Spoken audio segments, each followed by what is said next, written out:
Good morning, Illumineers. We are here in the beautiful Toronto, Canada area for the Enter the Battlefield Infinity 15K CCQ. That's a lot of superlatives, but it is a very exciting day. I am joined by Garrick here. Garrick, how are you feeling here to be in Canada with me? I'm really excited. It's my first time in Canada. I flew in yesterday. Quick flight up here to the CCQ that we have here today. I'm really excited to see what we have in this event here because last week we saw that Amber Steel was able to take it down. Emerald Steel was also in that final and was able to both decks were able to defeat that Snow Fort deck that has been everywhere in Infinity thus far. I'm sure we're still going to see a lot of dogs in this event. We're going to see Chernobyls, we're going to see Snow Forts, but there are a lot of strategies out there that are going to try and play into those decks and get over top of them. I think another one that people have been really feeling recently is that Ruby Sapphire. That did convert really well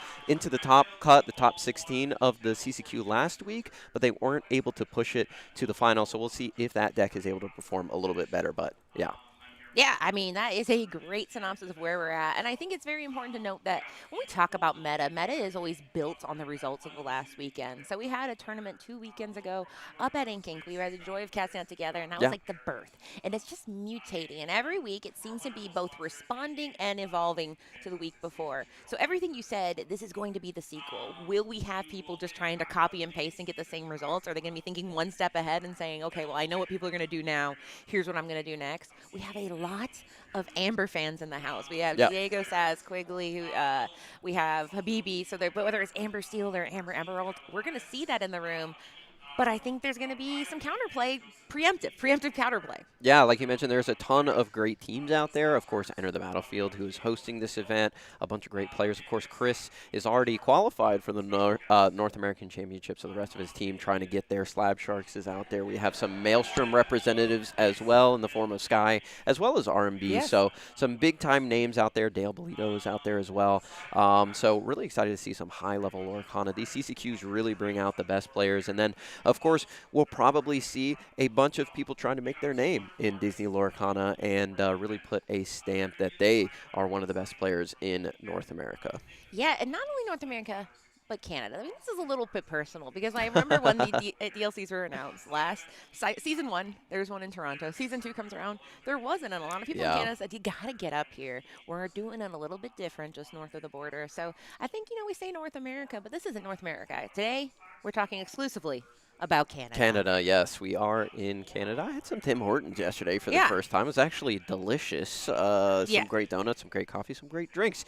But today, hopefully, we see some great questing, some great decks, and some great gameplay. I'm really excited to see what these players have in store. Like you mentioned, are we going to copy and paste from last week? Are we going to try to attack what might end up being the meta this week? I think a lot of people are still expecting to see a ton of Snow Fort out there, like I mentioned. But I think that, like you mentioned, the numbers of Amber Steel are going to skyrocket thanks to the win of the CCQ last week. We just saw how powerful it was against those strategies, being able to remove things on the fly and then using that Namari to challenge into anything that has resist on the opposite side with that Snow Fort. I mean, Amber Steel is so popular. You brought Amber Steel to this event, and you're I not did. even playing. I You did. just believe so much that you're like, I gotta have it just in case. And it makes sense though, because I mean, I've talked about this a few times on my channel that what makes a great in combination in Infinity is your ability to flex to the meta. That you have a certain amount of cards in your pool, but like Amber Emerald and Amber Steel are two identities that can just truly titrate up and down based on what they think the meta is. Yeah. So I do think that you run a little bit of a fear. The fear for me is if you net deck and you say whatever lore gains I brought, maybe you missed the technology boat. Maybe his was a little too heavy yet. He only had, I believe, 8-1 costs and 6-2 costs. And is that in that room? Is that okay? Yeah. And that's going to be something that you have to make a choice on because I can guarantee it's not going to be a copy and paste of the event that you casted last weekend. Yeah, I think people are going to see Alvin's deck, Lorgain's deck, and make their own changes to it, see what they thought worked, what they think could work better, and try to attack a meta that they foresee to come into this tournament. And what's really interesting is this tournament is massive. I believe it is over 200. Yeah. We're pushing like 250, close to that. So a huge turnout here. up at the ETB event here. It is a $15,000 event, like you Yes. mentioned, and there is going to be some core constructed as well, a 5K. So for people interested in seeing deck lists for that, those will come out at the end of the weekend as well. But this stream, we're going to be focused on that Infinity CCQ, the winner of which will be qualified for that North American Championship. So in just a few moments, I mean, behind us, you guys, you might, you may not, we don't know. So chat, let us know how the audio is. You guys are our little ears. You're our Alfred. But I mean, what we can say is that I mean, these players, I think it's exciting to have it on. We saw one in Quebec, I believe, Mhm. and so I did see someone post that an Ontario person won the Quebec one, so they wanted to switch and say, can a person from Quebec win this one? But I think people from America are going to try. Listen, if there's a tournament with Lorcana, North American, United States people are going to show up and try to win. They've been doing it a lot, going around the world trying to do that. So Yeah, I mean, Sailor came down from Canada and won the Winter Spell CCQ at Ink Inc. So we'll see if an it's American an is able to come up exchange. here Yeah. and get it done. I don't believe Sailor is in the building, though, He's for not. He this took it one. off because Yeah, honestly, he's like, listen, I don't need it. I'm qualified. Why do I need to make a road trip? But it has been very, very exciting. We've had the opportunity to have a little exploration of the Toronto area. We're in Oakville, and then there's Toronto, and then there's two Enter the Battlefield locations I found out. Hmm. So they are both like about an hour or so apart. So we're near the Oakville one, but it's very exciting. I mean, they are a staple in the area, and we love to see it. That there's a game store that's not only a game store that people can count on, but is fostering Disney Lorcana. So big shout out to them for fostering Disney Lorcana locally, but obviously at this point internationally by having both. They've had many streams at this point, and then Hmm. now a CCQ. So shout out to them, and shout out to their merch also. Yeah, yeah, yeah. The merch goes crazy. Katie has a shirt on as well, and the vibes up here are super great. I mean, They you always are. hear Canadians are so nice, and They you know are. what? They are. It's true. Everybody that I've ran into thus far has been super nice, super welcoming to us coming into to their country up Yeah, here they in allowed it. Canada. They did, and yeah, I'm just really excited to see who is able to take this down. I am very curious to see if it is going to be a Canadian that is able to defend the home turf because last week, I mean, Alvin Lorganes, the local, was able to get it done at the ECC event. And then the week before that, Kurt Spice grew up in Baltimore, In the was able to mall. take that down in that mall. He was actually, yeah, born and Yeah, bred yeah, and born and raised raised in the mall. in the mall, It's a great story, in the actually. hallways he lived. Yeah, he would scrounge around and Yeah, it's a beautiful story. It's like the terminal with Tom Hanks, but it was the mall with the Kurt mall Spice. with Kurt Spice. So we'll see if the same thing rings true here today. I'm sure one of the ETB players would love to take it down, but like we mentioned, there's some stiff competition out there. Yeah, I mean, we talk about Enter the Battlefield or ETB as they are colloquially known, but we also have Slab Sharks, which is a team that just kind of popped up, I believe, Hmm. right before a DLC in Richmond. And they popped up, uniforms done, everything, and they have some of the great players. I believe they have Shadox, they have Haymaker, they have I believe Diego, Diego. Yeah, there's this player, Diego Saez. He's pretty DLC good. champion, He Dale Diego, Bolito. yeah, Dale. And I think some of the things about these players is the players in Canada are good most of them are very good in an understated way. Yeah, I For agree. example, like Diego, like he won his second gold Mickey and was like, "Oh yeah, I'm pretty excited. I'm just probably gonna have some food and stuff." Yeah. And I like that. That's a very like, Canadian because sometimes they people win. You have a few paths. You can make it like your thing where you're a winner and you're like, "Hey, I never stop talking," and then you can just be like, "Oh, these little things." Yeah, I've got a few and. I think that is very cool because they test together a lot across teams together, and so I don't know. And I wonder though. My biggest thing as a commentator, obviously these players test together and they talk together. You have to test together to get better. But where do the secrets come from? Like there has to be a Right. card, a thing. At some point, Bare Necessities we didn't see in week one. Bare Necessities blew up last week. Is there another song that people are like they're not gonna see this, but when they see it, they're gonna freak out. So is that happening? And if there is, it might not even happen this weekend because 1 week from today, the Lumineers are going to Dortmund. I Hmm. assume a certain proportion of people are going to Dortmund, and then 2 weeks after that is Indianapolis, which is just a short some flights away. So when do we get to see the real Spice? We don't know. And if it's not broke, don't fix it. Maybe everything's perfect the way it is. They solve the meta. Yeah, I'm wondering if we're going to see more of the Keep the Ancient Ways. That is a card that I think these Amber Steel decks could take advantage of to play into not only the Mirror, but the Emerald Steel decks. We saw Donald pilot that to the finals. I mean, a great player was able to already qualify with the CCQ win in the last format, and then now getting into the finals of the last one, playing that Emerald Steel, which is a deck I think a lot of people were sleeping on. I think going into this format, everybody thought that this card was just going to reign supreme. It was going to be the king of the format, and it really hasn't shaken out that way thus far because most of the decks that they're going up against don't really need a ton of cards in hand, especially those dogs decks, those snow fort decks. You can survive on 1-2 cards in your hand, and if cards are getting discarded, it doesn't really matter because you have Lady Miss Park Avenue that can just grab those cards back from the discard pile. But we're seeing that the strategy of the Muses paired with Ursula Deceiver of all of those songs can really keep those aggressive decks from getting over the finish line. They'll get close,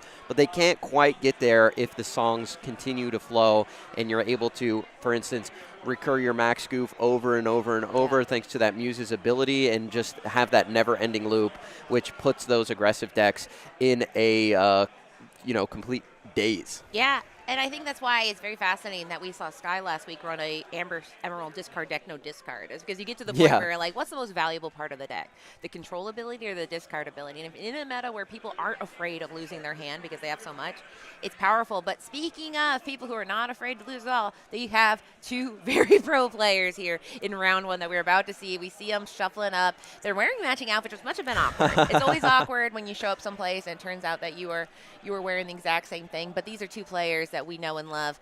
Who we see here? Yeah, we have two members of the Slab Sharks, and of course on the left there we have the DLC champion from season number 1, Diego Saz, who, like you mentioned, has that second golden Mickey Mouse. He is going up against his teammate here. Blazing Asian is the username, and look at these play mats here. Absolutely gorgeous custom art there, and I love them. I might be leaving with one, and they might are for sale. not. I've already asked. Well, yes, even people who can't win can get these playmats. But they're designed by the wife of somebody who was in Degrassi, which is perhaps the most Canadian sentence I have ever heard. Was it Drake? No. I believe I have to get the names from our favorite judge here, Alex.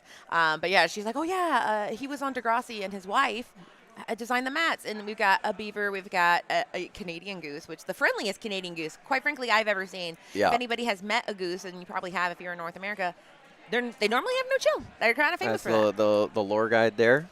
Oh, yeah. So we are getting all these things. We will be in timed rounds. Now, do we know how many rounds? We have 200 players, so I'm assuming 8, possibly 9. Yeah, it's going to be a long tournament, no doubt. Taking a look at the decks, I did get a little peek at Blazing Asian's hand there, and he does have the Emerald and Amber. I'm sure both of these players know exactly what the other is on, so that should make for some interesting alters as we are just going to get started here as Mulan is going to hit the Inkwell, and we have that Lady Decisive Dog is going to come down onto the board, so it looks like we have a little bit of a mirror match, and I think we expected to see this quite a bit throughout the day. We have the Dogs deck, I believe the Snow Fort variant as Diego. Looks like he might be rocking the max rarity as his opponent there puts down the promo, which is pretty close. Now, I will say I'm pretty excited that Blazing Asian, I saw Aurora holding court hanging out in his hand. Which Interesting. Is something you see all the time. She is a princess synergy card.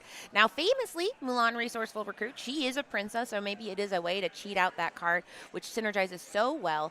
We have things that we call like both of them. Okay, so the technology has spread. Yeah. But I mean, one of the things to think about is this is kind of pseudo ramp, where essentially you are able to do things for cheaper with this Grandmother Willow who can discount anything by one, and then Aurora, if she quests, you can discount a princess. So it does say that there might be an Ariel and Mulan. I'm trying to think what Rapunzel's in the deck. We just did see that go into the Inkwell there. So plenty of targets for the Aurora to help get onto the board as we see the Epic come down. And look at this. We have a true mirror going on, but we have the Mickey Expedition Leader going there into the Inkwell. I think that is a very, very impressive card in these strategies, able to shrink the strength of your opponent's characters, preventing them from challenging in too well. But somebody that can remedy that a little bit is that Dale ready for a shot as we see him hit the Inkwell, a card that allows your characters to challenge with their willpower instead. And there is the Eleanor. I think this is a card that has been slowly making the waves and making their way into these decks, and a great way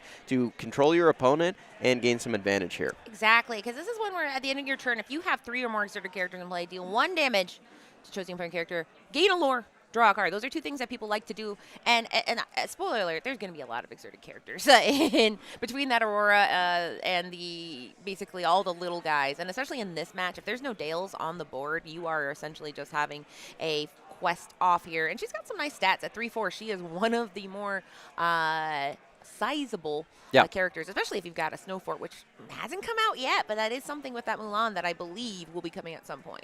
Yeah, I think this Eleanor is a great change to these decks. It provides an additional way to get cards in your hand. It provides an ability to put some removal out there in the form of that singular damage. And then, of course, she gains you additional lore, and these decks are so fast, but sometimes you just need to get over that finish line. We talked about the Emerald Steel deck being able to control them a little bit better. Well, she's a 3/4, harder to get bounced to the hand via the Muses unless you're able to shrink her down, and she is pretty resilient, like you said, with that 4 willpower. So I think this card is a great inclusion in the decks and a great evolution. Like you mentioned at the start there, these decks need to evolve and need to change as the meta does, and I think this is a fantastic inclusion in the deck. Yeah, anything that gives you just a gain of lore, I think it adds up. We talk about how Go-Go has been one of the biggest powerhouse of the Reach cells where you're able to get a little lore when you need it. This is just another little incremental gain because a lot of these battles, especially if it is a mirror,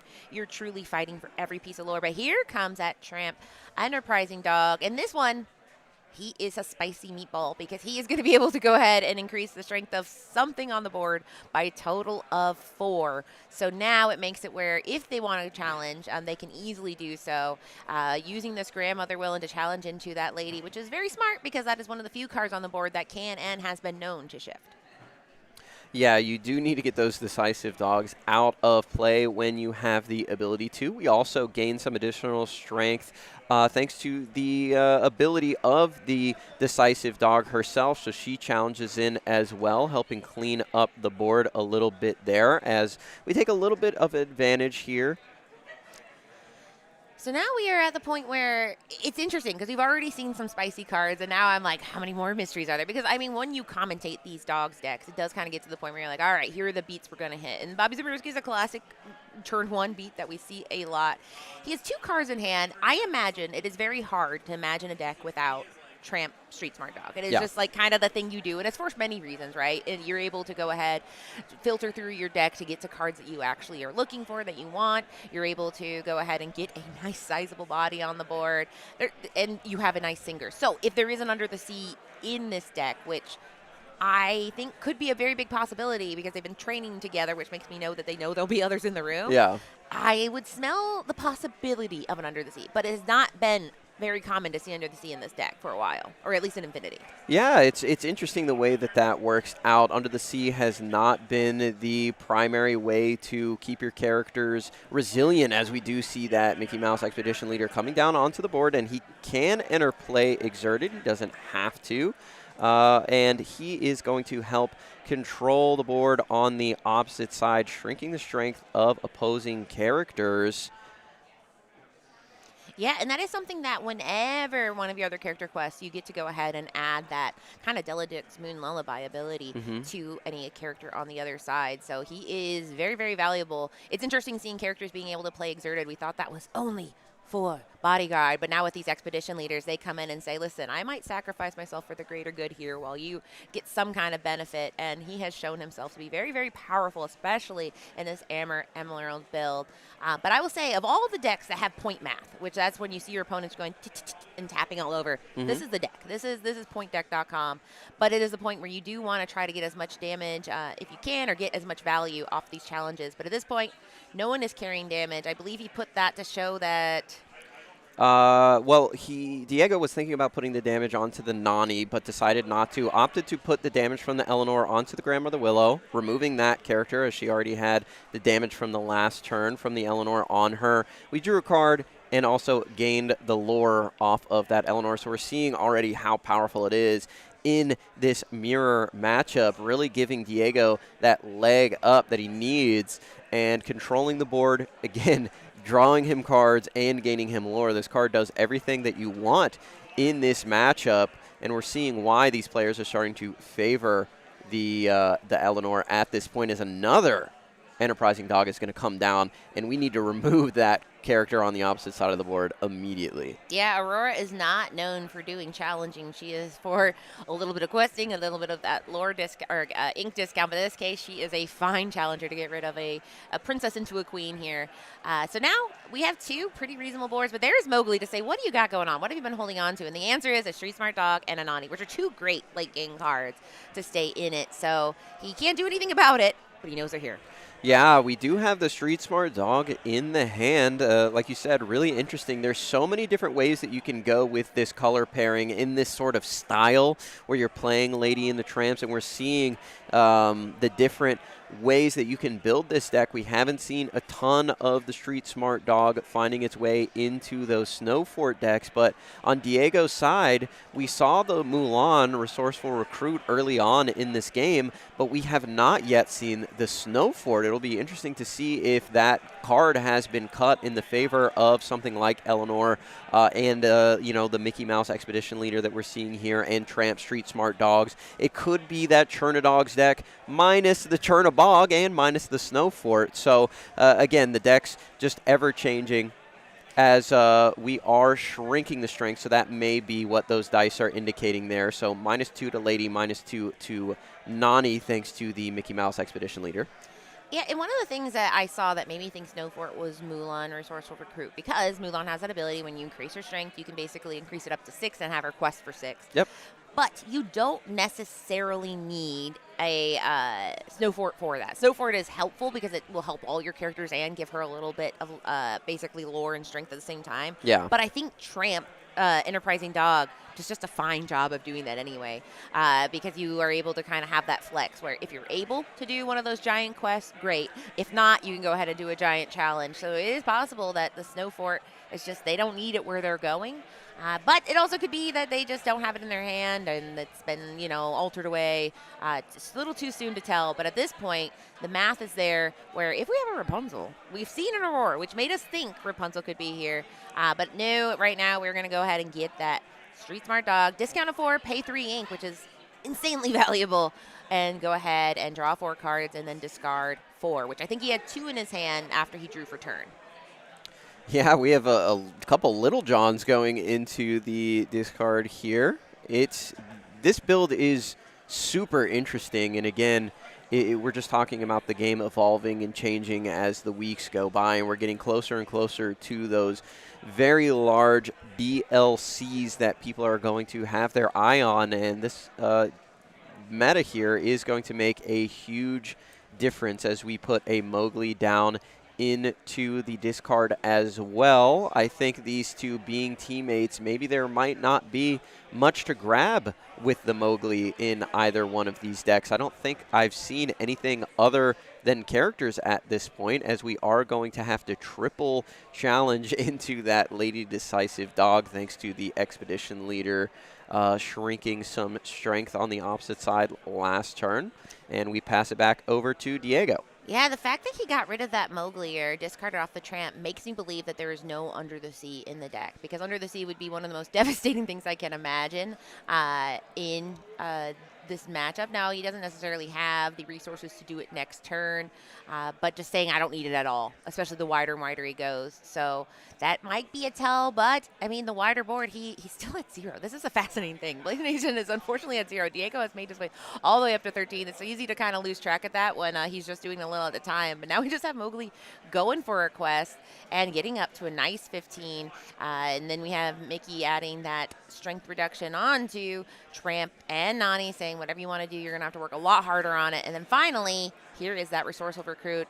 And one more. Wow, and Dale ready for a shot coming down, helping protect these characters a little bit more, while Mowgli and Aurora are both 1 strength, 2 willpower characters. They will be challenging and challenging back with their willpower at this point with the Dale down onto the board. Mickey will be challenging for 3, and Mulan a mighty 4 there. So Dale we've seen become more and more important in this Infinity format as the weeks have gone by. We saw how strong Dale was in that week number 1.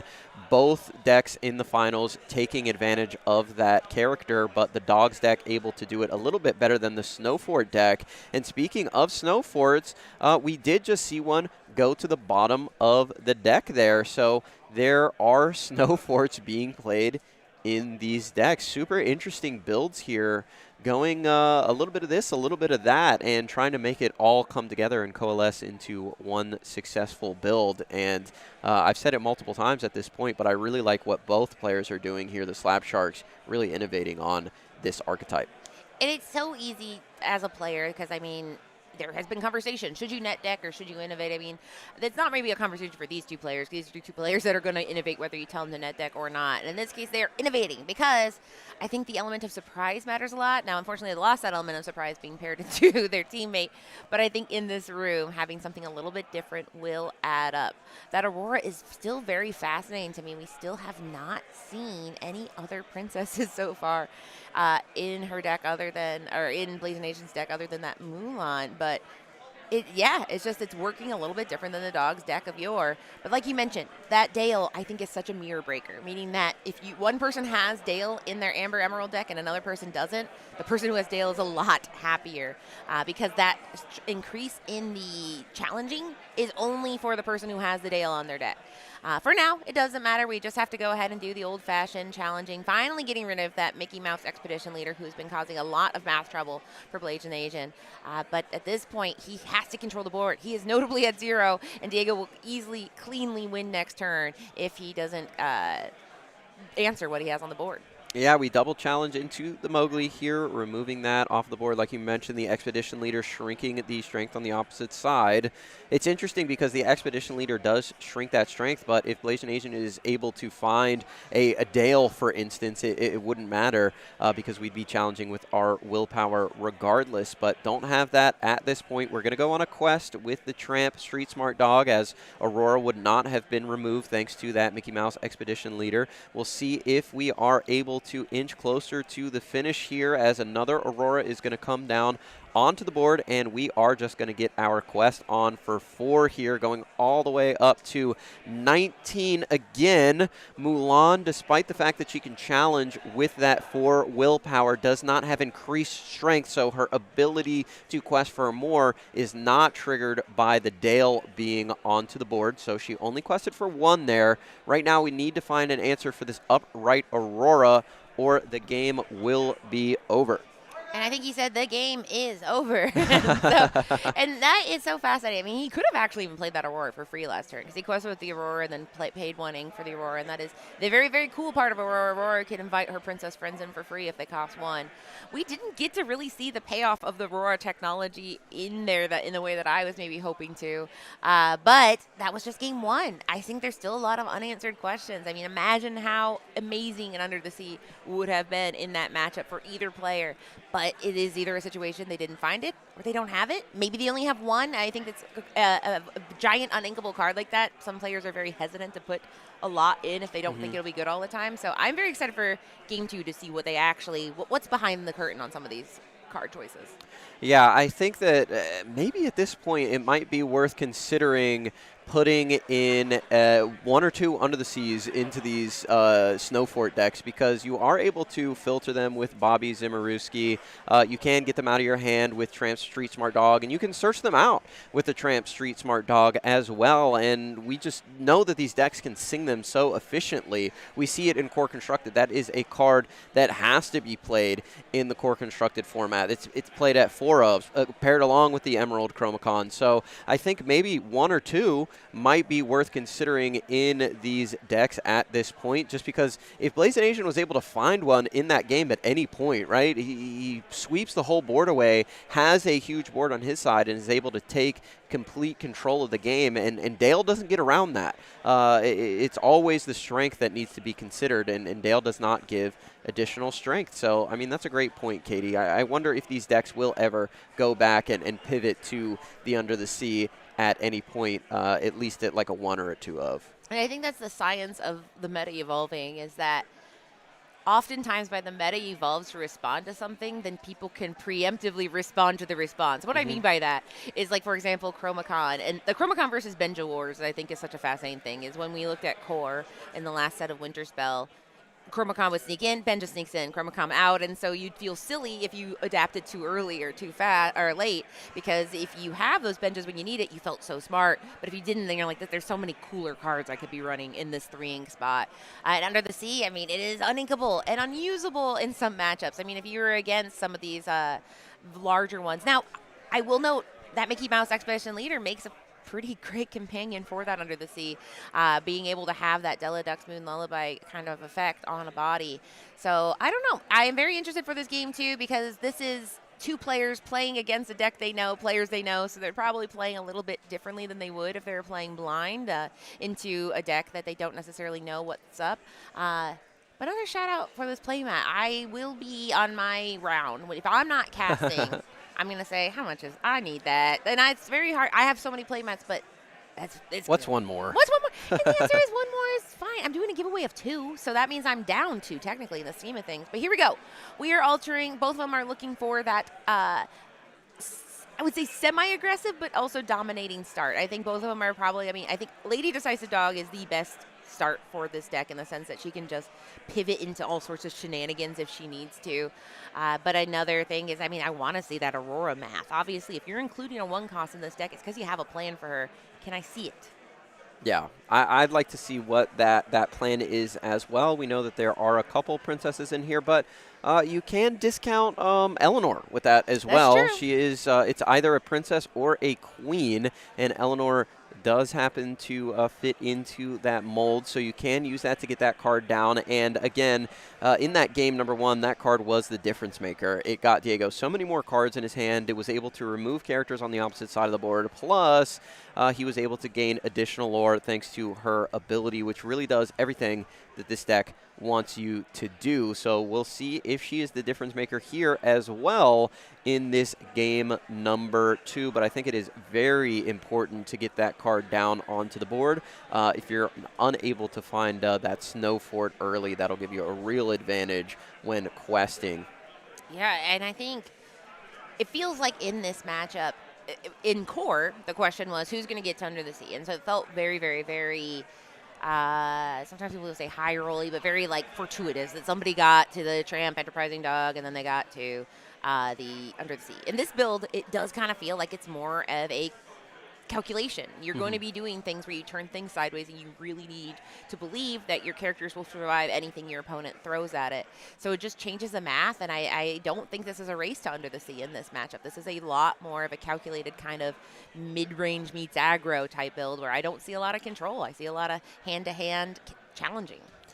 Yeah, and in that game, Diego was really interesting, kind of just inching his way towards the finish line the entire time. A lot of the time we see these decks just go on 1, 2, maybe 3 really big quests, and that is what is able to get over the finish line. But Diego consistently questing throughout that game, as Aurora, holding court, is going to hit the board on turn number 1. Did not have that Lady Decisive Dog. It seems like these Amber and Emerald players really favor that 1-drop Lady 0-3, her ability to either quest really aggressively early or get your tramps down onto the board as well for cheap, as we do have a tramp come down here for free thanks to the Lady plus Grandmother Willow discount, and there's that aggressive quest for 3. Yeah, and questing, there's very few things that feel better than questing for 3 on turn 2 with a nice solid, I mean, she's 3/3 temporarily. Once you pass the turn, she goes back to 0/3. But she has that 3 on her. And there's Rapunzel,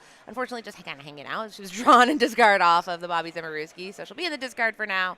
But there we go. We have that Nala, which makes me believe that we are gearing up for some Dale, because Nala pairs very well with Dale. However, she's just good in general, especially in a batch like this where there's not a lot of great challenging going on. At a 0/4, you have to work pretty hard to get rid of her. Yeah, she's also a great combination with that Rapunzel gifted with healing, as well as a second Grandmother Willow is going to come down onto the board. Grandmother Willow, an absolute staple of the game ever since being introduced in the Winter Spell set. I think this card is going to be a very powerful card in both Infinity and Core, as long as she is playable in either format. Just such a great ability that you can use over and over again throughout the entire game, and we're seeing the effectiveness of it right now as another Aurora comes down as well. Here comes Ursula, Deceiver, and we have a Tramp, Enterprising Dog, and the Street Smart Dog, so we're probably going to see that Street Smart Dog hit the board pretty quickly, as it will come down for free at this point. Yeah, that Tramp is... It's just one of those cards that people talk about whether it's too powerful or not, and it's just because it does so much for so little. The fact that you're going to be able to play it next turn for anywhere from 3 ink to maybe even 2 if you get something else out. We go ahead and we play up for full price for that Aurora. Like I said, Aurora can quest and play that Aurora for free, but he's keeping things upright because he does know that Tramp can come in as a enterprising dog, and his enterprise is violence. So he does have to be very, very, very careful of what can happen, and he only plays just that one simple princess. So Diego's kind of running out of steam on his side. Yeah, we'll see if on this next turn he'll have 4 ink and can get that Dale down onto the board. There might be a quest coming down on the opposite side, but Blazing Nation does need to keep in mind that Dale is something that Diego could deploy here on his 4 ink turn, as we are going to take a dig into the deck with our Tramp Street Smart Dog.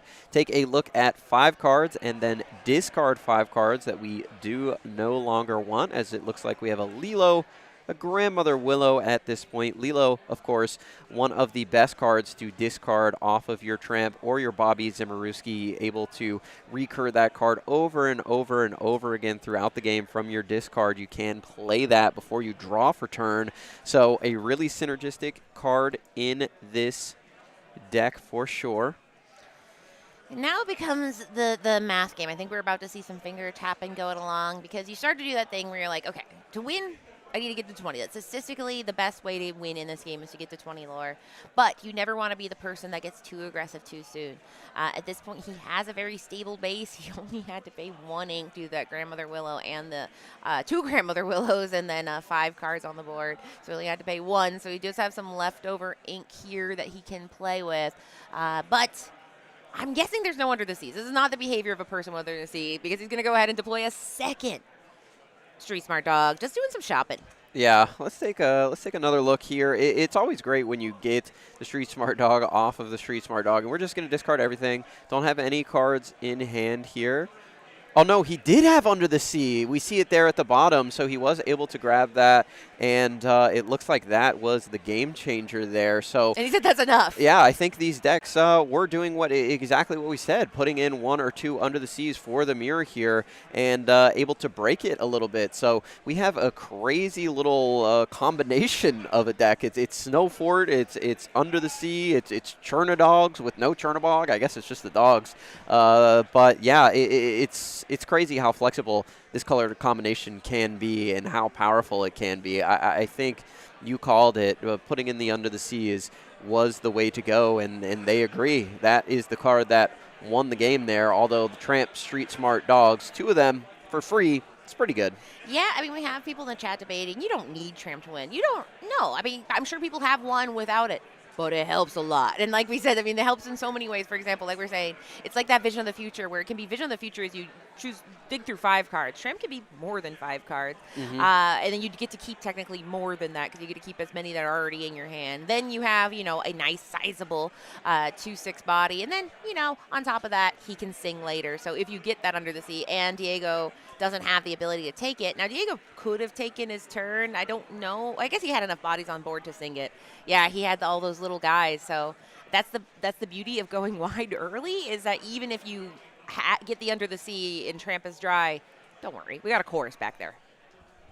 Yeah, that is true. But Diego here going to be on the approach. Both players who were on the play there were able to get it done in games number 1 and game number 2.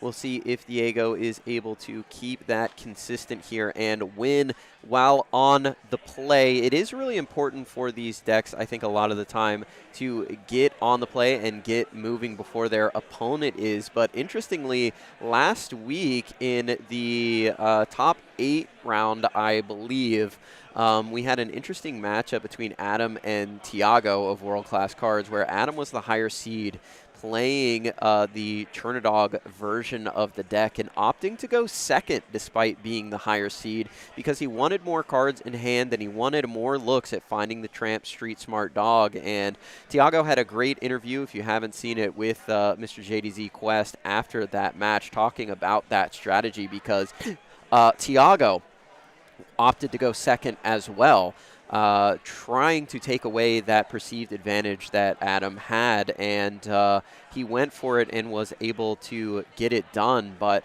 not able to find that Tramp Street Smart Dog really punished him last week, and we see that Blazing Asian not able to find Tramp Street Smart Dog in that game number 1, able to find it in game number 2, and take it down quite easily. So we'll see if that is just the difference maker now in these matchups. And I love this pair up of having a mirror like this because it's very rare you see someone scoop when the lore is 0 to 3.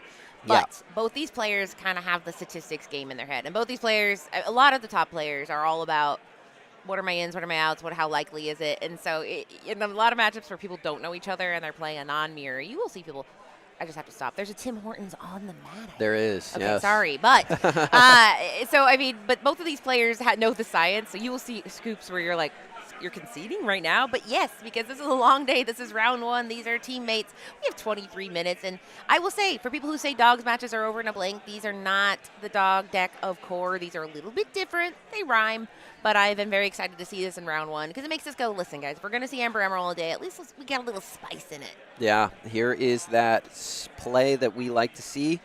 On turn number 1, the Lady Decisive Dog coming down onto the board for Diego. We'll see if his opponent is able to do the same. No, it is a repeat, but on the opposite side of last game, Diego with the Decisive Dog and Blazin coming down with the Aurora, as we do have the Grandmother Willow. Here is the Tramp, and look at that. He quests for 3, just like his opponent did in the last game, as they're having a good laugh about that. This is the perfect start for the Dogs deck. This is exactly what you want to do. They say imitation is the most sincere form of flattery. So he said, I saw you do it. I thought it was really cool. But unfortunately, Blazing Asian does not have the access to that explosive start. He has to work a little bit smarter, a little bit harder. It will be interesting to see. I mean, this Aurora, I imagine there are play lines. A lot of times when you see cards in a deck not being used in a match, it's because it's designed for other play lines that they're just not utilizing. And this matchup, they want to go as wide as possible, and it's not probably about sneaking out big stuff early, and Aurora's all about sneaking in bigger things early. So in this case, she is on the board. She is a 1 cost, and she can do some additive effects later. In this case, we're going to go ahead and ink one of the very, very valuable enterprising or Street Smart Dogs, rather, and then we're going to see what he decides to do here. He's not going fast, which makes me believe he is just trying to make sure. I mean, the turn 1 and 2 in these type of decks can be some of the more complicated or rather stressful turns because it really is a foundation. These are your discounts. These are your and this is kind of a down tempo, but it is to get information. Yeah, we do have the Eleanor there in the hand. We also have a Nani and an enterprising dog as well for Diego. It looks like Blazin also has a copy of that Under the Sea stuck in his hand right now, so it is, as you mentioned, something that can get stuck there at times, but he does have the Bobby Zimmerowski. If it ever does become a problem, can draw and discard that card. But we saw how powerful it was in the last game. As Eleanor is going to come down, we are going to quest here for 3. Get that ability off, gain an additional lore, deal 1 damage to the Aurora, and draw a card for Diego. So again, this Eleanor coming into the game and just being everything that these Dogs decks want to have on their turn number 3 or turn number 4, depending on whether they have the Aurora, Grandmother Willow, or not. Yeah, and to your point, I mean, like you said, that Aurora adds that little discount, so it makes me believe that they really do see value in this 4 cost uninkable. And anytime an uninkable is added to a deck in general, that means we believe that they're like, I know this is good, because the uninkable just can feel terrible when you're in a situation where you want it to get value. But pretty much no matter what, this card is going to get some value. Like we said, Bobby Zimmerowski is a great little a little extra altering in the middle of the game, but in this case, we do see Diego favoring to play it. We haven't seen Blazing Asian play this Eleanor. We don't know if it's a complete mirror. Teammates can disagree. But in this case, she does it all. She gets the allure, draw a card. Diego, who had a pretty paltry hand size, was able to get back to 3 and will have 4 at the start of next turn, which is perfect for him. Card draw is not super easy in this matchup. No, definitely not. What we've seen in the past is that Lady Miss Park Avenue is really the ideal way to draw cards, quote unquote, getting them back from the discard pile, or your Tramp Street Smart Dog. But a lot of the time, you're low on resources in your hand when the Tramp comes down, so you're not able to add a whole bunch of cards, but you are able to add the specific cards that you want into your hand. As the Resourceful Recruit comes down onto the board, always a threat to quest for a major amount of lore. But right now, on the opposite side of the board, we are staring down a very formidable 4 cards in the form of that Lady, Willow, Tramp, and Eleanor. I don't believe that any of them are going to get removed this turn, so we are going to get that ability off yet again in the next turn, which could spell disaster. This is what happened in that game number 1, as Diego was able to cruise over the finish line thanks to that renowned Diplomat. And then we start saying, like, okay, well, what is the vocal power of the audience that we have gathered here? Because Blazing Asia needs to have that emergency eject button. Both of them do, of Under the Sea. And right now, it is definitely in the favor of Diego, who has, but that Eleanor helps, is half the sinking power he needs just right there. Nani will allow him to go through 4 cards here. The stage manager lets you go through 4, pick something with 2 costs or less and put it in your hand. Good news, a lot of things cost less than 2 in this deck. He does go ahead and keep that Bobby Zimmerowski to do a little bit of recycling if need be. In this case, I believe he has done with his discount, or he's still, well, Grandmother Willow is the first card you play, I believe. You don't, I'm trying to see if if he inks, then he can go ahead and play this Bobby this turn. Yep, Bobby does come down. Ursula notably did hit the Inkwell there, and we know that Blazin does have that Under the Sea in hand. So if we are able to assemble the Singers, we can go ahead and remove the cards on the opposite side of the board, but I don't believe we're going to have enough time. There are no shift targets, for example, on the board where we could shift Sing Under the Sea, as Eleanor's ability is going to go off, gain that lore, draw a card, and deal a damage. This card seems to be exactly what this deck needed. Yeah, I mean, and there's lots of different, like, it's fun looking at these decks because they're little puzzle pieces, and you get to decide what your choose your own adventure. Both of them have chosen the adventure, putting Lilo in the discard to have that, like we said, card draw at home where you're basically building it. But I mean, the value is just so firmly on Diego's hand. Blazing Asian can't pay full value for Under the Sea. He can't sing it. So it's like, okay, I have to do challenging, but I don't know if you guys see this. These are guys with little noodle arms. And that's why Snowfort can be really powerful. There we go. Noodle arms no more. Dale, he's ready for his shot. Yeah, Dale gives them anchor arms, and we are able to challenge in very effectively at this point, removing all 3 exerted characters. Ursula challenging in for 3, Bobby for 2, and Mulan going in for 4. So right now, able to stave off the game on board for Diego. We can quest 3 of our Glimmers here and gain 4 lore thanks to the Eleanor's ability, and I believe we do have enough to sing Under the Sea. So right now, Diego would either need to play an Ursula to grab that or remove this Mulan on the opposite side of the board, which it looks like we are going to do. So now Under the Sea is off the table.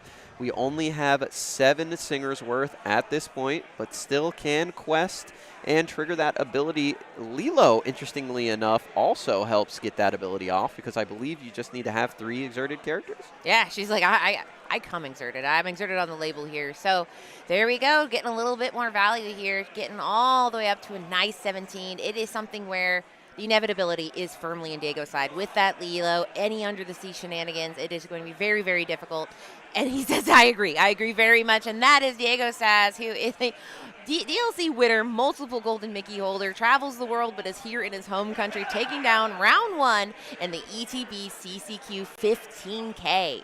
Yeah, Diego staying consistent, was on the play for 2 of those games and was able to get it done there. I love the changes that the Slab Sharks have come together and made for this Dogs deck. If you are out there and you want to try and play this deck, you need to realize that Infinity is always an ever-changing format. You had mentioned it there before we got into that game number 1, and we're seeing those in a major way, as both games that Diego won was off the back of that Eleanor Renown Diplomat, which again can be discounted by the Aurora, and with the Grandmother Willow you're able to get it consistently out onto the board earlier than it normally would. And then on the opposite side for Blazin, we saw that Under the Sea, a new addition to these decks, at least in Infinity, was able to get the win for him. So it's these changes from week to week that really make a difference, and we saw it played out by 2 of the best players in Disney Lorcana in round number 1. Why these changes need to be made. You can't just bring a deck that somebody played last week, because that was last week's meta. Yes. This is this week's meta, and it's a little bit different. And we're in a different country altogether, guys. This is Canada.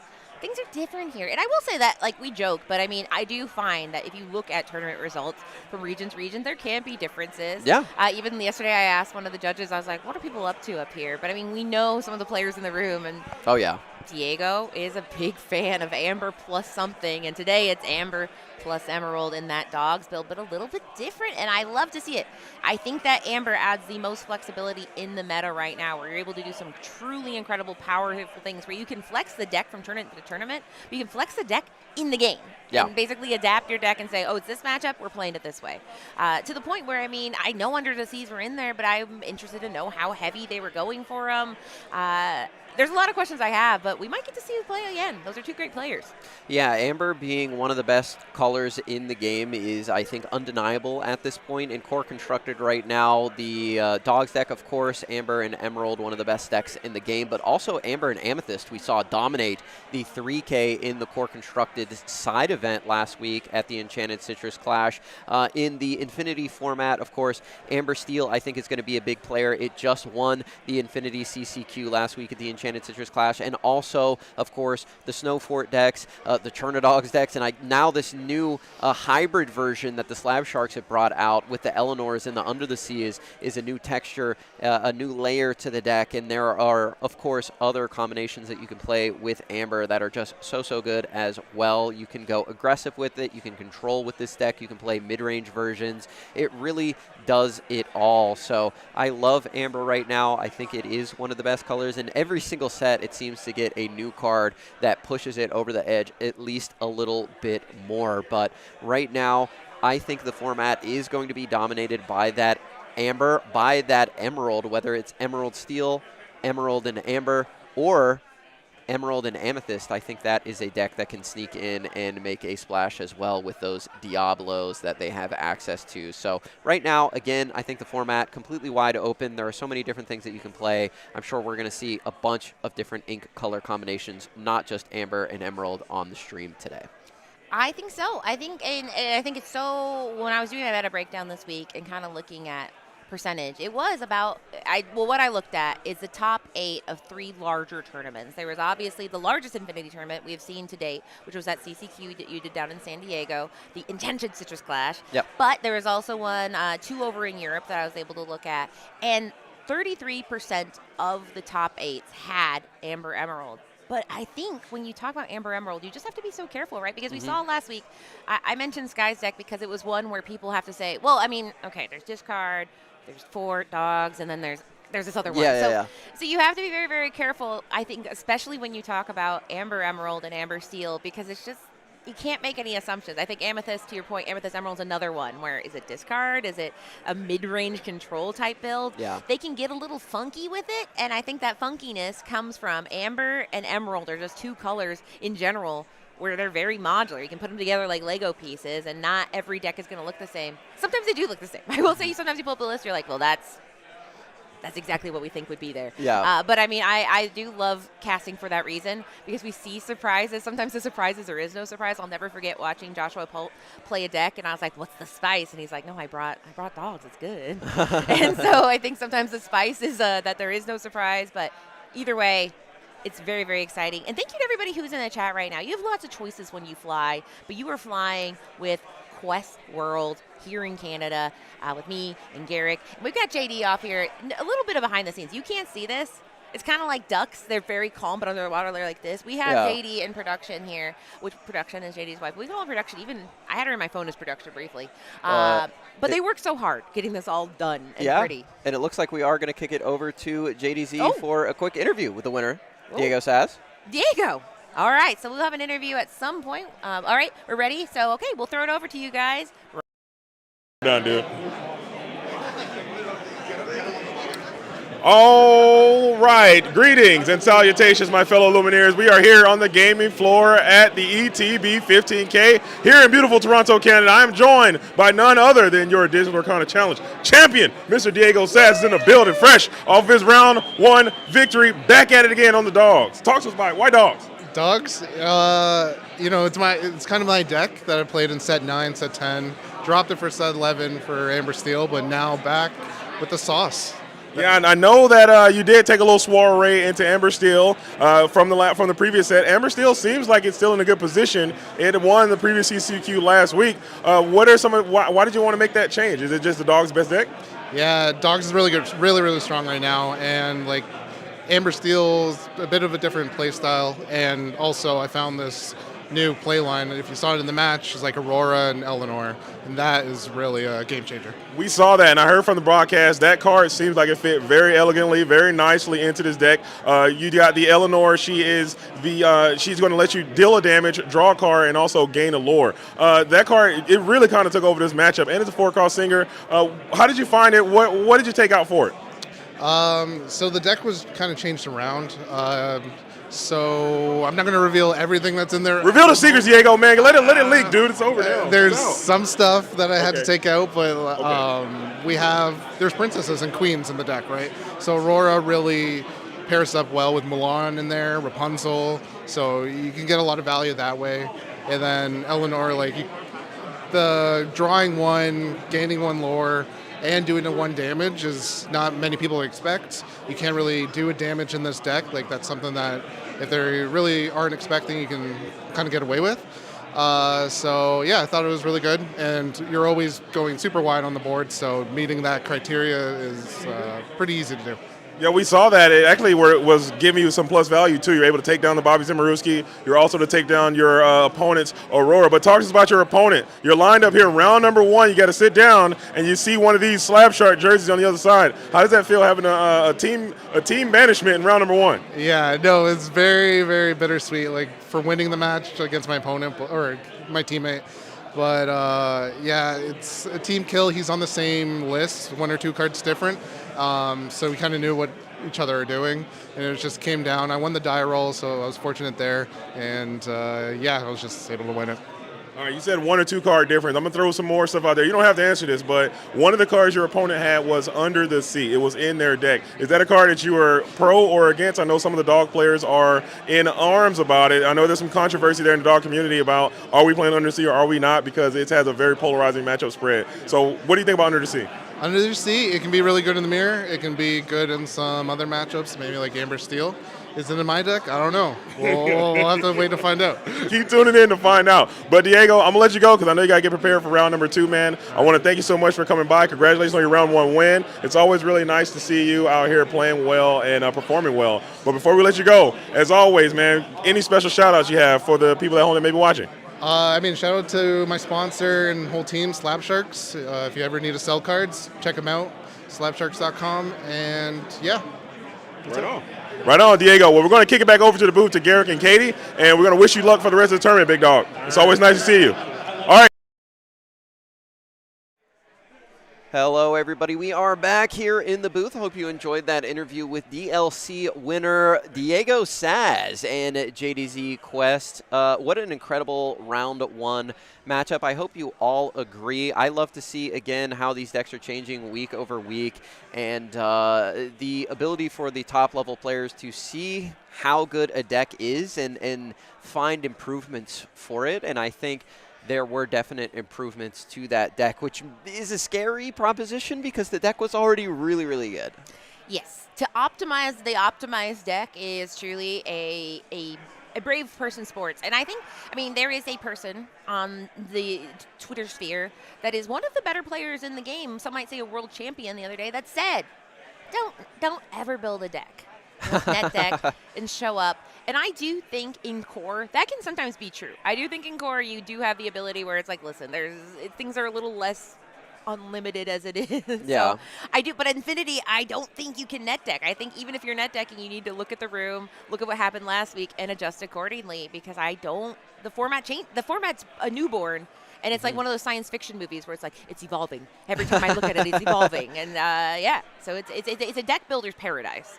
Yeah, it absolutely is. And finding decks online is a good way to just generally improve your skill, play what the best players are playing, learn why they're making these decisions. And then once you get comfortable with that, you can go ahead and start adding in your own changes and what works for you and finding out what your play style goes like. And I think that is a great way to grow, learn, and become better at the game. You got to start somewhere, but if you're trying to win an Infinity CCQ, you cannot just bring what won last week, at least not at this point, because every single tournament a new deck is winning, new decks are making it into the top. We've seen that Snowford is staying consistent, but there are threats that are coming and going, and as everything changes, we're going to bring all that action to you throughout the day here at the Enter the Battlefield CCQ. But I am hoping to see some new decks pop up and make a name for themselves. Are there any specific ink color combinations or decks that you've been favoring in this format that you'd like to see today do well?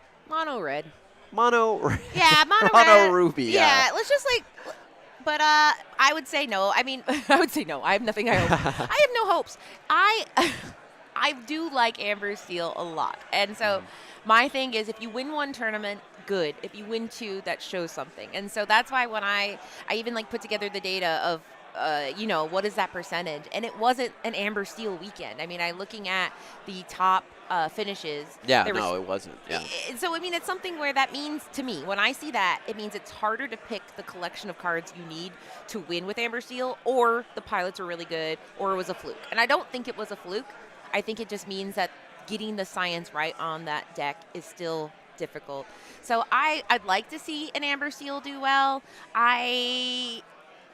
This is kind of crazy, but I kind of do want a Ruby Amethyst to do well. And that's not just for you. You're speaking my language. And the reason is because it is such a fun deck. It combines the science of boosting with the science of bouncing, the board wipe. We talk about decks that feel like a Disney Lorcana deck. Yeah. And that one feels like Disney Lorcana because it does things that only you can do in this game. And I don't know. I mean, what about you? Did I pick yours? The boosting bouncers is a great way to fun. go for sure. I was having so much fun playing that deck early on in the format, but as things are changing, it gets harder and harder to attack the meta with these older cards when you're not really getting a whole bunch of new stuff to really make your deck that much more powerful. Like, we're still relying on rabbits and Manamim foxes and Manamim snakes and Merlin goats, and of course, Jebediah is a great addition and Scrooge is a great addition, but like, we need to find something like these Grandmother Willows and Yes. and these Eleanors, these new cards where we can really get in and attack the meta. And maybe we just need to evolve a little bit more and take a deeper look into the insane card pool that we have in the Infinity format. It's so many different cards that you can play. We got more cards coming in soon with Attack of the Vine. So this Infinity format's just going to continue to grow and grow and grow and grow. And I think that these decks are going to change significantly over time. And I think the meta will, as well as new sets come in. That's what's really interesting about Infinity. It's like this ever-growing, living game in and of itself.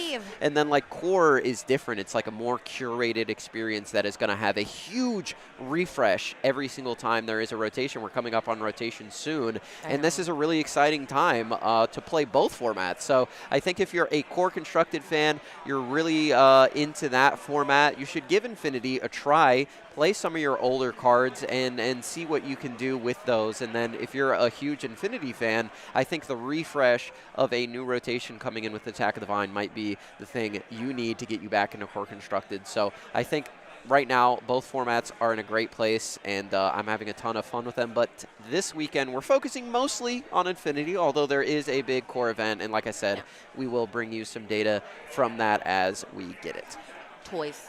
I hear toys are big these days. Yeah. And I will say, I mean, I've been living in an Infinity bubble, and I think you've been deeply in that Infinity bubble too. Yeah, I have. Because, I mean, we are very lucky. We have had the ability we did the Ink Infinity tournament 2 weeks ago. Last weekend, we had the Enchanted Citrus Clash Infinity CCQ. Yep. This week, we have Enter the Battlefield Infinity CCQ. You're here. This is where we are right now. And then next week, we're in Germany. By we're not in Germany. No one on this table is in Germany, but some people will be playing the biggest Infinity event ever. I'll be there. Yeah, mentally I'll be on my computer.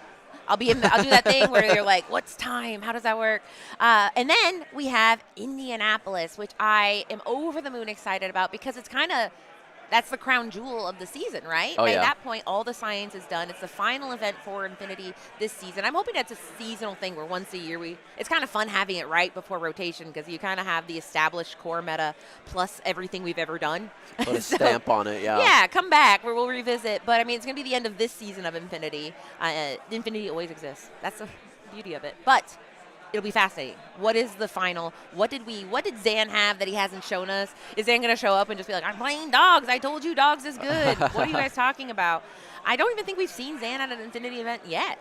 No, I don't believe so. But if he is at Indianapolis, which he probably will be, trying to go for his 4th DLC win, I'm sure he will look at the dogs and probably consider them very heavily as the Tramp Street Smart dog. It's pretty good, it turns out, as is all of the cards that go along with that Lady in the Tramp package. So many different ways to build it, as we've discussed significantly here throughout the day.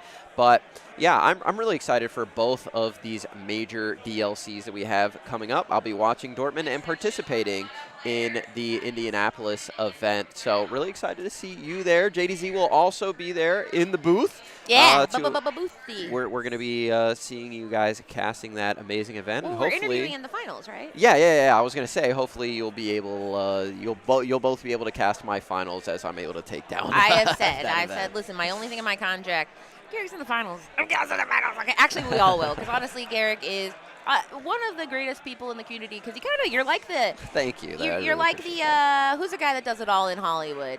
Who's directing and acting and doing it? That guy. That Jordan Peele. You're Jordan. That's good, and he's funny. He's got himself a ratatouille. When there is a count, sorry, I'm just gonna quote. I got a ratatouille.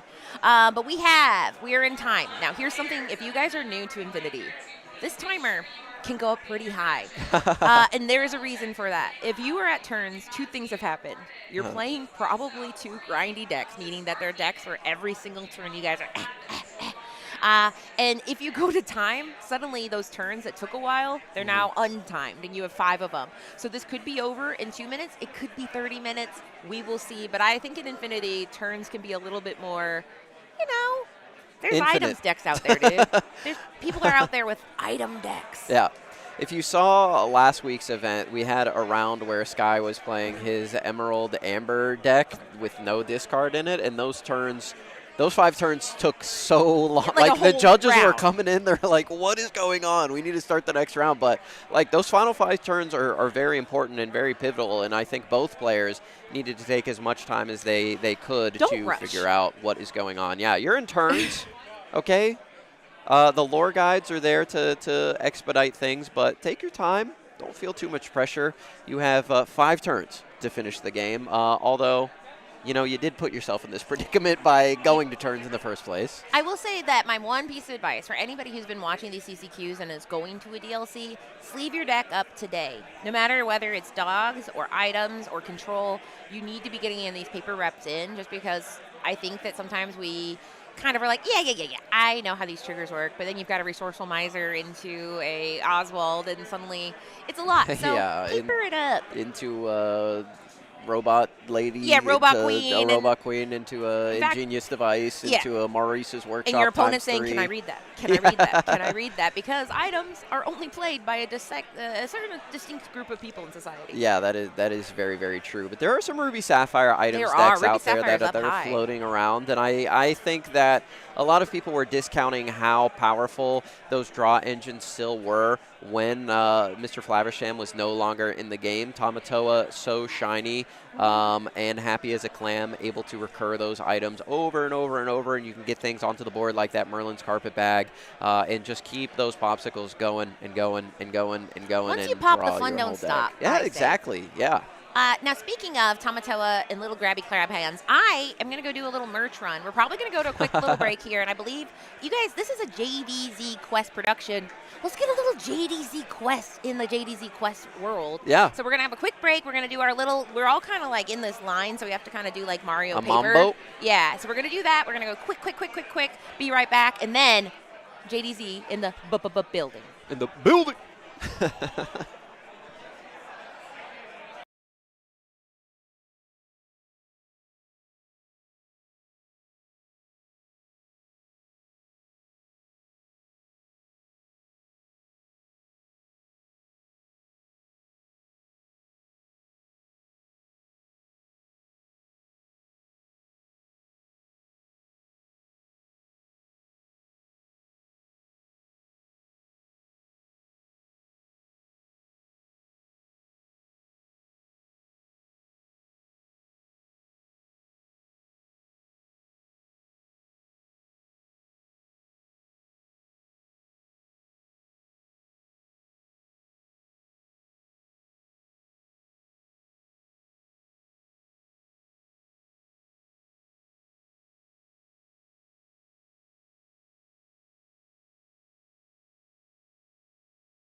Hello, everybody, and welcome back to the End of the Battlefield 15K CCQ. I am joined by the one and only JDZ Quest here in the Quest world. We are just about to get into round number 2. The players have all finished up, and they are getting reported now, so we are going to bring you another round here coming up quick. But what did you think of that round number 1 by Diego Saz and the Slab Sharks? I thought it was stellar, man. I really enjoy seeing some great players out there continuing to cook.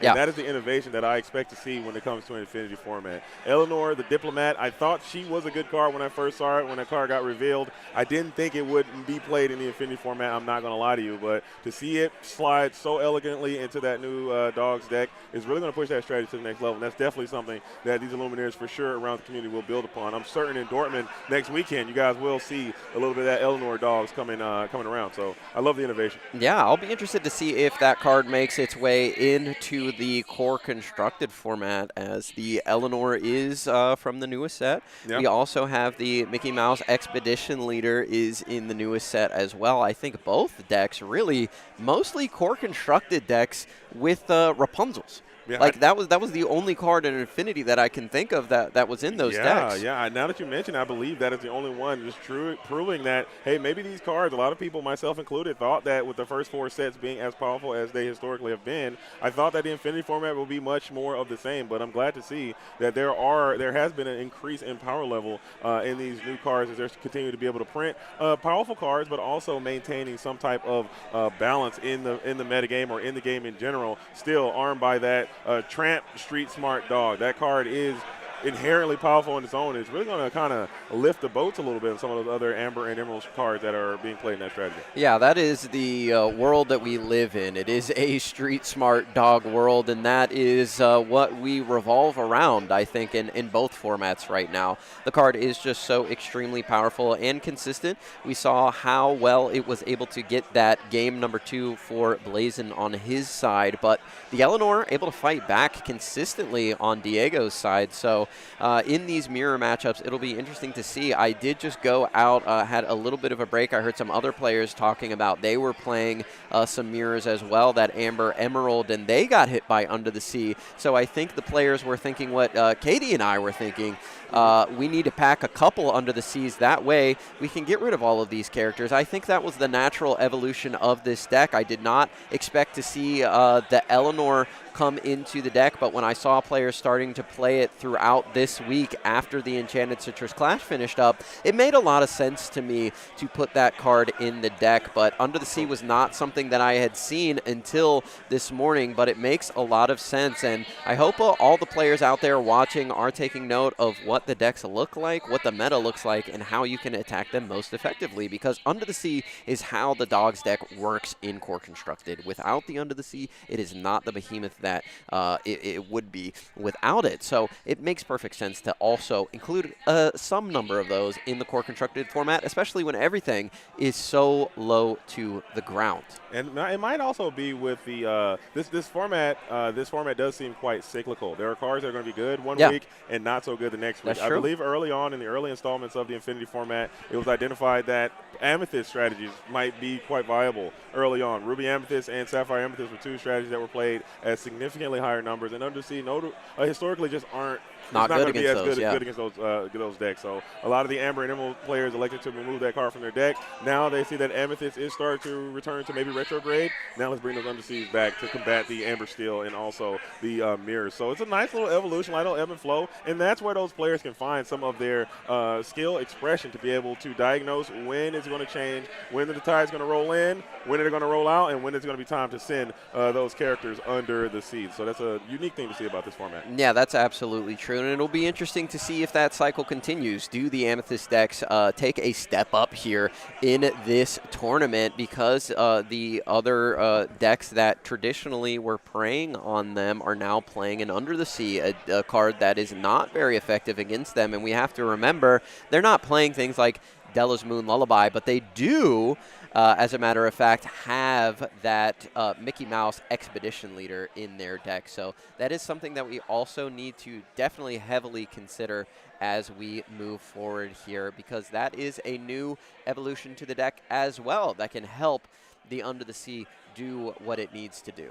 Yeah, that's another super solid point. As we are getting later and later and more cards are starting to come out, this gives you a lot of tools in the toolbox. The arsenal is super deep of what you can do. You can augment these decks in a lot of different ways to attack a certain thing at a certain time.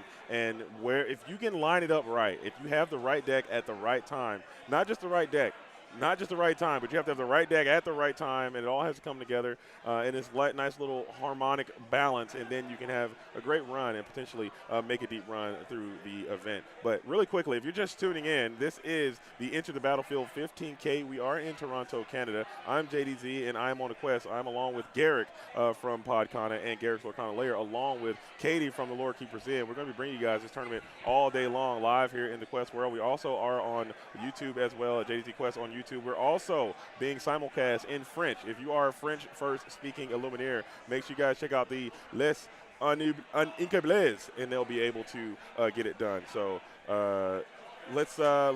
we gotta take a quick break. Okay, yeah. So what we'll do, my fellow Luminaires, we might have to take a super fast break one more time just to make sure the table is being fixed a bit. I think something might have been jostled around on the feature match table, and we can get.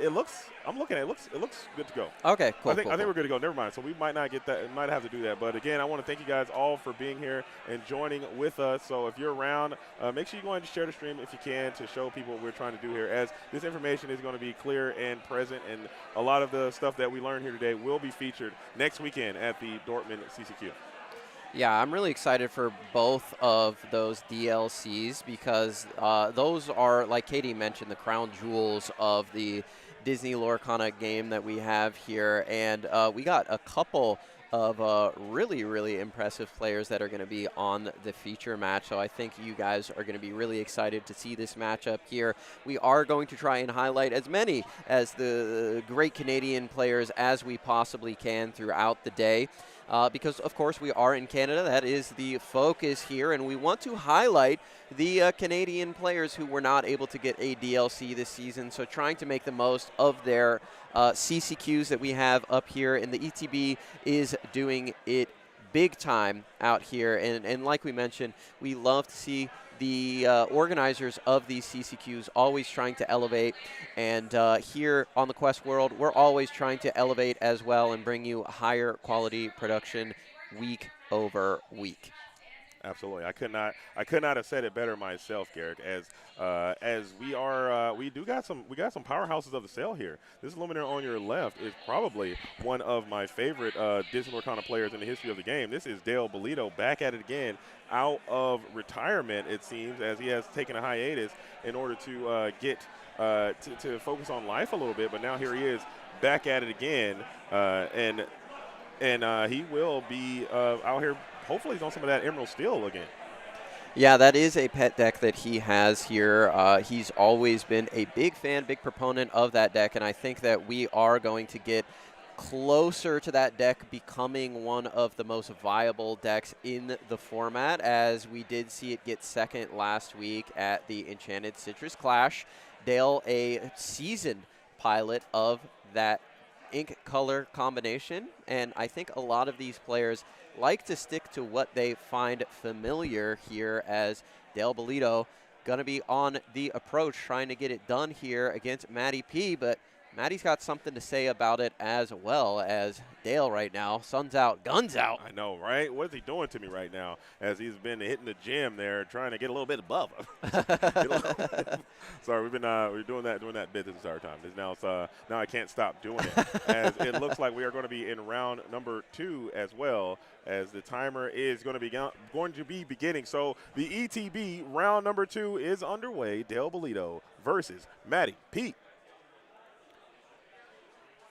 I'd be interested to see what the chat is interested in seeing on stream as well. We can try to make that happen for you guys, as I see a Pete Games referee, so that might be a little bit of a signal. And there is that Diablo Maleficent Spy. We are going to spy at the hand, and there is the Ruby and Sapphire deck. It looks like it could be the Actions variant right now, as Dale is going to download all of that information and keep it stored there for later. A couple of sharks to how far I'll go. We've got the Be Prepared in hand as well, as Popsicle is going to come down on turn number 1. Classic opener for the Ruby Sapphire. What do you favor in this matchup? I really like a little bit of Ruby Sapphire. I think if they can get those, if they can string together those top decks, it's going to result in them because they can top deck quite well. Yeah. But you have to make sure you hit those critical ink thresholds. You got to get to that 6-7 ink. Set yourself up for a potential top deck. Maui Half Shark has got to stick around for a little bit. Just freeze the board for a little while. Maybe you can get to that 8 ink threshold top deck. That Sisu, Sisu, and be able to clear this board. As we got a shifted Diablo in early, beautiful and enchanted, double Diablo down, and Dale is set up to draw some cards. Now we need to find a brawl so we can get this thing off the board. I love the addition of the Stone Servant in these decks. It's so synergistic. If there's a villains deck in Disney Lorcana, it is the Emerald and Steel deck, as they have the Ursulas, they have the Prince Johns, they have the Headless Horseman now, and Diablo able to protect them a little bit, which is interesting. This card is it's the all-star of the deck, this character, but also the great supporter of the strategy as well, able to get cards into your hand, protect the valuable villains on your side of the board, such as that Ursula Deceiver of All, and there she is down onto the board, as we're going to get a quest in for 3, as she is a villain, turning the Stone Servant into that 3/3, that quest for 2, and the other Diablo going to quest for 1, and we are going to shift after the quest. Heads up play by Dale there, getting in the 2 lore, and then questing on top to draw the 2 cards. What do you think of that? A little double dip the chip. Double Diablo down, getting active. I was going to say about that Stone Servant, it also provides them something that they have been struggling with mightily, not being able to have a character that can quest for 2 in this Emerald and Steel. You typically don't want to be quest with your Prince Johns too terribly much, but now you have this solid, robust character that can have 3/3 and quest for 2, and another super slow turn coming in from Matty P, not able to really put anything together. How far I'll go is a vibe. You are keeping your hand quite healthy, and you're advancing your game state, but you're not really applying any pressure to the board. Ursula Deceiver now. Double sudden chill. We're taking 2. Yeah, double sudden chill is brutal, as these Diablos are going to continue to get their quest on. The Deceiver of All, such a threatening card if you're not able to get it onto the board, as we just Inkamorph, play nothing, and pass the turn over. So no turn for play here for Dale, or just wants to hold back some things in reserve for that potential Be Prepared that could come down later in the game. But Maui Half Shark going to come down onto the board, a staple of the game, one of the world champions' favorite characters in the game, but has sort of fallen out of favor here in the core constructed format, as he's lost some of those supporting pieces, such as that Grandma Tala and that How Far I'll Go. But now in the Infinity format, really able to shine once again. Quite shameful, this Maui Half Shark. This card is incredibly powerful. To see him not see as much play in the core constructed is a bit of a bummer, but now you're going to have to negotiate through a Strength of Raging Fire, but we're going to double sudden chill one more time, it seems, as we are rinsing the hand again. Ursula Deceiver. Imagine Prince John were part of this equation. You'd have a significant bounty of cards for Dale Bolito, but he seems cool, calm, and collected as the hand is rinsed. We are going to hard play, but we don't talk about Bruno, as the Maui Half Shark is going to get sent back to the hand. And that's the worst thing for Matty P in this situation. And another Be Prepared there is sent to the discard pile. The Maui Half Shark, a really good character to try and challenge into these evasive Diablos, but if you can't keep them on the board, then you can't really get it done. I'm sure Matty would have loved to have the Maui Half Shark there go into the discard pile instead of that Be Prepared. That way he could draw an Inkable off the top, Be Prep the opposite side of the board, and maybe get his way back into this game. 2 Be Preps in the discard. Now we can get those back at some point with the Maui Half Shark. If we have something like a Vitalosphere, we can use that to rush him out there. That way he doesn't need to stick down onto the board. But this is the issue with the Half Shark right now, I think, in core constructed, is he comes down onto the board, sits there, and then gets hit with some removal, as we're going to sing Let the Storm Rage On twice onto the Maui Half Shark and draw 2 cards. Yeah, getting 2 cards out of this deal, but you still will have this Maui Half Shark sticking around. Maybe there's another song that Del Bolito has access to. Full Inkwell available. We have 2 singers still available. So Strength of Raging Fire or another Storm Rage On from one of those Diablo, the Devoted Heralds, and the Maui Half Shark will fall. And I think Matty P is going to be back against the wall. You still have the opportunity to potentially find, like I said, that Sisu off the top can kind of claw you right back into this scenario a little bit, as the Max Goof is going to hit the board now. So that will be able to pay an additional ink and get a song back from the discard pile. So Maui is probably going to fall here when these Diablos sing. Max Goof coming down, bringing a song back to hand, and we have the rainbow foil coming down from that starter deck from Fabled, a really beautiful version of the card there. We'll see what Dale decides to ink here if he needs to ink, but yeah, we do have the ability to sing that song again, remove the Maui Half Shark, force Maddie to just draw off the top of the deck. Now, you mentioned Ruby Sapphire has really, really good top decks. The cards coming off the top of the deck are probably on average going to be way higher value than anything coming off the top of the Emerald Steel deck. But right now, with so many cards in hand for Dale and so few in the hand for Maddie, it's just going to be a resource battle instead of a value battle, and Dale is probably going to win that, as we are going to heal up our Maui Half Shark. We're going to use him to challenge into one of these Devoted Heralds and get a Be Prepared back, and we can use that to clear the board here. Interesting, Dale seemingly had the opportunity to clear out the Maui Half Shark last turn if he chose to, but instead went for the Keep the Ancient Ways, as we are going to let the Storm Rage onto the Maui Half Shark, maybe just holding it for that Ursula to sing it twice again. Yeah, I think that's to get more cards in there. I think that's a very fair point. Also, I think he might not have had it. I think the song he had to get back from the discard pile, because I believe he stormed and sent it to the bottom of the deck. So oh, yeah, that's true. That's true. I think he got back the sudden chill from the Max Goof, which is also a great play in itself, because now you set yourself up for a potential another discard if you were able to rinse that hand one more time. So 2 cards in hand for Matty P, as the board is looking like it's favoring Dale Bolito quite significantly. And you're also out ahead in this lore race. The Muses now have hit the board as well, so you can set up this very obnoxious Muses Max Goof loop together. Yeah, that is true. We'll see what Dale has, because he knows that there is a Be Prepared on the opposite side of the board. I don't believe we've used the Keep the Ancient Ways. There's no Pete on the board quite yet. That could hit the board here. I believe we have 2 additional ink that we are working with. We ink an Ursula Deceiver of All, and we sing I'm Still Here onto the Diablo to draw an additional card. We return Max Goof back to our hand, saving him thanks to the Muse's ability. So it looks like we are going to get hit with a Be Prepared on this turn. Interesting maneuver. I thought we would maneuver that a little bit differently to kind of avoid that Be Prepared scenario, but I believe Dale has a plan. You have a ton of cards in hand. You actually are in such an advantageous position when you know your opponent's entire next turn, and you can kind of map it out there. A player of Dale's caliber, clearly he knows exactly where Maddie's going to do. Now you can kind of play around the inevitable outcomes. We're going to go double Diablo again, so that's 4 copies of the Devoted Herald. And we're going to rinse the hand for the last card. It's How Far I'll Go.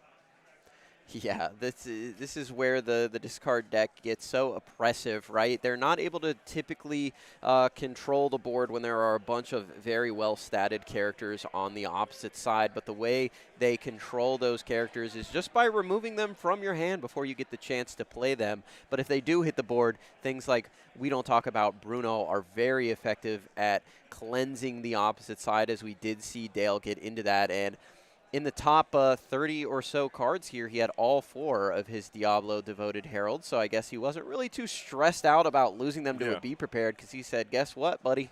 I got 2 more. I got 2 more here backing me up. And I think that if this game would have sequenced a little bit different, man, you could have had some serious brickability issues with these quadruple Diablos in tandem. But it worked out quite nicely. Dale has negotiated all these treacherous obstacles, now staring down nothing but a simple grandma, as Max Goof will return yet again, checking the discard pile, looking for another song. We will resolve the Keep the Ancient Ways. This card has just been phenomenal in this Emerald Steel deck, especially when you can loop with the Max Goof Muse combination.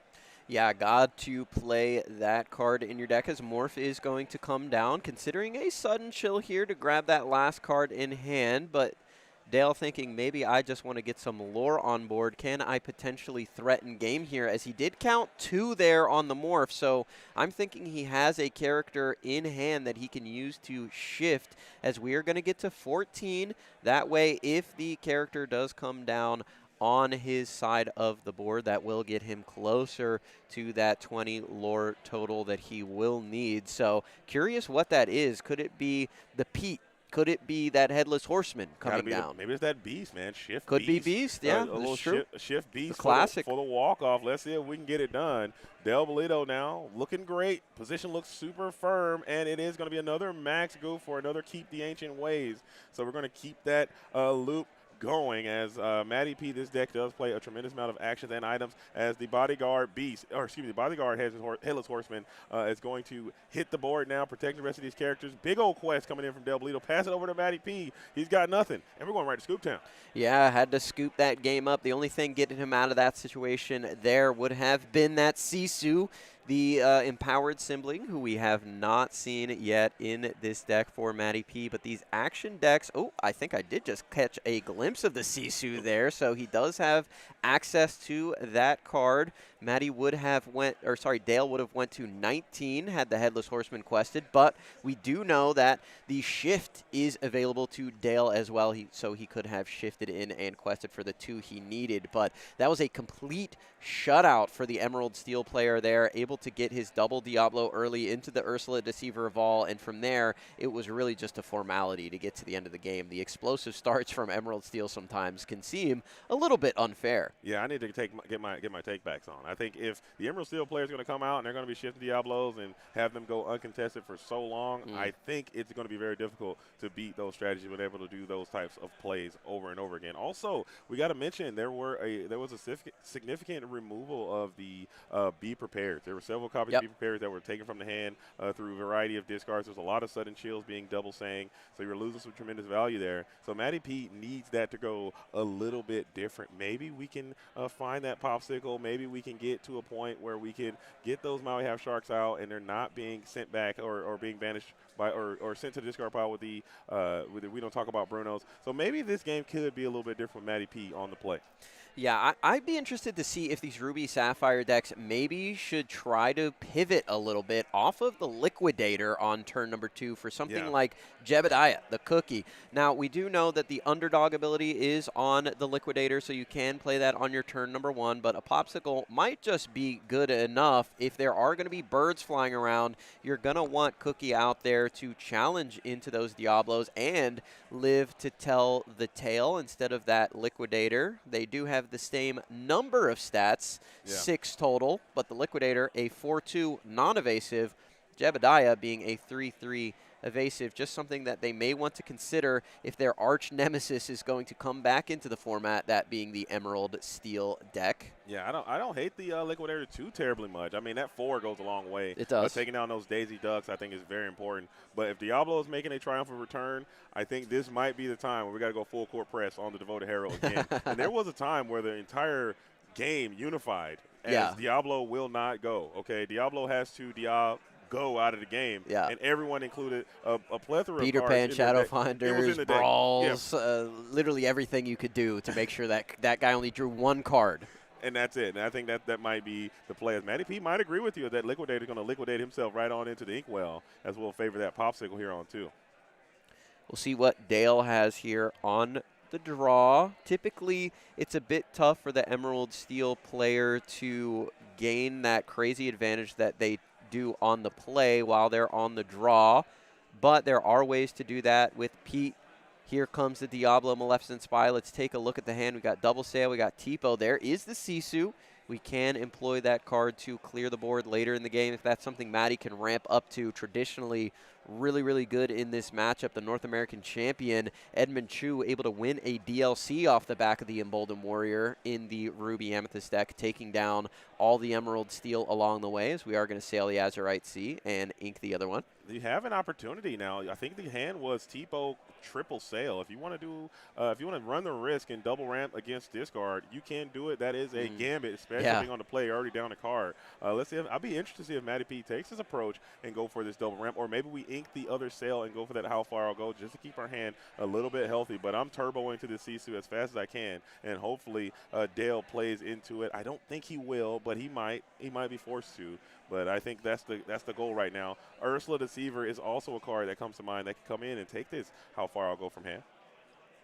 Here we're going to go on a little bit of a quest with the Diablo. We'll see if we have the ability to shift on this turn. They both quest for 1, so it's not a big deal to quest before you shift the character, as Dale styling on him, likes to get the quest out first before shifting. Here is the Devoted Herald, which is one of the best cards in the game. Now, it is not going to trigger off this How Far I'll Go because you put the card into your hand and you put the card into your inkwell. You do not draw it, and Diablo only draws when the opponent draws. So you get around there.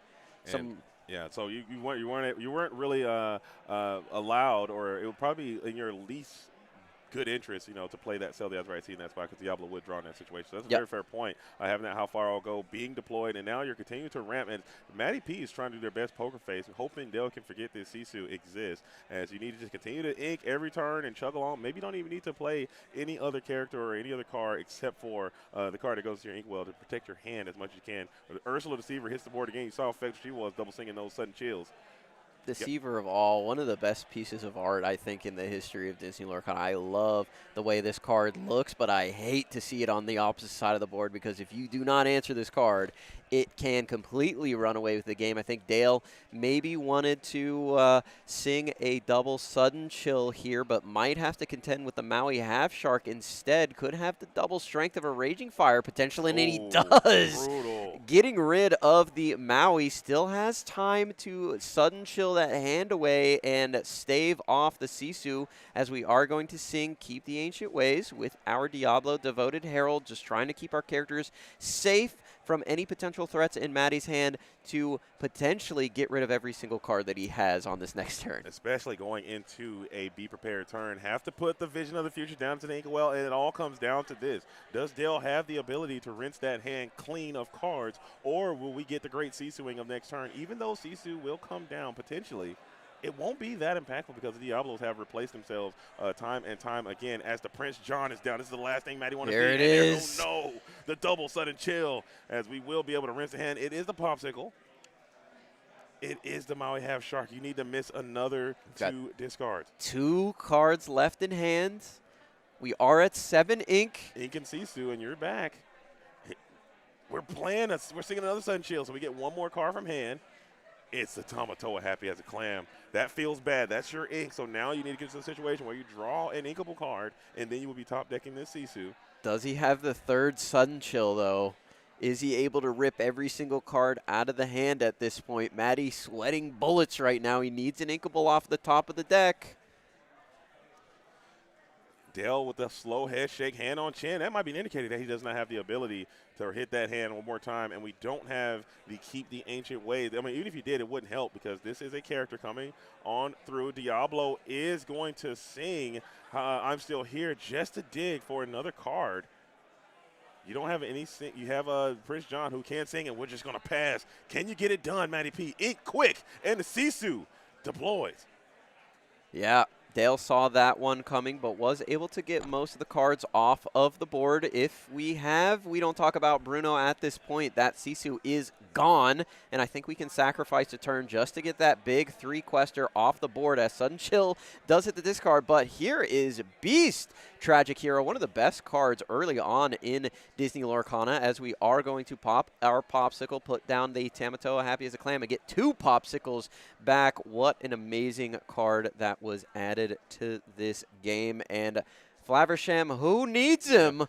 That was a great 1-2 sequence there. Having the ability to play this Tamatoa now, giving yourself a little bit of breath of life. You are staring down this Beast Tragic Hero, and historically the Ruby and Sapphire strategy really hasn't had a lot of cards that can really cleanly deal with this Beast Tragic Hero. I think Madame Medusa comes to mind, but a lot of the Illuminators have looked to remove that card from this deck, so you really don't have a way. And we can just sit back and draw endlessly, but now that we don't talk about Bruno, it gets a little bit worse with those 2 cards from that double Popsicle play. I do really like the inclusion of Sisu here. I don't believe that a lot of Ruby Sapphire players were on that character, but I think Maddie saw that Emerald Steel was going to come back into the format, and we needed to get Sisu in the game. Also really good against these Dogs decks if you're able to get to that 8 ink threshold, as we take a look at the hand with the Ursula Deceiver, the beautiful D23 version there. This deck used to be max rarity. I mean, it used to be beautiful. I think we still might be getting close to a very, very high rarity Emerald and Steel deck. Matty P now trying to seize as much initiative as possible. We're going to start with this Maui Half Shark in a late game scenario. It might be a little bit more powerful as the develop our brain is going to be deployed to gain yourself a little bit of lore with this Maui Half Shark. We got a match here. Whose spot are you favoring, Garrett? Right now, Matty, I think, is in complete control of this game as he is going to quest for a mighty 5 here, going up to 9. Could potentially gain some additional lore or just going up to 8 here. Maybe had a little miscount on the lore reader there, but Dale needs to find a couple removal songs here. We're going to draw off the Beast and draw for turn. Beast does draw first, and it is not a May, so we're going to get some additional cards into hand here. If we're able to sing things like Strength of Raging Fire, potentially, with 2 more characters on the board, we can go ahead and clear off the Maui Half Shark plus the Sisu in one fell swoop with an Ursula Deceiver of all. But Dale in a bit of a pickle here. When these characters get really wide and really big like this, it's tough for the Emerald Steel player to consistently deal with them. Yeah, but he's got so many cards in hand. Certainly, there has to be something that you can use to kind of help bring this board back in tow a bit. We see a little sneak peek of a Headless Horseman. We also have that Let the Storm Rage on, so we can clear something as we will go ahead and Storm Rage on, going after the Sisu just to clear some of that lore off the board. We will serve it up to the Maui Half Shark, but I guess in trying times, you must do what needs to be done as we have the option to potentially sing some more songs. Beast is free and clear to sing as well, and you have a full Inkwell available to you. So I don't know, maybe it's just one of those things where a lot of cards in hand, you got a lot of decisions that you can make, and these are the positions that the great players want to be in.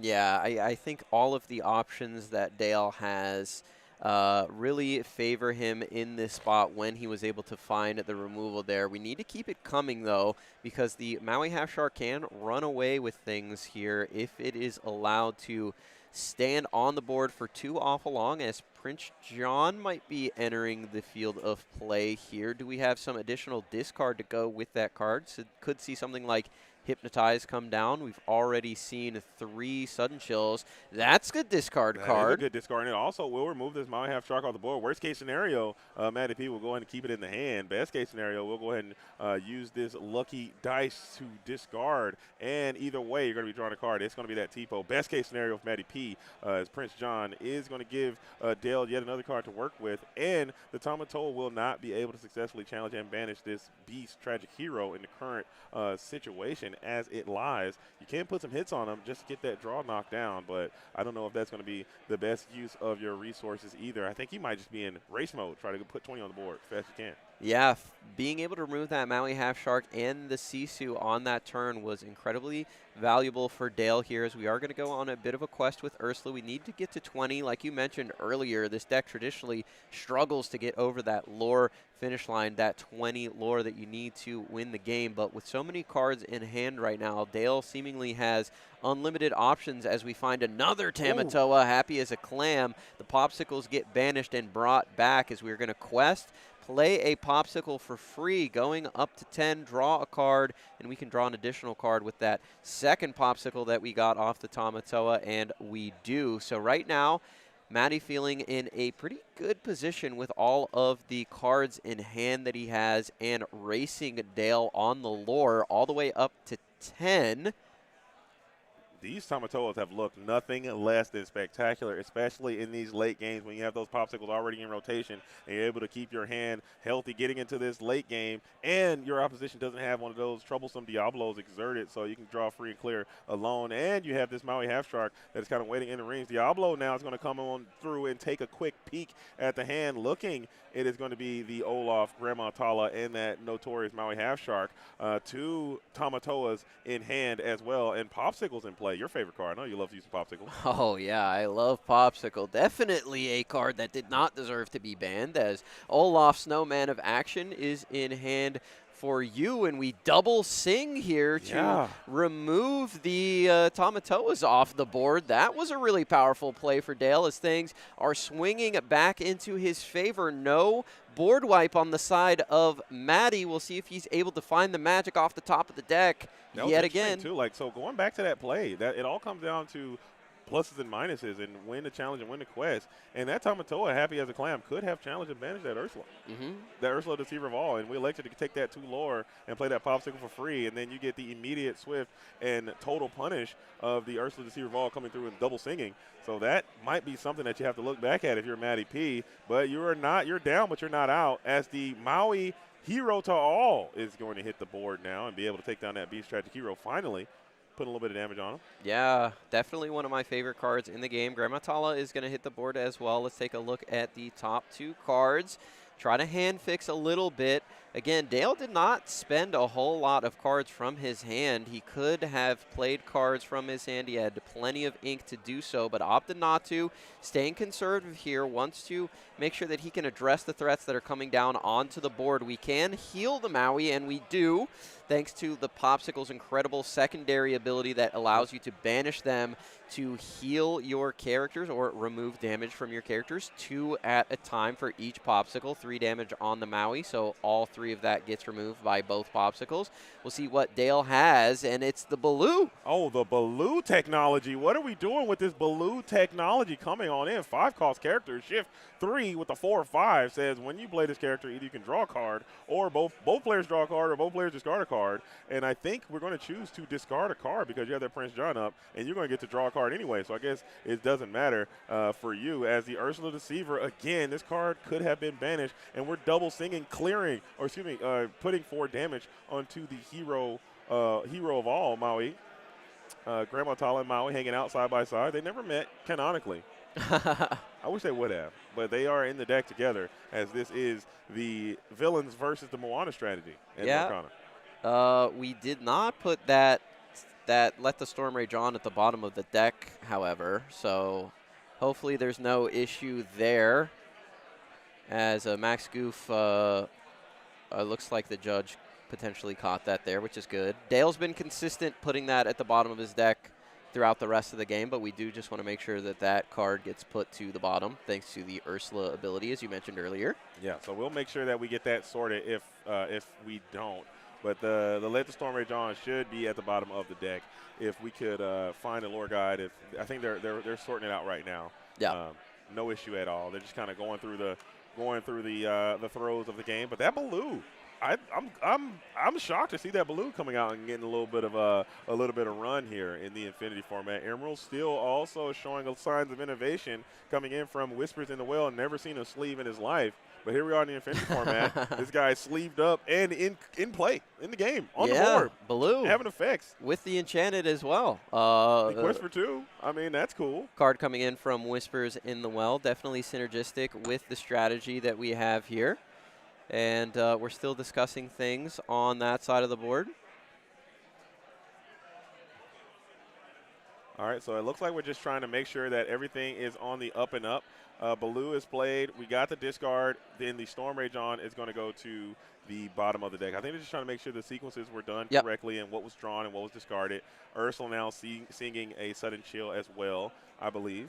So yeah, Baloo discarded the Headless Horseman. We sang Let the Storm Rage On twice with Ursula, and then we sang the Sudden Chill. So it looks like everything is good to go here, and the players are all clear. Again, just a little bit of a mistake there. Dale apologizing. He has put the card at the bottom every other time throughout this game, so just slipped his mind there as we challenge in to the Maui Hero of All with the Maleficent Spy banishing the daring demigod. And a huge shout out to all the judges as well, all the lore guys that are in the building right now. They brought in some of the greatest lore guides.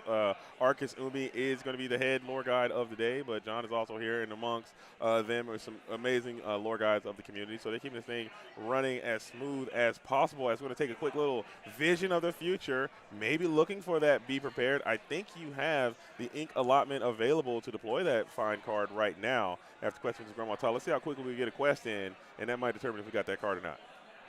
Yeah, absolutely. It looks like Maddie on the back foot here as Dale able to fight back and take that board back after we had double Tamatoa, Sisu, and Maui Half Shark at the board at one point as we're going to develop our brain.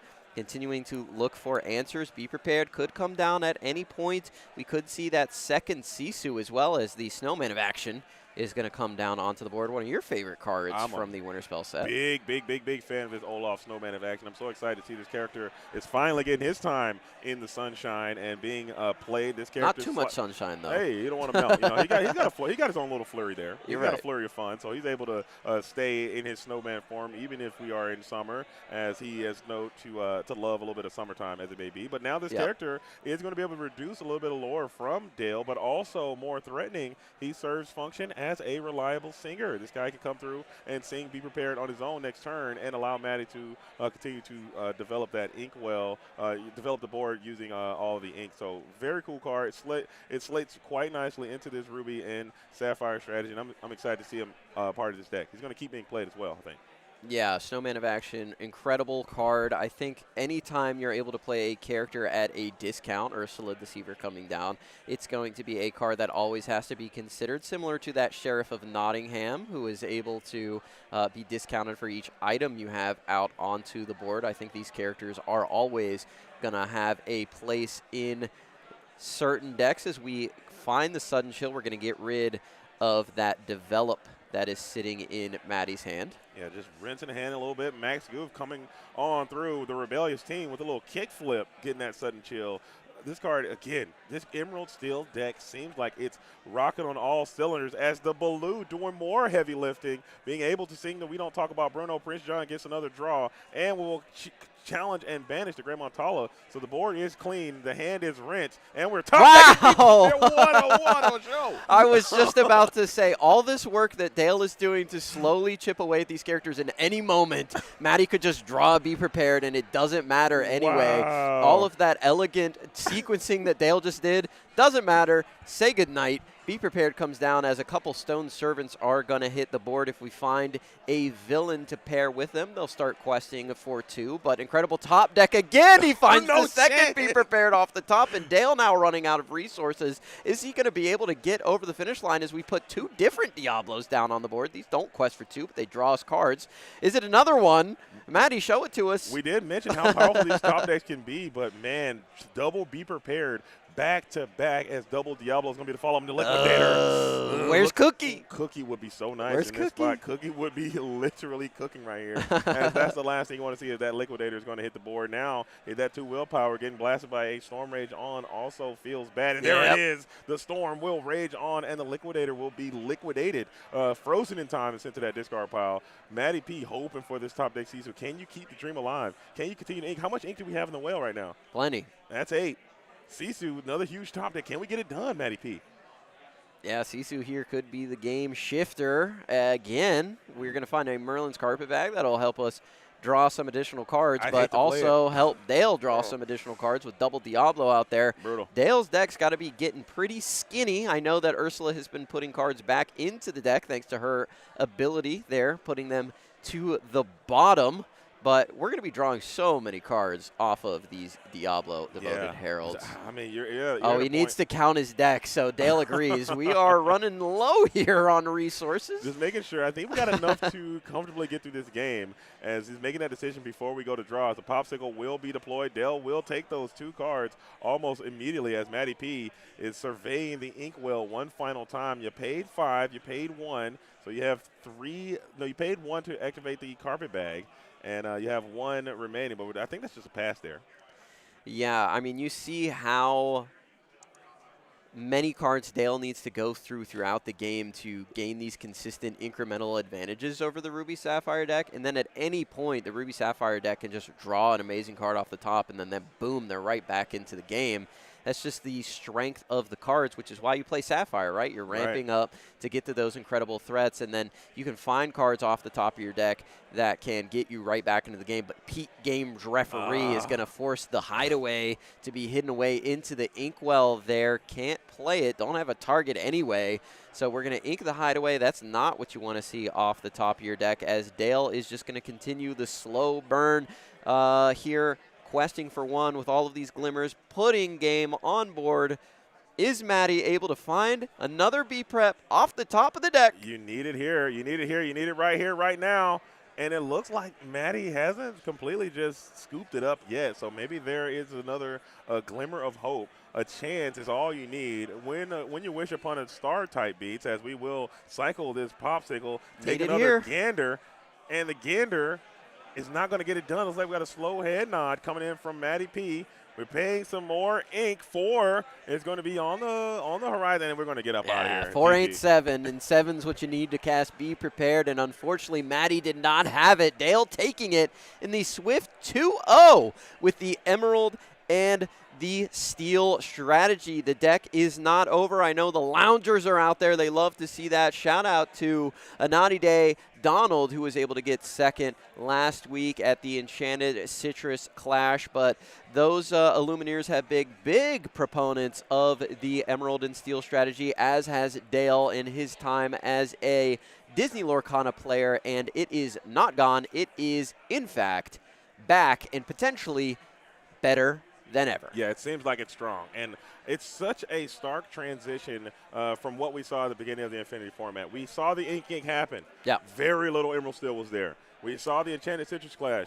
Very little Emerald Steel was at that event. We saw the events that took place in Europe. Very little Emerald Steel at those events. And now we're starting to see that as the metagame begins to solve and resolve itself, Emerald Steel is making some noise. And it seems like it is in a position to be the deck to beat that will force another stark transition in this metagame. Maybe it's time for the Amethyst decks to make a return. Maybe it's time for the Dogs decks to take a seat. Maybe it's time for something else to happen that can be a strategy that we just haven't seen make its way into the forefront. Yeah, it is really interesting. We've been talking about it all day, the ever-evolving format that is the Infinity format, and Emerald Steel taking advantage of this evolution, getting back into the game, getting back into the format in a major way. We'll see if Dale is able to keep it consistent throughout this tournament and keep his deck pushing, as he would love to see Emerald Steel get another top placement here, as would a ton of Illumineers out there that have been playing this strategy for a long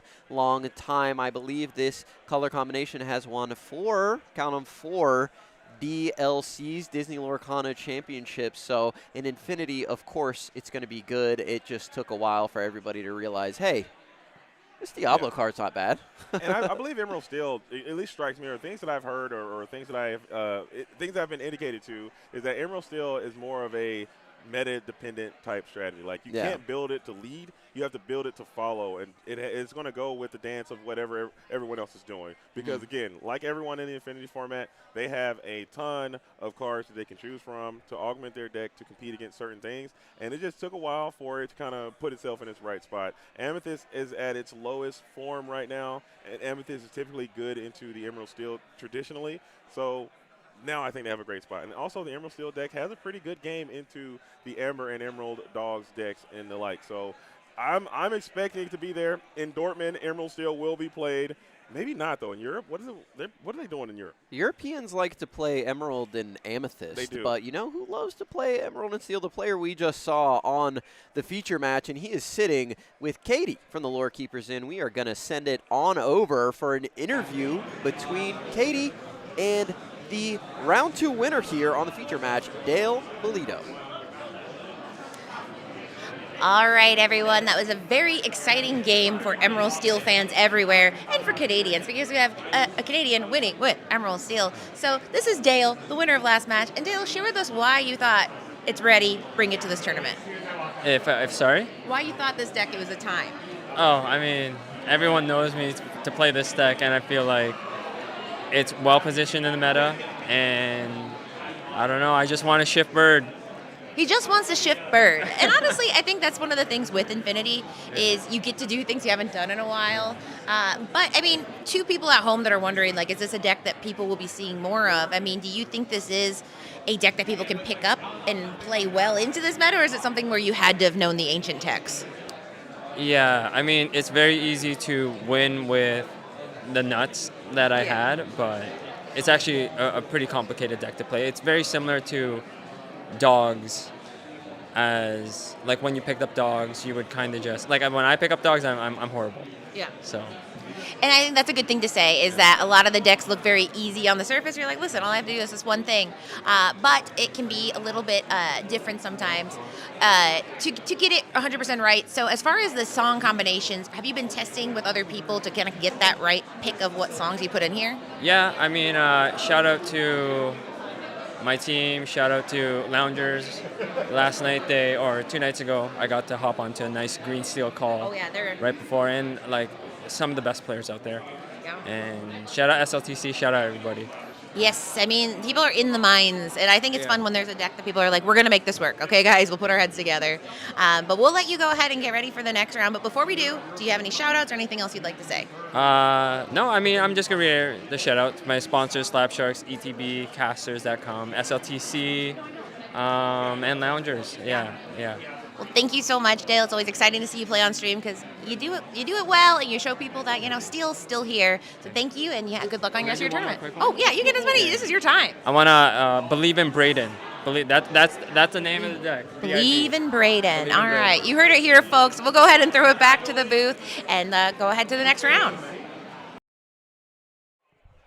And we are back in the booth. I hope you all enjoyed that interview between Katie and Dale Bolito. Looking great out there. He's actually my fashion mentor. Is he? I'm trying to keep myself fashion forward. And Dale, a great dresser. So shout out to Dale for all the help. Also a phenomenal player. And I tell Great. this every time I'm so glad I had a chance to hang out with Dale again and see him here at this tournament. Phenomenal player in Lorcana. If not for Dale, he's one of the players that's the reason why I play. I tell the story all the time. If not for Dale Bolito, he is a legend in another trading card game. I don't know if we can talk about it too much, but he's a legend in that game, and I have been consuming his content and being a follower of Dale for a long time, and he's the one who introduced me to the game of Disney Lorcana. Yeah, who knows if we'd even be streaming this event right now if not for Mr. Bolito. So super shout out to him. Great to see him get a win on stream and trying to keep it pushing forward with the Emerald and Steel strategy. I know there are a lot of players out there that love that deck, but we are going to send it to a quick break, and then we are going to bring you round number 3, and Katie and JDZ will be on the comms for that round number 3. So stay tuned, don't go anywhere. We will be right back.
And we are back at the Into the Battlefield 15K CCQ here in beautiful Toronto, Canada. I'm JDZ, and I'm on a quest. Joining me for the first time today is Katie from the Lore Keepers Inn. Katie, how are you feeling today? I'm KDZ, and I'm on a quest. Yeah, she did it. All right. She did it. Yeah. But I'm good. I got some booster packs. They gave us a sticker that's full holographic. Got a cool T-shirt. Yeah. We're entering the battlefield. Yeah, and honestly, I said this. I was taking a little vlog, and I said shout out to the ETB, Enter the Battlefield, for supporting their community with 2 game stores, and then supporting big events like this, and then supporting the drip. Yeah. That's important. The aesthetic. I mean, it's all about the aesthetic. You got to have it. And they have a really cool little T-shirt here and a very cool community, like you said. They're putting on for the city out there. We have artists. We have vendors. We have a lot of people from all over have come to Toronto to really be featured here in this Infinity format. And it's just been a wonderful, wonderful day that we've had so far. And I'm excited to see what's going to come up next. Yeah, and I think it's funny because I asked Dale. I was like, so why did you decide to bring this deck? And he went, what did you say? I was like, why did you bring this deck today? He's like, I want to play Bird. So that was like, I was hoping for some kind of prophetic answer where he'll be like, you don't understand the blah, blah, blah. Yes, I listen to my spirit and my soul. He says, I like it. And my soul opened to me, and I saw this vision, and it said, Emerald Steel will be the way. In this position, people are outdrawing 3 cards per turn, so if I can discard 1.5 turns per second, then I'm actually, and no. The answer was he wanted to, which is valid, if you know. And I think that's something where he said that, I asked him, I was like, is it a deck that is you have to have been raised by the blade to play it, or can you learn it? And he said it is similar to dogs, where it takes a lot of reps rather to get the language down, and then it becomes second nature. But before then, it's not something you pick up and you're like, this makes sense, you win, you play cards. I do think modern dogs is a little bit more linear. Yeah. I think it has gotten easier and easier as time has gone on, but the logic stands. I like Bird, play Bird good, okay? And I'm glad to see the Bird is back. I was talking to Garrick about it early in Infinity format to see the Diablo not be featured at all, like barely being played. Yeah. I was just, we were shocked. I was pleasantly surprised a little bit. I'm not going to lie, not seeing so much Devoted Herald, but I was a little bit sad to not see that character be part of this Infinity metagame. And now he is back and in a major way. So I'm certain there will be Illumineers all over the community at Dortmund or the Infinity event at the DLC in Indianapolis. I'm certain the birds will be flying there. Fly. Ha! But I also will note his shout out was believe in Braden, and Braden believes in Bird. I think there's nobody more than the Lounge that believes in Emerald Steel Discount.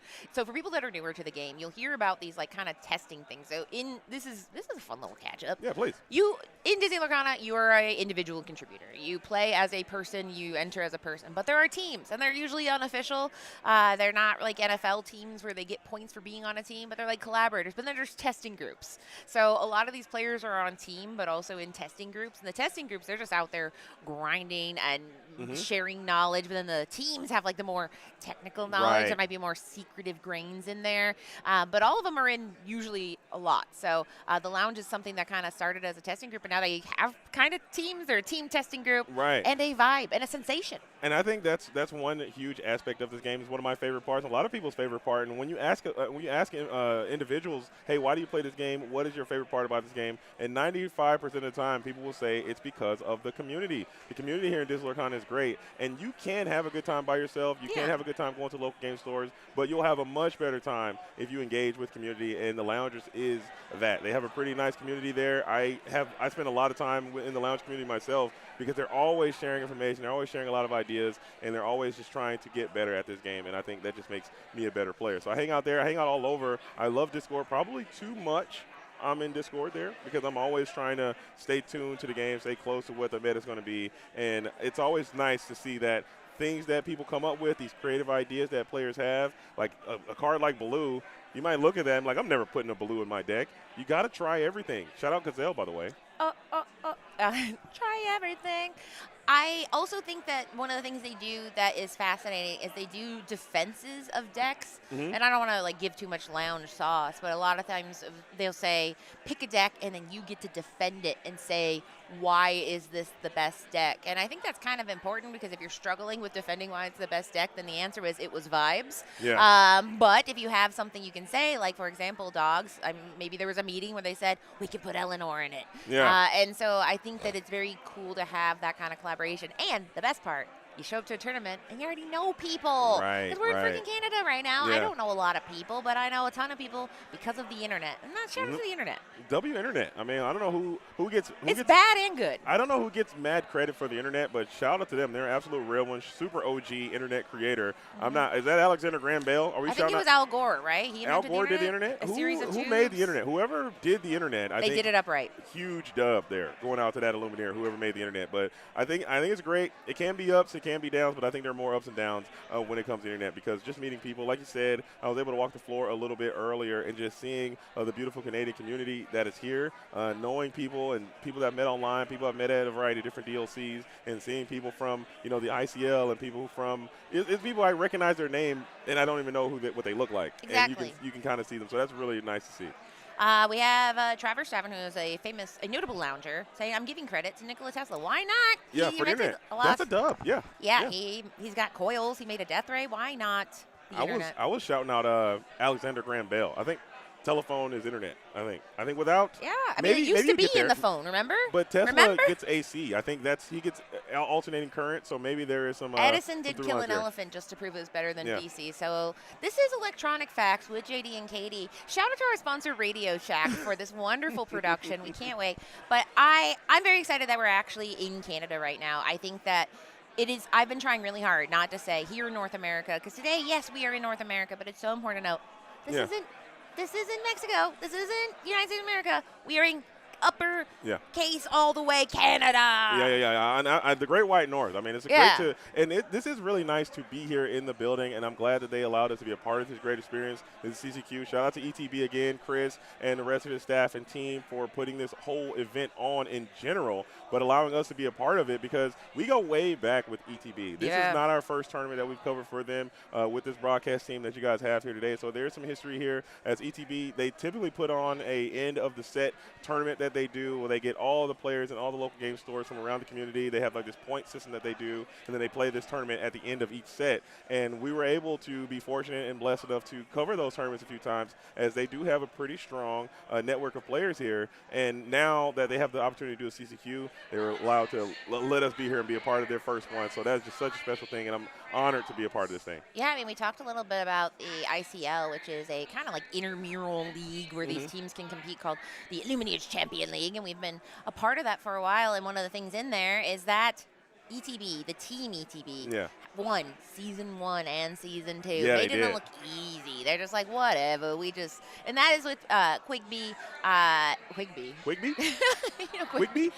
Quigley, Joseph Quigley, Habibi. Quigley is Habibi and Quigley put together. Yep. But they also have some other great players. I know Riley and Chris himself. Chris also is nationally.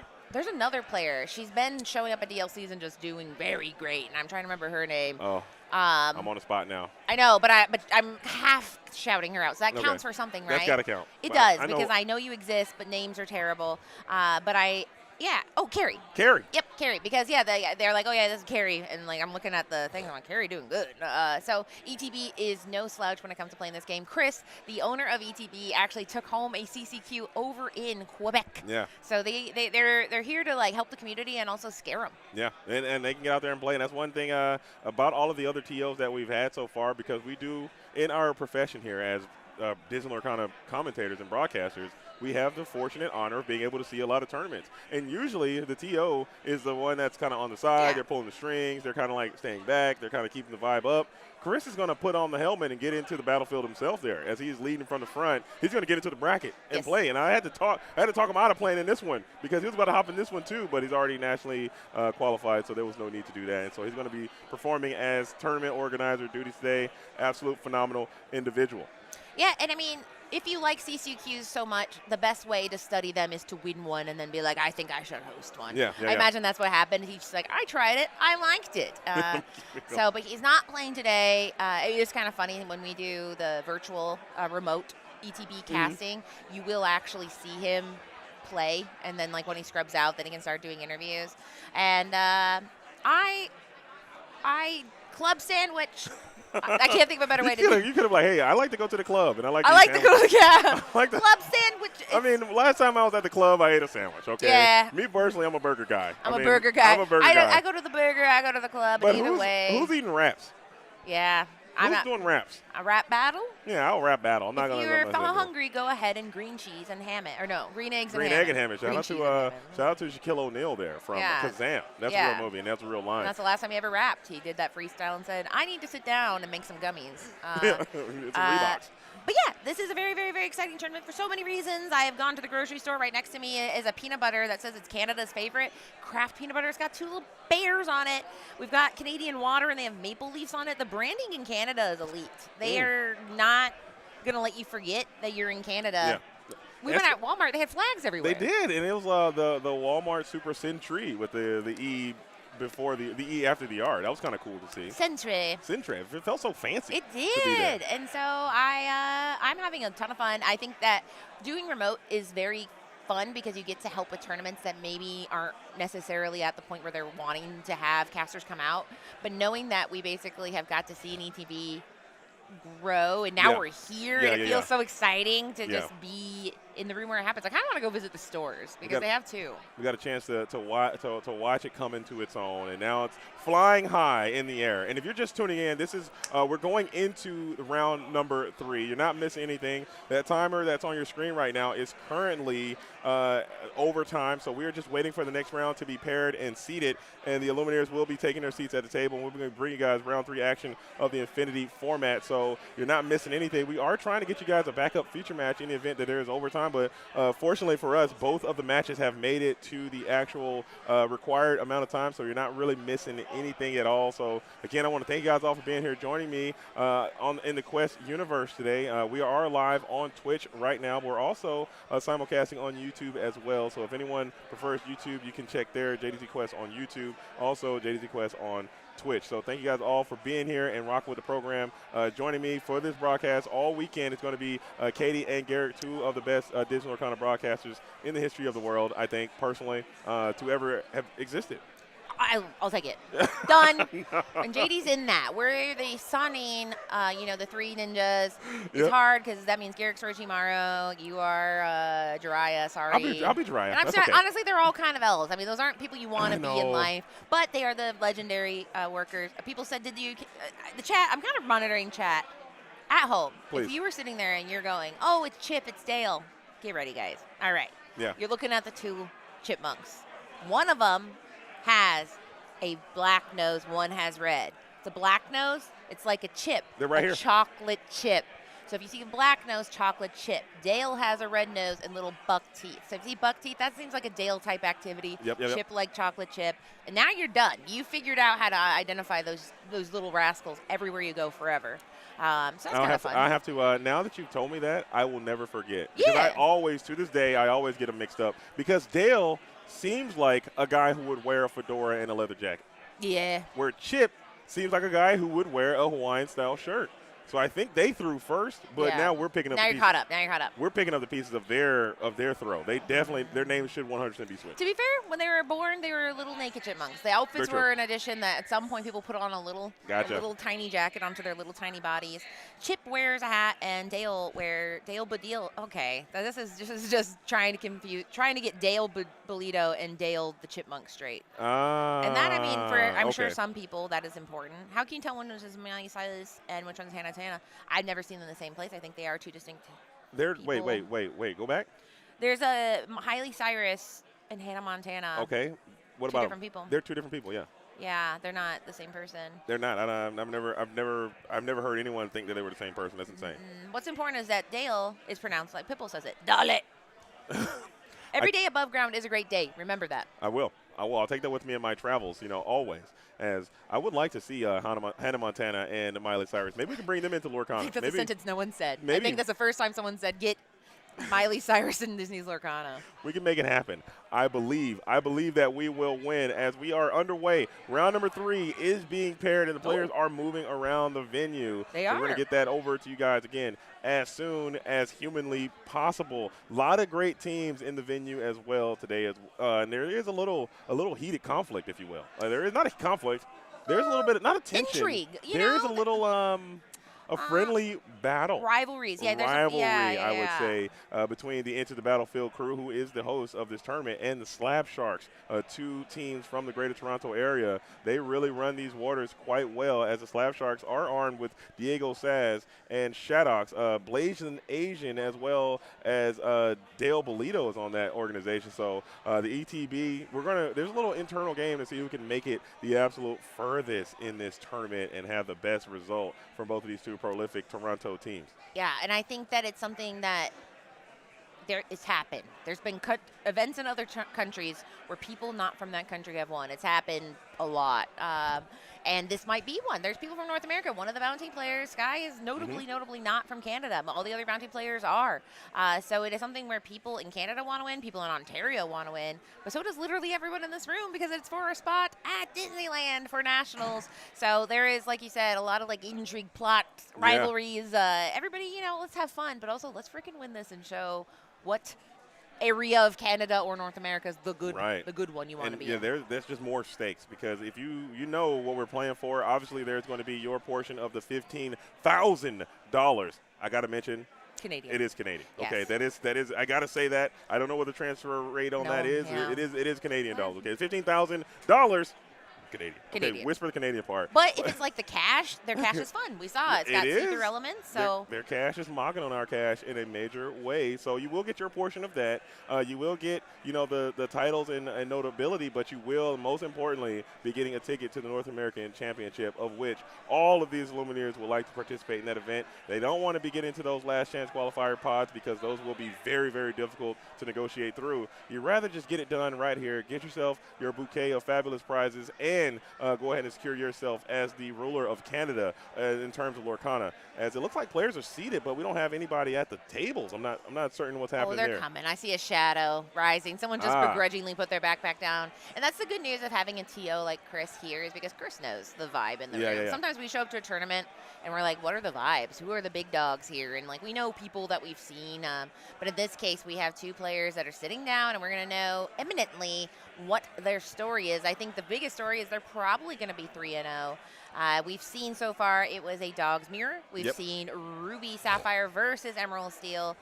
But I could say it would be anything. It could be one of 7 things, probably. I would like to see a little bit of Amethyst. I'm getting nostalgic for the purple, if I can be so bold, as I know in the core constructed format, Amethyst has kind of taken over that format a lot, along with the Dogs decks as well. And now in Infinity format, we started off with a ton of Amethyst early, and now we don't really have, or we haven't really seen too much Amethyst, but it looks like we got the Quickster. It's Quibbly.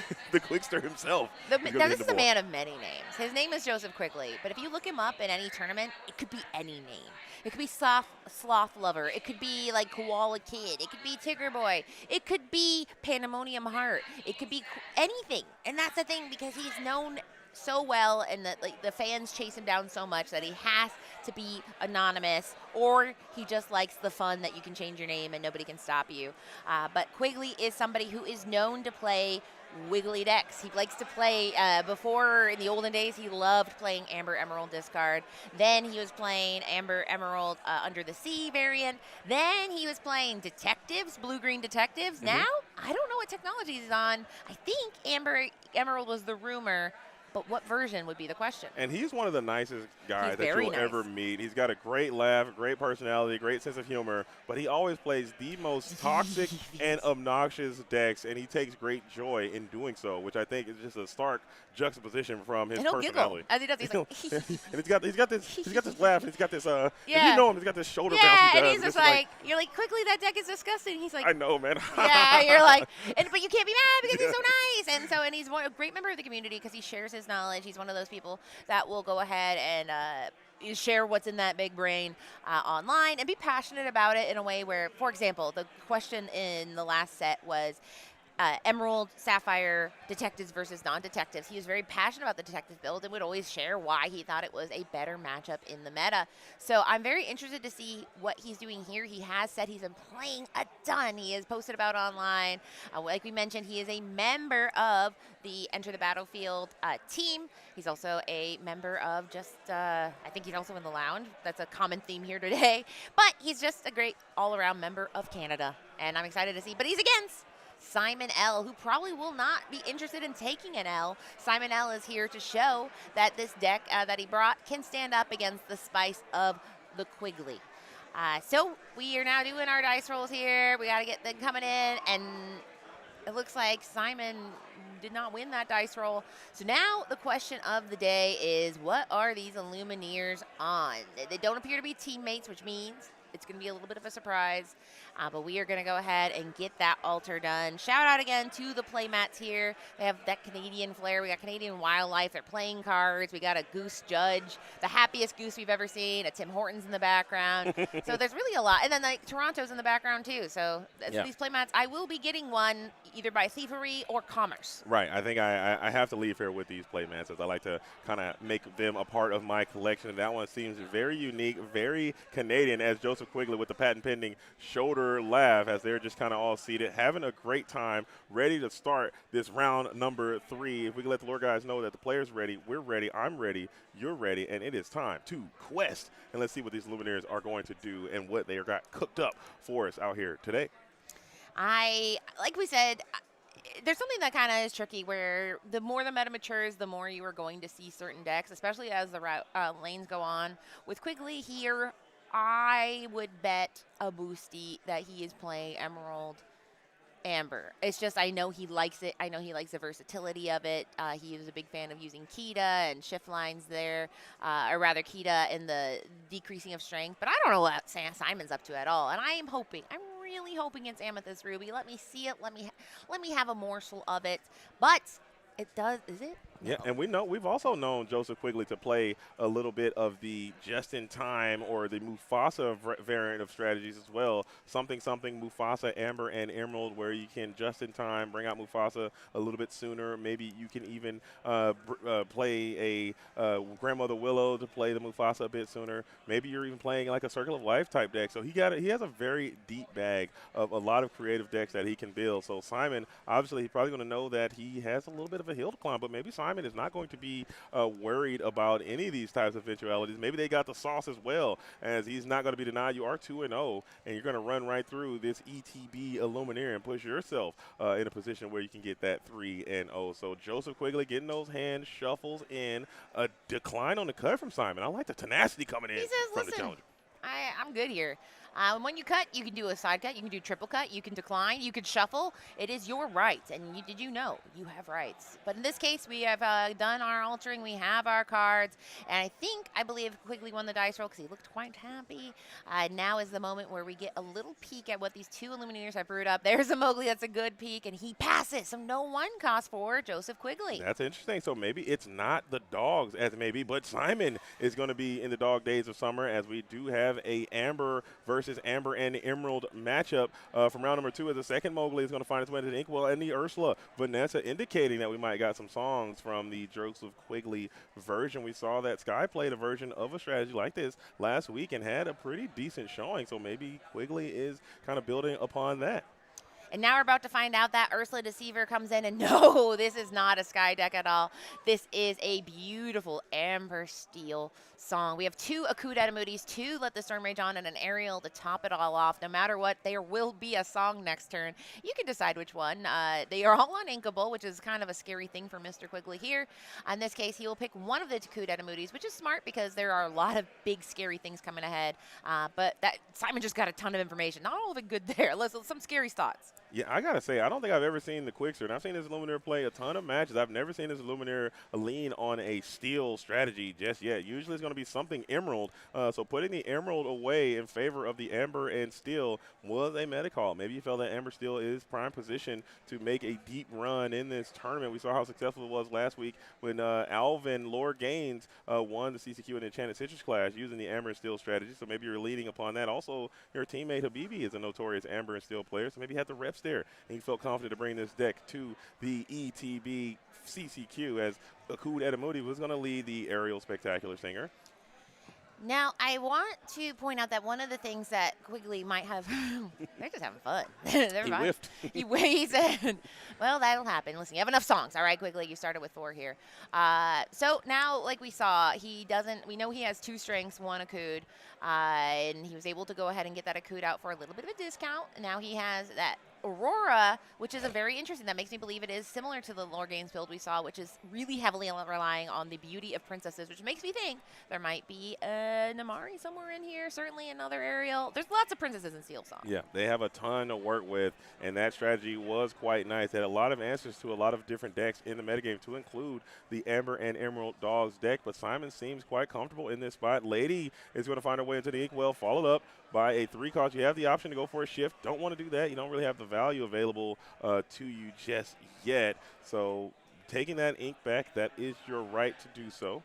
And I think Simon is in a very interesting predicament right now because we've said that Amber Steel, Lore Games had it, but I would bet a lot of money that, I already bet all my money that he was playing Amber Emerald, so I lost all my money. So I don't have anything to bet right now. But if I had money, I would bet that, it quickly doesn't have a net deck of Alvin's deck. I imagine it was a little bit different. Something to be afraid of is Sonic Warrior, and that could absolutely be devastating. Very but true. the Snow Fort, pretty good insurance here. Simon playing down that Snow Fort and saying, listen, there's going to be a little bit of resist here. There's going to be a little bit of stronger. Yeah, these guys are just 0-3 and 1-3, but let's check again. They're now 2-3 and 1-3 as he gets ready for the storming that could rage on next turn.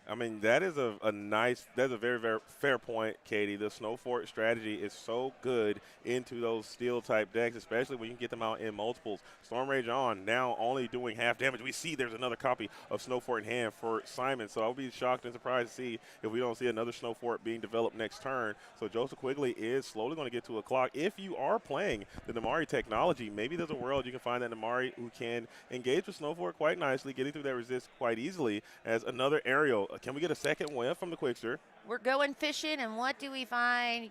You do get to keep one song, and there usually is at least 20 songs in the songs deck. In this case, he says, I'll take a little Along Came Zeus, which is great because it's saying no matter what's happening on the board, I'm dealing 5 damage, and that deals with a lot of things that Simon can deploy. Now, he doesn't know that Simon has that technology, but I have noticed some people have been putting Benjas in their Amber Steel, so he needs to be a little careful here. Either way, we have that Ursula Vanessa singing, and then Along Came Zeus and taking out that decisive dog cleanly. Not a bad play at all. You're breaking up that shift line. Also, you're breaking up a tremendous amount of questing power potential that Simon could have. So the Along Came Zeus still able to get through that decisive dog, even through the Snow Fort. So that is a nice sign, nice use of a high quality, high impact card. So now Simon has that decision. Are we going to take another turn off to develop this other Snow Fort before that Mowgli can be deployed? We saw 2 copies of Mowgli go down to the Inkwell, so that might be leading Simon's decision as well if you want. But I think it might almost be worth the negative tempo to set up that other Snow Fort right now and really start to focus on building your board back a little bit later.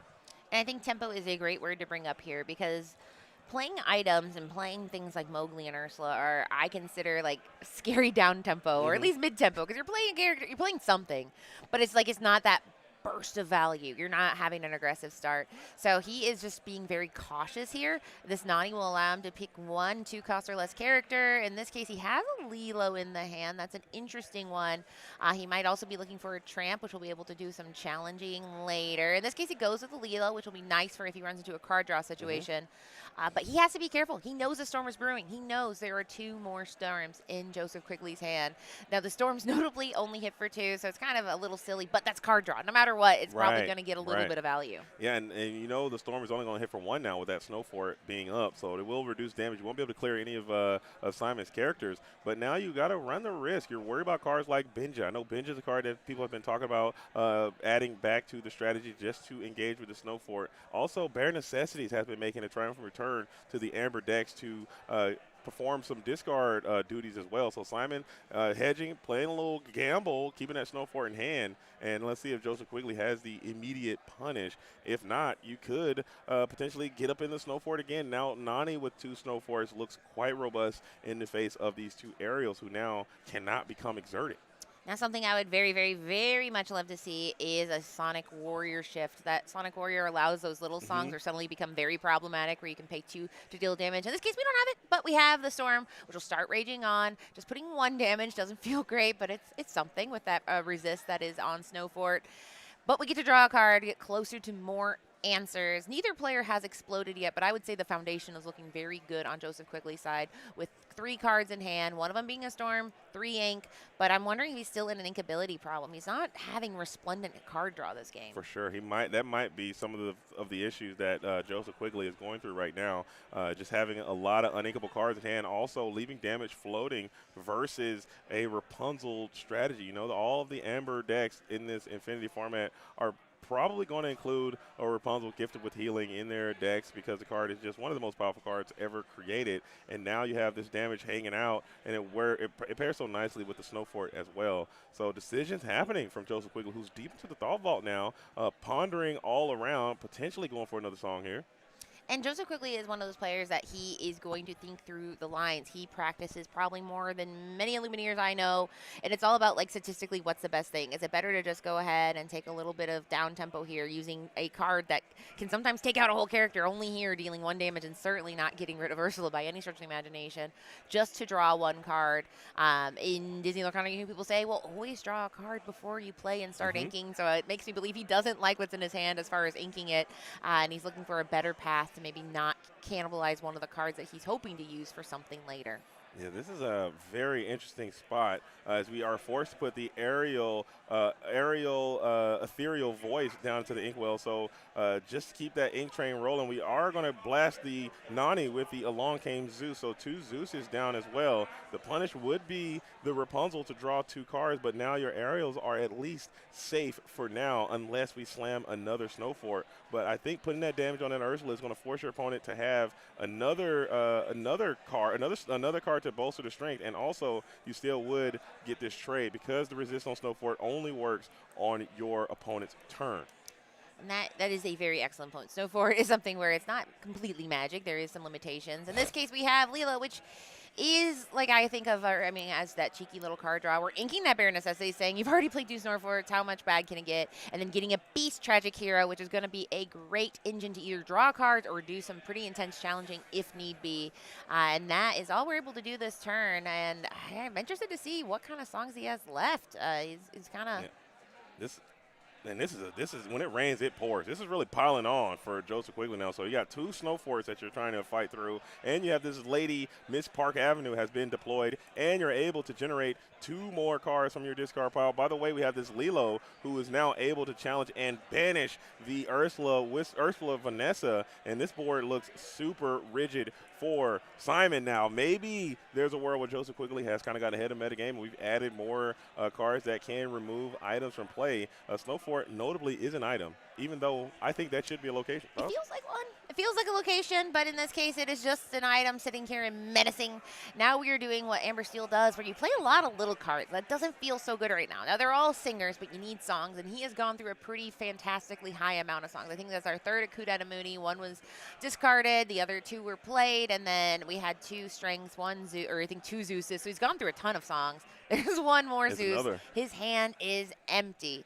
So we're going to go after that Tramp. We still have a Lady Miss Park Avenue, who is a 4/4, but at this point, it's very interesting. There we go. He trades back right away. Yeah, 4/4, resist 2, Rapunzel hits and draws 2 as well, and that is the dagger. Feels bad for Joseph Quigley, who is down, still not out. There's still options. Depending on how your deck is built, it might determine what you can do, but this Mulan Resourceful Recruit is going to hit the board as well, and now you'll be able to quest for 3 on your following turn. So a lot of pressure being added. Quigley is slowly running out of resources, running out of card draw. The dogs are barking as a Snow Fort. Actually, I'm calling it a Snow Fort deck. I think we have seen some dogs, but this was more of the Snow Fort build, I would assume. Yeah, I think, the synergy there of having Mulan and the Ford, it's basically the Ford is the kingpin, or the tent pole. Yeah. Now we do have a Strength or Raging Fire. I think that's why going wide is pretty good here. But like you said, he has to deal with a lot of things that have not only great stat lines, but either can come back with that Lilo, or are going to, like, let's say a Dale comes down, he turns things sideways, and suddenly things really get bonkus in the conkus, as the flavor text on Dale says. So I think Quigley just has to be very careful because there's a lot of ways things can go bad when he turns his card sideways on this turn. Yeah, actually, the Bonkus and the Conkus is a really unique ability. It does kind of go against Snowfort from time to time, and there is a little bit of non-synergy there, as Ariel Spectacular Singer is just going to be forced to sing Storm Rage on, or just play Storm Rage on herself, just to cycle another card. So you got through a lot of uninkables there for Joseph Quigley, who is now staring at this snow fort. You need to be able to find a Benja. We need to be able to find a I find him, I flatten him. Is a tool that I think these Amber Steel players might need to start leaning on if these snow forts and other item strategies are going to be a part of this metagame. And there we have an inking of Strength of Raging Fire, which is, oh, okay, and then we get to playing, and he's not going to be able to sing it. I mean, he could sing it, but in this case, chooses to play that full retail value. He can swing for 4. However, there's resist. All right, so it's actually just 2, and this is just, as you have said before, JD, misery incarnate. Because now we know there's Rapunzel's in the deck. So it's like, okay, do you really want to put 2 on there? Are you going to send something else? He really doesn't have it because that beast, you have to have the damage when the turn starts. So even if that beast got damage, he is swinging for 3 until that damage is at the beginning of the turn. Immediately taking out Cinderella there when Simon gets his turn. And a Rapunzel gifted with healing, getting full value. Simon has to be feeling very comfortable in this position as this Snow Fort strategy. This is why this deck is here. This is why this deck exists. It just lives and breathes by feasting on the different steel strategies, a part of the game, as we are playing the Tramp as well. So the snowball is rolling as Joseph Quigley might have seen the writing on the wall, thinking about potentially scooping it up. But there's a world where you kind of want to just play this thing through. You have plenty of time, and maybe you can convince your opposition to show you more of what this deck has, what kind of tech cards they have, as you are definitely going to be going to a game 2 here. Yeah, the bad side of a Tramp that comes in for that cheap is it's unfortunate. But the good news is you get to see them draw and discard. And the minute they put in their discard, it is public information. So now we know. So you have Go-Go's. You have, we didn't see any Under the Seas. So we saw Fennec. We saw the Dale. Yeah, so you get a lot of information. And I think that Quigley is smart to not just be like, I've seen enough. Because, I mean, that's, I think, the emotional response you would have in this situation is like, we're good here. Because there is no wide removal available. We talk about maybe grab your swords, but these 2 forts are, say, grab nothing. I'm a scoop bandit. I'm an early scoop king, dude. It's a long day. As soon as that second snow fort hit the board, I'm out of there. I'm like, okay, I've seen enough. Yeah. I'm good. As Joseph Quigley says, I see the vision. I see where this is going. And we're going to take it right on into Scoop Town. So Simon on these forts, rocking and rolling. Joseph Quigley falls hard, playing the Amber and Steel deck. I wonder if there's any regrets here on the deck choice coming into the ETB CCQ as you're loaded up against Simon in these forts. Yeah, I would say, I mean, why am I struggling with this poor Joseph's name? He did not have a 1 cost, I believe. One of them missed their 1 cost, and I believe it was Joseph. It was Joseph, yeah. And that is, I keep saying Habibi because he's playing Amber Steel. Honestly, Joseph, we owe you an apology. We'll Mr. give you, Quickster. Quickster. Pandemonium Heart. Pandemonium, one of those names. Koala Lover. Boy. He has a different name. He's a man. And who is he hiding from? That's something we don't know. But Simon says, this is my game. But now Simon will be going second, and Quigley can build up a ton of momentum. That's something that Amber Steel does great, is it can get a impressive start, have some good songs, have some removal, take all the wind out of Simon's sails, and really steamroll the whole game. So I think that this could be a very, very different game. We saw Joseph Quigley when we did that turn 2 Ursula. He had 4 uninkable songs. Yeah. That's brutal. It's really difficult to get through those times. I see what you did there with the Simon Says. I think you. People don't respect you. You gotta shoot them out. If people take them, they can take it on their travels, like you said. If they want to, they can leave it on the table. They don't deserve you sometimes, Katie. I think I try to make it's pretty clean. You gotta be And Simon says, I'm about to win. We get to the snow. Simon says scoop. But I think, looking at this hand, it also is going to depend on how Joseph has constructed this deck.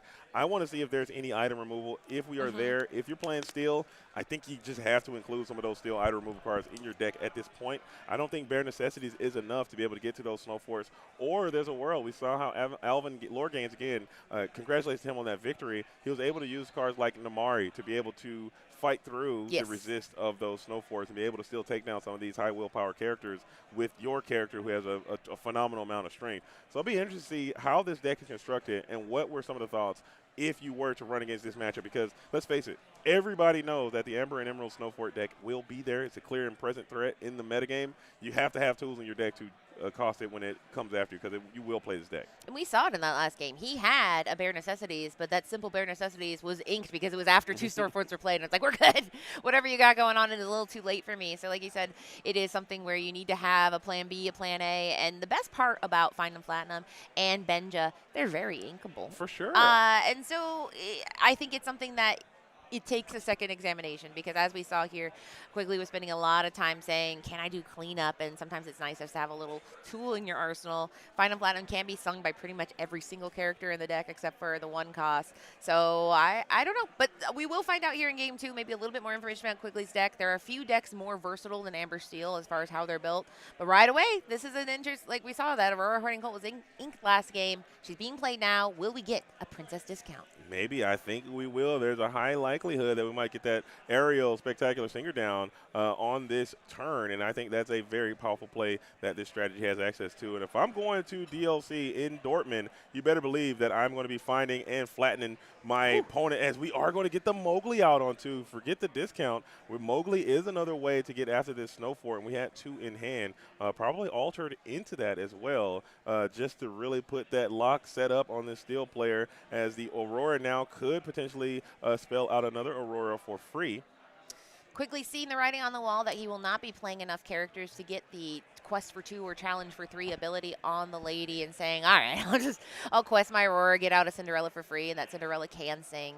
But at this point, that Aurora is feeling pretty good because he knows this Ursula's coming. It's a song deck, but Quickly very, very smartly said, you know how I had 4 songs last time? I don't have any now, but what I do have, what's pretty cool, Cinderella Stout-Hearted. That card is going to be able to be played earlier with just 4 ink, maybe even earlier if you can get a Kud out of Moody out, because it has that princess ability. It can go on that Cinderella, and then suddenly we can be challenging anything at any time. But in the meantime, in between time, aerial time. That's a very, very fair point. And also, we have that Cinderella. We can Akud there, and also get another discount with the Aurora holding court. So you can get that Cinderella Stout-Hearted out very, very quickly. And again, that's a character that has resist, has a pretty phenomenal challenging capability with 5. So, and it can engage with ready characters. So that might be a nice way to engage with these Snow Fort hiders, as Joseph Quigley is going to play the Aurora. The aerial, did he hit or did he whiff? I didn't see what song was grabbed there. I did not either. I was too busy thinking about how much I want to see Cinderella do Headstrong, I'll take you on, where she goes ahead and challenges any ready character, like you said. And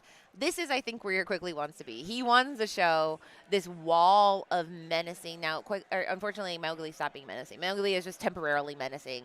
But he's with a bunch of menacing princesses that can do a lot of things. And now we go over to Simon, who will ink the tramp, play Anani. He is doing very smartly move here to try to invest in making sure he has cards in hand, because I think he knows the removal storm is probably imminent. And we already saw that he has a Dale, so if we get into the challenging times, that can happen. But he keeps Finnick to go ahead and increase the strength, possibly. No, that's the that is the Webby. This Finnick, this is one that can bounce. This is the bounce guy with the little, like a Kit Cloud kicker, but for one. He's a Kit Cloud kicker impersonator, I want to say. A little imposter syndrome there. Little boo-boo people call him, because he's got that little outfit on there. He's like a little boo-boo. But there we go. Cinderella Star-Hearted coming down nice and easy for a 4 shift cost with that Aurora shifting and easy business. Strength for 4. Then we will go ahead and challenge a ready character and get that lady off the board. And now it's just Ursula standing by herself. And I don't know how to tell you this, guys. Ursula's not good at doing much else. Right. But questing, maybe challenging if a Dale can come down. She comes down, let me see your hand. Yes, and then she's Give me your song. And I'm done. I thought I'd have backup. I'm good. I am sorry. I don't know why I'm here. But now we saw the Cinderella getting stout-hearted, getting loose, and taking down a ready character after singing the string. Do we have another song? And it is Beyond the Horizon. My looky looky, my looky looky. And this song is an interesting one, because he has to make the debate here. What do you got in your hand, Simon? Simon has 3 cards, so basically he can't do anything. He has to decide, like, did Simon try to keep these cards, or did Simon just happen to have these cards? My rule of 3, if they have 3, it's gone. Chaos time. You're done, because you've sculpted those cards. Never mind. I played myself. We all played ourselves. Never mind. We're going to get – I guess you don't have to worry about Snow Fort anymore. Yeah, that's item removal. Yeah, Beyond the Horizon item removal is there you go. But to your point, it's one of those things you don't know. I mean, he could just got the 3 best cards he's ever wanted in his whole life. But at the very least, it's a song. It did some rattling there. We saw him not play it. Maybe his goal was to play the Snow Fort so that Mulan could do some cool, cheeky quests for 3. But he will not be doing that. They are gone. on, and now we have a song, so Cinderella is able to do whatever she wants and challenge in. You have no idea how excited I am to see Cinderella Stouthearted being a part of this metagame again. And there's another one in hand for Joseph Quigley. So if by some stretch of the imagination you're able to remove one, there could be another one as a follow-up as soon as next turn as well, being played with full value plus a discount from this Aurora holding court. So this, I don't even know what are some of the outs that we even have for Cinderella Stouthearted that's been resolved. Maybe Tramp on a big board? World's Greatest Criminal Mind is if you They have. can play it, yeah. Now, what does he? Probably not, because I mean, World's Greatest Criminal Mind only comes in times where we're very, very scared of big guys. Yeah. We're not that scared of Cinderella, but I'm feeling a little scared because we know this Ariel. She just went and she got a storm, I believe that was up there in the underneath the time.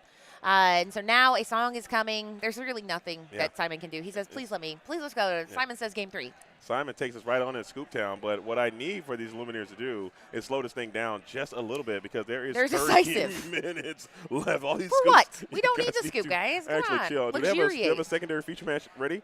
Okay, so All right. there is a secondary feature match for you guys, I think. So I think there are people seated at the table, potentially. There is not. So we'll talk to Chris and see if we can get a secondary feature match over for you guys in the event that this one does end a little soon because we are 30 minutes left in this round, and we are going to the decisive game number 3 as we are here at the Enter the Battlefield. We're somewhere, guys. Enter the battlefield of 15K, round number 3, game number 3, Joseph Quigley versus Simon L. Hart. L. Hart. I like that. He's like, put a little heart there, please. Yeah. And He's the Pandemonium Hart. I will note, when we were looking at Quigley's board, he had something pretty devious. He had an Ariel Ethereal Voice who was boosted. He drew a Storm, and he had a Cinderella. So what that says to me is, like, that Cinderella can challenge anything. You're going to get a card off of Ariel Ethereal Voice and a card off of Let the Storm Rage On. So he's going to get 2 more cards. Then he gets all the fun of that. So if I was Simon, like, we're good. Thank you. Yeah. And could he have played a little bit longer? Yes, but he doesn't. We haven't seen a lot of Under the Seas. So, I mean, in the olden times where people are running Under the Seas with the dogs, you could do things like Della's Moon Lullaby. You could do some funky stuff to maybe do some board removal. But I have not seen many Under the Seas today in these decks. We only saw one being discarded previously. I think we saw both the players in round 1 have it. But all that to be said, he just said, I can't. His Amber Steel's curve just gets so powerful at the top where you just kind of, it's a losing game. And he said, I kind of want to eat lunch.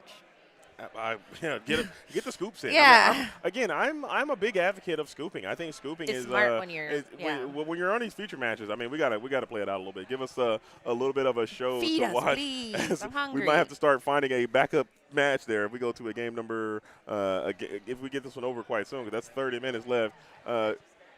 Backup match is out. The backup match is already done. Well, what is Chris doing? Tell Chris to lock in. Tell Chris to wake up and let's figure this thing out. We talked about this. We had this conversation. We said, Chris, and I need him to get active, okay? This is a real We're production. picking a lot of Amber here. This is live television. Huh? We'll talk. We'll get there. Talk. Tell Chris I got words for him. We had a conversation about this. And the words are, thank you for having us, Chris. We're very excited to be here. We do love you. And that's the thing with Infinity. I feel like the games go really fast or you feel like you're in a Genjutsu. And control decks just, like I said, I was talking to Garrick about the little chart I made of top 8s. 1/3 of the chart were control decks. But I think in a room like this where everybody's just here for a dog fort, it's going to be hard. I don't think we're going to see a lot of control. I mean, we saw a control deck in that last, but he got 2-0'd, right? He did.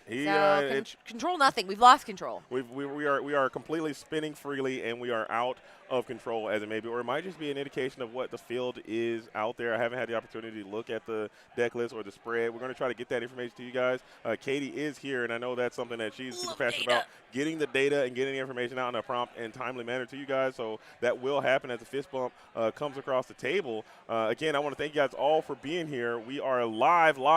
This is not this is a live situation as round number 3 is underway at the Enter the Battlefield. I'm JDZ, and I'm on a quest, and we are in the quest world on YouTube and on Twitch. I want to thank you guys all for being here and rocking with us. Katie is with us as well from the Lorcana. Make sure you throw her a follow, like, and subscribe on Katie on Instagram, Katie on Twitter, Katie on YouTube. Yeah, I have a giveaway going on my Instagram and on my other place, whatever, YouTube. But right now, it's a giveaway of value because right now, Joseph Quigley is just ink and passing, and then Simon is doing everything.com, where we have 2 decisive dogs down. We have that Grandmother Willow. So when we talk about explosive starts. I mean, Simon's doing a very menacing thing here. It is very hard to deal with what's on the other side. You can go after the grandmothers, but you have those two ladies who are very, very easy to augment into either questing for 3 or challenging for 3. So it can be very problematic. In this case, wow, we have a Ooh. tramp coming down with a Grandmother Willow discount, only using 3 ink, inking that Dale, and now he is going to go be able to look at his hand. There shouldn't be many cards in his hand, but he can draw 4 cards, or 3 cards, and pick his favorite and send the rest back. Very, very early tramp. I mean, this is the line that a lot of Illuminaires are terrified of the 1-cost Willow, 1-cost Tramp, and it is out and active. Tramp with that 6 willpower. You saw the Dale go down to an Inkwell. There is an option that Simon potentially could have another Dale, and now that Tramp turns into a challenging behemoth with that 6 willpower. Ursula Vanessa's looking quite feeble over there by herself. Joseph Quigley does not seem too concerned just yet, but I'm certain if this board continues to widen, I believe the concern level might rise a bit as we get a question campaign in early. Lady, and the grandmother going on a quest. And I think this is why when people say, I don't like dogs, it's this board right here. Because Lady is very, very well statted. Being a 0-3 is a problem for a deck that can throw things only dependent on your board side with Strength of Raging Fire or dependent on your the Storm Mage on, which is just 2. So it's a very, very problematic to deal with size. Then we have our 2-6. Then we have a Grandmother Willow. So, I mean, if Joseph gets a little piece of removal, it's kind of like, it's all bad. They're all great targets. It's all very hard to deal with. He didn't have something on turn 1. And, I mean, dogs, this is the perfect start for them. It really can't get much better for Simon. And we got to start trying to lift some of this stuff off the board. The Akuda Moody is a good card, but in this situation, you'd love to have some type of song, as Mowgli is going to hit the play for free, and he will miss, unfortunately. So that is your singing capability down, and the Mowgli with the 1-2 stat line not be able to challenge back on this board effectively at all. Now you got a little sneak peek of the information, and Ariel is going to be the follow-up to try to find some motion to keep this to try to fight back already. Strength of Raging Fire is the nab. It is. Now, the big thing is he has to hope that Simon does not grab from the top an Ursula Deceiver or something like that, coming for that sweet, sweet song he worked so hard to find. He is very firmly in the driver's seat. He has a Rapunzel, so it's going to be hard to do a trap. He can, at very best, get 1 off of that Ursula. So, in the meantime, he just has to look at, I believe he has 3 cards, which is a lot sometimes in dogs. And he also has that lady shift option with 1 target in the discard. I believe a Finnick is there that he could get back if he chooses. But this is a great start. A discount with Grandmother Willow and then a shift, getting back just 1 Finnick. That just shows that he's not feeling the stress. He's just doing this because he can, and it's impressive. Yeah, and the board is super wide. Now the lady can just continue to challenge as well. So you're getting some value trades all while questing. Amazing tempo maneuver from Simon. This dog's deck proving why it is probably one of the best decks in the format. When these things are happening, when this strategy is clicking on all cylinders, this is when you're like, hey, maybe we need to have some type of shakeup from the higher headquarters to potentially remove something from this deck. I'm not sure if it's Tramp. I'm not sure if it's Lady. I'm not sure if it's Nani. I'm not sure if it's Grandmother Willow. But there is way too much synergy in this strategy as it's currently comprised in this Infinity format. There has to be some type of change because it seems to be very powerful when it's really humming on all cylinders, as Joseph Quigley is now befuddled looking at this very robust board. And I would be too, because Joseph Quigley signed up for an Infinity tournament, but you wouldn't know it looking at Simon's board. These are all post-set 5 cards. So basically, he's like set 1 through 4, cool, but Spectacular Singer, I don't need her. I have the synergy of the dogs, which kind of, I'm happy that we have synergies in Disney Lorcana, but it is scary when something can just take out that fast within 3 sets. Dogs became the best deck in the format. He will continue to go singing. We know he has a Strength of Raging Fire. It looks like he might have grabbed a second one there, some kind of steel song, but there's a few steel songs, unfortunately. But in this case, the math is not in his favor. This board is incredibly wide. He has 2 Grandmother Willows that can do a ton, and any challenging he does will feed that Rapunzel that he knows that Simon has in hand. And we are going to start, though, Katie. There is that 1 Strength of Raging Fire that we knew existed for sure. I believe both of them are known entities at this point. We're going to have to reluctantly ink the Cinderella Stout-Hearted at this current juncture just to keep the Inkwell reserves flowing. Now it looks like Mowgli is gearing up for a challenge, and he does swing on into this Lady Decisive Dog. I would love to see that combat play out in animation because he's like, You just slap a dog. You'd be like, Mowgli, Go in timeout. You can't slap dogs. Stop it. Yeah, he's from the jungle, and you can't slap animals in the jungle either. Lady had to appear unfazed because it really only did one damage. She is a very non-deterred dog. That's a undeterred dog. Decisive, in fact. Decisive and has 1 damage, and that says, okay, now she can go ahead and challenge back into Mowgli, get 2 damage on her, and then go ahead and have that Rapunzel come down. Now, it could be an inkability situation. We do know that sometimes uninkables do clog up in the hand. Grandmother Willow in hand is not inkable, but I can't see the third. Yeah, and even if you were, I mean, yeah, it's going to make your Rapunzel a little bit cheaper. You have 2 Grandmother Willows in play, so you can't play that Rapunzel for 2 ink right now. So Value City, or maybe we'll just go ahead and discount it by 3 for free, and then Rapunzel for 1. And that is heal. Oh, my goodness. That's the last thing that the Quixer wanted to see, I'm certain, as giving this Amber and Emerald strategy more cards in hand. Typically, a way that you can win is you have to figure out a way to kind of run them dry of resources from hand. Rapunzel being so strong, being able to give them more, and now the Tramp is in for free. This one might be over here for the Quixer. Quigley's face is saying, yeah, I think we should ban dog. And the thing is Joseph Quigley was playing this dog decks for a while, so he knows this is a powerful deck. Grandmother Willow took the deck and really put fuel on it. Because, I mean, now, like we saw, we had the discount. We were able to play a Willow for free with 2 Willows. Then we had a Willow to come down, that free one, discount that, so that Rapunzel is only 3. And now we have exactly 7 cards on the board where we can do a Tramp for free, or rather inking. So, I mean, he's able to do just so much with so little. He has 4 ink, and he has this insane board with floating resources with that Grandmother Willow. If I'm Quigley, I'm like, if I'm Quigley, actually, I am tweeting from the table. Say, Judge, I know I can't have my phone out, but I'm going to send out a real banger tweet right now that just... Yeah, I'll take a little screenshot of this, and Joseph Quigley will be like, you might wonder how I got here. Kind of situation. Record scratch. You might wonder how I got here. Well...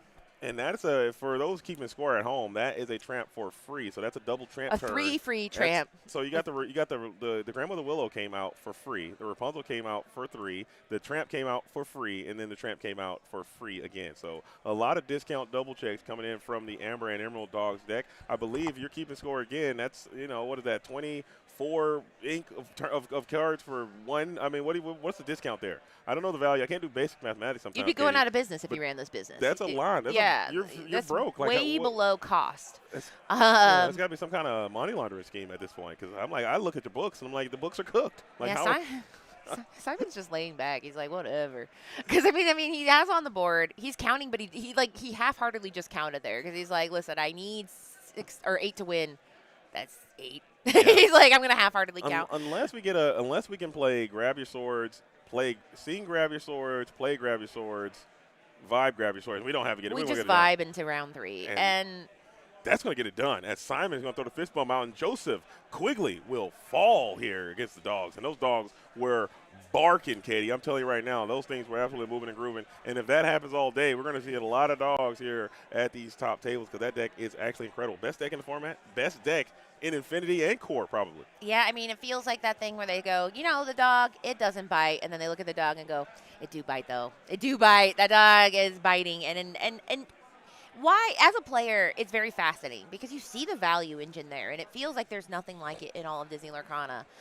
Because, I mean, look what Simon was able to do. He made Quigley's deck look like it was just cheesy. It was like and so you'd think, why doesn't everyone play it?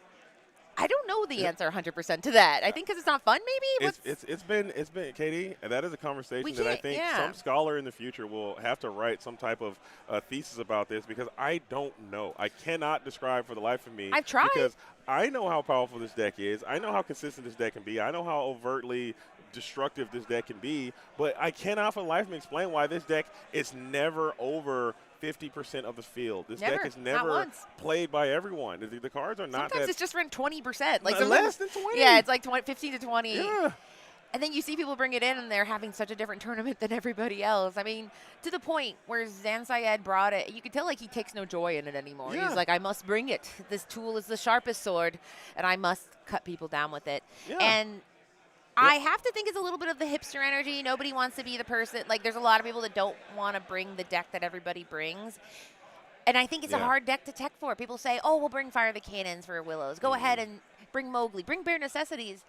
You're just playing on the offense the whole game. The dog deck is like evolving species. It just comes back. It's hard to cut it completely down. And they have so many good cards. Like, I think the Amber and Emerald strategy together is just such an abundance of cards that they can add. We're talking Daisy Duck. A lot of them are in and out on that card. We have Fennec in and out on that card. Kid Cloud Kicker, if you want to get really crazy and do that. You got Mulan. You got the Snowforce stuff. You have the Churnaball. You have we saw Pudge last week as well. Why They not? just don't know how many different ways this deck can go and how many angles they can attack you on. But the strategy is going to be there. It is a clear and present threat. I believe it should be at a point where it is going to be the highest played strategy at a certain. It has to be, right? If it's not, I don't understand, because if I'm gathering that information, we talked about this on Lorcast as well. If I'm looking at the data as a game designer and I say, hey, you want this card to be banned, why?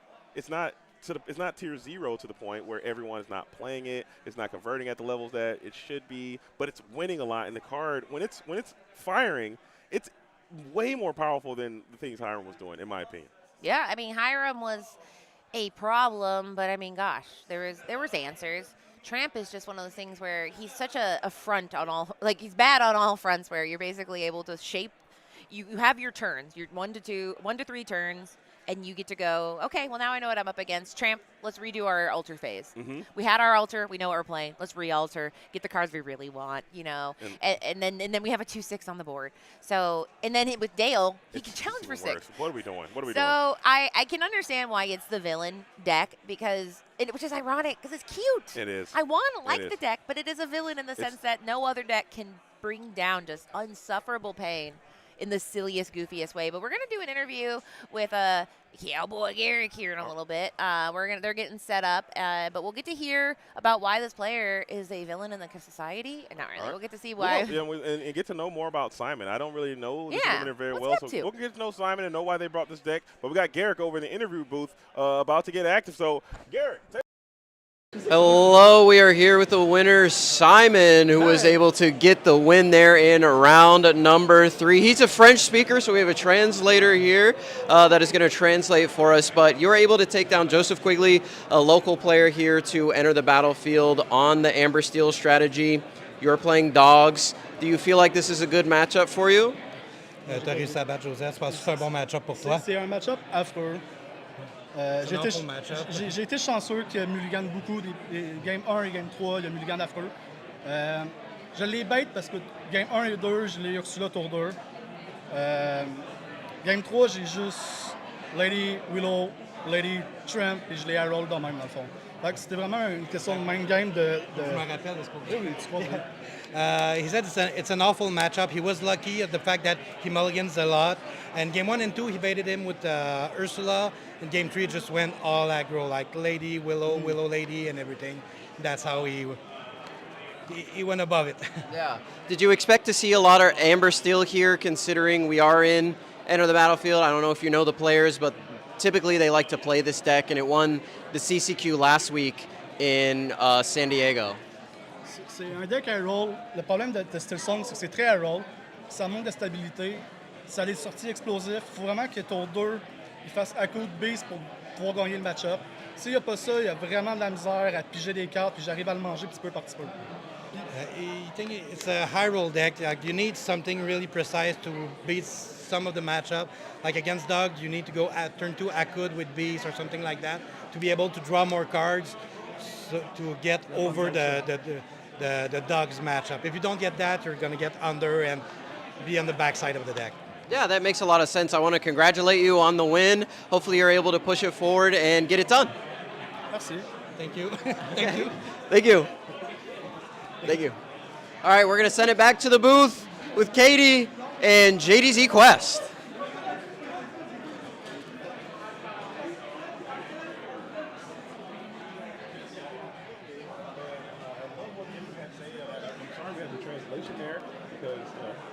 I'm glad we have it, that people that are like ready to be like, I'm ready. I'm locked in. No! No, okay. My French is mal. I think that's bad. I can say je suis partout,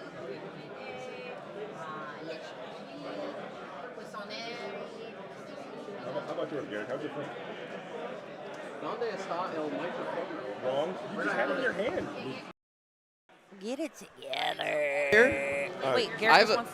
I have Garrick has something to say. Yeah. Hello? Can you hear Is me? it working? Yeah. Hello, everyone on stream. It's Garrick. I have a very interesting story for everyone. Please. While we were on break, I went and I traded my 2025 convention playmat for a booster box, and I opened something really cool. I did in my hotel room. The Buzz Lightyear. We did it. All right, get a man. Get a man. He did it. He freaking did it. Let's go. He did it. Oh, man, I'm so happy. Let's go. Let's go. We got the Buzz. You pulled us in the hotel room last night? No, while you were casting. Right now? Yes. Yeah, he privately took a hotel room break. He did it, folks. Live your dreams, everybody. Keep opening packs. That's the. Hey, proud Garrick, of you, I want to Garrick. let you know results may vary. I almost traded the playmat for an enchanted Jack, but I said, give me a box. I'm jealous. I'm not gonna We lie. got it done. I am jealous. I'm not gonna. I've been opening packs quietly by myself as a cast. Let me say, I don't have it, and I'm gonna guess I don't because I bought a box right before him. Yeah. And there was no. I'm proud. Garrick did seem a little too excited. I was like, was the interview like that lit? but no, he's got the freaking. He's buzzing. He's got buzz, and that's why I won't cast with him because I don't really like to work with people that they're not like us. Yeah. He's really has an attitude ever since he got it. He's smart. Let me say this one more time. Let me get a little. Yeah, I don't want to look at it actually. Oh. JD knows this about myself. I'm not happy for other people. I know. I share that with you. I'm happy for him. I am happy for him. If it's anybody else, Yeah. if it's you and him, I think that's kind of where the line is there. Yeah. But There you go. I'm legitimately happy for There this you eliminator go. because All I know right, how I'm much going he to start wants. wishing for Merida. That's what I'm going to do.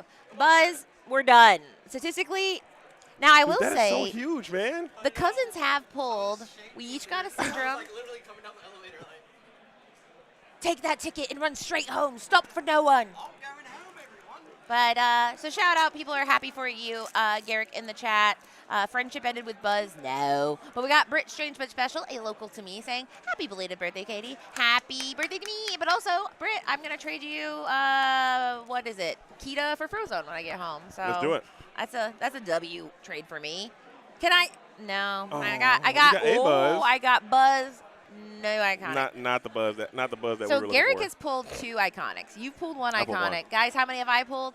You're due. 0. You're But due. the thing is I think I opened more packs than you and Garrick. I think The thing is, you got to keep pulling. Okay, you don't Just want to never stop. Just keep going. Okay. and that's why actually we don't offer financial advice. We hate Grandpa Joe. Shout out to that. That's very true. Should have been me as a classic, but honestly, here's the thing. That's statistically speaking, you do see these like hot spots of Enchanteds, right? Yeah. Where people are like, I saw one on Twitter that said, I just got my Buzz Lightyear graded back, and I pulled another one the same day. I saw that one too. And I was like, hey, Straight thumbs down on the post. yeah. Okay, so I actually said, I'm in my big booted, hater era. I was like, booted, banned, blocked. we do not do that here. We Yeah, do not act like you've been there before. All right. Gam- Act like you've been there before. We got Blader Magic saying gambling addicts. No. Okay, here's the thing. I went to a casino and I said the sentence, opening booster packs way more fun. Because when you play Yeah. slot machines, guess what never happens? Buzz. And it's over so fast too. Yeah. It's like, okay, you got your thing, you roll up in there and you don't get what you want, and you lose. You're like, I've lost real money. Yeah. At least in the back of my mind, even if I don't open Buzz Lightyear, I can say, hey, I have these cards. Yeah, These and- tangible things that I And can do. the stock market might go up on them. You never know. You never know. Now, I never do know statistically I am not. I got a Woody Epic. Epic?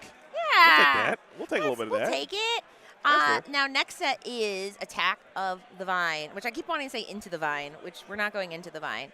But I guesses on iconics were there.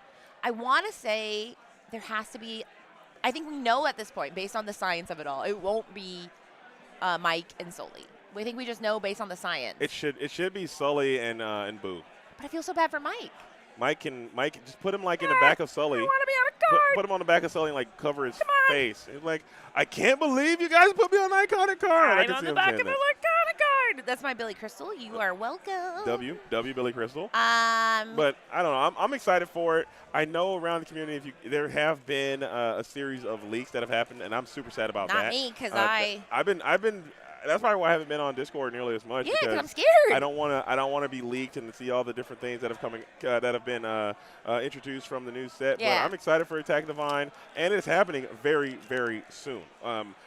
This weekend, along with Dortmund DLC, set championships begin as well. So there is a ton of energy Insane. there as we are almost towards the end of this Wilds Unknown format, going into Attack of the Vine and then rotation as well. Are you excited about rotation? I am, because dogs will be probably still good. I think rotation is just exciting in general because, I mean, we will always have Infinity. Infinity is infinite. But with the rotation, it gives us we get to relook at all these cards. All these cards I'm buying, some of them might go up in value. They might. Value or playability. I like to see people dig in it's like all these like, oh, this card is not good. This card is not great. I don't like this thing now. But when the Infinity comes in or when the new rotation happens, there you go. Yeah. I am not a deck builder myself. I am the net decker of the world. Now, I do like to do a thing where I see a deck and I'm like, I'm going to change one card. I'm going to put a little Katie kiss on it. But I think with rotation, I'm very excited to see some of these synergies that are being printed become very powerful very quickly. Now, what if a month from now or 2 months from now we're going, I'm so tired of toys being so good. It's going to happen. I want the dogs to make them chew toys. Yeah. And that's the thing, right? And I think, I think the problem with dogs is that it's good in both formats. I think we were kind of hoping that, dogs is good in core, but Infinity, be prepared, eats it all day. Unfortunately, it's good in both, and I think that kind of feels very fatalistic sometimes, where you're like, no matter what I do, dogs. And I believe in my heart that will happen in any format that we have. I think it's just the nature of Digital Lorcana and the nature of our game, the consistency of it, the power levels of it, the how quickly we can solve and resolve the metagame in our format, especially when the card pool is so limited like it is in a fresh post-rotation world. So I assess that what will quickly happen is that the best decks in the format will be diagnosed relatively quickly, and everyone's going to gravitate towards those strategies and play them until you get burned, quote-unquote, burned out on. Like Sapphire Amethyst, Blurple was played so terribly much early on post-rotation, and now people are like, oh, I don't want to see any more Blurple because that's just the nature of those things. But well, Blurple, unfortunately, people still playing Blurple are a different breed of people because Blurple gets absolutely... Let it go, man. Even with Let It Go, we think it would be good. But okay, Alien into... Vincenzo Santorini. Okay, here's the thing. This box has not been so good to me. I have one more pack. That's the buzz right there. The box is bad to me. But here's we go.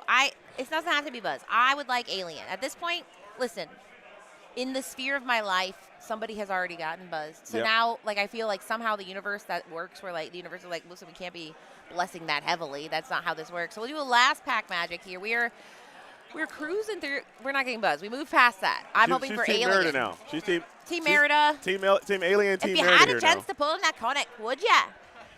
I'm pulling for my own hand. All right, we got Mrs. Incredible, Super Relocation, Prince Charming, Woody. And we got Gadgets Goggles into Hamish, into whatever. Oh, Lyle. Okay, here we go. Rare. Lenny. We love that. Lenny, okay. We love Lenny. Into Jesse. Okay. And then into Alien. No Enchanted. Hey, you can do the rest of the rounds, right? I need to be. Yeah. I need to go find me some boosties here. So what I might have to do is quickly take a break. Yes. Are you good? We got about 5 minutes until the next round gets paired. Are you good? I could use a 4-minute break. We'll do a quick break, and then we'll come back to you guys, and we'll have Garrick and Katie do this while I go find me some boosties. And Garrick's going to probably be a little insufferable during the whole thing. He might. When I pulled my Buzz Iconic. When I pulled my Ariel Iconic. Yeah. I mean, he plays Buzz, and it's not iconic. When I bought my What an absolute loser. This guy's playing Buzz Lightyear on the board. Oh, wow. Space Ranger Command. Brokey, I didn't know you were poor. This guy doesn't have an iconic Buzz. I can't believe it. But you do have to claim that on when you go back to the country. That's a Canadian Buzz there. Yeah, the duty when you go through customs. You do there, pal. I will claim that. Shout out to not the legal. IRS there. No, actually, no. When you win a Mickey, though, that's actually true. The card it is worth whatever.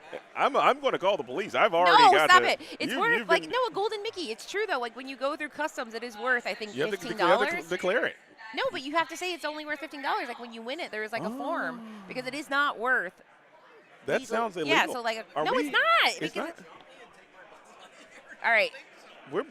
Learn how to do scams from Katie here. Katie from No, North that's. Virginia. I think like when you win, there was like a thing you signed because I remember them saying that in the Oh, Toronto DNC. say that you legally. can't. Yeah, so that you didn't say I won $15,000 from Disney Lorcana. You won a $10 card. He pulled a card that. It's worth it. The card's actually only worth $5. That's how much you back off. That's how much you pay for it. It That's is. how much it is. He did, yeah. That's like it's not a loophole. That's just how it works. But we're gonna go to break. We're gonna contact our lawyers. Garrett's gonna beat me up. I'm gonna beat him up to steal the card. One of us is gonna get it. All right. But either way, JD. Quick break. BRB. After this, don't touch the dial. Keep it locked. Oh, wait, hold on. Wait. Hold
And we are back. It was a very, very exciting round. I mean, that was only round 3, right? Yeah, round 3. So we've seen a lot of things, but we've seen a lot of dogs. But more importantly, we saw Garrick pull an iconic. And I think that's what everybody wants to know. That's what people care about. I'm happy because it means it can happen. If it can happen to Garrick, It can happen to anyone. it can happen to anyone. Traditionally, Miracles very happen unlucky person. once. Winning in at a DLC, give him Zan. He's like, this is my second iconic I pulled, but I'm very, very unlucky. I mean, things are so hard for me anyway. But It is true. It's my second iconic. But, just keep opening packs because there's nothing like the feeling. statistically, you cannot open a pack with a buzz in it if you don't open packs. True. That is actually a thing they don't tell you. But what I will tell you is that it has been a very interesting morning because when we pick rounds, we're picking for a couple things. We have bounty players here. We have a lot of Canadians that we want to showcase. True. The Canadians all said, well, I'd like to show you dogs. So we'll see what we have here for the feature round. But the good part is that in Infinity, dogs can be really anything. And they all rhyme. They're amorphous. Yeah, they're amorphous. The dogs take a lot of different shapes. But, I mean, Garrick, on your break, you had a chance to walk around out there. How are the vibes? The vibes seem good. I was talking to a bunch of different players. There's some players 2-1, some players 0-2, 0-3. Everybody's still having a great time here at the Enter the Battlefield event. I think it's being run very, very well, very, very smooth thus far.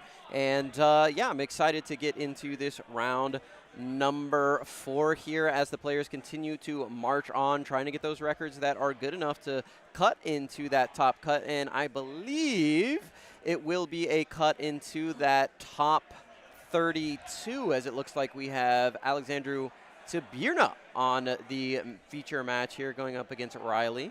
Did you just happen to know their last name? If you watch my Bucky video way back in the day on Garrett's Lorcana layer, Alexandru was one of the first players to play that strategy at a DLC and do pretty well with it. So I spoken to this Illumineer when I was doing research for that video, and really excited to see if they are back. They have the discard card here on the table, and that might be a little bit of a tell. Also, considering the fact he was on that Emerald Steel before really anyone was on the Emerald Steel Bucky wave. This was before Diablo Devoted Herald was out. He was rocking this deck, so he could be playing the Emerald Steel discard here with the double lore tattoo. He's all in on Disney Lorcana, it seems, as we got a Finnick into a Daisy Duck Donald's Dade. A very aggressive card, but not a card we see a whole lot anymore in these aggressive decks. And he said, Emerald Steel, this is not a discard meta. I am Alexandru, and I am about to drove this card. It didn't work, but he will be playing Amber Steel. Now, the question is, what kind of Amber Steel are you? And the answer is one with songs. We have the Cinderella Ballroom sensation coming in and being able to sing a song. Next turn, she could be singing a Kuda Moody if she so chooses, and she likes to a lot. And now she's against that, like you said, that Daisy Duck, who I think this is a tell that there might be a Dale, because how fun is it that when Daisy comes in, she turns all of your, Dale comes in and turns Daisy into a 4-4 for challenging, which I love very much. But she's going to go on her first date here questing, and then now it is Alexandru's turn to see what he can do for this very, very, very powerful start of a Grandmother Willow with 2 daisies on the other side. Yeah, very aggressive start, a very difficult board for Amber Steel to deal with. Traditionally, they'd like to get some bigger singers out and sing some songs or get some bigger challengers out. Potentially an Angel that experiments 6-4 could be an option, but we have the Ariel Ethereal Voice here in her beautiful Whisper foil. This is a card that is going to be invaluable at not only handling threats on board, but also drawing us some cards. And I think that is what he needs to focus on, that drawing cards, because for the first part of this game, questing, we don't have time. We are truly just being a control mid-range deck because he is afraid of Riley trying to run away with it. So he needs to make sure that he stays on the board, whatever character he plays stays there, and then also make sure that he is able to keep those cards, like you mentioned, because Riley will be doing a lot of very scary things here soon. He is able to quest for 5 on just this turn, and Alexander is ready. Finnick coming in and going ahead and bouncing, getting rid of that singing power cleanly, and then we can quest for 2, and what do we get? That's a nice date. Yeah, Beast in a hand. Aerial Sonic Warrior is a great card as Riley's eyes get a little wide there. Don't want to see that card coming down on the opposite side of the board. Can definitely handle a lot of aggression, but we need to find some answers right now. With 7 lore already on Riley's side, but a little bit of a down-tempo turn there with the Finnick. I would be blinking my eyes wide if I was Riley, because what that says to me is that this is in it for the long haul. Sonic Warrior comes in, and when you see Daisy hitting 2 characters in a row, that just means the songs are either in hand already or they will be coming. Ariel is going to help draw cards. If we can get a spectacular singer, we can find another song and shift onto that. So the snowball momentum as far as things you're able to do per turn gets very, very, very strong for Alexandru's side. But Riley, he's up to a nice, comfortable 7 lore, and there's nothing he can do yet. So Alexandru has to be patient, inking this bare necessity and electing to see, I mean, is he going to boost or play another character? There's a few options, but man, that's a lot of cards in hand for turn 3. Yeah, a ton of cards. We need some really powerful songs here to try and rip some of these characters off the board. Ariel, Spectacular Singer, will join her doppelganger here, looking for something like, and then along came Zeus. We're going to take a look at this family in the Enchanted version there, a card that can help us draw some additional cards later, especially if we sing that together, can get some great value. Or, you know, a Cinderella Stouthearted can sing it by herself. We're going to challenge in here, take the character off the board that we can get off the board right now and pass it back. Potentially next turn could do a little double sing-song with both of our aerials to remove these daisies if we're able to find these songs and requisite characters that we need off the top. If we have a strength, there goes a valuable song to the bottom of the deck, and then along came Zeus, and then along went Zeus. Along came Zeus, along went, and here comes Troubadour, who is very, very singable and inkable. So he loves to go ahead and sing those 4-cost songs. We have 2 Grandmother Willows coming down and saying, listen, I know you're about to go big. I would like to as well. He only has 3 ink, but Riley does have those 2 Grandmother Willows that can discount by 2 next turn. However, this Ariel Spectacular Singer has done her first job where she was able to come in and go ahead and get a song, but now she could technically do some shifting. We'll see how he chooses to do it, because Ethereal Voice can sing. She's not boosted yet, so that's generally something you'll see before a song is deployed. He needs to be careful. It's at 12 lore right now, and so, I mean, as far as having game on board, we are pretty close to that. We have 7 on board, right? Or 6 on, nope. 7. There we go. 7 was right. So it's not game quite yet, but it is something he has to be completely mindful of. Yep, we're going to go for 3 here, it seems, as another Ariel Spectacular Singer is going to hit the board. Let's see if she can spectacularly find a song. We need to remove some characters. Akud Edamudi is not going to be the answer that we're looking for.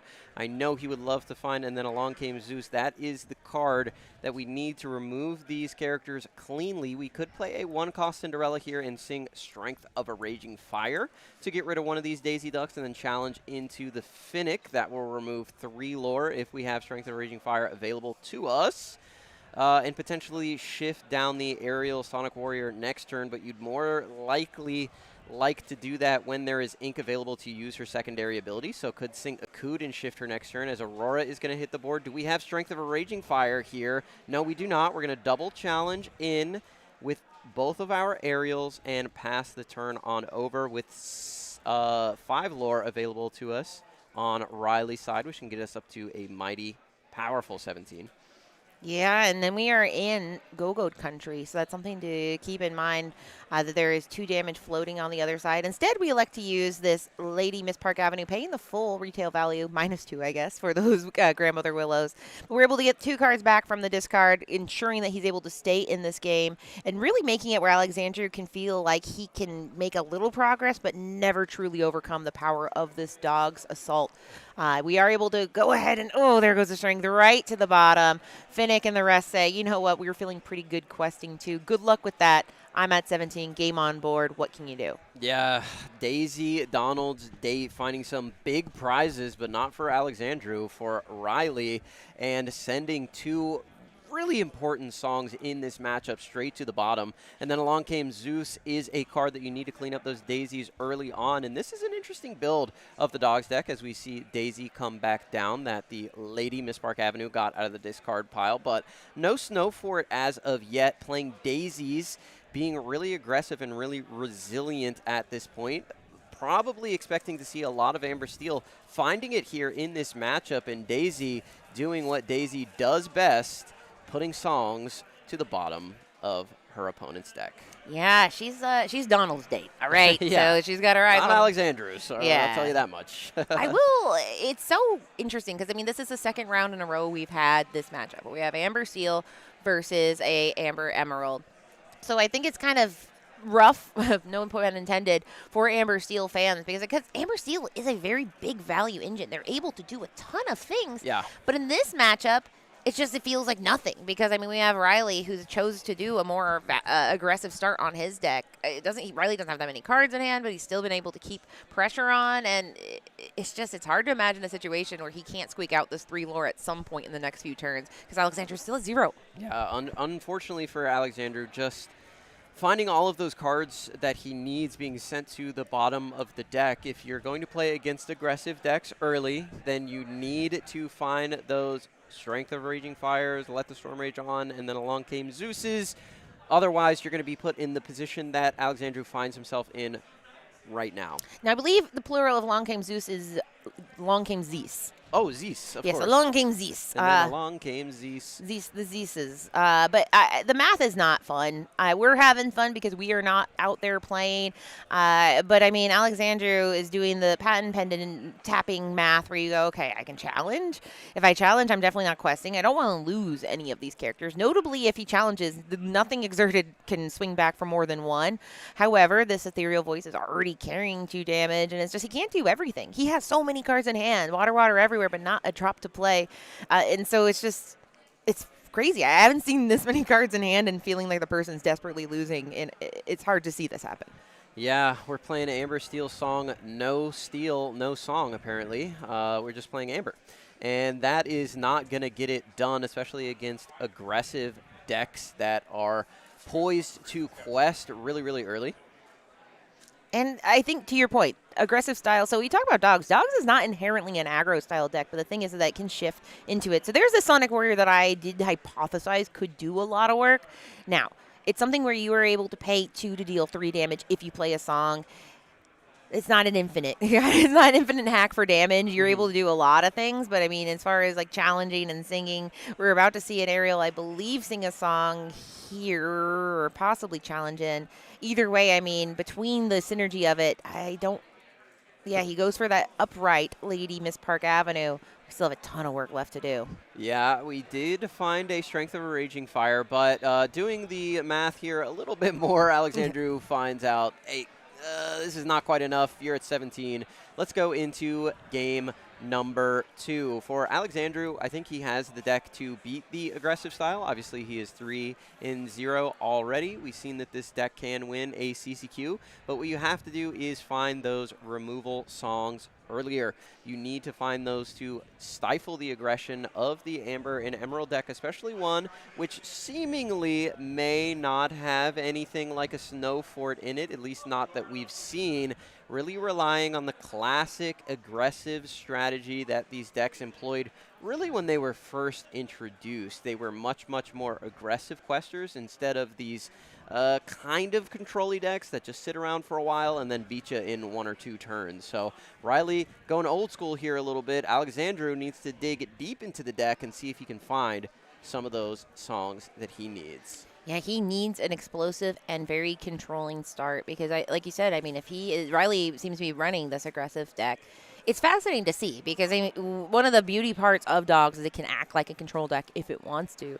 But something has happened where like, I don't want to act like a control deck. What I mean by that is they can run Under the Sea and they can easily sing it in a lot of matchups. But they've gotten to the point where they're like, I'm able to be fine. I don't need to wipe your board. Mine is so big. I'm going to win before we get to any kind of be prepared action. I'm comfortable. So it's very fascinating watching the psychology and the math work out for this Amber Emerald Dogs deck because yeah, I mean, they don't have to fear much in this meta. You would think they'd fear Steel, but Steel is not good at doing more than 1 or 2 things per turn. Yeah, that's true. Unless you have all those singers established, you're able to do Akud Edamudi type things and sing removal songs all at once. I feel like the Amber Steel deck is wanting for a wide removal song like Under the Sea, like Be Prepared. Unfortunately, all they have at their disposal right now is the Mob Song and Grab Your Sword, neither of which is very impactful in the current meta, especially when Snow Forts are out there, giving all the characters resist on your turn. No 1-drop Cinderella, no 1-drop Aurora here, but we do have an Ursula Vanessa on turn 2, which can remove this character with Along Came Zeus, but not necessarily a song you want to sing on a 0-3 1-drop. Yeah, I said you need an explosive start. This is what we'd call a start. Like you said, I mean, it's, he inked. He was able to ink. He's able to get that Ursula down, which, like you said, can sing. I mean, pretty much help with all the songs, even that are on the horizon. But right now, she's just kind of sitting there being like, don't worry, my part's going to come up. But Riley is now going to see how much pressure he puts on playing that Ursula Deceiver. And Riley says, don't worry, I'll show which song we're going to get rid of. Yeah, had to let the Storm Rage on in hand. Unfortunately, that is an uninkable song. A lot of times you will see the Amber Steel player, if they have an inkable song, go ahead and ink that before the Ursula Deceiver comes down. That way you don't go -1 in terms of value here. But we do have Ariel, Spectacular Singer. We can get her down onto the board right now and potentially find a song that we would like to sing on either this turn or the next. It's time to go fishing with Ariel Spectacular Singer. There is, like we said, many, many songs he wants, and he didn't keep a lot in hand knowing that Deceiver likes to come down on turn 2. We have a Cood. I think a Bearer Necessity is in there, and maybe even a Strength. There's a Dale. That's a great card in this matchup. Unfortunately, he's going to go to the bottom of the deck. It's a great card to put on the bottom. But that Acuda Namudi is good, too, because if we're trying to get to a more oppressive state, even shifting into that Ariel, getting just more value out of the cards, drawing more cards, Riley hasn't had that crazy start. Last time he had, I believe it was That's 2 ladies and a Grandmother Willow. Ursula's kind of a down-tempo defensive maneuver where you're able to try to respond. Now, we don't know 100% if Riley has a Dale in there or not. That could change the math a little bit because then suddenly we have a 3-3 or 2 3-3s on the board as far as challenging goes. But now Riley has to kind of say, all right, the tools are there for Alexandra to do lots of devious steel removal deeds. What are we going to do? We probably need to go wide starting now. Yeah, we can sing that Akud Edamudi on the next turn, get an Aerial Ethereal Voice down, and boost her in the same turn, potentially sing another song after that and draw a card. It's a classic Amber Steel line. Of course, we do need an additional song to sing. I did see a Bare Necessities is in there, a card that a lot of these players are favoring in the Amber Steel deck.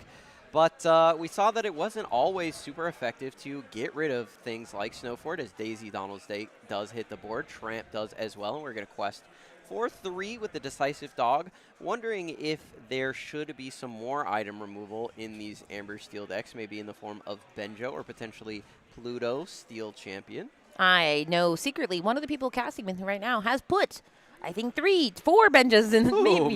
Yeah. Because, I mean, this is why, right? Having a Benja can kind of, both menace if they see it round 1 and surprise them if they haven't seen it yet.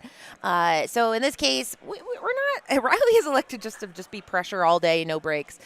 We have this Ursula Vanessa singing a Cood. Nailed it. Rapunzel. And now something can be discounted for 2, meaning he can play something for up to 5. He could shift. I mean, Ariel has served her purpose here. However, Sonic Warrior is whenever you play it, so you don't have to shift before that. Here we go. We are Namari coming down onto the board. That is going to help challenge into these opposing characters. We saw Alvin Lorganes use that card to great effect, who we've been shouting out through the day. Won, of course, the CCQ last week on the Amber Steel strategy, and really, I think, vaulted it back into everyone's mind as a potential deck to play. This Namari, when she comes in, you draw and discard a card at the beginning of every turn. You can do the same, and for every card in your discard pile, she gains an additional strength. So right now, she is at 3. Yeah, and she's just going to, her strength shall only grow. And that is just the nature of this deck where she is going to, as you keep singing the songs, keep pumping her up. Now, we are going to have this math problem where it will feel like Riley's board will grow by 2, while Alexandra's only grows by 1. And speaking of growing, we have this Tramp Enterprising, or Street Smart Dog, sorry. And that Street Smart Dog will go ahead, filter out, get that Lilo into the discard. We can play it later at the beginning of the turn. Anala, just kind of shaping out the hand here. Probably looking for some things like even a Miss Park Avenue, which would be great to get these little guys he's putting down there right back into his hand. Yeah, the Tramp Street Smart Dog. We've just been talking about him all weekend long, and I'm sure we will continue to do so as the Infinity format trudges on. But such a powerful tool in these Amber and Emerald decks, especially going up against Amber Steel, which could sometimes be perceived as a poor matchup, as Daisy is continuing to hit those songs. She is almost 100% on that. I know she sent a Troubadour into hand at last turn, but Tramp with that 6 willpower is so difficult to deal with. The Namari does trigger first, so we draw And then we discard. Yep, for anybody playing at home, it is always good to say, I am drawing off Namari, and then say, now I'm drawing for turn. A, it helps you remember, and B, it just lets your opponent know what you're up to over there. In this case, he did go ahead and discard that Cinderella, and then draw for turn to say, listen, Cinderella's cool, but where we're going, we need more than that in the tank. Riley is at a very comfortable 10, so Alexandra really needs to get some synergistic firing off here. We need songs, maybe even getting that Sonic Warrior. The problem with the Sonic Warrior is that you have to pay the ink. He only has 4 ink. It's just like the value engine on Riley's side is so much more powerful than the value that Alexandra can do. There's nothing that feels as free as what Riley's able to do. Yeah, unless you're able to stack those Akud Edamudis back to back to back. It looks like we might be going for a little double sing here, maybe a double challenge. But we do need to find some songs to start removing these characters on the opposite side. As the Tragic Hero hits the inkwell, we're going to go for another Namari, which is going to draw and discard a card. So we can boost up our other Namari, and it does look like we might have a Strength of a Raging Fire in hand. If that is the case, we can sing. No, we're just going to go challenge in for free. Challenge into the Daisy here with the Namari. Now we're controlling the board a little bit. We're going to get up to a higher lore total here for Riley, a scary amount. You do have to also consider Go-Go Tamago could be in the deck on the opposite side, but luckily for Alexandru, if the Namari gets too much damage on her, we can always use Rapunzel, gifted with healing, to remove at least 3 of that damage, draw 3 cards, and hopefully find some more removal songs as we're going to shift and take 2 cards back from our discard pile, potentially Daisy and Lady. No, we go for Tramp. Yeah. Enterprising Dog. That Enterprising Dog is so good at responding to these more powerful characters because he can come in and say, you've got 4 strength on the board, or 4 characters. I'd love to give you 4 strength as a little treat.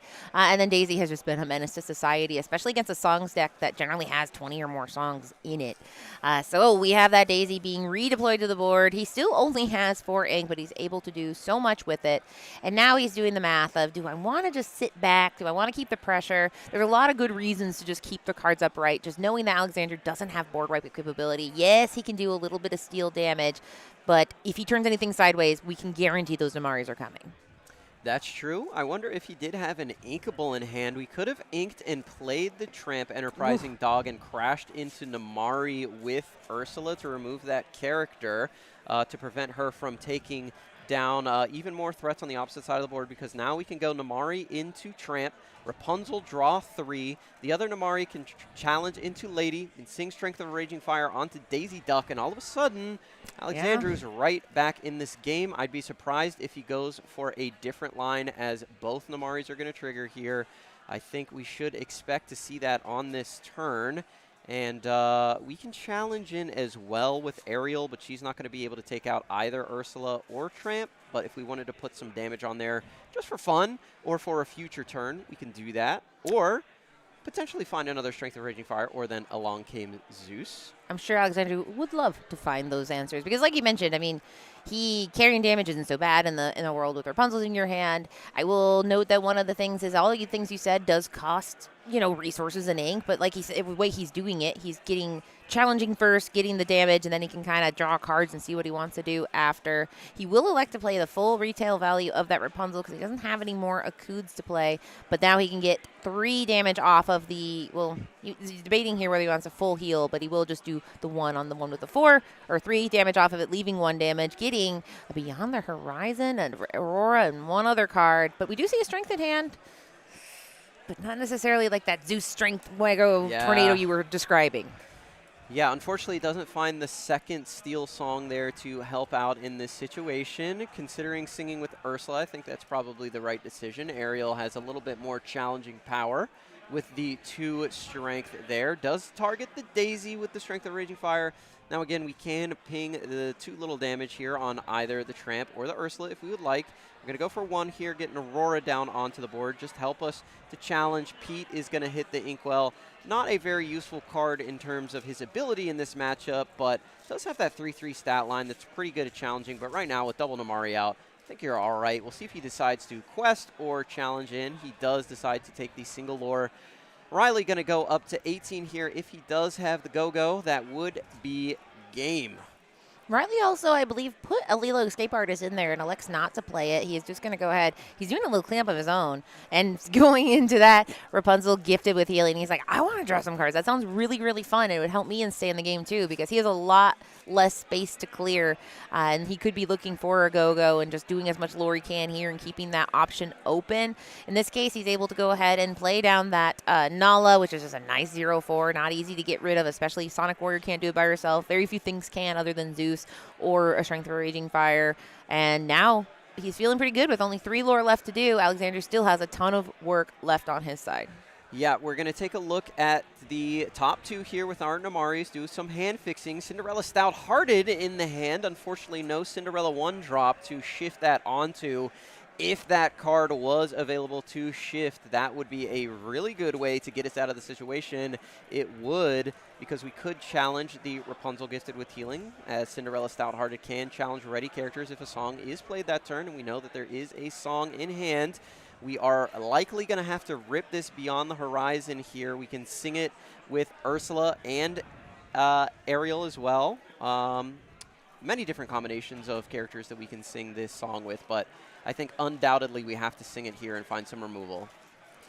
Yeah, the math is not fun. I mean, in these kind of decks where you don't, I think that's why running decks with things like Be Prepared is so much better because you're like, the math is wipe the board. But this one is how trying to get these resources out. We're going to get this Beast Tragic Hero who could come in handy next turn if he gets a next turn, and he's going to work very hard to get there. Having the Ursula, and like you mentioned, they can sing together to go beyond the horizon, and beyond the horizon they will. Drawing 3 cards and saying, Riley, you can keep whatever you got going over there. Does find 1 card, so I believe this does get him out of the sticky situation. We can use and then Along Came Zeus to remove this Rapunzel Gifted with Healing on the opposite side, challenge into the Tramp, challenge into the Ursula. That will leave just the Nala on board there, which will quest us up to 18. So we did find a way out of this, and I believe he got another Rapunzel in hand. If so, he can use that to draw 3 cards next turn off of his Namaris. Yeah, I mean, he is doing a very good job keeping the value on the board. And that's one of the most important things when you're in a kind of control mid-rangey deck is how much value can I retain and how much is Riley losing. Now, I will say Riley has that ability of that Lilo that he can keep playing in his discard. But the problem is that Lilo comes in exerted. And Alexander has so many things to challenge with at this point. So if I'm Riley, I am actually getting a little sweaty now because he is running out of things to do. He can quest here to 18, but now it's like, okay, go, please, if you're here, if you can hear us. No, we got that Grandmother Willow. Piglet, he says, okay, I saw you wipe a bide board before. Can you do it 2 turns in a row? That's a big ask. Yeah, Namari's definitely going to help do that, but unfortunately, we have the Rapunzel Gifted with Healing and no other card in hand. So Alexandru could have kept Cinderella in his hand if he'd like to hand fix with the Namari triggers. But do you get to decide on the Beast before the Namari? You should be able to choose, right? So you would be able to draw an extra card with Beast and then start your discarding? I mean, they do. I believe that is you get to what pick he the did. order. Yeah, so he drew the extra card with Beast and then started doing the Namari triggers. So he didn't find the songs that he's looking for. No. So we will need to play this Rapunzel down. But did he find a Cinderella Stout-Hearted? I think he did, but we have no songs to pair with that. And I don't believe we can both Rapunzel and shift Cinderella right now. So that's a very unfortunate situation for Alexandru. He wishes he had that Cinderella down on the last turn instead of Aurora. He'd be in such a good position right now, but is just going to have to send it and go for the Rapunzel play instead. Yeah, Rapunzel, I mean, that Aurora can quest and give a discount to the Rapunzel play, and then that's only 3 ink, and then see what we get off of that. But like you said, I mean, he'd still have to get something like a Nakud if he wanted to do the Stout-Hearted, and then the songs. It's not great. This is not a good plan A.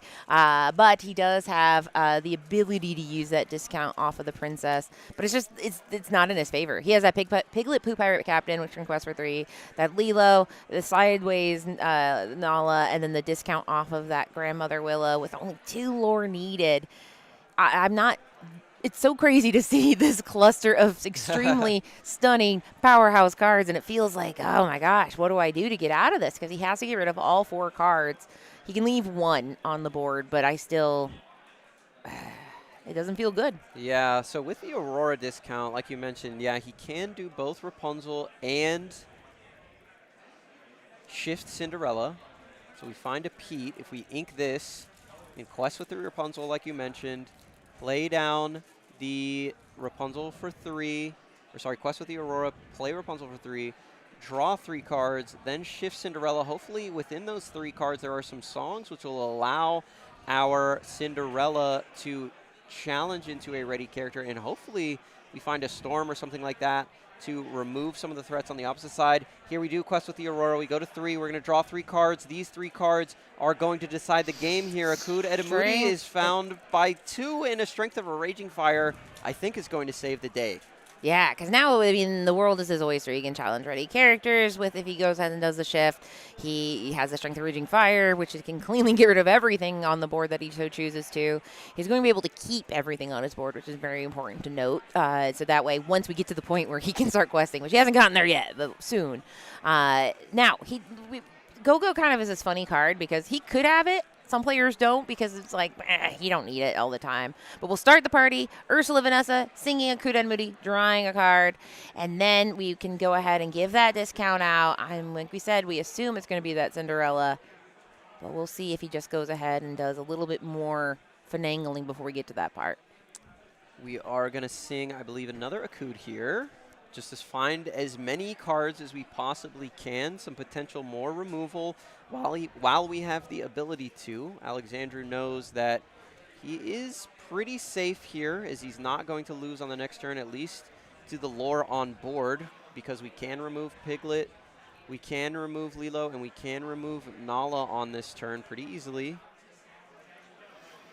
And I mean, this can be, when we ask, like, why do people bring dogs versus why do people bring Amber Steel, I mean, Alexandru's working really, really hard right now to get rid of these 4 little guys on Riley's side. He's having to absolutely go through so many cards in his deck. He's doing the math. He's trying to get the economy to work in his favor. So Riley, I mean, he's not as stressed, I don't think, as Alexandru is. He just keeps spawning out his board. Now, there is that shift of that Cinderella stout-hearted, and now she can challenge anything she wants if a song is deployed. Now, we have seen a lot of songs. Does he have any left? He does have a Strength of a Raging Fire in hand, so he can sing that, I believe, with his Beast or one of his Namaris. However, he does need to leave one of these Namaris to challenge into Nala. She does need to be removed this turn. We can only leave the Grandmother Willow up and active. There's the challenge. Now we need to decide what we would like to sing with, or we could just pay for it. We do, and we're going to choose Piglet. Now we can challenge in to the Lilo, leaving the Beast up right now, and finally, the Namari up. And finally, so a quest. He's got it finally, where he can take some breathing room, because that was a lot of work on his side, but he is able to go ahead and quest. 16 lore on the board, so if Riley doesn't win, Alexandru will. Wow. Look at all these princesses and beasts. They're questing for 2. They're questing for 3. And what a way to remove the board there. Staying patient, navigating it, not finding those removal songs early, but does find them when he needed them. The shift Cinderella coming in. Cinderella Stout-Hearted still showing that she is a relevant threat in the Infinity format. And Alexandru says, let's go to game number 3. Let's keep in mind, Alexandru has not drawn well either game. If he is able to just draw okay in this game, I think he will have a decent chance. I would favor him in this matchup overall, especially since we haven't seen any Snow Forts in Riley's deck. Yeah, Snow Forts can be an absolute backbreaker for this matchup, because just adding that one resist onto it can be devastating for songs that can only hit for 2 for the math. Because, I mean, generally speaking, Alexandru's not going super wide. Now, I say that. He's not going super wide. Well, he had the widest board in the world at the end of the game. But Riley is definitely going to be the deck that goes wider, quicker. Yeah. All that to being said is that Alexandru just has to really hope things go swimmingly for him. Like you said, get the removal songs when he needs it. I mean, Riley, his deck ran out of steam kind of at the end. He's able to do a lot of crazy things with his deck, but at the end, he just said, I'm going to play 3 cards and hope to hang around. Yeah. They didn't. That was it. So if I'm Alexandru, I'm feeling good. Like you said, I do favor his deck, especially with that Sonic Warrior. You're able to do a lot of really cool stuff. Dealing 3 damage is enough for many characters in Riley's deck. Yeah. So it's just going to be, can he get the hand he needs to do what he wants to do? A Cinderella's there, which is always a great start, but he's still going to go ahead and alter. Sending back, it looks like Riley did a very aggressive alter, at least 7. I think he sent back his whole hand.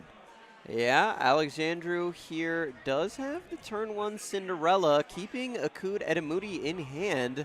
Could potentially use that song to sing and get a Namari down early, as we do have, I believe, 2 Namaris in hand now. However, he does need to be careful that the song is not taken by Ursula Deceiver. It is uninkable, so we need to get that down as soon as possible, but he'll be on the draw here. So Riley will get his 1 drop out. Alexandru will get his 1 drop out, and then we pass back to Riley. That'll be his turn number 2 before Alexandru can sing Akud. So he's taking a risk here. Ursula could grab this out of his hand before he has the opportunity to sing it. And I love the psychology of a turn to Ursula. It feels so miserable in a deck where your goal is to go really wide to say, oh, well, I wouldn't keep a song unless I do keep a song. Did I keep a song? Because, I mean, how much more fun is it to play a grandmother and go wide and have this nice giant board? This Nala is going to feel pretty comfortable in the face of a Cinderella, but now it is the decision. Riley, do you have something that can take a song? Would you do it? If you don't, Alexandru definitely has a thing that you were afraid of. If you do, he still might have it. But in this case, we're going to ink, and it is time for that Ursula Deceiver. And he says, okay, I have a strength. I have an Akud. It's up to you. Yeah. But yeah, and then as far as next turn, things aren't looking so good either. He does not have anything to play next turn other than a single Cinderella. Luckily, there's a little bit of card draw there with the Strength of Raging Fire, but I mean, he needs to get past these few turns. Okay, so a little bailed out here with this Aurora. Inking an Amari and electing to get Aurora and then a Cinderella out and saying, we're not at strength territory quite yet. Yeah, we do have, it is a Let the Storm Rage on in Alexandru's hand, so we can't Strength of a Raging Fire anything quite yet. We could Storm to draw a card. Next turn, we would be able to quest with the Aurora and discount something coming from our hand, but unfortunately we're still a turn away from that Namari, even with the discount. Akud Edamudi keeping that was a little bit of a risk. We do find Mowgli off of the Nani stage manager, so we can use that Mowgli to continue to rip songs out of Alexandru's hand. So if we're Alexandru right now, we have to consider, do we want to sing Let the Storm Rage On? We can use it to get this Nala off the board via a double challenge with the Storm. Make sure that Mowgli doesn't take it from us. And I think he electing, because you get to draw a card, and he doesn't have the greatest hand right now. So it does feel good to say, listen, I'll just get a little damage here. Get 2. Yes, that could feed a Rapunzel, but it does allow me to possibly draw something inkable. He's only able to play something for 3 cost, and I don't think he has anything that costs 3 in the hand right now. He does go ahead and finish into that Ursula, but I don't think he can play anything this turn. I think he just can has play Rapunzel. Oh, he can ink well, quest, play Rapunzel, draw 1, which is not the best value in the world. You'd definitely rather get that Namari down. But here comes Rapunzel. We're going to draw an additional card here.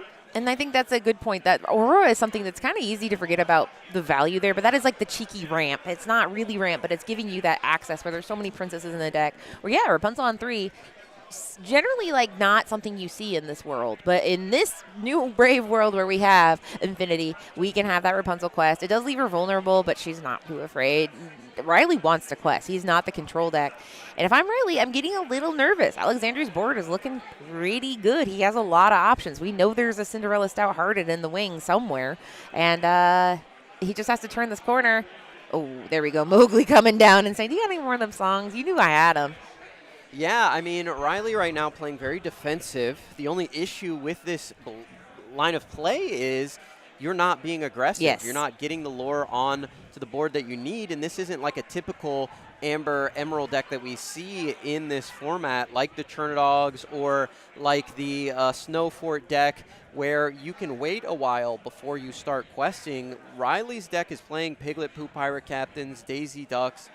he likes to get out aggressive, and right now not doing too much as Alexandru is just continuing to set his board up here and can quest Aurora onto the board here and then put down a Namari, which is going to be the character that can carry him over the finish line, and that's exactly what we're going to do as we can draw and discard here. We do elect to do that. We do have a Beast Tragic Hero in hand and a Rapunzel now, so if we get rid of this Beast, we can set up a Rapunzel trap potentially in the future. Nani getting exerted will be a difficult thing to do for Riley from now on because, man, you don't want Alexandru drawing 3 off of that Rapunzel. Yeah, and it's... But no, we're just he going to says, do it ourselves. I'll self-trap. And that is very, very brilliant, right? He's like, oh, it's going to be so hard to get exerted. And he's like, wait a minute. Are you exerted right now? Yeah. And you're right. She was exerted. She is gone. And now that damage is there for his taking. So it was, when a Rapunzel trap isn't available to you, you can set your own. So now, like you said, Riley's in a rock and a hard place. His whole goal of his deck is to turn sideways really fast. We've and looked. not to challenge. No, he's not good at it. 0-4 is one of the worst stat lines, unless he has a Dale. But we haven't seen Riley deploying the Dale strategy. It's going to be hard. Namari is menacing. So there is instead a Tramp, which maybe we can dig for something like a Dale. But unfortunately, Riley, you are now the control deck. Welcome. Good luck. Yeah, good luck into the Amber Steel here. I think he needs to recognize that a Rapunzel trap would be devastating in this situation as Habibi says, hey guys, I'm here at this tournament. Let me sneak by and get on camera real quick. But if he does not double challenge here with the Willow and the Mowgli into this Rapunzel, recognizing that there is a trap set, Alexander is going to draw 3 cards. So we'll see if Riley recognizes that and takes advantage of the Rapunzel here that will not banish either the Grandmother Willow or the Mowgli in the challenges here. Yes, I'm very interested to see what he's digging. Whatever he's digging for, like you said, you can't really do a lot with it. He's, at this point, just needs to engage in damage control. And I think, yeah, he says, no, I know, I've heard legend of these Rapunzels in their card draw. So I will go ahead and throw everything I got to make sure you don't get that damage there.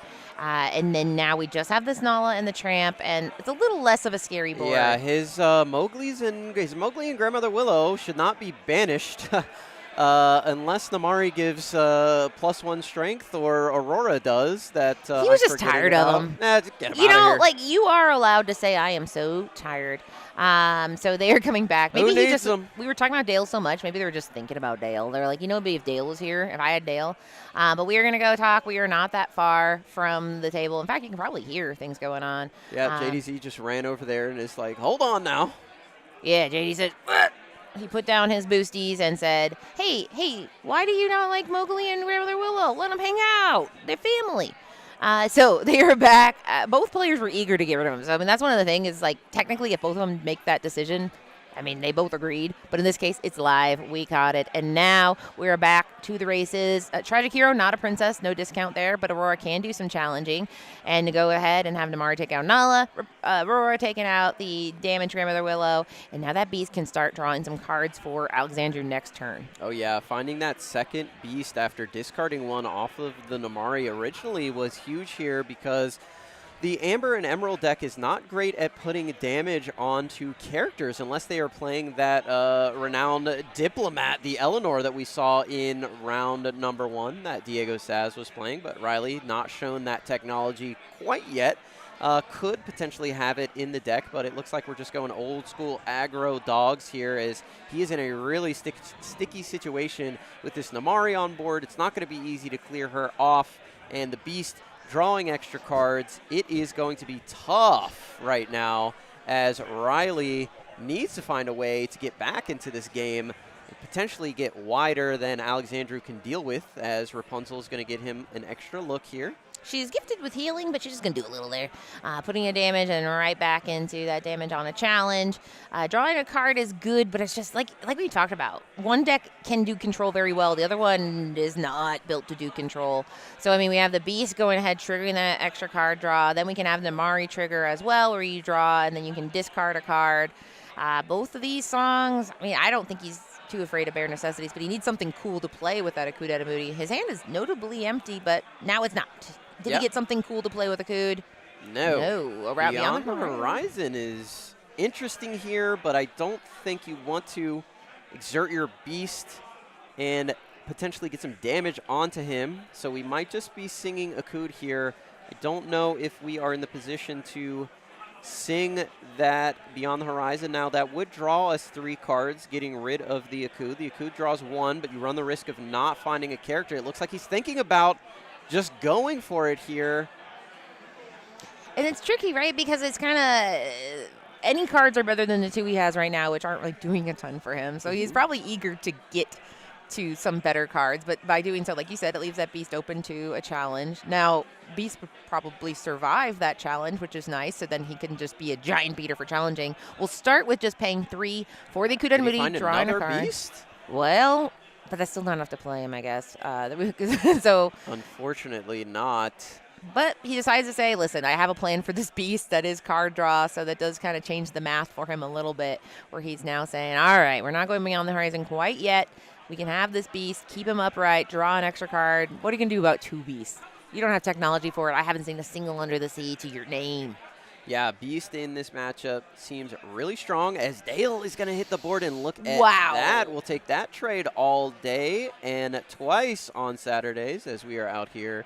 The ETB 15K on this beautiful Saturday in Toronto, as we are going to draw 2 courtesy of the Beast, drawing an additional card. We did find a Strength of a Raging Fire here, but you were talking about the Dale, and here he is showing why he is one of the best cards here from Wilds Unknown. I'd venture to say he is the best legendary by a good margin in this newest set, as we are going to pay for that additional Beast onto the board.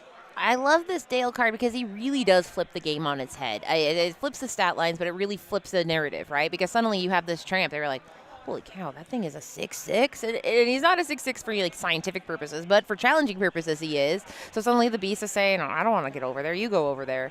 And he does go ahead and elect to pass. Keep those beasts up. That is 2 extra cards at the start of the next turn. But Riley is now able to get a little bit of momentum as long as he keeps cards in the hand. There's that snow for it. Wow. He just said, listen, it was going to be the finale. I was trying to surprise you. That Nala coming down, so now we have augmentation in 2 ways, where the strength has been added, we have the resist, but then we also have the Dale flipping the stats for challenges. And it's regardless, either on Riley's turn or Alexander's turn, those stats are flipped. But he's going to do a quest, say you deal with it, I'm at 11. Finally, Riley gets to be the aggro deck again. Yeah, trigger 1, trigger 2, and we did get rid of that bare necessities in favor of that Akud Edamudi just a couple of turns ago, and I don't blame Alexander for doing that. We haven't seen a Snow Fort come down in the first 2 games, so I wouldn't think that my opponent would have it either. The interesting thing about this Beast is he can gain an additional 4 strength if he has damage on him, but that triggers at the start of the turn, so you couldn't like let the Storm Rage on your own Beast and then challenge into Dale. That just doesn't work that way. You can, however, challenge into the Dale with a Let the Storm Rage on, but that still wouldn't be enough because of the resist. Dale reminder. Tap, tap, tap. He went ahead and challenged into that tramp and said, oh, it's just fine. I take 3 damage, and said, take back. I take that back. So he's got resist, and he tramp challenges back for 6. So if you want to challenge into something to potentially draw cards here, it would have to be the Dale. Yeah. The Dale right now is a 1/4 with resist +1, but challenges and receives challenges via his willpower. So will deal 4 on the crackback into the Beast. The Beast will deal 2. So you'd have to double your Beasts into the Dale to get rid of him at this point. Yeah, and the sequencing is important because if he gets rid of the Dale, now if he had a lot of cards, it would matter because he can throw ahead and get rid of the Dale with maybe, like you said, doing a little damage and then sending a second one after. Then suddenly that other Beast is free and clear to challenge, just taking the Snow Fort into mind.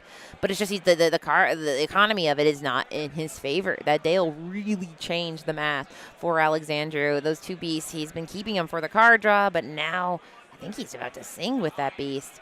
Possibly to do Strength of a Raging Fire so that he can go ahead and challenge in. He's going to storm his own Beast to draw a card here. And then maybe Rapunzel his own trap. To Rapunzel here.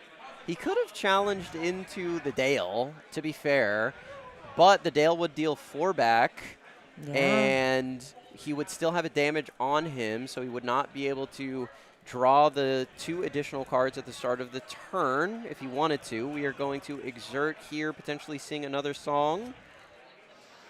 Yeah, it's fascinating because, I mean, if he, like you said, if he put that 2 damage onto the Dale, then the second challenge, while, like you said, it would have damage on him, he would survive that challenge, or rather, yeah, I mean, it would still leave damage on him. He would survive the challenge, but the Dale would be gone, and then you don't have to worry about him anymore. You still get 1 card draw off the beast. But in this case, it's a Rapunzel.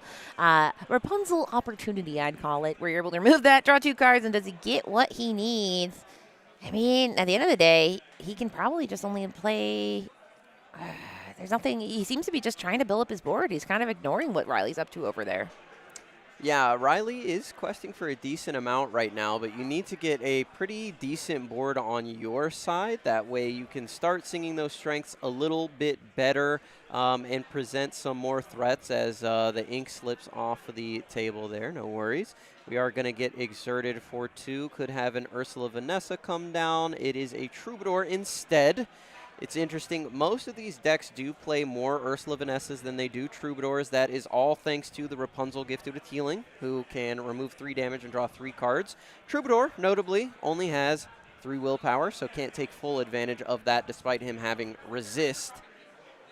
Big cute little guy. You know, a little turtle with a loot. There's a Grandmother Willow coming in, and she's able to discount, so we can go ahead. Also get a Finnegan, bouncing back to hand the Cinderella. Yep. Now the question is, when can he? Does he want to just ignore? Because last turn it kind of felt like Alexandra just completely ignored everything Riley was up to. Riley can quest for a nice, clean 5 here if he wants to, but there's a lot of combat that Alexandra could do that he elected not to. So in this case, he will go ahead and say, I'll challenge for 4 and for 6, only taking back 3 because that beast is able to easily be challenged into. Now we will go ahead and we have 3 damage, so Riley can take advantage of the Rapunzel gifted with healing. Unfortunately, Alexander, he's done so much controlling that he's just not able to gain a ton of advantage, but he does have a nice grip of 6 cards in hand, so there's a lot of opportunity here. Yeah, that Snowfort proving to be a menace in this matchup right now, surprising Alexander and surprising us as well, I would think. This card is just not something that we saw in the first 2 games, but Riley doing a little bit of a mix here, playing Piglets, playing the Daisies, plus the Snowfort, wanting to get more aggressive in his matchups, and also pairing Dale with Tramp Street Smart Dog. I think that is the way. We have a little bit of math discrepancy, so Nala challenges in for 4, not 5, and it looks like, so Tramp was able to take care of 1 beast. However, Nala cannot take care of a beast. Yeah, that's true. That we're moving along here, so the damage that she took was correct, but the damage that she dealt was incorrect. Now we keep moving forward, so if we do have that lore guide call come through, we do have to do some math. Like we mentioned, Stonefort is only on your opponent's turn. So they're playing pretty fast, and we'll see how they decide to go with it. But at the end of the day, we do note, Chad is like, ah! But, I mean, both these players are kind of playing at the speed they're comfortable with, which means sometimes things are missed. Yeah. Yep. To be fair, Beast would not draw anyway, so... Yeah, it took away the draw ability no matter what. The only trigger that would have been missed is the additional 4 strength onto the Beast. So the Beast does get challenged down by the Tramp, takes 3 damage. Snowfort does not give Nala the additional strength she needs. Dale flips everything on its head. Nala would challenge in for 4, not 5. That is how the Dale ability works. So challenging into the Beast here does not remove it. Everybody in the chat is correct. We are trying to get this figured out here. We'll see how the judges approach it. The lore guides. I'm not a lore guide myself, but I'd say at this point, put the Beast back onto the board. The Nala is gone. Now, we did do a strength or let the Storm Rage on, which did draw a card. Oh, so that's true. We've drawn 2 cards, card for turn, as well as a card off of the We're way Storm. wonky right now because of the Storm. The Storm does change things quite a bit. And that is unfortunate for Alexandru there. But shout out to our lore guide. We have the head lore guide here, Alex, in the background, who is a member of ETB. Then we also have a little Chris behind it. So I think they just decided to go with what they did. Now, you can call a lore guide. The lore guide will do best based on the information you give. In this case, they said this is what it is. It looks like the lore guide did walk away, and they are playing. So the board stands. Yeah, it's unfortunate. I think if that storm was not utilized there, we could have gotten back to the board state that we should have been at. Unfortunately, weren't able to make that happen, as it looks like Rapunzel is going to sing here, removing the Dale with the strength of a Raging Fire. Got 5 characters on board, so that is enough to get over the resist there. We can quest up for 4 here, going up to 17, which will get us close. Yeah, and so chat, I do appreciate, we're kind of seeing you guys debate, but yeah, I mean, at the end of the day, the lore guy did everything. We don't know what the call is, but ultimately nothing was reversed. The big debates of what happened there is the challenging in. It's going to be based on your strength. The beast was banished that probably shouldn't have been. Cards were drawn. Snow forts were there. Snow forts only have some triggers on your turn. In this case, we have Finnick coming in, which can return either one of the Cinderellas or even the Troubadour if he wants to. We know there is a Cinderella Stout-Hearted available too. Alexandru, but instead he does go ahead and pick that resisted Troubadour back to hand, and he is going to keep the pressure on and keep questing out here. Yeah, Alexandru needs to find a miracle here. Unfortunately for him, his board is not set up in the way that it was in the previous game. The Namaris, I think, are super impactful in this matchup. If you don't have them, it's pretty much game over. You're not able to get over the Snow Fort resist.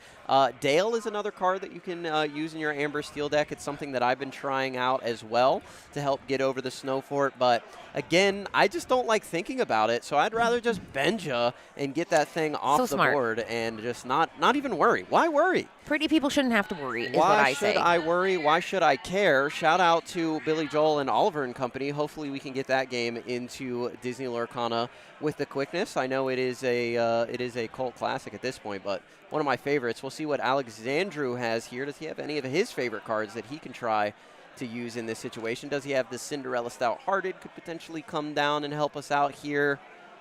Now, I think it's so sad that the tragic hero did tragically meet his demise early, because that +4 ability really could have been so good. Because we say, like, oh, the beast doesn't want damage. Sometimes the beast do want a little damage, because you do take that 3/4 into a 7/4, which in a world of Dale boosted cards, that could have been so monumental, especially because this Tramp has just been hanging around, because now he has a 6/6. So I do think that is something that Alexander will look back as he's laying in bed tonight and be like, ah, fool. But Riley is now feeling pretty cool as a cucumber, because, I mean, he has the win here. So there we go. And that was a great match to watch if you plan to go to DLC Dortmund, because it just kind of shows that when you play these games, there's not a moment you can relax. You must watch all these triggers. So shout out to Riley, and shout out to Alexander, who really showed that this deck can be pretty good at control. Yeah, unfortunately, that did happen there. The miscommunication with the Dale ability. Riley and Alexandru trying to learn this new card from Wilds Unknown, make sure that they are utilizing it properly. But again, when you are playing Dale in a Snow Fort deck, you should keep in mind that if you have Mulan, for example, Mulan does not quest for 4 when a Dale is on the board. She quests for 1 because she has 1 strength. However, her willpower is used when challenging and being challenged. So just a super unfortunate situation there. Both players missed it, were playing a little too fast and got too ahead of themselves, and we couldn't get back to the board state that we would have liked to. But really close match. Things may have gone the other way if the Beast lived or survived and didn't get banished, but we won't know. It's a tragic hero. Yeah, it is a tragic hero, a tragic end for Alexandru, but he's still in it, an amazing player. I'm sure we will see him later on the day. Riley takes it, is now up to 4-0 with his more traditional dogs with the Snow Fort as a featured card there. Yeah, I mean, Pandemic Quest sums up very well. It's unfortunate, but it is what it is. And that's what happens. What it is. Because, I mean, a lot of times we're able to rewind, but, I mean, it's when you call a lore guide over. Like, I mean, the number one thing I'll say is while it's dorky as heck, it does help a lot when you're playing Lorcana to say, I challenge. Nala has her strength 4/4 challenging. Because like when you narrate like that, it's very hard to make mistakes at beginning of turn. Namari trigger, beast trigger, draw for turn, and it's dorky. But on It these helps longer everyone, tournaments, it just makes it where your opponent knows what you're up to, because nothing's worse than being apart from your opponent that's just like doing stuff. You're like, what are you up to over there? Yeah, they when my opponent goes nonverbal, I'm like, what's up, buddy? Talk to me, what bud. What are you doing? What are you experiencing? Because I'm experiencing discomfort. So I think it's a good habit, especially, and I mean, some people practice in ways where maybe they don't use triggers as much. Things just happen. But in the paper world, nothing happens unless you do it. So Yeah. I think that's a good lesson. To people who are saying like something bad happened, I will note it is up to both players to keep a track of the game state. So things That's like true. that, it is on both players whether you make the mistake or you have the mistake happen. So that's why I think that Disney Lorcana is great, because on your opponent's turn you do get to relax a bit. It is kind of important just to kind of be locked in. You got to be and aware. not You got to in. be cognizant. You have to pay attention to what your opponent is doing, most definitely. And the beast triggers, same way. Both players are held responsible for that trigger going off. Your opponent needs to draw an additional card if they have a beast on the board. It is not a May ability, so you will get in trouble if you know that your opponent is missing beast triggers and you haven't said anything. Yeah. So you just play the game fairly. I don't think there was anything crazy going on there. I think both players just missed it, and it is what it is, as Pandaric Quest said. But we are about to get into round number 5. That did take the full 55 minutes. I'm not sure if we have an interview coming our way with Mr. JDZ Quest, but we are going to keep it pushing here. We will put a special note out there. I know chat has been discussing it a little bit, and you want to see something that maybe isn't Amber and Emerald on one side or the other, but I don't know if it's possible at this point. We are pretty deep into the tournament, but we are going to go ahead and send it over to JDZ Quest and Riley, who are over there in the interview booth. Oop, they're out of the interview. Nope. You're ready? Yeah, Yep. we'll throw it to you guys in just a moment. So we are going to send it over to JDZ right now. Greetings again, my fellow Lumineers and your boy JDZ. We're back after round number 4. We have the undefeated Riley, ETB's finest, is in the building one more time, fresh off your victory. But you're playing dogs. Why? Because I want to go eat in between rounds. That is honestly the only reason why. Right on. It is a pretty fast deck. It is a pretty fair deck. But Infinity format, it has proven to be one of the best strategies in the game right now. What did you think about playing if you were going to play dogs for this event? It'd be a red-blue. I usually play red-blue, but this time, I was losing to aggro on red-blue, and I was like, I had enough, so I joined the dark side. Right on. You are on the dog side. The deck has no aura. It has no vibe. It has no steeds. It has no motion. It has nothing. Okay, it's dogs. Whatever. I'm kidding. I'm joking, by the way. But just talk about that matchup. You're playing against a phenomenal player on Amber Steel. Yep. It was kind of going back and forth. That game number 2, they pulled off phenomenal playoff. How are you feeling going into that game number 3? I was a little worried. I wasn't seeing any of my snow forts early on there. I tramped, didn't see anything, and I was pretty worried. But luckily I saw it in that game, and the Dale was super important. Yeah. Making the tramp, you can't Rapunzel trap anymore, so it allows me to quest without getting punished. And we were seeing the value of your opponent's Namaris. I think that was kind of throwing the mouth off a little bit for you as well, something to look out for. There were some instances with that Snow Fort. Can you talk about that card and some of the mathematics, some of the equations there with Snow Fort and Dale? Yeah, it reminds me of that old purple-red deck where with Mother Golfa, when you challenge in, it's you got to big brain it, think about everything that could possibly happen. So it's nice to see those kind of cards in Lorcana, definitely, to where you have to, think about it more, take your time. It is an aggro deck, but you do have to do a little more, I guess, than just blah and then turn sideways. So I don't know, it's fun. I like the Snow Fort. It's a cool card, really good card, obviously versus Steel, and when challenging. So. Right, you're doing quite well. You are undefeated right now going into round number 5. Is there any strategy that you're not looking forward to playing in the rest of the tournament? Honestly, I feel like the deck is just really good into everything, and that's why it converts so well. I think my worst matchup is probably Green Steel. If they go Ursula 3 into Muses, double sing, they can get rid of 4 things usually pretty effectively. But besides that, I already beat one of those today, and it wasn't really close, so I'm not that worried about any matchup. Amber Steel can be annoying if a player knows how to play versus me, but he's more of a grindy, so you got to keep the grindy cards. Right on. So I see you got your ETB gear on. You are ETB's finest. You guys are doing well. Can you just talk about this event really quick as a whole and your squad, and how does it feel to be here representing your home team on your home base? Oh, it's awesome having something like this in Canada, a big event. We don't get that much love up here, so having something like this and seeing the turnout is massive. So It's really awesome. And Chris for organizing this, of course, ETB and all of our sponsors, Endgame, Twin Moons, wouldn't be able to do it without them. So it's great that he organized everything. Of course, you guys coming from all over is also amazing. Right on, man. You already kind of got into the shout-outs, but we're going to let you go because you did kind of go to time on that one, so no breaks for you on this one. But before I do, Riley, any other shout-outs you want to give or anything else you want to say to the viewers at home that might be watching? No, I think I already mentioned it, but maybe to my team for testing and always being there and hanging out. Elias booking all the Airbnbs and everything every time, so that's always nice. And yeah, that's basically it. Right on. And that's ETB's finest. Riley is in the building, 4-0, going to be 5, going to round number 5. Could be 5-0. Maybe you can make it into the top cut. But we're going to wish you good luck for the rest, and we'll cut you loose here so you can go ahead and get back into your tournament run. Get some breaks. Take a break.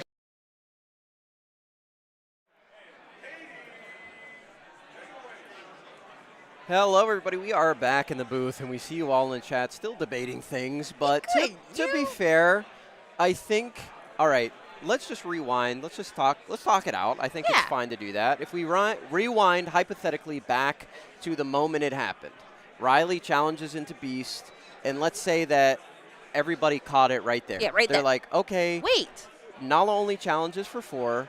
What would have happened in that instance? Riley is probably just going to say, I'm not challenging. So I think everybody is assuming, okay, Beast would be on the board and have extra strength and could challenge in. But if we caught it right at the moment that it happened, I think that we are still super advantaged on Riley's side. Maybe the game would have changed. There is a possibility, but I think Riley was in such a dominant position in the driver's seat based on everything that was going on. But it's hard to say. But I think in that moment there would have been an acknowledgement that, hey, there's no banishment here, and Riley had been like, okay, well, I'm not challenging. Yeah. And that would have been it, and the game would have played out as it did. But we're going to try and move on. Riley, I'm sure, spoke to the judges after the round and is not going to make that mistake again, and I'm sure Alexandru is not going to make that mistake again either. Get fooled again. Yeah. The thing is, the real answer, we'll never know exactly what would have happened. We know what's favored, but we do know that as casters, we see it happen all the time. We don't see. We don't. But we see that some things. It turns out if you play Disney Lorcana all day and there's Infinity, which means every card but one is available to you, you're gonna have some interactions. But we're gonna do a little shuffle here. We're not doing a break. Okay. Yeah, So break. we're gonna do a quick break because JDZ's coming to town, dancing around. So yeah, like Lily said, players should get a chance to learn from their mistakes, especially with several. Yeah. So I mean, as far as like the smited, get them banned. Maybe in Peloton, but here, mistakes happen. But we have 4 more rounds today, or no, 3 more. No, that's already changed. That was round 4, so we have 4 more today. We have 8 rounds total, and that's all of Swiss. Then everybody, we're all going to go to bed. No fun, no dinner, go to bed. Because tomorrow is going to be our top cut. We're cutting to 32 or 816. Ooh. 30, it's probably 32 because 16 would be so aggressive and math would be terrible. So I think it's 32, which means then tomorrow we have 32, 16, 8, 4, 5 rounds tomorrow. Someone just unfortunately perished out there. So we should probably go on break and make sure they're okay. But Garrick, you'll be in the booth next time. I will be. And making sure no triggers are missed. If a trigger is missed, we'll get an air horn. Yeah. And we'll go, beep, and then they have to stop. True. Maybe that will be what we implement. But we'll go to a quick, so quickly.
One more time, we are back. Round number 5 is underway at the Disney Lorcana CCQ here in beautiful Toronto, Canada. ETB 15K. I'm joined by Garrick after a phenomenal round. What do you think about that last round, Garrick? I thought it was really nice to see. Really interesting matchup. I think Amber Steel still in a really good position here in the meta. We were talking about it. I don't want to say what is right, what is wrong in this format. A lot of different people trying a lot of different things.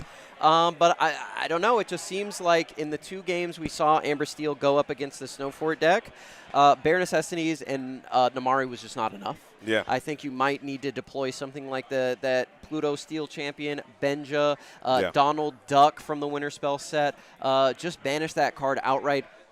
Don't worry about it anymore. If it's going to hit the board at some time, you're not going to always have the way to grab it out of their hands. They can look for it with Tramp Street Smart Dog. I think having an option to just banish it outright, if Alexandru had that ability to do that in either game, in game number 3, I think it swings wildly back into his direction. So maybe that's something Amber Steel players can decide for themselves. I know Wochuk, a classic Amber Steel player, has been in the chat, so he can leave his opinions down below on that. I'd listen to him over me.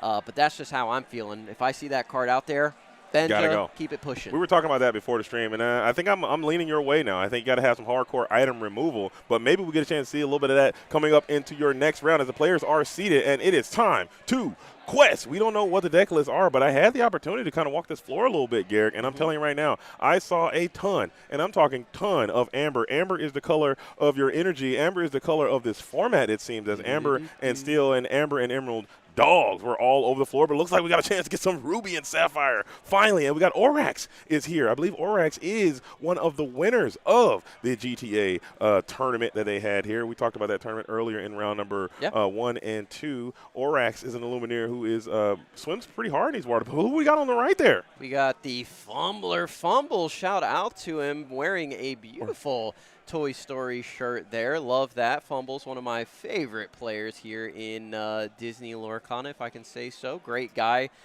Great testing partner as well. For sure. Great attitude about the game as well. I love tuning in to see when Fumbles is playing. Sometimes he can tilt quite hard, but sometimes he burns quite hot, and the deck does move. So typically I know this Illuminator is going to be a Sapphire player, so we might be in for a little bit of reprieve from this Amber world that we've lived in, but maybe Fumbles He's gone to the dark side here. That's possible. That's possible. Picked up a red lightsaber and sleeved up the dogs. It's always interesting how the meta changes and the villain changes. Yeah. We always say that in air quotes, of course, as fun. But I think the community all comes together and decides, all right, we're tired of this.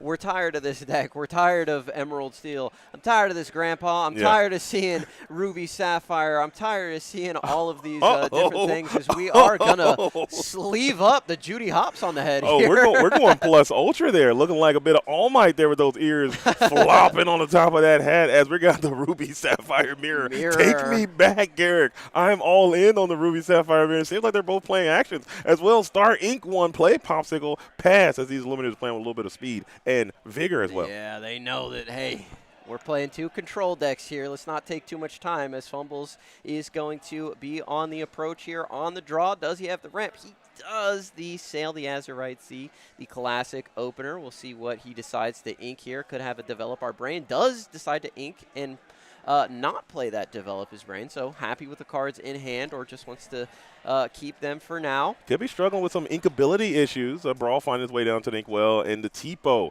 On the draw, Tipo is sometimes preferred. You can fix your hand a little bit better, keeping those inkable cards that you just cherish so mightily, but also you have a little bit of body in play that you can potentially get some early questing in. As you know, these games do kind of drag a little bit, and every little piece of residual lore that you can get is a value added, and Tipo can win DLCs, as you know. That Tipo needs to be careful. He's over the line of scrimmage there. Agreed. You know that's a pet peeve I have. Big time. Plenty of space here, guys. As Orax putting the inkwell in the middle of the playmat. Blow the whistle on Orax, for sure. Yeah, 100%. Big time. Yeah, big time blow the whistle on Orax. I think that's a 5-yard penalty, repeat second down, if I don't say so myself, as we are going to get that little cheeky quest in with the growing sun. He's doing his best, trying to stay in this game. Can't wait till this bad that boy gets rotated out of here. I think Tipo is one of the best cards ever printed, and I think he gets very little respect for that fact. Yeah, I love that in Disney Lorcana we have some of the most iconic characters in the game, and then you have Tipo, who is a great character in Emperor's New Groove, but he probably got like 5 or 6 voice lines, and coming in is just literally one of the most feared cards in the history of the game. Actually true. I think they do that on purpose.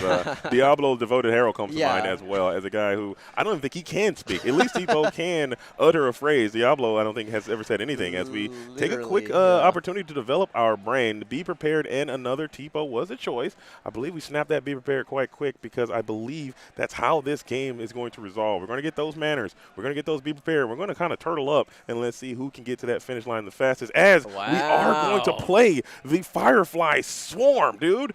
And he got its full value because it was able to send 2 cards to the discard and turns that Firefly Swarm into that second ability to be able to banish a character directly. Very cool. Maui Half Shark getting swarmed there as Merlin's Carpetbag is going to come down. We have our Huron Flaversham at home, as I like to call it, the item that recurs your popsicles over and over and over again, allowing you to draw some additional cards every single turn.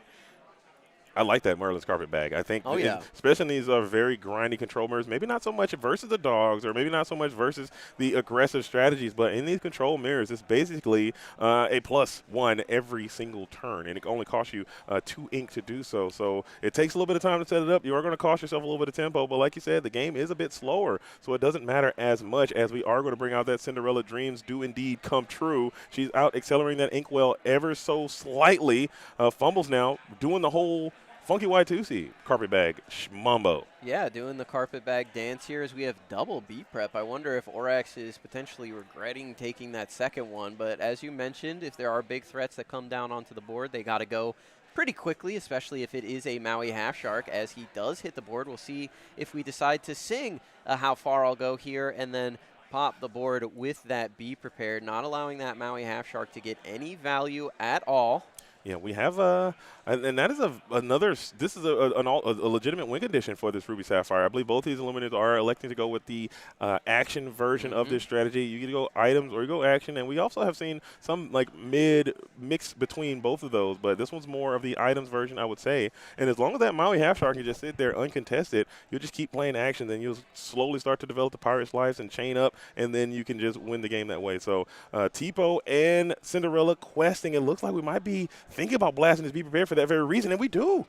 Be prepared. Shout out to Baker. That was who pretty is good. Out there you could have really went there. Yeah. I don't want to flex too hard on the stream. I already opened the Buzz Lightyear on. You did. Shout out to you, by the way. But no, shout out to Baker, who is doing a CCQ out there at the UK Games Expo. I hope you all were able to check that out as we do the Carpetbag shenanigans yet again, just drawing additional cards. How far I'll go.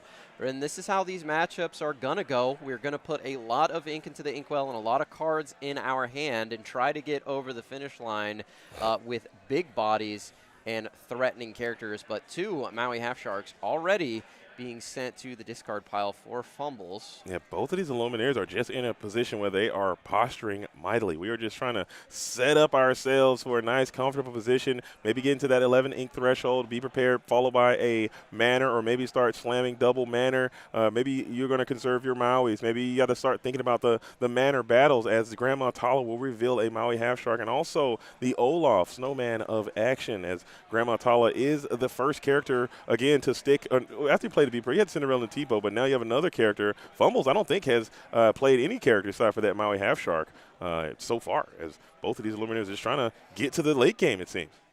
Yeah, Grandma Tala, the classic 4-drop that has been played in these Ruby Sapphire decks seemingly forever, and definitely the card that has sung How Far I'll Go the most in the history of the game. And look at that, Madame Medusa. I'll give you a little behind the scenes here. Before the tournament started, Fumble stopped me, said, "There's a guy that plays Ruby. You got any Medusas on you?" And I said, "I don't."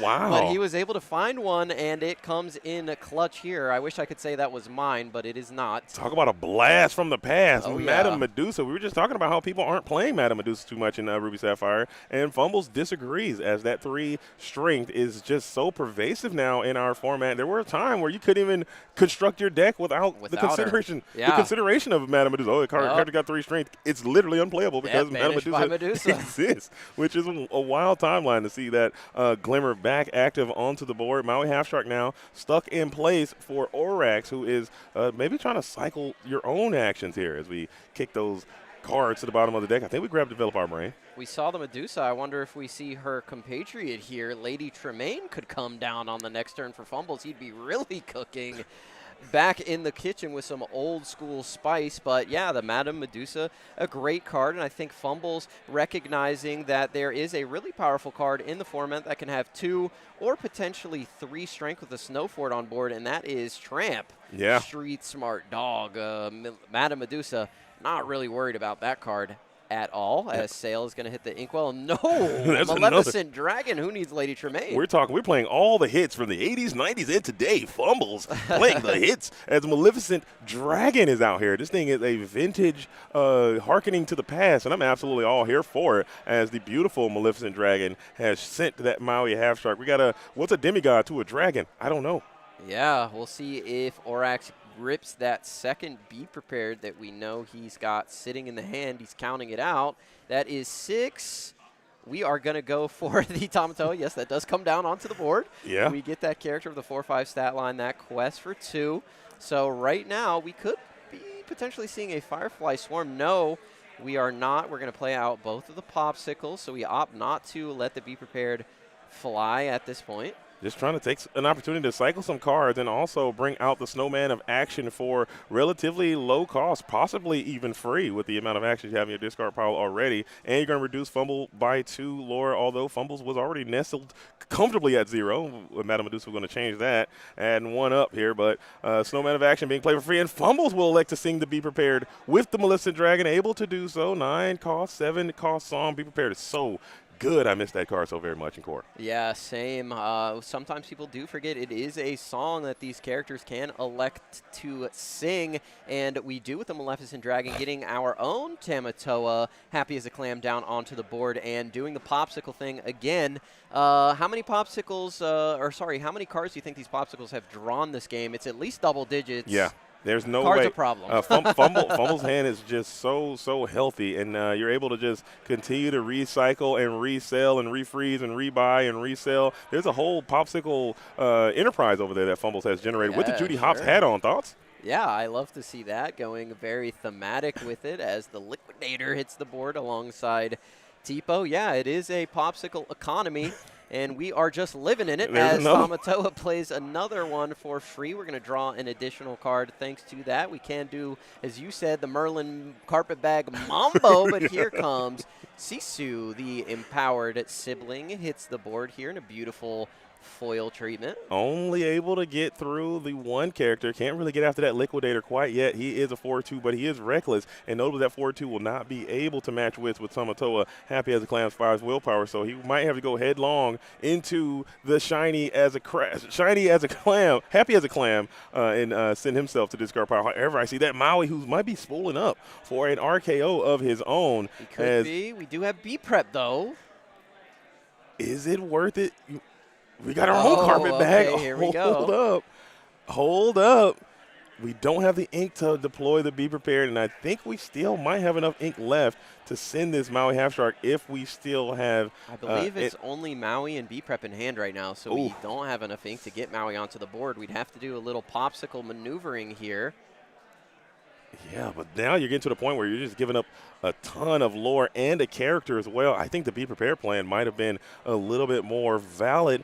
Or you probably wanted to save that Maui for the potential mannering that you could be posturing for as well. Yep, we did exert 2 of our ink there and just saved the trouble of putting the Popsicle into the discard and back onto the board. We just paid 2 ink to draw 1 card. That's essentially what the Merlin Carpetbag is doing right now. Yeah, and it is exerted, though. Just one thing, if you do the shortcuts, I would always make sure that it is exerted, just so just things are super clear. As another Tamatoa, happy as a clam, is going to cycle these pops again.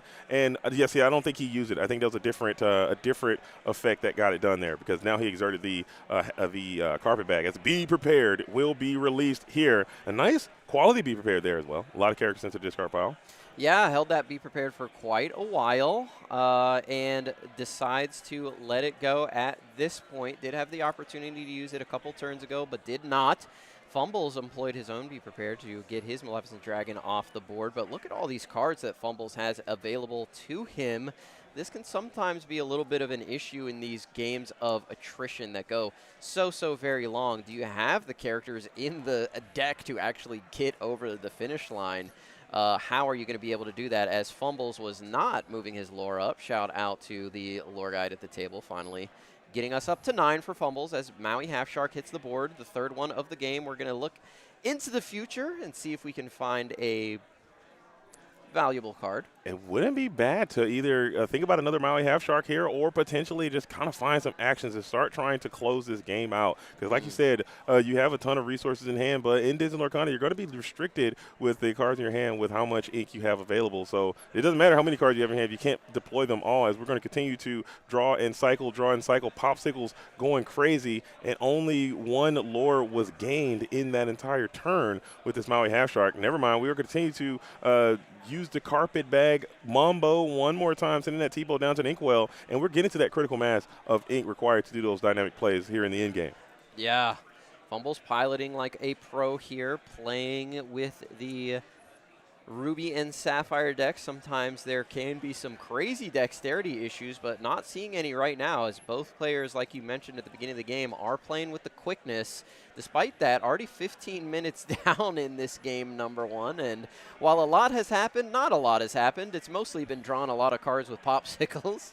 Yeah, and this is Snowman of Action, too. I really love this card. We kind of wax poetic about how much I feel about this card in the earlier round. But it does reduce your lore as well, so that's just going to extend the game length a lot from time to time. Pirate's Life, Olaf Snowman of Action. It just slows the game down to a bit, as Fumbles is going to creep back down to 9. Maui Half Shark is going to be able to survive. So now you have a dry and ready Maui who can now sing, and also you have a full inkwell to work with. Let's see if Fumbles can pile some lore on here, or maybe Orax can make something happen on the following turn. I would like to point out that Fumbles did just use Hideaway on that carpet bag, so Orax does not have that available to him any longer. Fumbles has had his out since the very beginning of the game and has used it to draw so many cards. But you know what Orax does have in hand is the Lucky Dime. Scrooge's number 1 dime is in hand, can deploy that for free with the Tamatoa. However, that will be a juicy target for the Maui Half Shark to challenge in and get some actions back, as the Snowman of Action comes down on Fumble's side. But we'll see if Orax is able to use and leverage that Lucky Dime to get over the finish line. He's got double Maui Half Shark, Tamatoa, Happy as a Clam, and a Lucky Dime. It's always such an interesting include to see that Lucky Dime in these more non-big happy so shiny Tamatoa builds or big item builds. Just having him in there as like a one of that you can cheat out with this Tamatoa so shiny, Tamatoa Happy as a Clam. It's very interesting to see. There aren't really those huge lore threats that we've seen so far that you can really get the maximum use out of Lucky Dime. But seeing it in the deck, and it's been popping up here as a cheeky, sneaky one of in these action decks. Yeah, I don't hate it. I think it is a card that a lot of decks can struggle to remove, especially if they're not packing item removal. And as we talked about in the last round, not a lot of decks are. These Ruby Sapphire decks are playing hideaways, though, which can help with the Snow Fort as well. Although they do employ things like Be Prepared to get rid of those characters should they need to. But great in the mirror match, as we saw the carpet bag get hidden away into Orax's Inkwell, as Fumbles is just going through the motions here, as he has been every single turn. And there is the Firefly Swarm coming down, getting rid of that Maui Half Shark. And suddenly we're all the way up to 13 thanks to all of these actions that we've been playing throughout the past couple turns. Yeah, both of these Lumineers are playing virtually a card-for-card mirror match, it seems, so far. Both of them have access to a lot of the same tools. Fumble's deck is decreasing in size at a rapid rate. We are just going to try to storm out of here as we play the brawl for no effect, just to gain a lore with our Maui House Shark, and the questing campaign has begun. Fumble's now in a position where you have almost a game in play, but you don't quite have it. You're going to need a couple more actions to get it done. Orax now needs to find another Snowman of Action, or maybe even some copies of Pirate's Life to slow down the storm of Fumbles, or we're going to go into a game number 2. Yeah, Fumbles gaining so much lore all the way up to 19 here. I believe he does have a Maui Half Shark in hand. I could be misremembering, but I think he did take that off of the Vision of the Future. So if this board is removed on Orax's side, as he does find the Be Prepared, I believe, Fumbles can still get over the finish line here. Second Lucky Dime. Lucky Dime in on the quest for free, notably, and we have the Olaf who's going to get a chance to sing the Be Prepared. We will clear this board. Now you need to find a way to reduce some lore. Okay, clear the board, reduce the lore, and you will play your own Maui Half Shark. Do you have another Snowman of Action? We're going to develop our brain, take a look at the top 2 here, and also gain a lore from the Maui.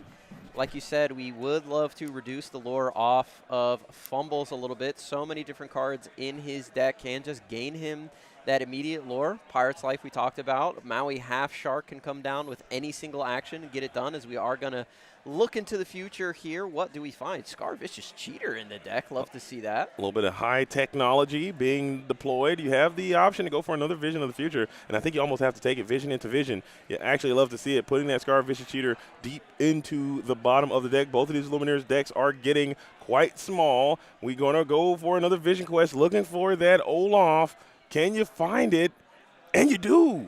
Olaf snapped up instantly on that 5th card, as Orax has to be feeling good to see that Snowman of Action be added to hand. Yeah, Snowman of Action is going to help. We're going to go down to 17 for Fumbles, although he does still have a way to win the game here. Maui Half Shark plus 3 actions, or Maui Half Shark plus a Pirate's Life would get it done. We're going to slam down the B Prep.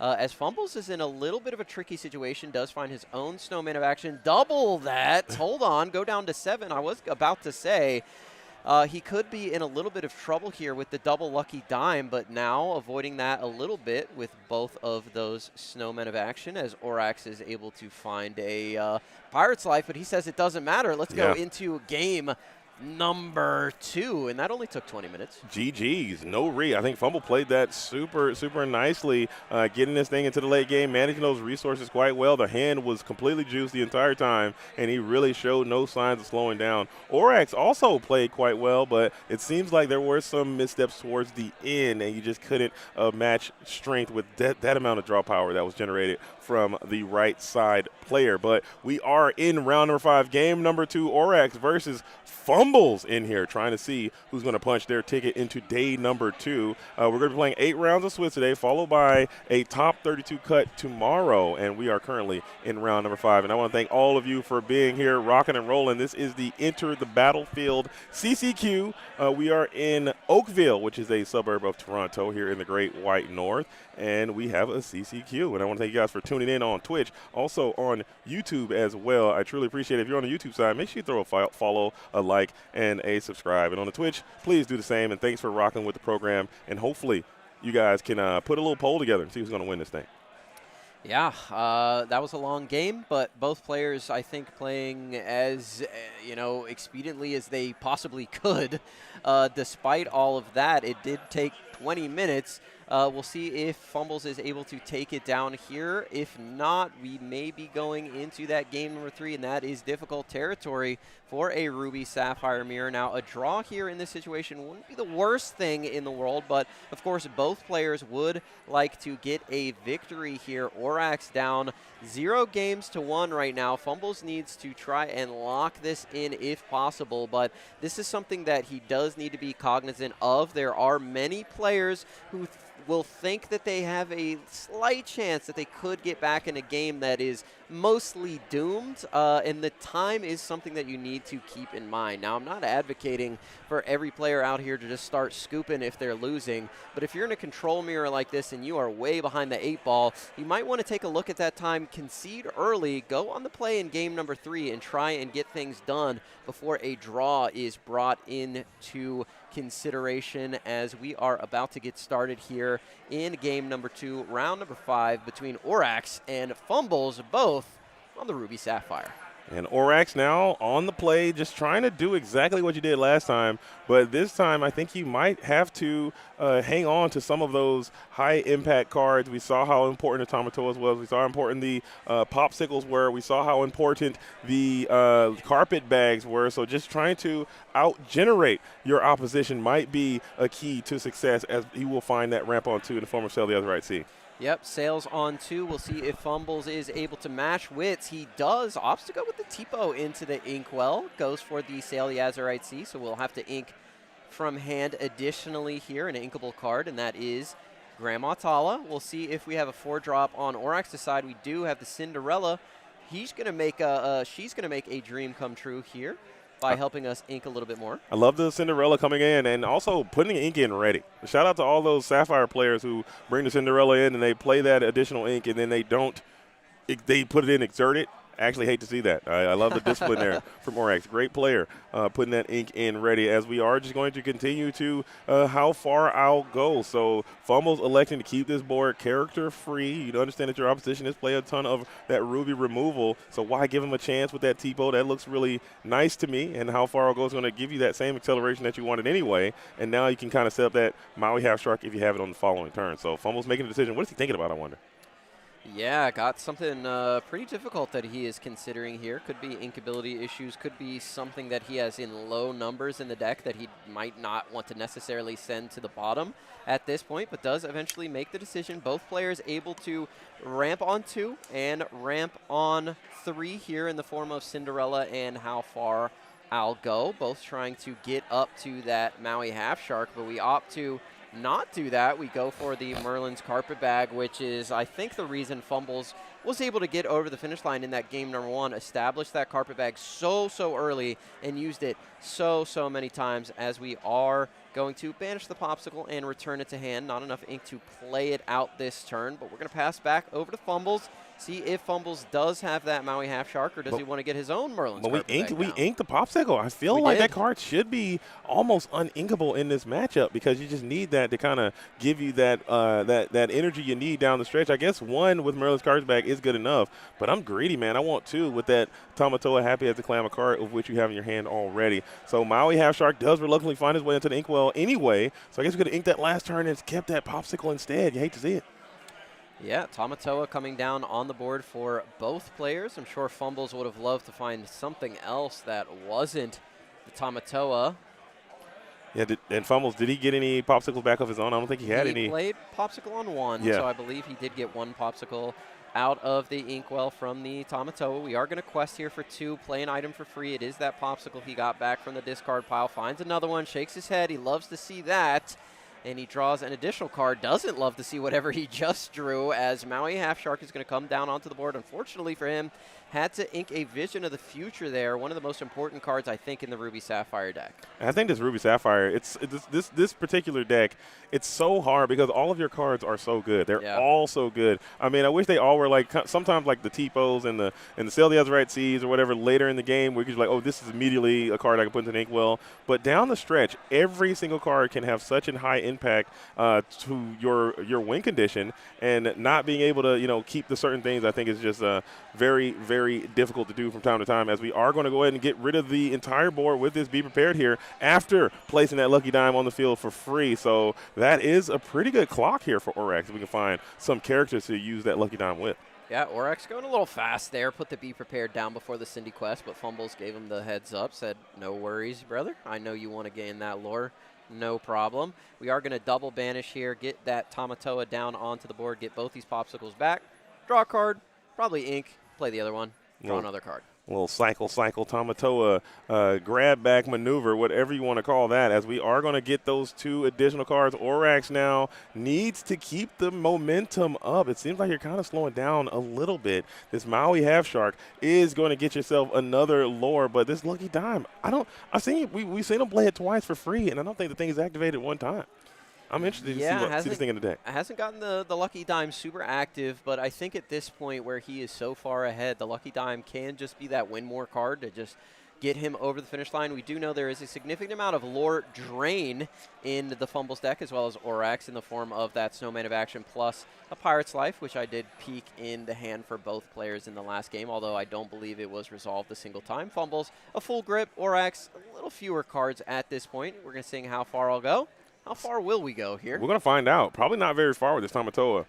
With this Maui Half Shark on the other side. So if we don't have an answer to this Maui Half Shark, we are going to get that thing banished. But now that's 2 cards in the discard pile. Maybe there's that Firefly Swarm. That card is looking quite phenomenal in this situation when you have an ability to sing a song and also pop an item if you need to. Yep. Fumbles again, so many cards in hand, so many different options. Definitely wants to remove this Maui Half Shark before it starts gaining too much lore. We had to unfortunately go for the Be Prepared there. No Firefly Swarm. An amazing card in the mirror, but I don't think you play too many of them when there are so many aggressive decks out there. You just don't have the opportunity to get that consistently off, especially at an uninkable. But I feel like if it was nothing but mirrors, they'd be packing. But in the worst case scenario, Garrick, it's still just a brawl. We can get rid of. We can still hit that Daisy. We can still hit those Piglets. We can still hit, all those other very pesky, the Dales. You can still get a little brawl in from time to time. I don't hate the Firefly Swarm, but it also I see your point. Inkability is at a premium in this game, and that card is extremely uninkable. And it still has some merits, and I'm glad to see these limiters at least trying it out coming in from the Wilds Unknown set. Yeah, very, very interesting card. A very interesting set of cards, if you will, those Atlantis cards that all care about things going into the discard pile. As we have a couple more cards go to the discard pile, Tamatoa is going to get them right back. Fumbles has done this like 10 times this game already, it seems like. Tamatoa, popsicle, talk to me. Tamatoa. Yeah, did he send that how far I'll go card to the inkwell or the bottom of the deck? That's crazy. I'm not sure. I think the lore guide is there, and the lore guide might be catching it now. So I think that's a pretty easy fix. Just take the card from the bottom of your deck and place it into your inkwell. So he resolved the how far I'll go as a Grandma Tala, or as a Vision of the Future or Develop Your Brain type effect, which would make that card significantly worse. Still would be playable, I think. Yeah. If it was a song that could do a Develop Your Brain instead. I don't know about Uninkable 4. Yeah, definitely not for that, but I'd probably play it. I bet people would play it. Uninkable 4 cost, one hand, one bottom of the deck. You wouldn't play it? I wouldn't play Sapphire if you paid me. You would? Wow, you just dad anti-Sapphire in the building. Anti-Sapphire is Garrick. As Sapphire, they're back. Okay, well maybe not right now. Sapphire is just down, but definitely not out. As I believe the lore guide is at the table right now, just trying to rectify the situation, seeing exactly what the issue may be. We are actually going to do exactly what I thought they would do. Is just take the card that was sent to the bottom of the deck and place it right into the inkwell, and then just keep it absolutely pushing along. As Orax is playing with a little bit of speed. We are round number 5, Garrick, so fatigue is one of those things that happen. If you play Develop Your Brain, you're playing Grandma Tully, you're playing Vision of the Future, you're playing How Far I'll Go, all those effects are very similar in nature, and you just kind of get into these rhythms, and you just kind of mess those things up from time to time. Yeah, definitely. We did get that fixed there. Hopefully the players also get a little bit of an extension, as we will need to keep that time in mind as the game goes on. 24 minutes on the clock or so. Orax on the approach here, inking the Tipo. He did have a Firefly Swarm in hand. I'm not sure if Tamatoa is the character you want to deploy that very, very valuable card on, but we're going to draw some additional cards thanks to Tamatoa Popsicle maneuver here, which Fumbles has done time and time again in this game number 2. He's got to be used to it at this point, as the carpet bag do be bagging, as the Lucky Dime will finally resolve and activate, and the Tamatoa, happy as a clam, who's holding I believe that's a lucky dime that's in hand. I don't want to talk about. I don't want to confirm that what the artist's intention was. But there is some type of coin that is in Tamatoa's claw there, and I believe that is to be a dime, whether it's a lucky dime or not. My imagination says it is. Could be the Medal of Heroes, maybe a gold coin. Lucky coin. There's another gold coin. Yeah, it could be that as well. You're right. There's definitely some type of there's a lot of coins here in the game as the carpet bag will be bagging up again. Yep, Fumble's going again for the shortcut there. And the Maleficent Dragon has deployed yet again, taking down the Tamatoa. So the board is looking quite resilient for Fumbles now, who is trying to seize the initiative. But now you have 2 characters in play. Are we going to use this as an opportunity to go for another Be Prepared? Snowman of Action, probably able to be deployed for a significantly reduced cost. Not necessarily free just yet for Orax. Maybe we can find a way to clear some of these characters off the board. Maui, Hero to All, looks quite decent here as well. Yeah, I love Maui coming down, crashing into that Tamatoa and taking him out. Very flavorful. Whenever it can happen, and he can hit him with the spin back on the Maleficent Dragon if that were to come in. But we will just reveal the Be Prepared again as these Ruby players are going at it. Sapphire and Ruby coming down to this, throwing blows back and forth, and the Olaf springs forth again. Let's see if we can gain that 2 lore with this lucky dime. And we're building it up, building a snowman there. We are building the snowman and tearing down the snowman on the opposite side of the board as Fumbles almost back down to 0. Lore as Orax is in complete control here, and this is the situation that I was just talking about. Does Fumbles look at this board state and think, man, we're a little long in the tooth. Let's get into game number 3. There's about 20 minutes left in this game. Do I have a chance to get back into this, as I think that's the 4th Tamatoa that he's seen. He's drawing a lot of cards, but he is way, way down, way, way behind on tempo. And right now, tempo can win a game as we are going to use the Firefly Swarm to get rid of that Olaf. Maui Half Shark probably going to hit the board here and gain us some more lore, getting us closer and closer to that 20 lore threshold here. I don't know. I think Fumbles is in the dojo. I think he's switched on. I think he's laser focused. I think he's not even concerning himself with the Ides of Time right now, as he is just switched. He's not even thinking about it. I don't think there's no chance. Maybe it's in the back of his head, but definitely not in the rabbit ear portion of his head, as the Maui Half Shark will engage in the play, and we will look for another action, and it's going to be develop our brain. Interesting. Keeping that develop our brain over a potential Be Prepared. We have the Firefly Storm of our own in hand, and we have a develop. We're going to go and deploy the develop our brain here. Yeah, I think he just wants cards that are cheaper, that the Maui Half Shark can gain some lore off of, while we have the ability to get as close to that 20 lore total as we can, because we do have the Lucky Dime that can get us over the finish line, as well as a potential Pirate's Life. So I like sending that Be Prepared to the bottom. And let's not forget that these decks are so good at, you know, cycling through their cards. So he could eventually see that Be Prepared again.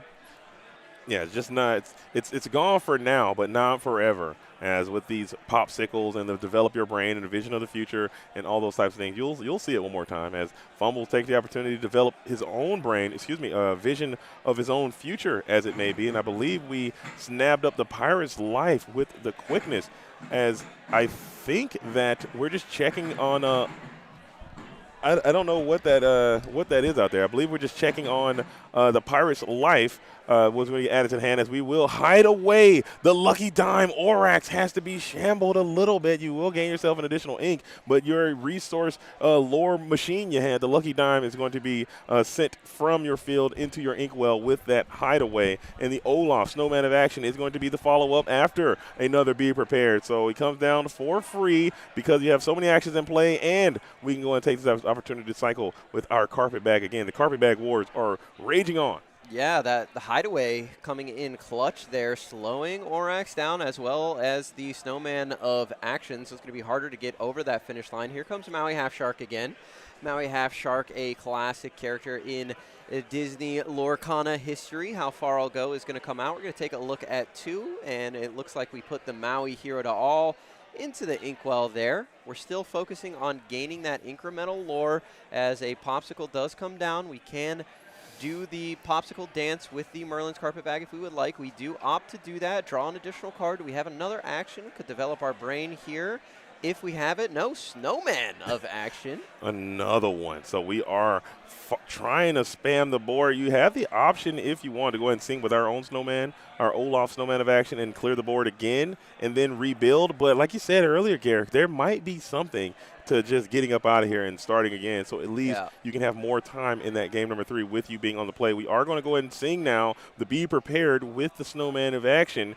Fumbles now trying to build a board that can stick. Both of these Ruby decks doing exactly what you build them for, to keep those boards nice and tidy and generate resources to extend yourself into the late game. But the late game is now, and we need to find a way to close it out. You're at 0 with 17 minutes left. You need to set yourself up for that game number 3. Yeah, Maui Half Shark comes down onto the board for Fumbles. We can start gaining some lore here, most definitely, as we are going to pass it back over to Orax. Orax now, we are going to send our own Grandma Tala. So mirror for mirror, ban for ban. I believe that was our own copy of Hideaway now sent to the bottom of the deck. There is a, no, we kept the Hideaway. We're going to get rid of Fumbles' Merlin's Carpet Bag. Both of these Illuminators taking out some high value items and sending it to the opposition Inkwell. And we are trying to cut Fumbles off at the knees a little bit as the Olaf Snowman of action will hit the board now. Back to 0 you go. Fumbles 12 for Orax, and still the time is ticking off. Yeah, the time is going down. Again, the players may have a little bit of an extension here. There was a judge call made that took a couple minutes. Here comes Olaf Snowman of action. The Maui Half Shark here has survived on this board for quite a while at this point, as he and Grandma Tala are going to get a little bit of a quest on. We'll see if Fumbles is able to play more actions this turn.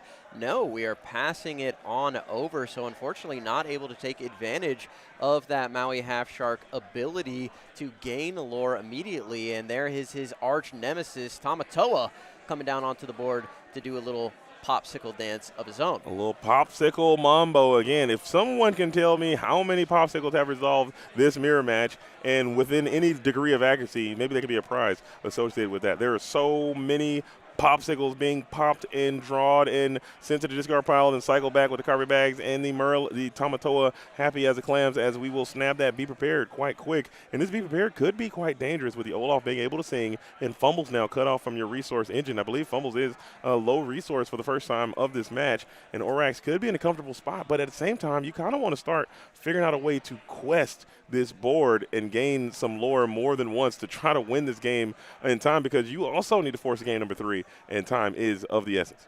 Yeah, that's true. Orax playing here to get into that game number 3. Fumbles trying to quest here, get over 20 and take this thing 2-0. But right now, again, so far behind. Could have opted to get out of this situation a while ago, but deciding to stay in it. We'll see what happens here, but game number 1, they played so fast. It was a very close game, and it went over 20 minutes there, and I think that's about the amount of time you need to play this Ruby Sapphire Mirror out, because they don't gain lore very quickly. They have the ability to drain lore from their opponent. They draw through their entire deck.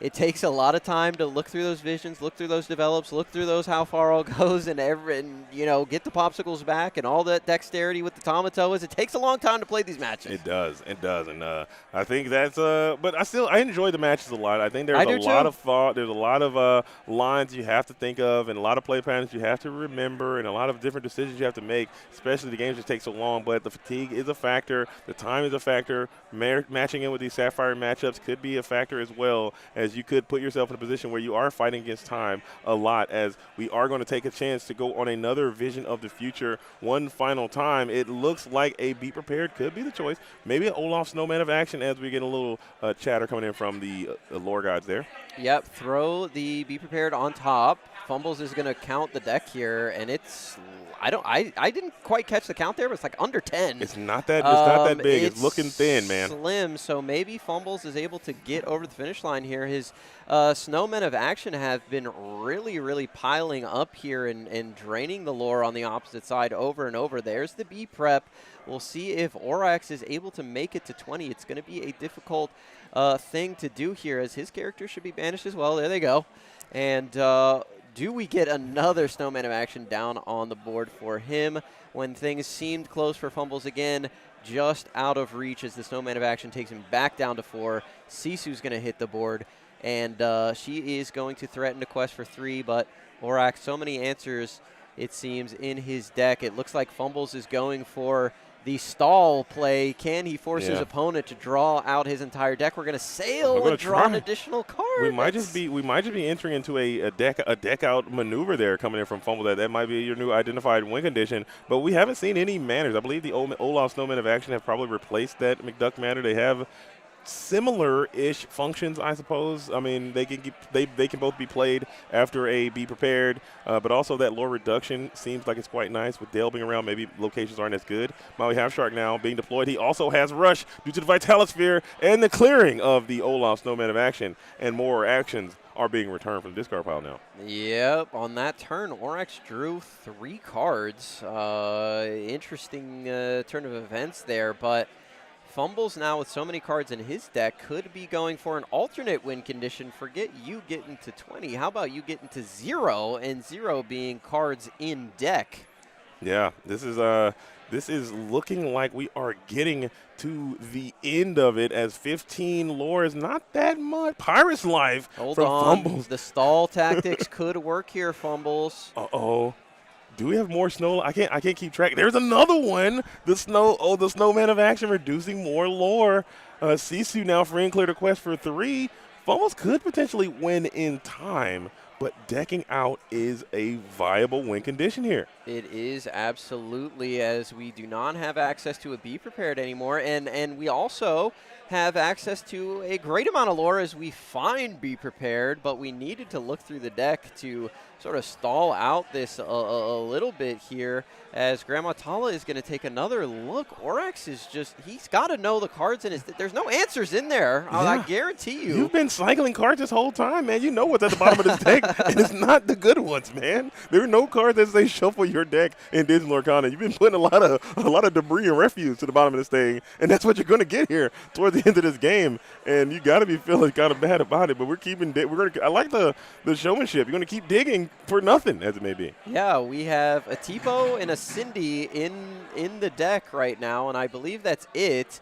As Cindy is going to come down, and we are going to draw our last card and give it to Fumbles, who wins via deck out strategy. Have you ever seen such a thing? Down behind on tempo the entire game. It looked like he was completely out of it. We're saying maybe he needs to get into this game number 3, but no. Orax greedily digging too deep into the deck, drawing too many cards, and decked himself out in a stylish fashion, giving the win over to Fumbles in that beautiful outfit. Shout out. And Garrick, we were over here talking about it's time to scoop him up. It's time to be done. Let's get on to game number 3. Yeah. Fumbles like, no, I see the path. I've gone through 14 million simulations, and this is the way I win, through a deck out, the rare and indigenous deck out, as it may be, as you were able to, navigate the situation quite nicely. Orax was able to, put some juice at the bottom of the deck and hold out hope for better days, and those better days did not come. And that is the sword swings both ways.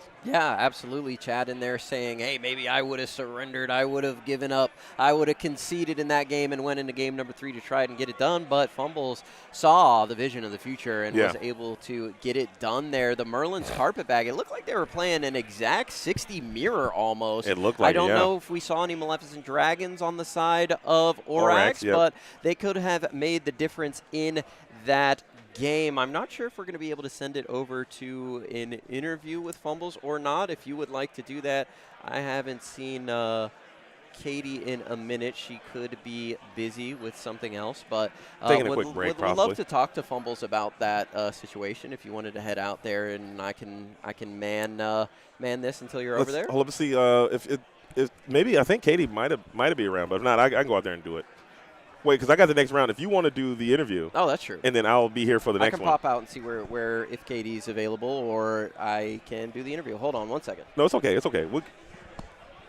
But yeah, we're we're actually just kicking it here anyway. So no big deal. Again, thank you guys all for being here. If you just tuned in, that was the end of round number 5, going into round number 6. So we're going to do 2 more rounds of Swiss today, followed by a top 32 cut tomorrow. And man, what an event so far! It has been absolutely stellar, moving and grooving. We have been busy a lot, so I haven't been able to walk the floor nearly as much as I usually do, or as much as I would normally like to. But I want to thank you guys all for being here and rocking and rolling with the program as always. It has been wonderful to see all the illuminators from around the community. Fumbles, fresh off of a nice victory, still doing quite well in this event, is in a comfortable position to potentially make it into day number 2 and hopefully fulfill his dreams as a nationally qualified illuminator. And that's where everybody wants to be. The national event will be taking place in August as well, as the stage is set. So it looks like we have an interview that should be coming up here quite soon. Maybe not. We'll see how it goes. But I want to thank you guys all for being here. Also on Twitch, but as well as YouTube. We are dual streaming, so wherever you like to find the content, we have both avenues available to you all. Maybe we'll start streaming on TikTok as well. Just trying to get the word out there about Disney Lorcana and all of its greatness. We absolutely love this game, as this is a perfect time to get out there and play. So if you just tune into the stream, if you're on YouTube, go ahead and like the stream. It does help the algorithmic process a little bit to maybe get some new luminaires there. As I don't know, why is our frame data dropping a little bit there? I feel like we're dropping frames. I don't know why. The fumbles is too much? Is that what it is? The fumbles is too strong, man. Too much funk and fumbles, but we do have fumbles out there. He's got the Judy Hopps hat on, and Katie from the Lore Keepers Den is going to meet fumbles to hear what this Illuminator has to say about his stellar performance. So with that, Katie, coming to you. All right, and we are here with Fumbles, who did the opposite of fumbles. You absolutely We're not fumbling right now. No, this was a 2-0 victory where you were able to deck out your opponent. A strategy. At what point did you go, wait a minute, is this happening? When I got rid of the dime, I knew that was kind of my path to winning that game. My opponent stalled for 1 turn, and I realized he didn't have sharp, so I went for it. But it was very close. I asked the judge 3 times what time was left, so I almost conceded that. So. And that's a very difficult call. I think people are doing I wouldn't have as kind of math.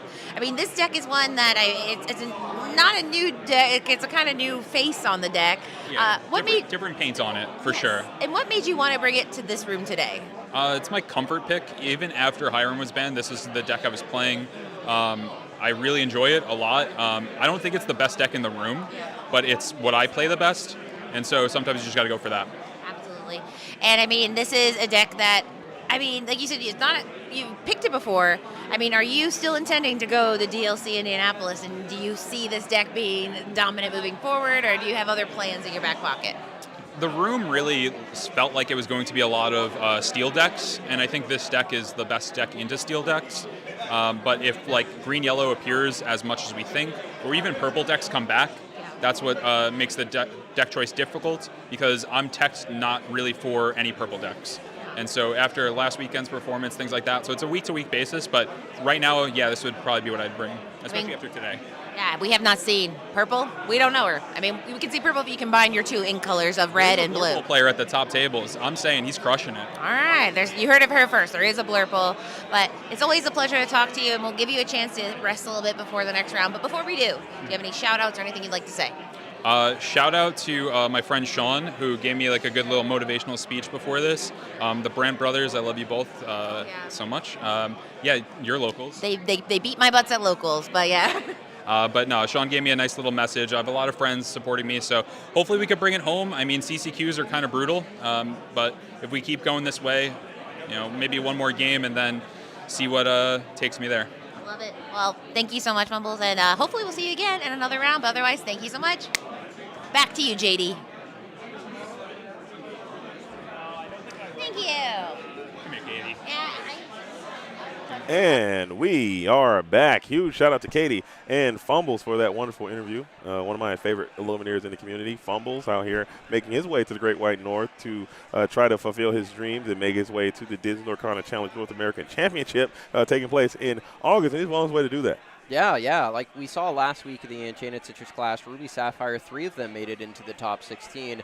Fumbles here showing that it is a consistent deck. You can bring it to these tournaments that do really well in Swiss. It has not yet proved itself in the top cut of these tournaments, but Fumbles and Orax could be changing that. Of course, Orax is still well within striking distance of making it into that top cut, because I believe we are cutting to that top 32 in this tournament, so not top 16. There will be a ton of Illumineers in there making it, so it should be a hard cut off instead of people being on the bubble. I believe that's how it's going to go. We'll confirm that for you, and then if you hear anybody saying that they bubbled out of this event, they lied to you. They lied, yeah. Because we're looking to have a hard cutoff for this specific event. I like that. You can call them out. Like, you didn't bubble, you just lost, buddy. You didn't win.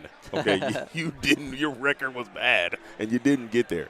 But it was still a really good time. So far, so good. The tournament has been great. It's been wonderful to see the Illuminators from around the Greater Toronto area coming together for this event and support the community. I believe we had 230 something players start this tournament off. Everyone was alive and well. Hopes were abound, and now it's starting to get to that moment where there's some sad souls around here as people are starting to realize that their dreams are dashed and they can no longer make it into that day 2 threshold. So we'll have that information for you guys. So what we're going to do, we're going to throw it to a super quick break. Keep it locked. Please don't touch that dial. YouTube, make sure you like the stream. Twitch, make sure you follow the channel. And we'll be back here in just a few moments. We're going to try to find some information of some of your favorite Lumineers around the community, if they're still alive and well in this event, or if they are better luck next time hooking up some side events. True. Until then, keep it locked. Don't touch that dial. We'll be RB.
And we are back. And I mean, that is not how I thought that round would end, with somebody decking out their opponent with a Ruby Sapphire mirror. But that's what we get. You never know what you're going to get. I haven't seen a Ruby Sapphire mirror match go to a deck out in quite a long time. It's definitely something that has happened before, but it's not that often, as both of these Lumineers are armed with those Olaf Snowman of action. And that's something to keep in mind. There is always a way to win. And me, I'm a quick to scoop kind of guy. I don't know how you feel about scooping.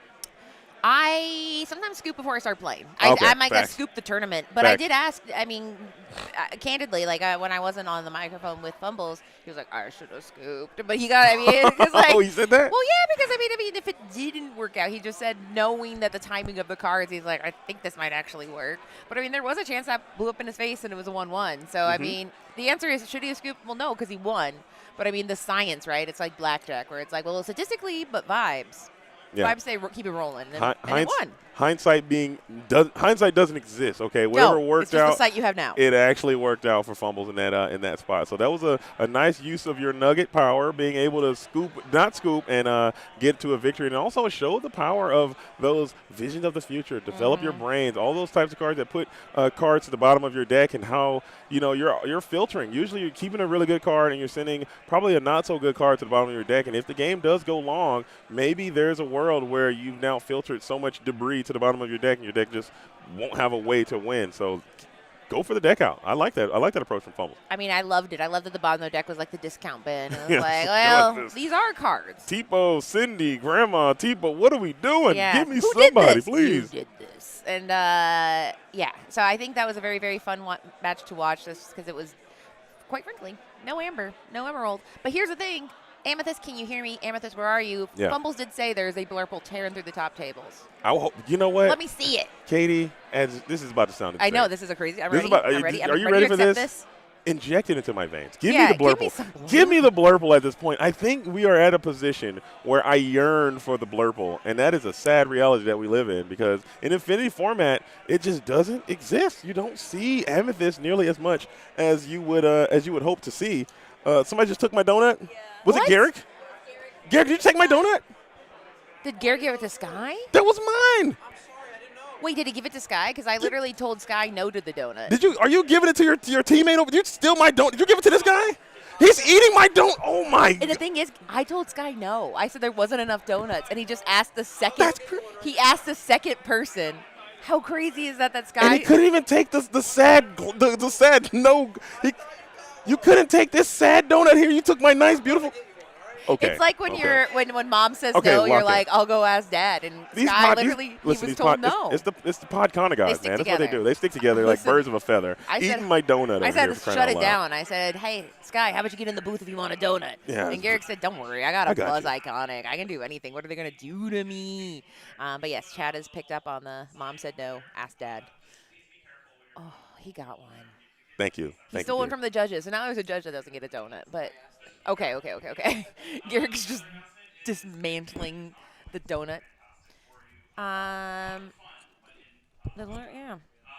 So here we go. There's an announcement. I'm listening to it. I don't know if I need to be, but I'm like, they're talking, and I do feel rude talking over it. But that's you guys aren't here. You guys are at home, and you don't have to freaking listen to anything that the Lord guys say. It's anarchy.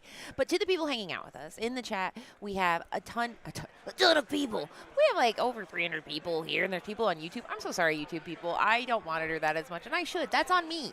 That's a personal failing on me.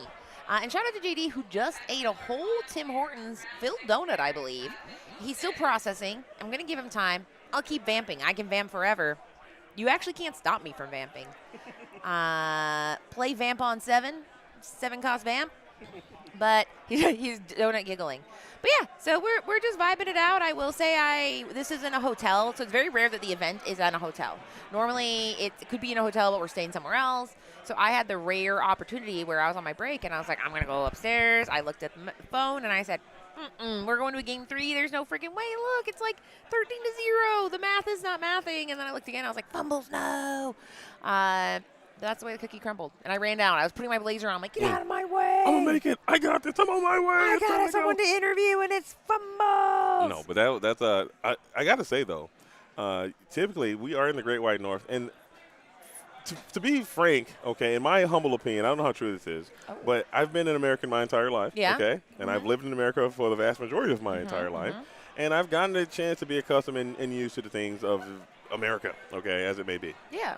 When I come to Canada, Canada seems a lot like America. There are a lot of You do things, get disoriented at times. Where you're like, I think I've done America. but there's a slight little tweaks here and there that you know it's a little bit different. One of those things just so happens to be the hotel that we're in right now.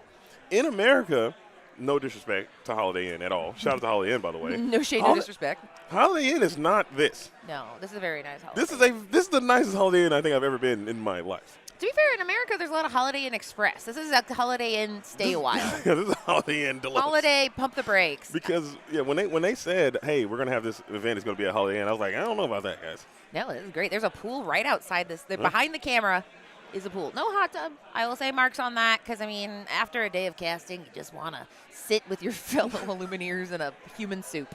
I might do that. The tub is calling. Yeah. I yearn for the tub. I yearn for the tub. I did think about that once. There was a tournament at a resort, and I was like, I just don't feel the need to, like, just see how we all are when we're a little unclothed. That seemed like a strange vibe. Someone did ask. Oh, you already answered it. Production's in the chat just answering. Yeah. Like, Shout no breaks. By the way. You get no breaks for some reason. We get breaks, but, like, she gets none. But correct, there is 8 rounds, then cut the top 32, and then tonight, everybody, we're gonna go eat, Canadian foods, poutine. I'm going to poutine that in my mouth. It's poutine. It's good. I love it.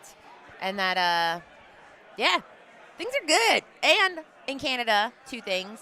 They say Surrey. They say Surrey. Surrey. And Surrey. it's not bad. Don't be sad. I wish I said things in a cool way. I have no accent. I talk just like. You do have an accent, though. What is the accent? It's your own accent. Well, But when you talk to someone who doesn't have that accent, it will come off as if That's you have true. an I have an accent. American accent. Yeah, But I don't have accent. even like a real Katie accent. Yeah, you have My your own dad accent. growing up said I spoke KTs. He's like, oh, she speaks KTs, but I think just meant I mumbled. Yeah, So I I think can that's mumble.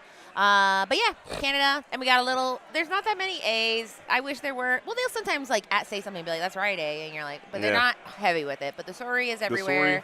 Another thing is they say process. So if you want to see something, be like, "Oh, what's this word?" If they say process, be like, "Canadian." A little bit of a Canadian themage out there. Yeah. Love me some Canada. Maybe I'll come up here and check out the Great White North a little bit more. You should go to Banff. Banff. Banff? Banff. It is the prettiest place I've ever been in my life. I'm going to look up a picture of it right now. Banff? Banff. As Katie is checking out, she's had a chance to explore a little bit more of Canada than I have. I want to get a chance to get out there and see it, but I've only been sequestered to this Holiday Inn as it may be. But there's no place I'd rather be than locked into the dojo with all of you to bring you this CCQ action, as it seems like these Illuminators are seated almost at a table getting ready to rock and roll as it may be. So again, I want to thank you all for being here from the bottom of my heart as we are going into round number 6 as the and joining us here on Twitch as well as on YouTube. On YouTube, I think we're at about 300 on YouTube, about 300 on Twitch, about 600 in the dojo. You guys can be anywhere else in the Lorcana universe, but you're letting to spend a little bit of time with us. There's a lot of activity happening around the Quest universe today all over the world. There are tournaments in Europe, there are tournaments in Texas, there are tournaments in Canada, and you guys are elected to be here with us, and I truly, truly appreciate you guys for that. So all of the follows and all the subscriptions and likes and all those types of things, I really appreciate that as we're trying to build something here on the Quest world. So you guys are a part of that as we have more tournaments coming down the pipeline soon your way. Stay tuned. Keep it locked. Please don't even come close to that dial. If you touch the dial, every time you touch a dial, a JDZ perishes. You banish a JDZ from the multiverse because you touch the dial. So don't touch the dial. Stay tuned, locked in, laser focused, because we have round 6 coming up, which is a very exciting round because this is when some people go, I think I'm done playing Disney Lorcana. Yeah. Because you get to the point where we are going now. I think that'd be kind of crazy. I don't think Fumbles is going to ID. I can start looking at the brackets here, not the brackets, but the results. So no, I doubt anyone's going to ID yet. But people are starting to think about it. People are saying like, it'd be really cool going into the pool that's right outside. So we'll have these Illumineers. Let's see. 2 Illumineers who are sitting at 4-1. We have Andrew versus Olivia, and Olivia's got the double sleeve technology. Her deck is roughly the size of the Goblet of Fire. Shout out to her. We are, yeah, we're getting to the point. Like you said, this is a do or banish double sleeve. Are you a double sleeve gamer? I did it one time. I did double sleeve, like with an outer sleeve. Outer sleeves are egregious, but I think she outer sleeve these Ursula. These are Ursula's return sleeves that are pink on the other side, but I think she has an oversleeve, and you do feel like the Gus holding all the corn in Cinderella, where you're like, ugh, ugh, ugh, like you're like dropping everywhere. And she's trying to keep it under wraps here, but we'll see, because we have Andrew on the other side who says, listen, I got hat. Overall, so rolling 4 dice. Yeah, a little bit of 11 versus an 8, or 6, excuse me. So Andrew will have the opportunity to go first if they elect to do so. I believe they're set and ready to play. So both of these Luminaries are at 4-1. Maybe we can find some Amethyst. Maybe this is that Sapphire and Amethyst player that we had heard so much about, as whispers around the feature match table says that Sapphire. Wait a minute. I see a Vortisphere. Sapphire Steel. Yeah, it's a Sapphire Steel versus Amber Steel. Steel Hold two up. ways. I ain't heard no bell. Well, we might see a bell. Turn 1, maybe. Possibly. That'll be nice to see. A little bit of breath of fresh air as Sapphire and Steel. It looks like we got a Kiwi version of this deck, and I think with those worded keywords, maybe we can lean on that and get some questing happening for Andrew, as Olivia looks like you're on some Amber and Steel for the right side player. And I think it is, for people at home, you might say, Sapphire Steel, what's it up to these days? And the answer is there's kind of 3 different schools. We have the Kiwi, which is going to be low to the ground, warded, maybe even no ramp. Then we have our more traditional blue steel, which is going to be a little bit of ramp and then some big characters in there. And then we have items. Items is an ancient technology. We've only heard rumored. We have not seen in science before because it's just cumbersome and crazy. So like you said, we see the hallmark of the Kiwi deck, which is Alice, Savvy Sailor, and she is going to be kind of like, when you see that, I'm like, well, that's Kiwi right there. But we're starting to ink with a, wow. That is Robin the Hood. new Robin Hood. You're right. So Robin Hood, he serves as a very reliable and trustworthy shift target for the champion of Sherwood Forest. Coming in from the Wilds Unknown, Sapphire gets an access to a 1-drop shift target. So this Kiwi deck is just trying to get very aggressive, but it also leans heavily on the keyword of ward quite nicely. And it will be able to fend off a lot of these songs that Olivia might have access to. So it is not going to be a very easy matchup for Olivia, but she definitely can find some lines of play to get through, especially if you're playing a card like Dale, looking for his shot, ready for his shot to increase some of the challenging capability. That 4 willpower is a trend throughout this entire Sapphire and Steel strategy. Now, Vortisphere, formerly banned, but not banned at Infinity, goes down into the Inkwell, and it's me, Mumbling Mate, which is a nice, good body, 3/3, can quest for 2, and we are just, like you said, this is a low to the ground Sapphire Steel. So on the other side, we have that Daisy Duck, but that by itself is not too scary. But she might be able to get rid of one of the songs on this quest. Yeah, she can send the songs to the bottom, or maybe some more of the items that Andrew could have in the strategy. But what she more likely will do is send a character to Andrew's hand, and then Andrew can combat the Daisy Duck quite nicely. Yeah. Also, another card that Andrew has access to in this strategy is Cogsworth. Cogsworth will be able to give +1 resist to all the characters and the ward within itself. So if this game can go long, you can find it. But wait a minute, Olivia has built this deck in more of an aggressive fashion of her own. So typically the Steel Song that we've seen today have been more of the mid-range sing-song variety, but this one seemed like it's more aggressively slanted. BEAGGRESSIVE, and there we go. McDuck Manor getting sent to the manor, or sent to the bottom with that Daisy Duck. Perfect. Or Donald's date. But that Lilo bundled up, like you said, that makes you believe it is an aggressive type build. This Lilo, well, just a cute little one, too. You do have to swing into her twice or deal damage to her twice, because the first time each turn she will not take damage. But she can easily be dealt damage now, because we have 2 pretty good challengers on the board. Mr. Spee going right into that Daisy Duck. Now, he will take damage at the end of the turn, because Robin Hood is notably not a captain. But the party is started. And you will be able to get a banishment with that challenge. So sequencing correctly, using the Smee first to weaken the Daisy, and then Robin Hood is going to perform close-up duties to finish it off to gain yourself 2 lore with Robin Hood, champion of Sherwood's ability, skilled combatant. So that's a nice little heads-up maneuver from Andrew now. As you have a ton of questing power and willpower in play, you will need to find a way to get some of this damage off of that Smee. Maybe you got some popsicles coming in next turn to keep that bad boy around. That is an excellent point. I mean, Popsicle, one of the reasons you play Sapphire Steel together is because you have access to basically 8 Popsicles at that point. But here is Lady the Elegant Spaniel, I believe, bringing in a friend of Daisy for free. That's one of her beautiful powers. Now, we're getting a little read on that Champion of Sherwood because we haven't seen him in a while. And so she's just kind of being like, all right, what are we dealing with? Well, he only challenges for 3 if he does get banished himself. Now, it has to be a challenge. He can draw a card, rather, Andrew can. So I mean, there's a few things to keep in mind, but her deck doesn't seem like it wants to do any challenging at any point, at any circumstance. So instead, she's just debating, is this quest worth it? Because Andrew would have to send both his characters into this Lilo to get rid of it, and it would have banished that Mr. Smee. Yeah, and you could potentially give your opponent a little bit more lore as well, but keeping that Smee off the board is probably high on your list of things you would like to get done as well. If you are in fact Olivia, maybe you're trying to play around a potential Baymax on the following turn as well. You are going to your 4-ink turn now, so you can't really put those high impact 5-cost characters in play right away. Andrew now thinking about probably that exact same decision here. Popsicle is a very good card in this scenario to heal this Smee and keep it around and keep him challenging while you are trying to run Olivia out of cards. She will be setting herself up for a Dock the Bold Knight at some point or another. So interesting turn here from Andrew. Do you have a song?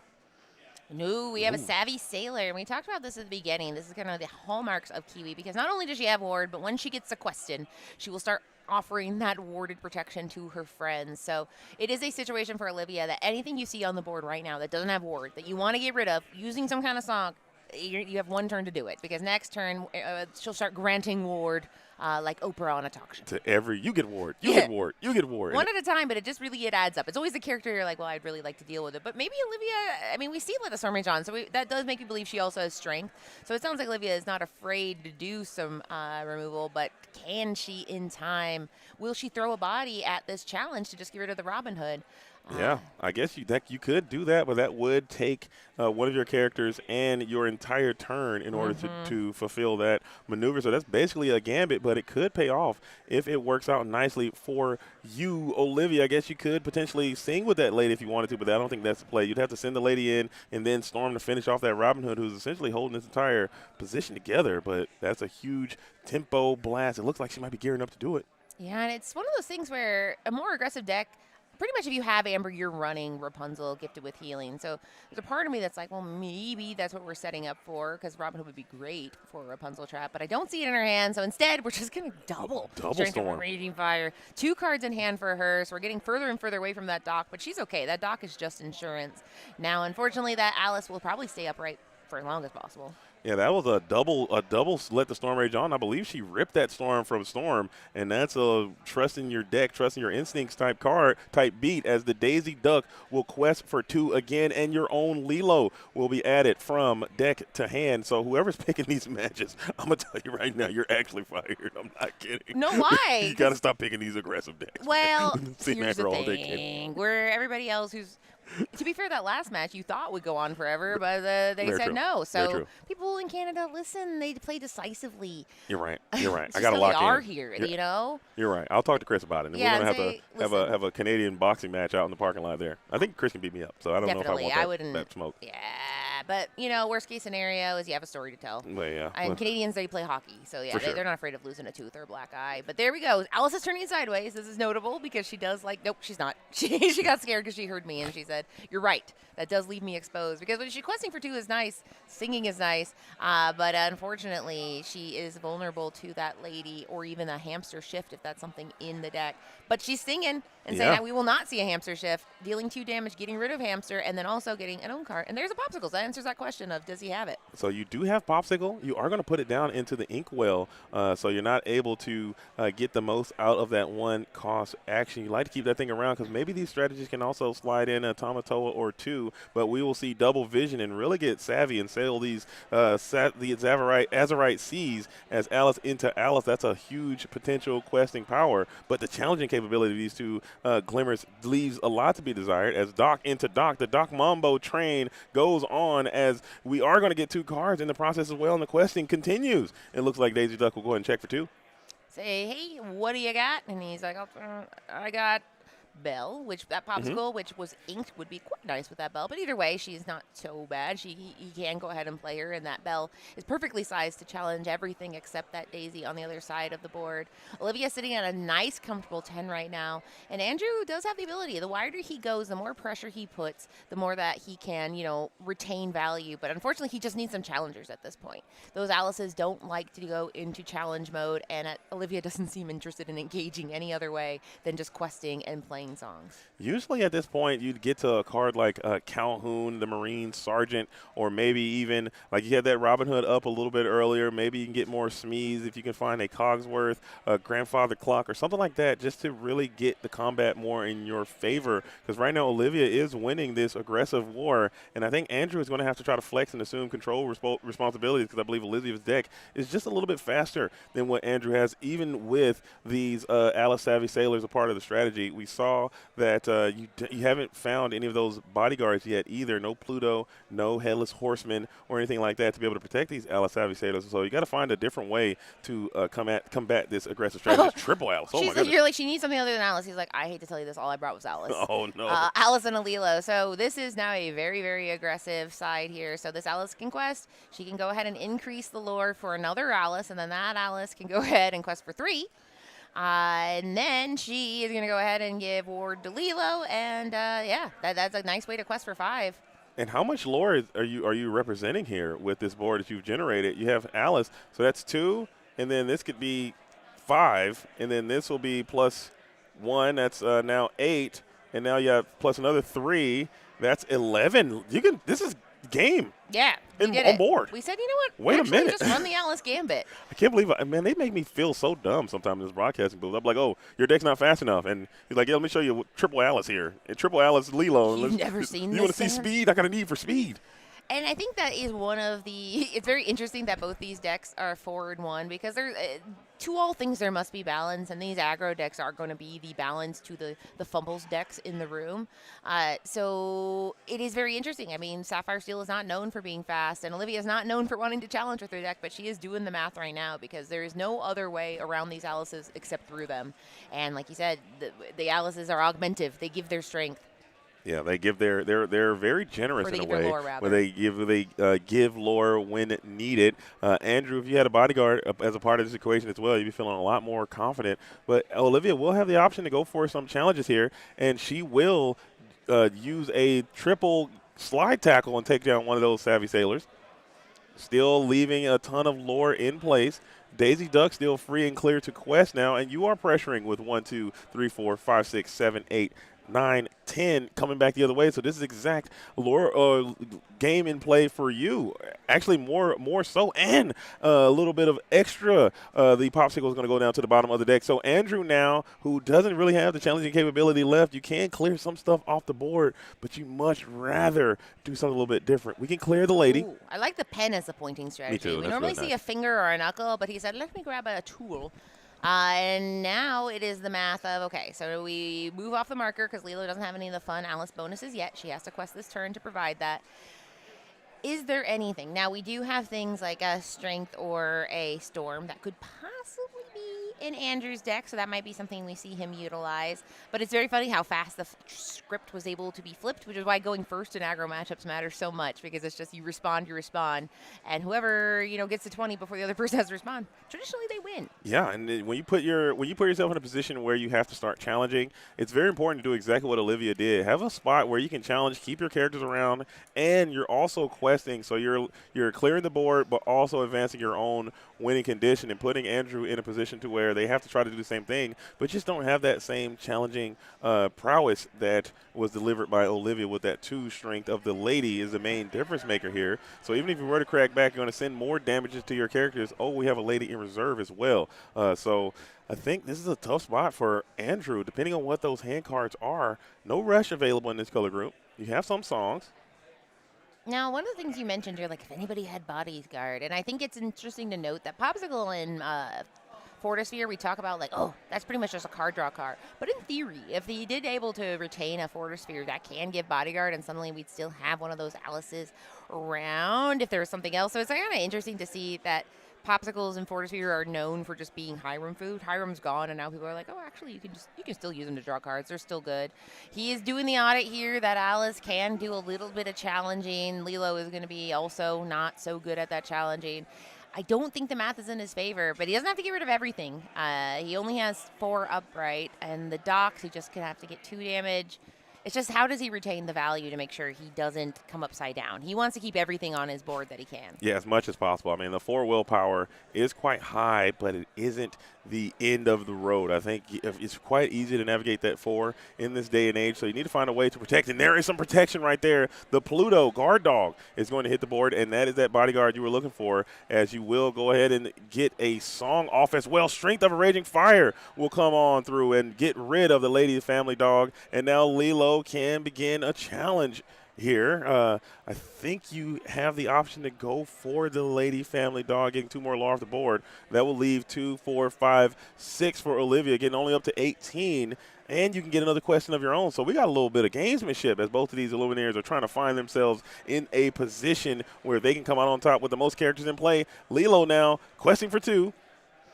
Yeah, and that Lilo, she's not good at challenging, but she's good at just being there and getting, like you said, that 2 lore. And now it's just a situation of he only has the 1, 2, plus he can lay the F Alice to give 5 total for Lilo, 6, 7, 8, 9. So he actually still has game on board. So it is just a situation of I'll take game on board, and can Olivia clap back with the 2 cards she has in hand isn't enough. Those docks, unfortunately, the Alices are magical because they're able to go ahead and share that lore total. They didn't last turn because one was singing and one was going ahead and doing a challenge, but that is something to keep in mind. That next turn, she needs to be very careful. Those Alices will give their lore to a friend. Yeah, and that would be a very sad position. Giving that ward to the Pluto guard dog is also quite nice. You'll be able to keep that character around for some time. Granted, you don't have a Cogsworth down just yet, so you can slam some of these 1-cost characters in and make them a little bit weaker, but you still don't have the 5 strength required to get through the entire willpower of the Pluto guard dog. And now you're in a position where you have 2, 4, 6, 7, 8, 9 lore available for Andrew the following turn, so you will have game over, as that character does that character not have ward? No. Who has ward? No one right now, because one Alice sang, the other one challenged. Oh, that's right. Okay, so I did miss that point. Okay, so that is a very powerful Strength of Raging Fire, strong enough to damage the Pluto enough to weaken him to get rid of the Doc, the Bold Knight. Did you challenge him with that Doc? But, we challenged with this Doc, so now he has 2. Yeah, we have a clinic of doctors here. And there we go. So everybody's challenging. You know, normally this deck, we said they don't like to deal with challenging, but sometimes you got to do what a baby's got to do. And so now she was able to clean up the board pretty nicely. We only have 2 cards on Andrew's side. Olivia was able to keep a majority of her board here. She has a total of 6 of lore on board. She didn't play any. She doesn't have any cards left to play this turn, so she's just going to go ahead and ready your ink and pass. Yeah, but still, that's a lot of pressure coming back. 2, 4, 5, 6, not quite game. So that's got to be a huge sigh of relief for Andrew. If you wanted to, you could just go on a quest to put more pressure on and force more challenges from your opponent in that situation. Oh, she did not add the Lord. Never mind. Forget I said anything. This is game for Olivia in this spot. Yeah, she said, listen, I got so much lore. I just lose count of it. It's just so much to deal with. Now, I will say that Lilo presents a problem on both sides because it isn't something that you can easily challenge into. So, so he says, I'll show you. And then we go into the dock. So he's just going to go wide and say, maybe I'll find what I need. Alice is a singer.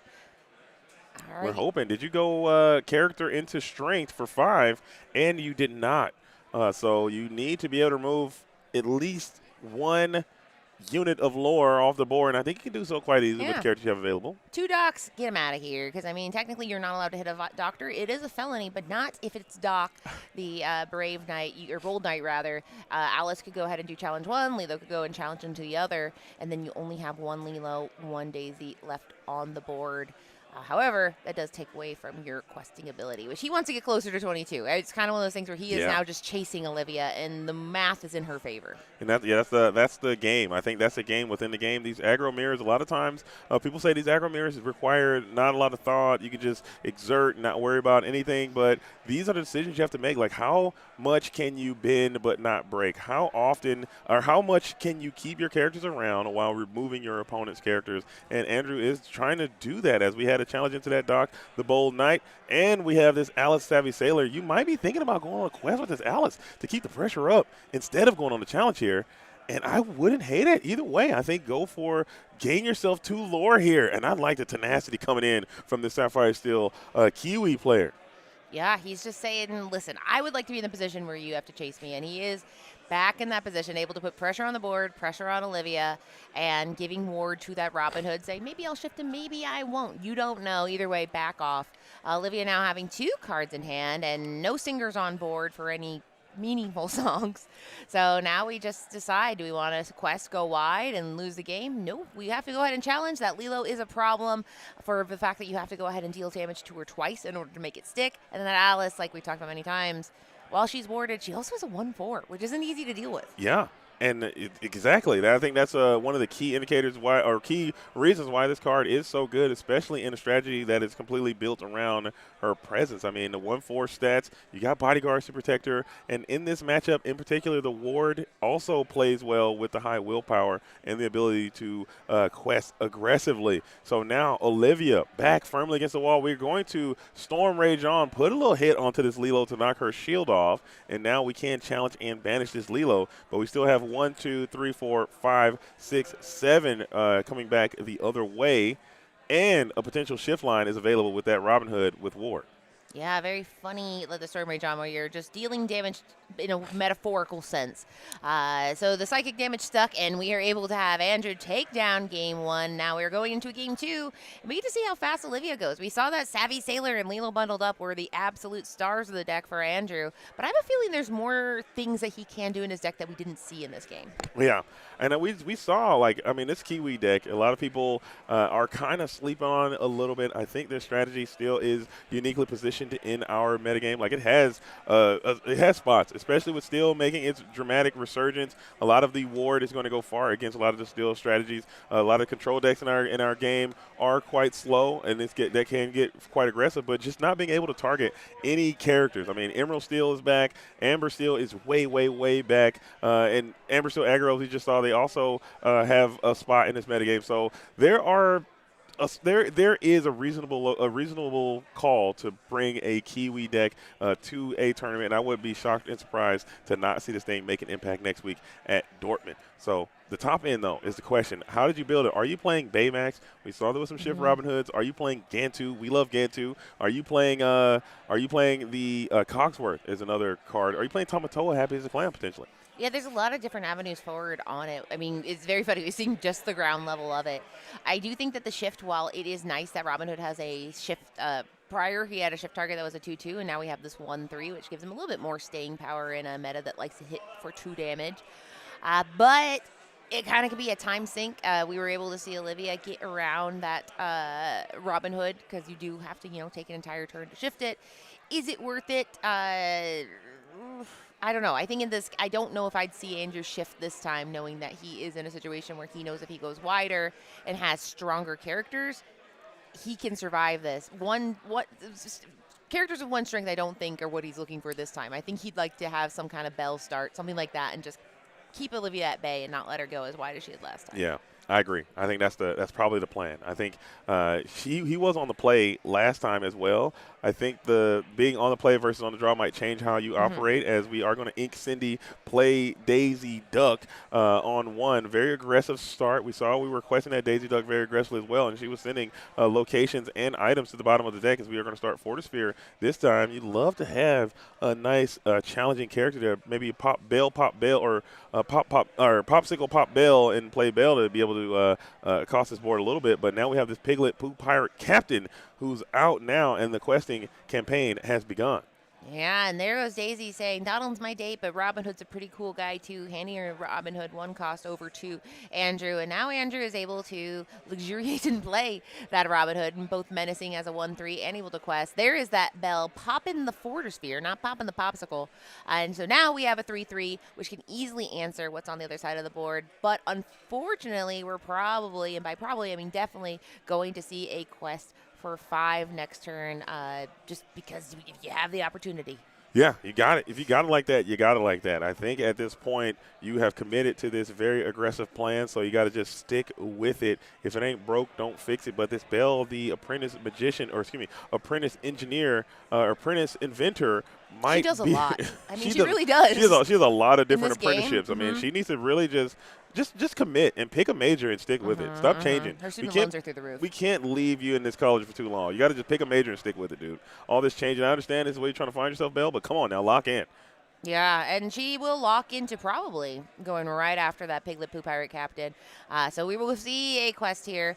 That Piglet will, at a 2-2, Belle can easily challenge into her and not take anything. Now that Daisy does kind of represent a problem. She did just go ahead and make Andrew send a card to the bottom, I believe. I don't think you got to keep it. But, ooh, there is that Cogsworth you saw, grandfather clock, which the concept of an aging clock, scary. I don't like it, but he needs to start responding because Olivia is the crazy train is leaving the station. And looking at Andrew's hand, you are struggling with some inkability there. I think it might be worth having this Belle open up the pipes and sing one of these songs just to fix your hand a little bit, because you're going to have to play that Storm Rage on at some point, and it's not going to get any better than what you currently have right now. But you really would like to keep that Cogsworth around because it makes your challenging so much better with his resist one to everyone as the shift is in, and the Robin Hood champion of Sherwood 4 is going to come down and bear witness to the Piglet Poo Pirate and takes down that Glimmer with the greatest of ease, and also gain yourself a little bit of residual lore.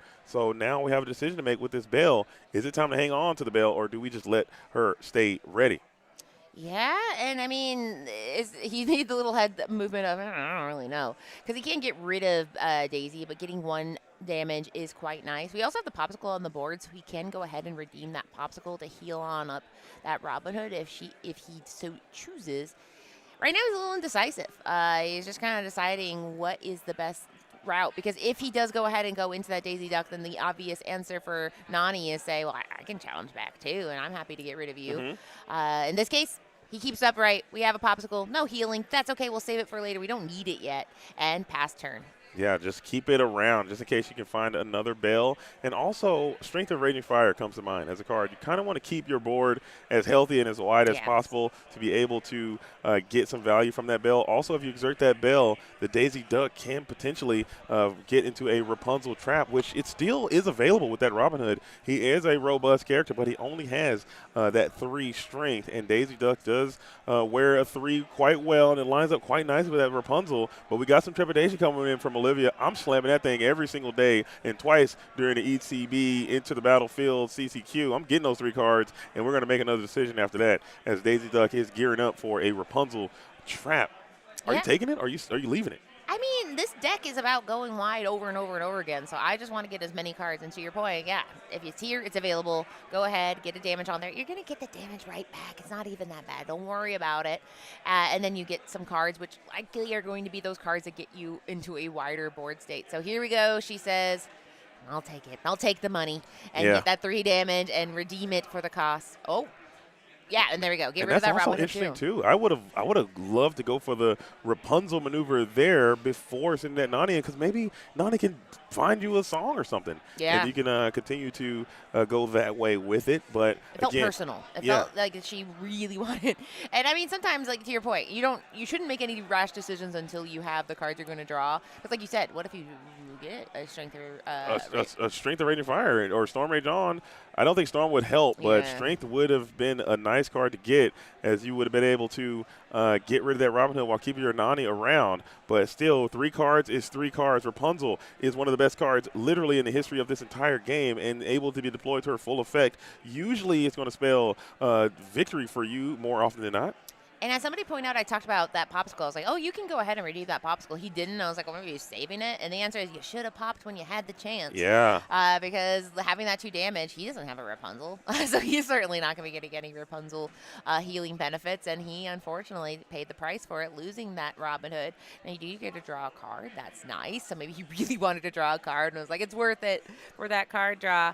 But in this case, we have a full grip of cards in Olivia's hand. A Pete saying, if you do have a song and you choose to do it, please wait at least 1 turn. Yeah. Pete, games referee, blowing the whistle. Yeah, so both of these Lumineers, let's keep in mind, this is round number 6, okay? We have 8 rounds that we're going to play today. Fatigue is a factor, okay? It is. And in this Holiday Inn that we are here in Oakville, right in the metro area of Toronto, it is sweltering in this room a little bit. It's starting to heat up. There's a lot of Lumineers in this event hall, and it is quite warm in these rhinos as we are trying to get through it. So not saying anyone's making an excuse for anybody, but there are some extenuating circumstances in this matchup in particular. Whenever I want to feel nice, I think about how every piece of humidity in this room is from the mouth. It's just people's why'd you have to say that? hot mouth. But now, speaking of hot mouth, no, we're going to ink a Mowgli here down into the inkwell, and we will play our own Pete, which is something nice to do because it's like, listen, are you projecting? Are you thinking about doing something? So I'll play my own Pete. I'll play my Piglet Pooh Pirate Captain, and then I'll get my question. What are you going to get off of this beautiful date with Daisy? Ooh, what a snipe. Miserable. As the Strength of Raging Fire is going to go to the bottom of the deck. And just like that, Andrew is precariously perched in a compromised position. You have 2 3/3 characters in play with 1 Rapunzel already been resolved. You see 1, you know there's more to be had. So you have to be very careful to exert these 3 strength characters with those extra strength willpower characters on the opposition side. So Andrew is stuck between the rock and a hard place. Bell now in the inkwell. We might be grabbing on 5 of that ink. It's finally the grandfather clock. Is going to hit the board. Cogsworth is back at it again. Rapunzel is going to be the choice to be banished, as we will just pass there. No damage because resist is going to be for all characters except for himself. He's very generous that way. But yes, so that changes the math in 2 ways. So we've got the ward where now you cannot go ahead and select him. He's going to be staying upright until the point where he knows he is going to win. I would like to note, this is an aggro mirror, but I mean, we said it's going to go so fast, but they are grinding until the end of the clock here. We're on game 2. And now we have this Mowgli saying, what do you got? And the answer is 2. Strength of or Let the Storm Rage on, and then an Alice and a Leela, which we saw used to great success last game. Yeah, the Pete really shut down a pretty dynamic turn that Andrew could have had if those Strength of Raging Fire, those Storm Rage on, Let the Storm Rage on could have been used to their utmost capability. We now have the option to start some challenges here, it looks like, as Pete, never mind, will get his sing on. We have Strength of Raging Fire doing 2 damage. Hold, judge, please, somebody call the judge. Well, is Lorcana there? Do a challenge too? No, did we challenge? No. Pause. So we're gonna Lord guy.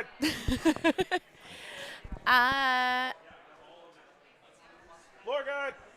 But we were gonna we came up we were gonna come with an air guy or like an air horn thing, but instead we just have to yell. Oh, she sung. Never mind. She sang. She sang. Oh, I didn't see. My bad. That's on me. I'm a little fatigued. My bad. We're tired. And honestly. No, you're good. We're good. Sorry. So someone pointed out 6 minus 1 equals 5, which is greater than or equal to 3, and that is Dankster. Thank you. My bad. She sang. It was a sing. It was a sing. My bad. We gotta be tight. Listen, we're in a really hot mouth room. Listen, we're in a hot mouth room. I'm thinking about the mouth sweating here. Yeah. And that's on me. That's that on me. We're good. And I just believe you. And I. My bad. And I. But you have to. What I've learned about doing this is that you have to be very sensitive, because if you miss it, I think that's worse. Yeah. I would rather be wrong and at least try than be right and not try. Or that doesn't make any sense. Never mind. We got Moxie's. Casters are lost. Shake my head. Moxie's, you're Canadian and you're not here. Yeah, that's what I'm saying. Moxie's fake Canadian. Yeah. What are you doing? You get lost, buddy. Yeah. You get lost. My bad, man. So now we have shaken up everyone in the room. The judges are riled. Yeah, Olivia and Andrew are riled. Chat's riled. And listen, sometimes get you a caster that can confuse the whole room. That's what I'm saying, man. You get one opportunity to make one mistake, okay? I just wanted to make sure I didn't see the rest of the character, okay? We got a little bit of obscurity on our end, okay? We're doing our best. All right, give us a chance.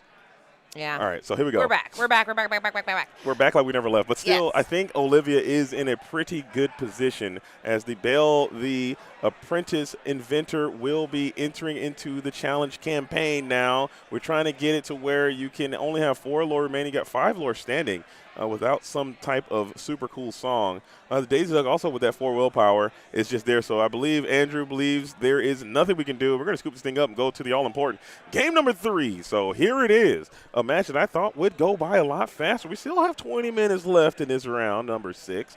But we are going to be going to the all-important game number 3. Olivia, Amber Steel Aggro versus Andrew, Sapphire, and Steel. Kiwi. Kiwi bud. And now here's what I'm going to do. I am going to take my little head and I'm going to shake it like an Etch-a-Sketch.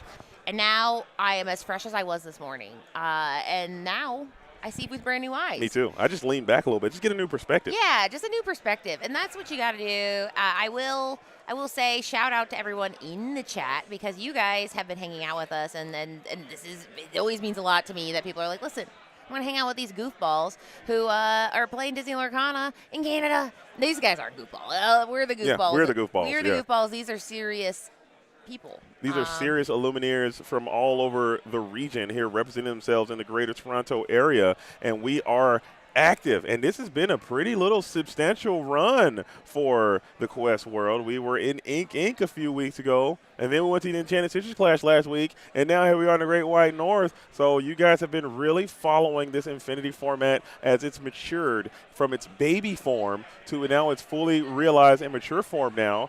We're going into the Disney Lorcana Challenge next week. Okay, Dortmund is going to be out there. I believe there might be some tickets available at that 4,000, count it, 4,000 person Disney Lorcana Challenge taking place. And now, armed with all this information, we'll see that there should be some really cool things that transpire at that wonderful tournament. So again, as Katie said, thank you guys all for being here, rocking and rolling with us. We will have more tournaments coming down the pipeline as well. I believe there will be the World Class Cards 5K CCQ that's going to be taking place in Lambeau Stadium here in a few short weeks as well after the Disney Lorcana Challenge has taken place. Also, the Disney Lorcana Challenge in Indianapolis is going to be down the pipes here soon as well. So much Lorcana, so little time.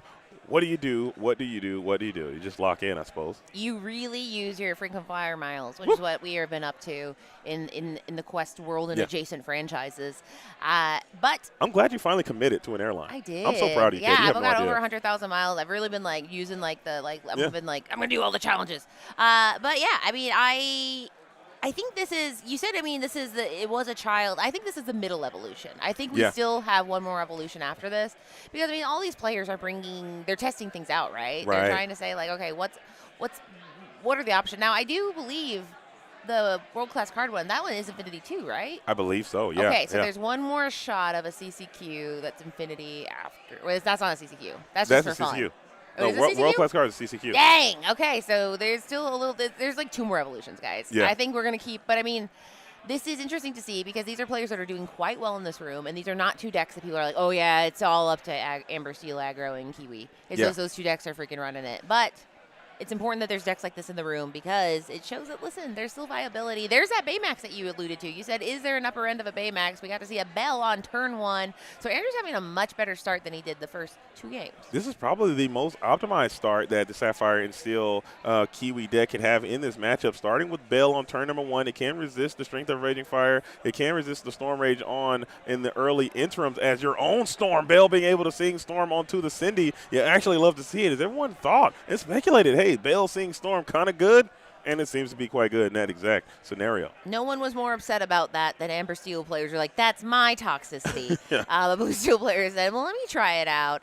So there we go. We got that Smee, who, as we know, is just a nice 3-3. And she says, you know what? I want to play my Smee. Now, we do know that is kind of a waning, the depreciating Glimmer, because every time he quests, he will go ahead or is exerted at the end of turn, get that damage. We haven't really seen any captains. He mentioned Gantu, but I haven't seen him. Yeah, we thought, you know what? The lack of Captain Hook in Infinity format is a bit disturbing. Captain Hook has not made, I haven't seen a Captain Hook in weeks now, ever since we've made this shift towards Infinity. And Captain Hook and a Smee together is a little 1-2 punch as the Fortis Sphere is going to find its way into the field of play to get another card. 2 more ink exerted, and the Lilo all bundled up is going to hit the board as well. So that is a heavy questing character and usually requires a couple challenges to get that glimmer off the board. Smee is going to have to do some heavy lifting to stop this lore bursting from happening.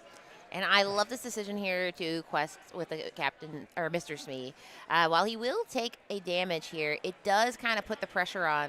See, I wanted to see just the Smee, because if you do that, then it's kind of like, how much do you want to go ahead? Because now this captain, or Mr. Smee, I mean, he's kind of have one and the other. Yeah. 6 and 1, half a dozen the other. He's got a decision to make. Yeah. I mean, do you want to keep that lore off the board, or do you value Smee's ability to reduce over time, and eventually he will just banish himself? But that's a lot of lore he's going to generate. In the meantime, in between time, Mr. Smee, the bumbling mate, for the longest time was considered one of the best 2-card characters ever printed. I mean, he was up there as in terms of just high quality, high impact 2-card steel. This guy being rotated broke my heart. Love me some bumbling mate, and I'm glad to see him back into the fold here in Infinity format as we are inking the Storm, Strength of Raging Fire, Lady into another one. Wow. We're double, triple dipping the Smees here. Yeah, DJ Khaled with the Mr. Smee, another one.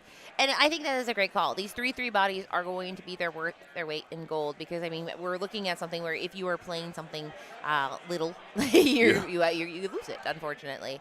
That Lilo, one of the debates was Lilo versus Nala, the Undaunted Lioness. And the reason that I think that people are going with that Lilo is because while Nala quests for 2, that Lilo, you have to do 2 people into her. So in this case, we have a Smee on Smee trade. Lilo's still here, Belle's still here, and now the challenging strength is on Olivia's side. Yeah, and this is a good match. I like the way this matchup has kind of started to coalesce a bit here as both of these Illumineers are trying to find their spot, get to their position, and make the most impact as possible. We still have plenty of time left, 13:50 on the clock, so I'm not worried about this thing getting to a threshold or a time extension as Pluto, the guard dog, is back at it again, and this might be the thing that tips you over the edge a little bit, as now this Pluto is going to be able to allow the Belle to quest so freely, but she's going to sing instead. That's 3 characters, and the bumbling mate will fall. Now the Lilo bundled up is free and clear to quest as well, and just like that, Andrew has stepped on the gas pedal and pulled out ahead. I love that these decks, they behave so similarly in the sense that they're both a steel deck with songs, but I mean, they just have their different edges, and this Sapphire Steel is able to get that value, and like with that Belle, these items are able to draw cards. Unfortunately, Olivia has to rely pretty heavily on that Doc and Rapunzel, and right now she's just in damage control, but she says, actually, wait, I can just go really freaking wide. She will go ahead and sing 3, a Strength of Raging Fire onto the Belle, gets around that bodyguard. It wouldn't work for Lilo because of that double damage capability. However, we still have a Pluto and a Lilo on the board. And it's something where now you might want to respond to Olivia, who can get a lot of lore next turn. By a lot, I mean, nope. Yeah. There he goes. He said, I would like to respond with this. Pluto singing Let the Storm Rage On. I think that's a really cool little thing. I would love to imagine how that would look and sound as when these characters sing these songs. That's an interesting one there is Pluto. I don't think he's got the pipes to pull it off, but I guess he's going to try. As now you have the Cogsworth and the Lilo together and the Pluto. That is a little 1, 2, 3, 4, 5 punch, as now it's going to require you to do a lot more to get this guard dog off the board with that resist 1. Also, Lilo with resist 1 now. I don't think if you challenge Lilo for 0, I'm pretty confident that doesn't do – it's not dealt damage, so it won't remove her shield. Dang. So there we go. We got Pete coming in, and he's like, I don't know what you are up to on that side, but I will say you were done with any kind of singing. We know he has Let the Storm Rage On and Strength. So we're putting a stop to that, and he's a 3/3, which is good enough on its own. Now we have that math. So all 3 of Andrew's cards are like, but there's more. We have the Ward and the adding resist with the Cogsworth. We have Pluto, who is a 5/5, unless he has damage, and it becomes a 1/5, and then he also has resist. And then the Lilo that you have to deal damage to twice. So she has to be so mindful. Yeah. No, she can't let me and JD stress her out, because this is sequencing. For sure. This is a very, very tight spot here in round number 6. Olivia has the Strength of Raging Fire in hand. I believe it's only doing 3 damage. Let me make sure my math is correct. 2 damage with the Cogsworth in play. Can't target the Cogsworth, as we are going to get a little quest in with this Daisy Duck. Questy Quest is Donald Duck's date, as we will add another character to the hand. Andrew looking supremely confident in this spot. Lady, the family dog, probably gearing up to sing. You got to do something to engage with this board just a little bit. Yeah, that family dog, she can deal 3, but it's almost like useless in this case, right? Because she can deal 3 and simultaneously it's actually only 2, which actually just doesn't even matter at that point if you don't plan to do any other challenging. But if she turns it sideways, then in theory, that might be the last time you change it sideways. So she is just going to go ahead, get the lure while she has the chance to do it. The Pete's on board, so there's not any songs coming, and I think she's pretty confident that Cogsworth doesn't want to go sideways and Pluto wants to stay a 5-5. Interesting. You're going to go for the leg out method. I think that is kind of a dangerous terrain to walk because now your board won't get any bigger. This Pluto guard dog is free and clear to clear this Daisy Duck with very little resistance. Check that. Actually, a lot of resistance with this Cogsworth, so you can get a easy value +1 as we are going to include more Lilo bundled up into the field of play, and the questing begins. That's 2 for Andrew. Let's see if we get a challenge here on this Pluto. I'd be interested if we leave that Daisy Duck around. Cogsworth is your best guy. Maybe we keep him upright and just send a hit into the Daisy Duck, and we will take the opportunity to get a plus there. That resists paying its weight in gold because Pluto's like, wait a minute, I'm still 5-5. I felt like nothing. And there we go, having that Cogsworth engage in a rare challenge there and taking 2 because he does not get resist himself, and now it's just Pete. Looking silly. Yeah, Pete by himself, and now that Strength of Raging Fire is going to never get any better with your 2 cards unless you can find a dock chain. But even at that moment, at that juncture, you will have to ink that Strength of Raging Fire to even get maximum value from that Dr. Bold Knight. So this is looking like a tough scenario for Olivia as hand on face, looking at this massive board. Those double Lilos there require 2 challenges or 2 damage inputs each to at least knock their shield off. Cinderella's not going to get it done, unfortunately, as we are staring down a healthy Pluto guard dog with resist 1. I love the way these cards synergize together because having aggro decks is fun, but having aggro decks that have a little spice where they're all augmenting each other, the bodyguard, have to hit twice, the resist. We have Pluto singing, just for the thrill of getting rid of one Cinderella and drawing a card. That popsicle can be used to heal up that Cogsworth if he remembers. He did not last time, but I think that would be the lesson where he's like, okay, yeah, if you have a chance, we do it. And Doc the Bold Knight, I think you just got to do it. You got the popsicle. And a lot of times, you mentioned that earlier, Katie, that these one-cost items, we know that they can draw a card, and that's a lot of times that's the reason why you play it. But these things have effects, and they do stuff. And being able to draw a card and also heal your characters or make another character a bodyguard will come up quite huge. Let's see if Andrew takes the opportunity to heal here. Even though there's no board, I guess it doesn't matter, as we're just saying it's all good. I got this one pretty much locked up, but we did not heal as the fist bump is issued. Olivia goes down, and Andrew is going to move on to 5-1 here in round number 6. Well played to both of these Lumineers. I actually quite enjoyed that game a lot as Sapphire and Steel Kiwi takes down Amber and Steel aggro. And that is, I mean, it's an exciting day when you see a deck that maybe people don't talk a lot, doing pretty well. Now, the big question is, okay, well, how will it fare into Amber Steel and Amber Emerald dogs? But we saw how it did in Amber Steel aggro, and it had the upper hand. It had a lot more. It could generate more value than Olivia was able to in this matchup. And it does also appear as if there could be an opportunity for you to have maybe there's a world where you can have like in a dogs matchup, maybe you can potentially race the dogs. I'm not sure what the game plan is there with the Kiwi deck. Maybe there's a world you can just get more aggressive than them, or not worry about maybe your storms and your strengths and your bells. Maybe they can kind of help a little bit if you can miss the Ursula Deceivers. But I think that it's not a bad call. It's not a bad bring, and it has some interesting play patterns and lines against some of the decks that you should be facing in this metagame. So interesting decision to bring the strategy, and maybe it can make some noise here in the Infinity format. I think that was fun to see because honestly, guys, after the next round, we start to lose the autonomy of what we're going to be able to see. What we see is what's out there. And I do have it inside my heart that there will be some Amber Emerald in the top 32. So that is going to happen, but not in that round. We haven't seen it for a couple rounds. And now we are getting to the point where we have 2 more rounds left today. After round 8, it is going to be the end of the day, and then will also be the cut to top 32. So then overnight, the next people that show up are just people who are in the top 32 fighting for that CCQ. And yeah, I guess the question is, I think we're going to do an interview. We need Buzz Lightyear's father. And I do know Garrick did a cheeky Katie type move where he said, I'm in my hotel room. He's here. Is he here? He's right behind you. Is he behind me? He's behind you. Yo, okay, so we will be getting an interview here to talk to our winner of the previous round, but I'm trying to fix something with the stream. Are these all open right now? I think this might be what's going on with. So give me just 1 second, Katie. As You're in the infinite screen. What is happening? Why is this happening? No wonder. This could be. This could be why we're having some computer issues. Let me just keep closing all these. Yeah. That'll get it done. That'll explain. That'll do it. That'll do it, little pig. Okay, so we'll figure this out. Sorry about that, Katie. No, I mean, I don't freaking talk forever. Someone, Arctic Eden said, give me some green steel. We have a little green steel. We had a Dale Badillo. But we also have some sapphire steel, and they're over in the interview booth, so let's go over and see what these Illuminators have to say about it. And Garrett, take it away. How's it been going for you?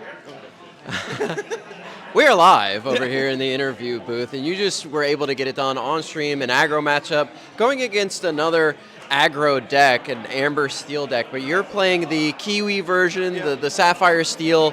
All of your cards a little bit more resilient. You have so much ward, so much resist. Did you feel pretty confident going into that matchup, especially being on the play in winning game the die number roll 3? matters most of all in that matchup. It's pretty 50-50, but if you're going first, you're able to kill their singers before they can kill your singer. Yeah. And that's a massive win in against Steel Song. Yeah, you were able to get that Popsicle or Fortisphere Bell on turn number 1, sing that Let the Storm Rage On, which is typically something that Amber Steel likes to do, but Sapphire Steel sort of augmenting that and taking it. It's a 3-card combo compared to a 2-card combo, but super strong. Bringing the Sapphire Steel Kiwi version to this tournament, what did you expect to see a lot of, and did you think that you had a good chance? Dogs and a little bit of red purple. But yeah, in a Steel Song, I like it. And dogs, it's fine. Red purple, 50-50-ish. But yeah, it feels fine. Just, as long as you have practice with the deck, the lines are easy enough to follow. Yeah, you're 5-1 right now, so obviously you're cruising. What was the one deck that was able to take you down? I lost round 1 to Steel Song. Oh, okay. Round 1, so you're doing the submarine method. Yeah. Been doing good for me. Yeah, absolutely. You're still cooking. You're still pushing forward. Right now, it seems like a really good bring to the tournament. I think a lot of people are sort of discounting the power of the Sapphire Steel Kiwi strategy. Do you think the Lilo bundled up has really made it the next level? It's helped a lot. Yeah. So I used to run the Nala, and then after some testing, she just gets strength too easily, but Lilo, especially in the Steel Song, they need 2 spells to kill her, so it's just like really good. Yeah, and with the resist, it makes her even better. Like in that last game, the resist mattered so much with the Cogsworth, and the Grandfather Clock has been a card that's been in the game so long, Classic Sapphire Steel. Yeah, a classic Sapphire Steel character. Used to sing A Whole New World. Now just protects your aggro characters. Is that a card that you were excited to sleeve up again? Oh yeah. When this was in core Kiwi, that was my favorite deck of all time. It's like, then when I heard the CCQ was going to be Infinity, I'm just like, I can get Kiwi to work in Infinity. And then most of the old deck, and it's just fun. Yeah, where are you coming from? Barrie, Ontario, so hour and a half north of where we are right now. Okay, nice. So a local out here crushing it with the Sapphire Steel. Do you have any shout-outs that you'd like to give? No, just shout out to ETV for putting on a great event here. Yeah. It's been great. It's been fun. Yeah, it's been a ton of fun. I'm going to wish you luck. Congratulations on your run thus far. We'll see if you're able to make it into the top cut. You're doing really well so far. 1 or 2 more wins, and we should be good. Yeah, congrats, man, and good luck. All right, thank you. We're going to send it back to the booth to JDZ and Katie. And, that is not the booth, buddy. I'm bugging. Okay, here we go. They can hear us. They can hear us. There we go. Something like that. We got it all. There it is. We are back in the booth. And great interview. Sapphire and Steel is back in a major way. A lot of Illuminators have put that deck and that color combination into the bottom of the barrel in terms of its validity in this Infinity format. But to see it here present and having great success in this very prestigious tournament, there are a lot of phenomenal players out here. So I'm glad to see that there's a little bit of representation of Sapphire Steel strategy still alive and well. Yeah, and the thing is, the Sapphire Steel, it's so many things to so many people. They're out there. They're hanging out. We have not seen Sapphire Steel items. If that exists, maybe let us know. In fact, items in general. I think it's because it's silly to play. I've watched people play it, and it's a lot of what I would call twiddling around. doing little hinky Yeah. dinky A stuff. little bit of this, a little bit of But that. this is the kind of deck, the one we just saw, the Kiwi version of it, that is, it's playable and it gets the job done and it has some legs. It had an ability to kind of stay in the game and out aggro the aggro deck. Yeah, and it worked out quite nicely. I'm just trying to think of the bad matchup that it could have. Maybe something with Madam M Fox could potentially usurp that strategy, or maybe something that just has high willpower, high strength in general, can take that deck down through challenging quite easily. But I think it's a pretty rigid pick and has a nice spot in this metagame, as it is still super duper wide open. But again, my fellow Lumineers, I want to thank you guys all for being here at the Enter the Battlefield CCQ. This is a 15K Canadian tournament, and the winner will include themselves into the North American Championship taking place in August. So again, I want to shout out to all the players who are playing in this great tournament, all of the staff as well, who've been doing a great job behind the scenes, pushing this thing through to the limit, and the tournament organizers, ETB Chris and his partner Jade, who run the Enter the Battlefield, and all the great things they do for their community here in the local area. Also, Twin Moons and their sponsor, and Twin Moons and Twin Moons and Endgame. We're in the end game now.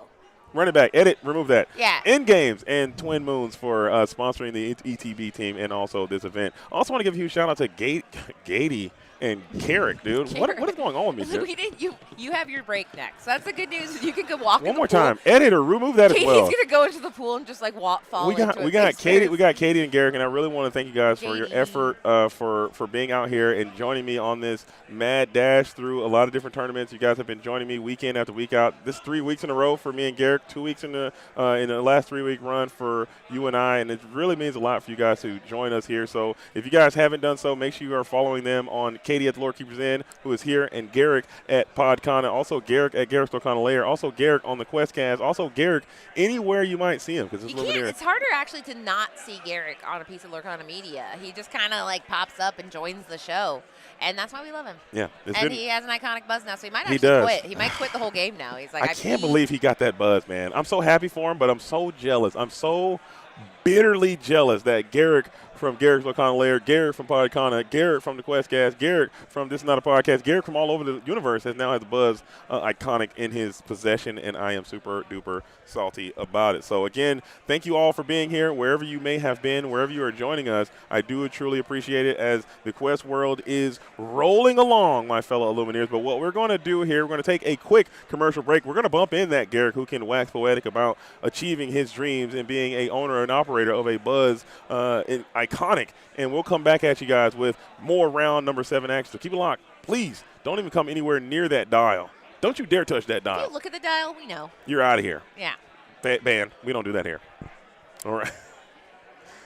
Don't even think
Hello, everybody, and welcome back to the Enter the Battlefield CCQ. We just had an electrifying round number 6 where we saw the Amber Steel Aggro go up against the Kiwi Birds. Shout out to Harlan Sweet, who is out there, one of the proponents, the inventors, the progenitors of that deck. Here we have a familiar face. Is that Doug?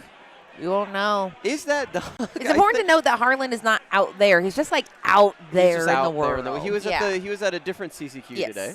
Am I missing the joke about all the anti-Canadian rhetoric? There's no anti. This is if you're having anti, get them banned. We are very pro-Canada in this chat. I haven't said a single bad word about Canada. In fact, we have been slamming. We've been slamming Tim Hortons in a way where that can't be good for our health. Shout out Timmy. Yeah, shout out Tim and all the work you do. Shout out Timmy H. But yeah, we are going into round 7. Now, why is round 7 important? Because it is Doug. It's the second to last. Doug! It's Doug, which you're going to tell us all about why you're excited about that.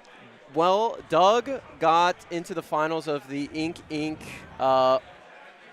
Which event was it? The Fabled event. Okay.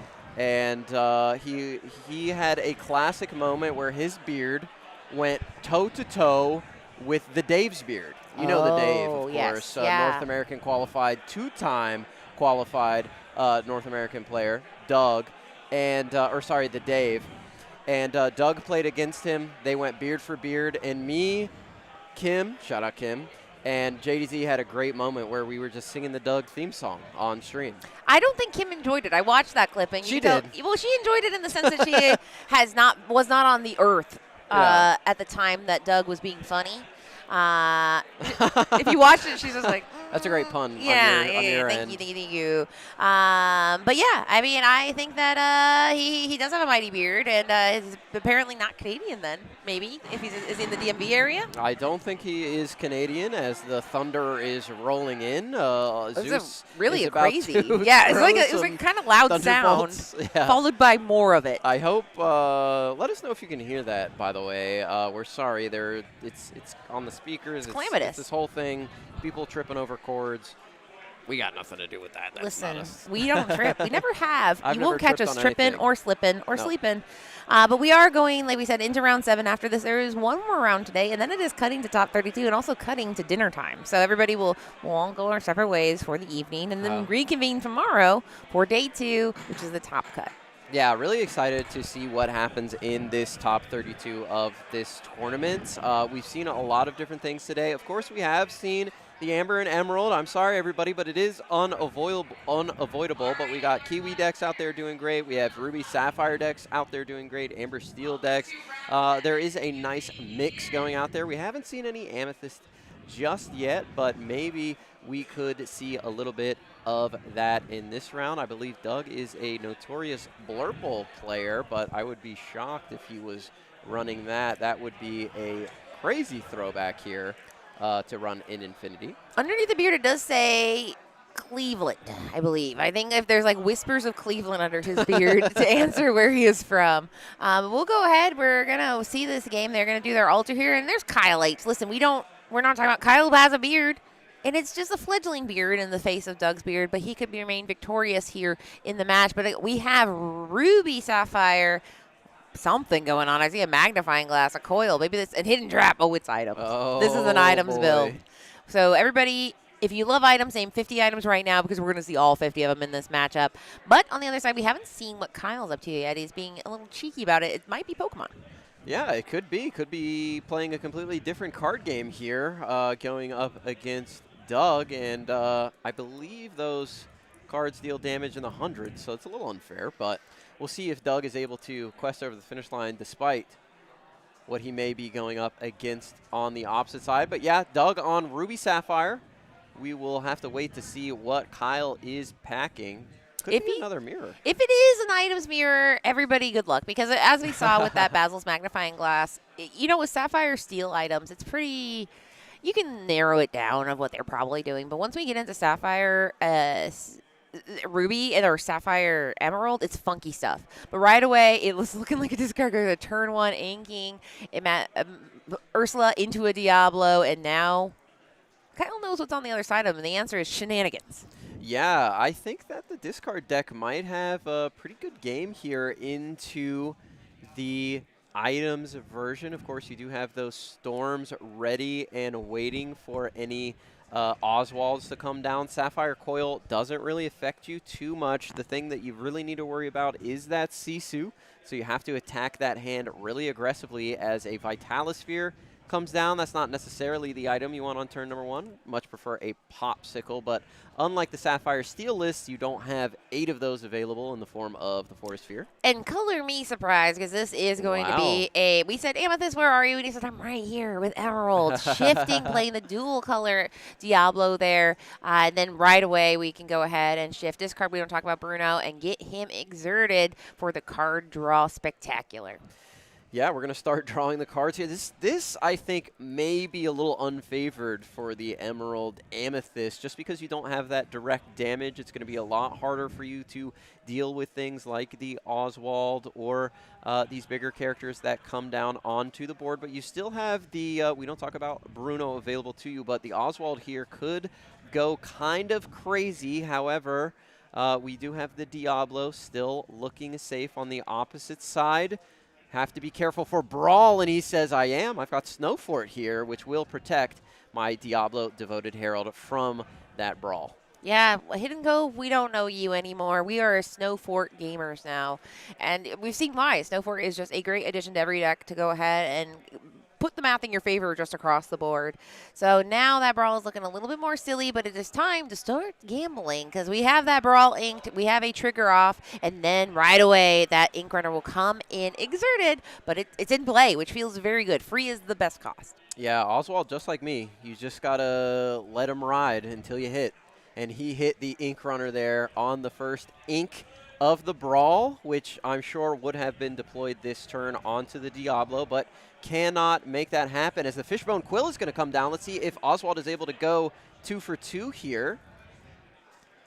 Yeah, and Oswald, he give and he take it. That's one of the hard things is, like, for people playing Oswald, it's kind of like Ariel, right? Well, when it hits, you're like, I'm a genius. I'm big gaming here. But here we go. Let's see if he's a genius. Yes, that's genius behavior, because we have a Sapphire Coil going right down there. So that Inkbone Quill, or Fishbone Quill rather, will allow you to do extra inking here, getting rid of cards that maybe you don't want. That Sapphire Coil is going to help quite a bit with anything that the Snow Fort is doing as far as augmenting strength. Then we have a Popsicle down there, which means next turn we can start doing some more things for free, including a Scrooge Resourceful Miser. So the pot is heating up on Doug's side, but how will Kyle respond? Yeah, this will be interesting. Doug is already going pretty well here as Chip is going to come down, force our opponent to discard a card here. But yeah, the Oswald doing really well, finding that Fishbone Quill. So we were able to ink twice, and we hit twice off of the Oswald. So like you mentioned, our items are gathering very, very quickly. That Scrooge Resourceful Miser is going to be able to come down for free. We could potentially play another Oswald on this next turn, but opts to put the Scrooge McDuck into the discard pile. Yeah, and there is some debate here. People talking about, well, why would Doug not draw a card? Now, it is, you can forget. Forgetting is something you can always do. But if there is the word may on there, you don't have to. So, yes, he did play a Popsicle, but he didn't have to, because he really doesn't want to reward Kyle. Kyle's deck wants to go wide and be resplendent with shenanigans. So, in this case, he might have done it on purpose. We are going to go ahead and ink with the Fishbone Quill. Looks like maybe that Sisu, Emboldened Warrior. And there we go. Oswald's feeling very lucky tonight, Punk. A Hidden Trap. Read the Hidden Trap. Tell me about Hidden Trap, Katie. I believe you revealed this card. It comes to play exerted. So it doesn't even matter that Oswald does it. And when he comes into play, oh, by the way, we got another. We hit a Fishbone Quill. That's crazy. But when you exerted, you have two things here. You can say Snow Fort, actually get out of here, or you can go ahead and opposing characters -2 this turn. So it's basically anti-Snow Fort technology. People said this card would never be played. Look at him now. Look at Katie now revealing the Hidden Trap. Get him out and get him signed. Katie is here I'll at sign the it. ETB event. No one's asked me to yet. It's been literally 2 sets, and I haven't signed a single one. But it is perfect for the Snow Fort, and it's I'm sure right now, knowing that there's an Ink Runner for Diablos, there's a Snow Fort or a Hidden Trap for the Snow Fort. Kyle, the clock is ticking. If you have cool things to do, I suggest you do them now. Yeah, we'll see what we're able to get off the top here. Doug needs to get some cards in hand. And the Ink Runner there, that is not a May. So if he finds an Ink Runner, he will have to draw off that. But Popsicle is a May.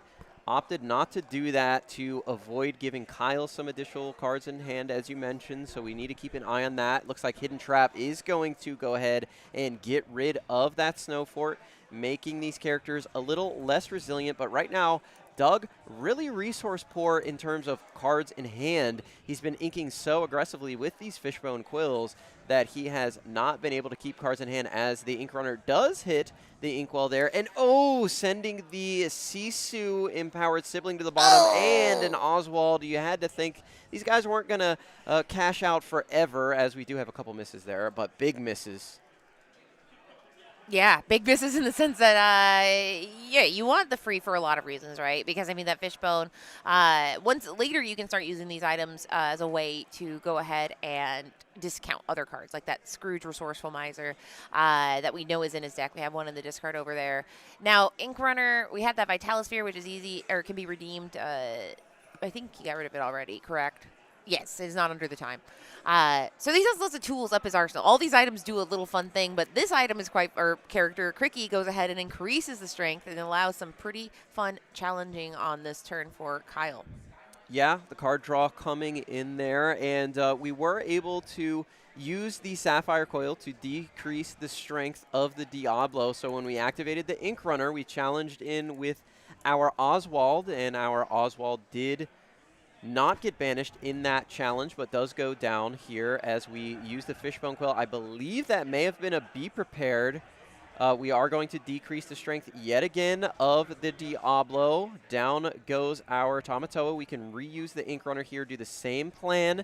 Challenge in with our Oswald, who does not get banished thanks to the Sapphire Coil. We pass on over to Kyle, who has the option to challenge in here with Cricky to get rid of the Oswald, but will lose out on that 3 lore, or could go in with Chip, but Chip will be banished, or just quest for 4 here, but might be worthwhile to just get this Oswald off while you have the opportunity, and Doug has no cards in hand, and we will go ahead and take that trade because we value the lore so much on the board. We're going to quest for 3.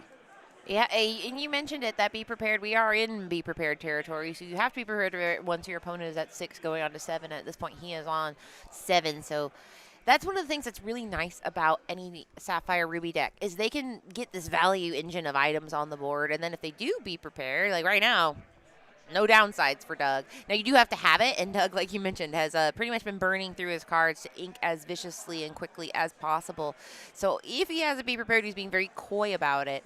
So now suddenly these items start to become a little bit of a liability because he can't really do anything cool with them as far as we can tell because he just has 1 card in hand and is just kind of deciding what he will do with it. Kyle, on the other hand, has 5 lore on board and is feeling a lot more comfy. Yeah, absolutely. And I think this is a really interesting thing that we've seen in this match. We got so obsessed with the Oswalds just hitting. Yes. And we never found like a Maurice's Workshop, which we really needed to keep our hand healthy. And there's the Maurice's Workshop right on time super late in this matchup. But if he found that earlier, his hand would have been so full of cards and he would have been able to stay in this game. But we're going against a deck which may or may not be a discard deck. I don't believe we've seen much discard outside of the chip. But Doug basically discarded all his cards himself because he inked them all to try and hit items off of the Oswald. And while he did hit items, they weren't really high-value items that he needed to sustain the game. And he is going to scoop it up here as the Amethyst and Emerald strategy packing the Diablo is able to take down the Ruby Sapphire items deck in quick fashion. I don't want to say I like to see it because it makes it sound like I'm a Doug hater, and I'm not a Doug hater. I like Doug. Yeah. But you like to see a deck that we haven't seen all day. It's 5-1, and it just had a really good time. Now, we had Color saying Oswald whiffed so many times. Oswald was on fire. For a while, I was like, Oswald, we need to take Oswald to the casinos tonight. Yeah. But I think it's something where the more Oswald hits, the paradox happens where, okay, well, you're going to run out of items statistically. At some point, you have to have some characters. Yeah. So Oswald was on fire, but it was when the Maurice's Workshop was not out. So it's kind of like a blessing and a curse because, like you said, if the Workshop was out, it would have been a very different game. Doug ran out of cards. Yeah, Doug just had no cards in hand to battle back. We were able to use the Sapphire Coil in combination with the Ink Runner to take out 2 Diablos throughout the course of that game. But the Diablos drew so many cards early on that Kyle was just able to get ahead so much and put down threats every single turn. Meanwhile, Doug was just inking everything he had every turn with the double Fishbone Quill and kind of like I said, discarded his hand by himself, but we'll see what the strategy is here. Need to find that Maurice's Workshop a little bit sooner. Did opt to get rid of the Scrooge off the chip discard. I'm wondering if maybe he regretted that decision, as Scrooge can dig a little deeper into the deck and help you find that Maurice's Workshop if you need it. And he's got a really nice stat line. I mean, that 5/5 is so good into pretty much everything. Now, he cannot take evasive action unless you have something like that Ink Runner. And so that's why I really like the inclusion of things like Ink Runner and it's kind of like you have this like toolbox, which I hate using the term toolbox because I think it's used a lot. Yeah. But when you have things like a hidden trap for items, you have your Ink Runner and your Vitalisphere, you are kind of choosing your own, like, listen, I'm going to have a path forward. The missing thing was card draw, unfortunately. Yeah, wasn't able to get there. You do need to use those Ink Runners, those Popsicles, which we did opt to not draw off of one of those Popsicles due to the Diablo. Maybe Doug in this game will opt to go for those here because he did run out of those cards. Is packing Brawls, but we did see Kyle was able to play around that with the Snow Fort in the last game. But Doug on the approach here, inks a Scrooge, and there's the turn 1 play that you want to see. Popsicle coming down onto the board instead of that Vitalisphere. And I think it is worth mentioning here, as we are going to take a look at the hand. Scrooge, Hidden Trap, we do have Marix's Workshop, Sapphire Coil, Brawl, and Ink Runner. But I think we should mention that Doug was on the play in the last game as well. So Kyle on the draw here will be on the play if it goes into a game number 3. I think it is very cool that we've seen 2 Sapphire. We saw Kiwi last time, and we see blue Sapphire Ruby items here. Sapphire is known for ramp, and we are not talking about it at all. So both these players have found a way to make Sapphire work in an exciting way for the tournament. But I think now it is a question of, can you keep the pressure up? He puts that Ink Runner out, draws the card right before this Diablo is probably going to shift. I say probably because it's not always guaranteed. It just feels like they always have it. But now it is the moment of truth. Will Kyle discard an action and shift? And the answer is not yet. But he has 2 more options. He just quests. So there we go. Yeah, his opponent does have Brawl. So if your one of these Diablos does get removed by the Brawl, you just shift onto the other one in quest. That way you save the Devoted Herald, which is a little bit more valuable than either one of these shift targets. But having both options is really nice. Kyle, a full grip of cards right now. Just being patient, waiting out the Brawl if he needs to. But right now, Doug doesn't really need to Brawl. He can establish that Maurice's Workshop and get that online. That way things can start moving. But we're going to get a Hidden Trap down onto the board instead here, so we can play around things like Snow Fort if we need to get rid of that Hidden Trap and then use a Brawl. You can ink an Hidden Trap, you can play Hidden Trap. There's so many things you can do with Hidden Traps, so why weren't we doing Hidden Traps all the way? And the answer is because it is a slow card. It comes in Exerted, which is kind of... the reason that it's bad is because in this deck, you want to be able to use your items to play that Scrooge Resourceful Miser. So you pretty much have to play this Hidden Trap on a turn you don't plan on doing that. Now we have our Sudden Chill coming down saying, listen, I knew that you just inked Hidden Trap. You didn't play anything. Maybe you don't have the hand you want, but discard a card. He goes with the Shamashoa. Tamatoa Happy as a Clam. And now he's going to keep building his item collection. Now he can play that Scrooge for free if he goes ahead and gets an item that comes in for cheap. And then he has a lot of possibilities, but I don't see one, unfortunately. Here comes Oswald. We can ink for turn, see if we hit an item. But this is a great cat and mouse game. I'm really enjoying the back and forth between these 2 players, as it looks like we are going to finally ink this Brawl, potentially valuing the cards in hand a little bit more. There is the Oswald, and we do hit Maurice's Workshop. That's exactly what you want to see. Kyle now, seeing the Brawl go into the discard, can put down this Devoted Herald as Scrooge is also going to come down onto the board. for the cost of $3.99, getting a popsicle for the cost of free.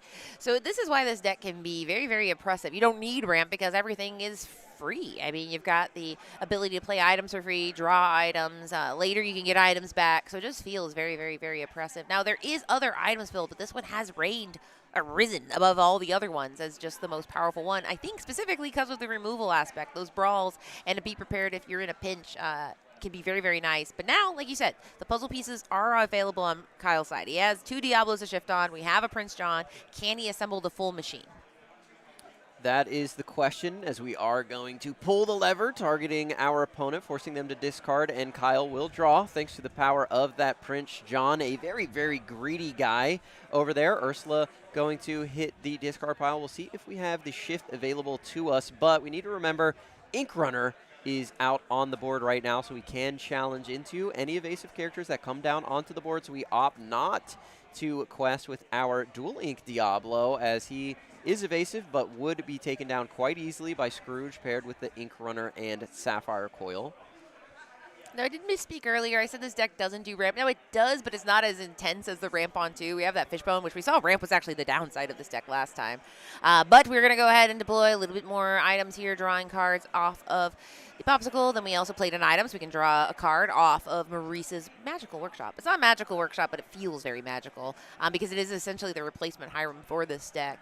And then now the question is there anything else he can do to put on the pressure with his remaining 2 ink? He doesn't want to overextend like he did last time, I assume, but he likes those 2 items. We have that Vitalosphere that can give rush, but also Sapphire Coil can be quite good if later we have these larger bodies in play. But he goes ahead and inks that Vitalosphere.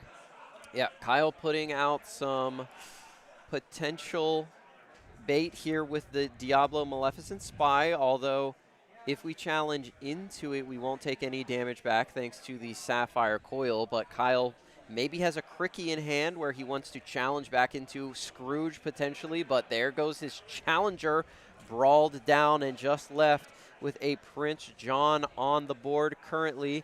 Again, we are playing the Amethyst version, so we don't have things like Let the Storm Rage On to get rid of these Oswalds very easily. In the last game, Oswald was forced to challenge in thanks to the pressure of the Diablos on the opposite side, but now Doug able to get the Scrooge out, which has been stalling out Kyle, I would say.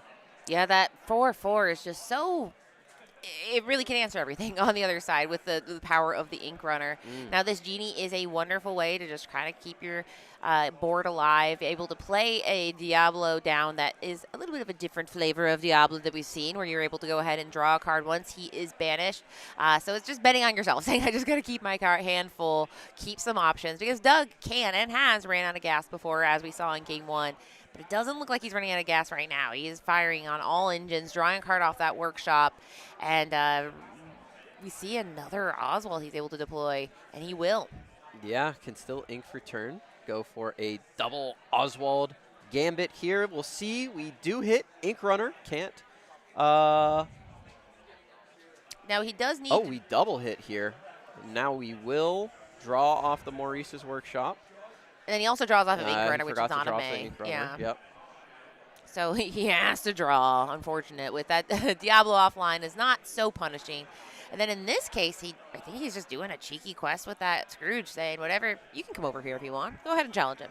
Yeah, and the difference between Game 1 and Game 2 here is that Maurice's Workshop, I think, paired with the Scrooge. We had all of these items assembled early on in Game number 1. We just didn't have the Workshop to keep our hand healthy enough to really threaten the opposite side of the board. Right now, the Genie can't do much, but Cricky will come down. This will help a little bit if we want to go Genie into Scrooge, but that, oh man, you would hate to see that happen.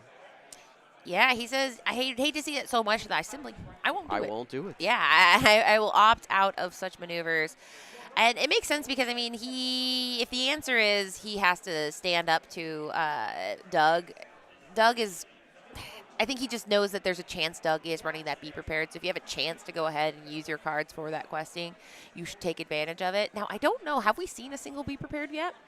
I believe in Game number 1, he found a Be Prepared off the top, and he inked it with Fishbone Quill. But we have this magnifying glass. We saw very early on that I was like, oh no, because this is one I have not seen a lot of.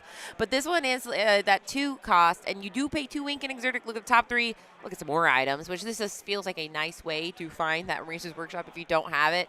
But at the very least, it's another item, which adds to that item engine, which could be the end game. But we've kind of pivoted a little bit with the Sisu's in hand.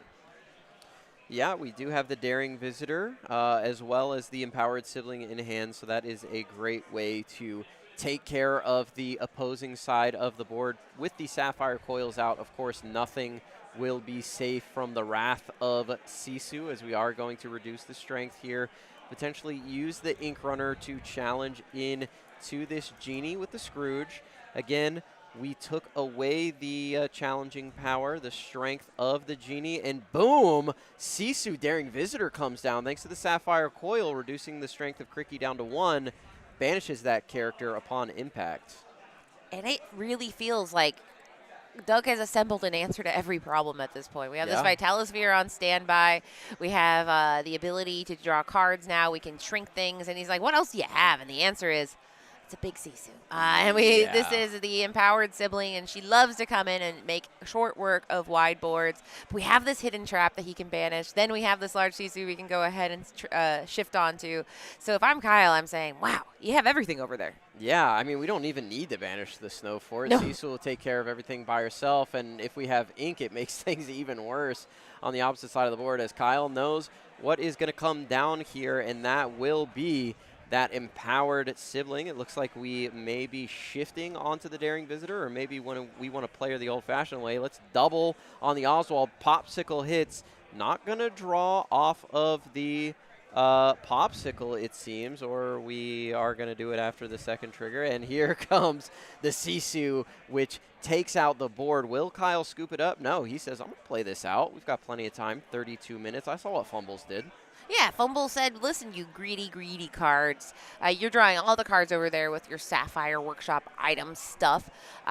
So maybe he's trying to deck him out. Unfortunately, it's a situation where this board is wide. Kyle doesn't have any technology in his deck to do a board wipe right now. So he goes ahead and says, let's go to game 3. I like game 1 a lot more than game 2. Yeah, I don't know if he's packing Under the Sea in the deck, but even if he is, that would only hit 2 Oswalds there. Doug doing what he needs to do to get that game done. And like I mentioned before, the issue in game number 1 was no Maurice's Workshop. That is the engine that keeps this item list going. And if you don't find that Maurice's Workshop, that means you don't draw cards. That means you run out really quickly. But Doug was on the play in both of those games. So now that Doug has won a game, we will be on the play for Kyle. We'll see what he is able to do. Getting that Diablo down just before your opponent can get the Ink Runners and establish all the threats that will take out your Diablos is going to be what he wants to do, most definitely.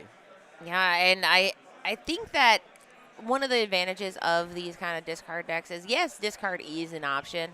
Now, there is this kind of window, I think we saw, that he was able, if he can fire off the discard before Doug can fire off his card draw engine, then, yeah, that becomes a very good a time for him. But, once Doug, he had at one point, I counted, 10 items on the board, which is just a spectacular amount, and he paid for only half of them. So I really do think that his deck, someone mentioned Bobby McCoo, not just someone, Lower Bob McCoo, Bobby, said, I could not I don't have the mental fortitude to play Ruby Sapphire items all day, and I don't think I do either, because there's a lot of tinkering around. It's like a Lego set. I don't have the mental fortitude to do it in one game, let alone dozens throughout the day. It is a very difficult deck to pilot that takes a lot of math. One little mistake can cost you the entire game, and Doug piloting it extremely well there in the game number 2. Kyle will be again on the play for this game, so we will see what he has available to him to try and get this done.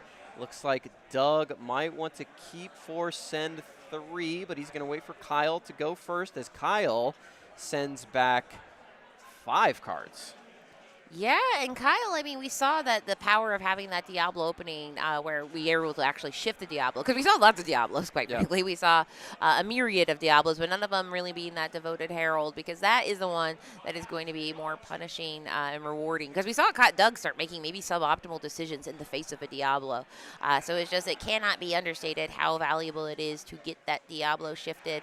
However, Doug has some answers that he can go ahead and tool to deal with that bird. So it's just kind of do they have it when they need it? We have a Lewis going down into the inkwell, into that Diablo, saying, "What do you got?" And the answer is some little sisu, some popsicle, some Oswald, all the tools he needs for a good start of the game. Yeah, he does have that Scrooge McDuck. He has Oswald, popsicle, and notably the Ink Runner in hand right now. So really strong opening for Doug to go against Kyle's opener, but it will take a while for this engine to get online, if you will, as Liquidator is going to come down onto the board. This is a character that you can use in combination with that Ink Runner to take down a Diablo quite nicely, as we are going to ink friends on the other side and pass the turn. Kyle, no turn to play, might be in trouble here as Doug can take a little bit more time. And now we can see the Ink Runner can come down, or we can go for the Oswald. I like the Oswald decision here. We don't need the Ink Runner right this second, as we have no Diablo Devoted Herald. I think that is statistically very unlikely in his deck that he has nothing on turn 2. We've seen the Diablo shift targets because we have the Obedient Raven and also Maleficent Spy, so it just seems so unlikely that he would have to do that. And he did. He also has the Dual Link one yes, that you can play spiteful. on too. The spiteful Raven who's being spiteful and just decided to not show up. So I don't want to say GG, game over, because it's not. But it doesn't feel good if you're Kyle, because Doug is counting on having this very stressful, or not counting on, but he usually expects to have a very stressful first 3 turns, and he's not having it right now. No card draw, no pressure. And we do have this Prince John. People fear him, but Prince John needs friends. Otherwise, he's just a little guy. Yeah, a greedy guy that needs friends. He needs some support. He needs some sudden chills, some Ursulas, some chips to help him out a little bit, as Popsicle is going to come down onto the board. Of course, he does have Ward, so he is safe from those daring visitors that Doug has in his hand. Here's the hidden trap. Doug setting up, I mean, quite appropriately, all the traps on his side of the board to take care of what Kyle has. We know the hidden trap can take out the Snow Fort. If he gets that Ink Runner down, he'll be able to challenge into the Diablos quite nicely, as we're going to ink another Friends on the other side. Hate to see that. Here comes Chip. Chip puts a body on the board and will draw a card thanks to the discard ability, and Prince John's combining quite nicely there. Yeah, now we just have a board. The thing is like these characters, they're good in harmony with other ones, this Diablo and Prince John and Chip. So he has the puzzle pieces, it's just making sure he gets to it. Now he does have 3 cards at least in hand, maybe even 4. So things are not looking so bad, but now Doug can start firing on all engines. We got rid of 1 Sisu, but as we know, he does have another one in hand, and Ward gets around the Daring Visitor, but certainly doesn't get around Empowered Sibling. We are able to go ahead and lower the strength of that Chip using that hidden trap, because we have no Snow Fort, but we can lower the strength by 2, and then Sisu dares to get rid of Chip. Here comes the item. No, it's the Liquidator to the bottom of the deck there off the Oswald. Notably, we should keep track that Doug has not yet found that Maurice's Workshop that is so integral to his game plan, as Prince John is going to come down. Do we have Sudden Chill? We do. We're going to draw 2 cards here off of Doug's discard. Kyle now coming back into the game despite no turn to play, seemingly in a decent spot here. If Doug is able to get to that Empowered Sibling, he can always shift down that character, as we are going to play the Ink Runner. We'll draw an additional card. Looks like a Scrooge McDuck. He's not coming down for quite a while. Might want to ink him and see if our Oswald can find the Maurice's Workshop. And that is a very painful choice, because Oswald, as we've seen, he's a lucky rabbit. And there we go. He stays lucky, and that is perfect because it draws a card too. Keeps him in the game. So now he has, I think that Maurice's Workshop is finally here, and he can go ahead and play that right now. using the remaining ink. And so that was very fortuitous to turn the corner that you said, if he doesn't turn this corner, he said, this one right here? Yeah. I got this corner, no problems, as Oswald finds the ink runner finds the workshop, and everything works out. We'll see if Kyle is able to attack the hand even further here, and he does. Discard that card for me. It's a Sapphire Coil that would trigger the Maurice's Workshop and put some additional cards into Doug's hand as Kyle draws 2 more here off of his Prince Johns. We're going for 3. We find Lewis is going to force a challenge here. We're going to choose the Oswald. Now we know that the Liquidator can go in and challenge quite nicely into the Lewis, but that allows us to get a quest on here with our Diablo, which will force the Sisu to come in. So really nice play by Kyle there. Yeah, he was able to do a lot with a little there. Now, this Oswald, he doesn't really like to, Oswald's kind of like an item. Both Prince John and Oswald, they're there. They can quest for 2, but they don't really do that. Oh. There we go. That's Sisu getting rid of that Diablo. And then, like you said, Liquidator liquidating that crocodile, or rather alligator. He's in North America. Yeah, that was a really good top deck for Doug. Able to get rid of that Diablo, which saves his first Daring Visitor there, and he gets a second onto the board. We still have both of our Prince Johns for Kyle, but no cards in hand for Doug at the moment. We're going for 5. We don't talk about Bruno and draw 2. That's pretty big on Kyle's side, who is getting so much value off of the Prince Johns at this point, as we're going to sing friends on the other side. Why not draw a few more? If these Sisus want to come on in, there's no Sapphire Coil. The water's fine, but you're going to get banished by my Prince John, which is crazy. How many times this guy banished characters on the opposite side? And let's get a quest with the other one. Why not? That's how you know someone's feeling confident. When you see Prince John sideways, you're like, all right, this guy's desperate or confident. I think he's a little bit of both, trying to go ahead and draw those cards. So in this case, we will go ahead on this side and actually quest his Sisus. So this was not a very exciting turn for poor Doug, which makes me believe he has to be prepared, something pretty expensive. Something in his hand that he can't get down onto the board right now and is stuck in his hand. You know, we would have loved to at least ink something, because if we have another discard card here, we're going to be able to draw more. We're exerting 5. It could be Cricky. It is Elsa, the 5th Spirit, which is going to challenge into one of those Daring Visitors. Do we have any more discard in the hand? A Sudden Chill would be great.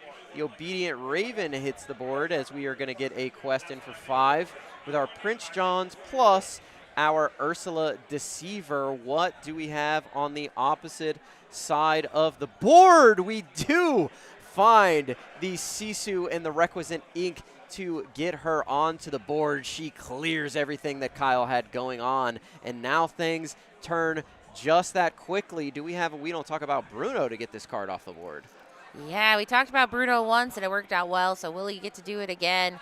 Now, in this case, here we go. We have a genie. So he says, no, I don't have anything good yet, but I can go ahead and draw a card. I have 3 ink left, and with it, he's going to go ahead and Clever. That's a good answer. Let's send the Sisus to the bottom of the deck, courtesy of the Pull the Lever already being in the discard pile. That is a great Emerald and Amethyst combo there, even better, and the Hidden Trap's going to come down.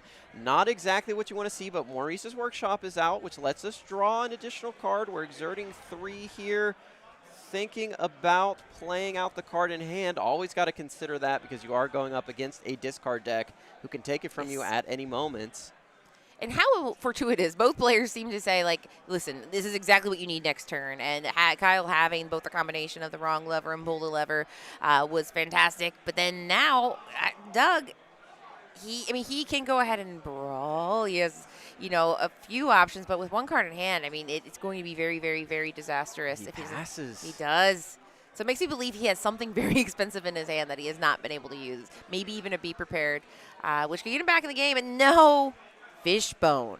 Fishbone Quill, a little bit of a greedy play there. Wanted to get that down and be able to pay 1 for the Maurice's Workshop to draw.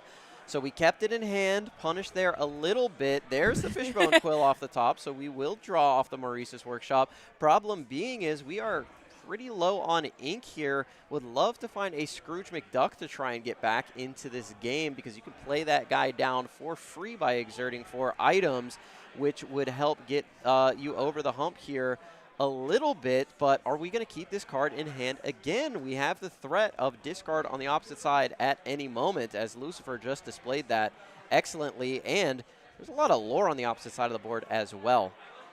Yeah, and I think you could say you got to make him have it, but I mean, unfortunately, Kyle seems to have it, so he does go ahead and opt to keep his one card in hand. I think he inked it with Fishbone Oh, Crow. yes, there we go. Yeah, right. So, yeah, he has no cards in the hands. He says you can have it discarded, but I'm a little nervous if I am him at this point. So we will see if he's able to top deck something very good, because now the tables have turned completely. Kyle has a full board, 2 Diablos, a Genie, Lucifer, both quest for 2. Doug needs to be prepared at this exact moment. Yeah, he did ink up to 7, so he has the ability to do it. Doesn't have it. Ink Runner's going to draw a card. Diablo's going to draw a card too. Are we going to trigger the workshop? We do. Diablo is going to draw a card as well, and he has nothing. He has the Scrooge. He has the Sapphire Coil. That is going to be game. Kyle is going to take down the Ruby Sapphire items list with a very, very spicy Emerald and Amethyst discard deck. And I am very excited because we haven't seen Amethyst all day, and we finally get to see it, and it shows up and shows out in style here, showing that you do have a way back in. As long as you are drawing cards, you are able to keep in the game. And it's kind of funny that his way of drawing cards also makes sure Doug doesn't draw cards. Now, Doug is not scooping. He says, I have not heard a single bell, but it is, I don't want to say it's all but certain. It's just going to be very hard because you don't have the ink to play a Be Prepared. And unfortunately, you will have to get rid of either Lucifer or Genie. And he doesn't have that card in hand currently. So I think he's thinking just about inking and trying to use the workshop and getting a brawl off the top. Yeah, a brawl would stave off game at this point. Yeah, but not great. It's definitely just a thing to do. But is it enough to win? And the answer is enough to keep him from losing. He does opt here to pay 2 ink. Oswald. Okay. The problem is we're not going to have enough ink for the brawl. Yeah, so I think he's abandoned the brawl plan and is now working on something else. Kyle said, I'll draw. Yeah. And the lucky dime comes down onto the board. There's the handshake. Kyle taking this 2-1 against the Ruby Sapphire player.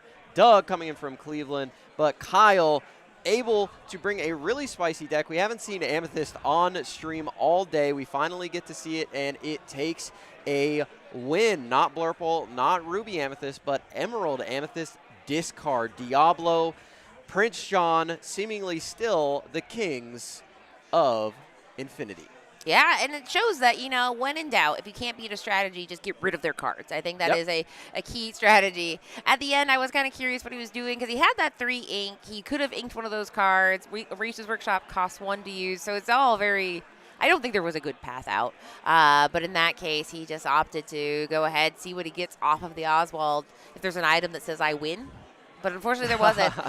So it was good games from Doug, who obviously is a Cleveland – darling. People in the chat were very, very excited that we had a Cleveland cutie. What do they call themselves? But then Kyle, he's in his Diablo era and not the Steel version. So it's very exciting to see Diablo 2 ways on stream.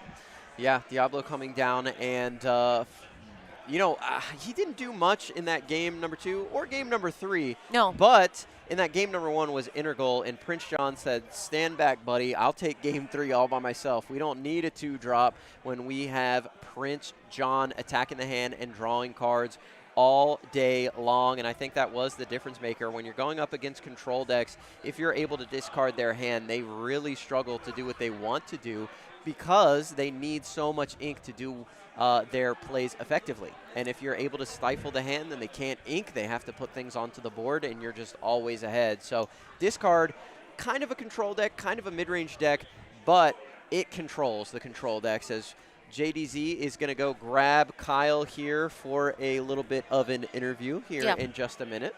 And to your point, I mean, who controls the control deck? Discard question mark? Yes. But the control decks, I mean, I think that's why Hiram had a lot of people scared, because the Hiram was just the engine that could through the middle of the rounds. Yeah. Now you have to work a little bit harder, and by little I mean the popsicles you can recur. But we didn't see any Tamatoa popsicle recursion that can sometimes be that burst you need in the second half of the game. So I just think that Kyle got his diabolical plan activated before Doug could. I think that Lucifer was absolutely backbreaking. This expensive 5-cost uninkable coming in and making a huge difference because, discarding 2 cards or even 1 action card is absolutely devastating, and then he just quests for 2.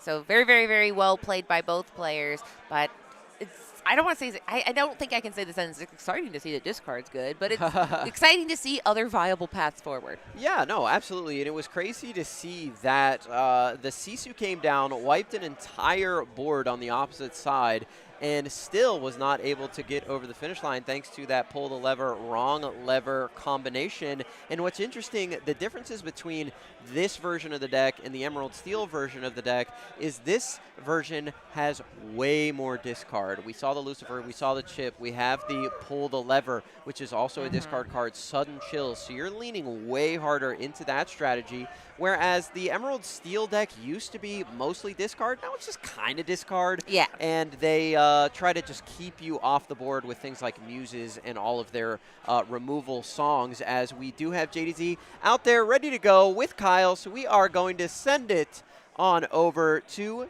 JDZ Quest. And we are here at the Enter the Battlefield 15K. I'm here with the last round's winner, Kyle, playing the Amethyst and Emerald strategy. A lot of Illuminaires thought that deck would be good in Infinity, but it kind of fell off, and now it's back at it again, about to make it to day number 2. So, Kyle, really quickly, why did you bring that deck to this tournament? So originally I was on Green Steel. I didn't like how the deck was playing as a discard deck. A good friend of mine, Alex, told me to just play the deck that I've played the most. And when this deck first came out, it was the only deck I played.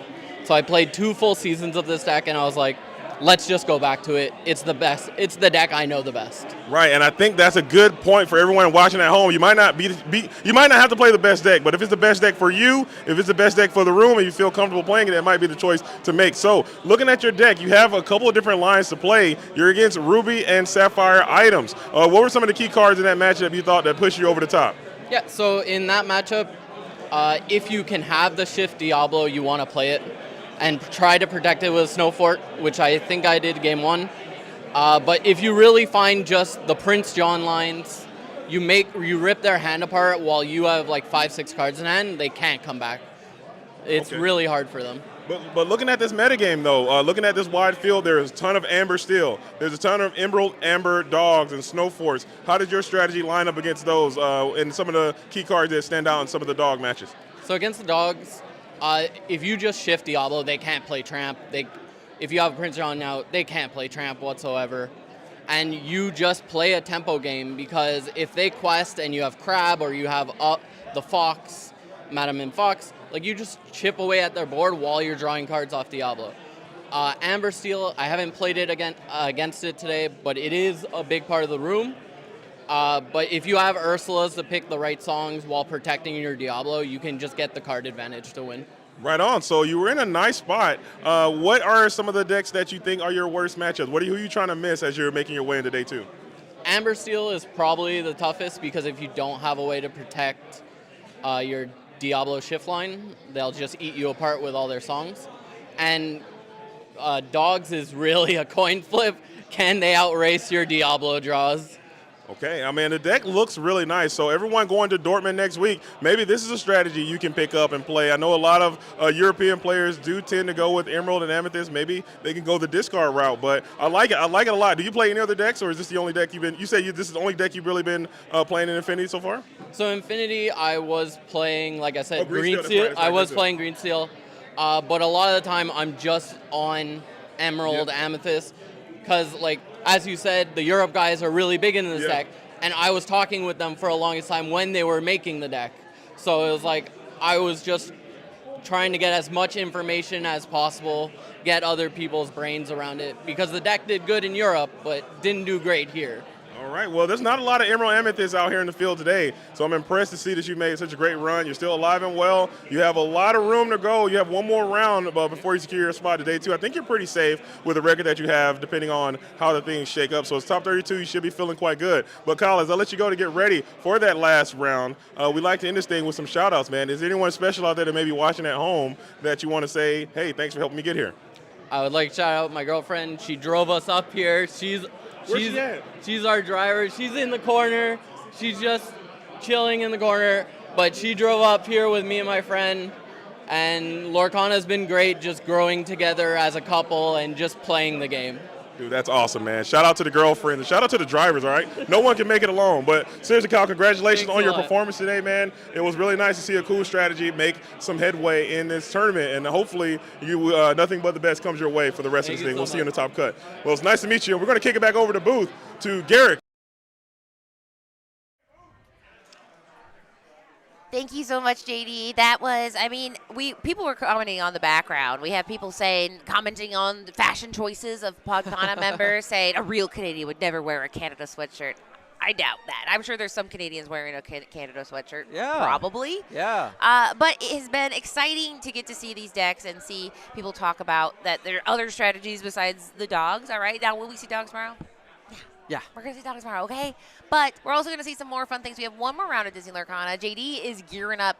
They're doing some shenanigans. We're going to get a little interview with the TO, but then we're also going to do a sleeving. You seem to know more about this than I do. Yeah, they're doing a sleeving contest sponsored by the Endgame Sleeves, and they're going to have 2 players, which are each going to have 60 cards unsleeved, and they are going to have to sleeve their deck. First one to sleeve their deck, hands on the table, will win a little bit of a prize. So it should be fun in between rounds here as we're gearing up to get into the final round of Swiss, round number 8. But shout out to Endgame for, again, sponsoring the tournament along with Twin Moon and Enter the Battlefield, of course, for hosting. This has been a great tournament thus far. Love being out here in Canada. I've had a great time. It's my first time out here in Toronto, and I'm really enjoying myself.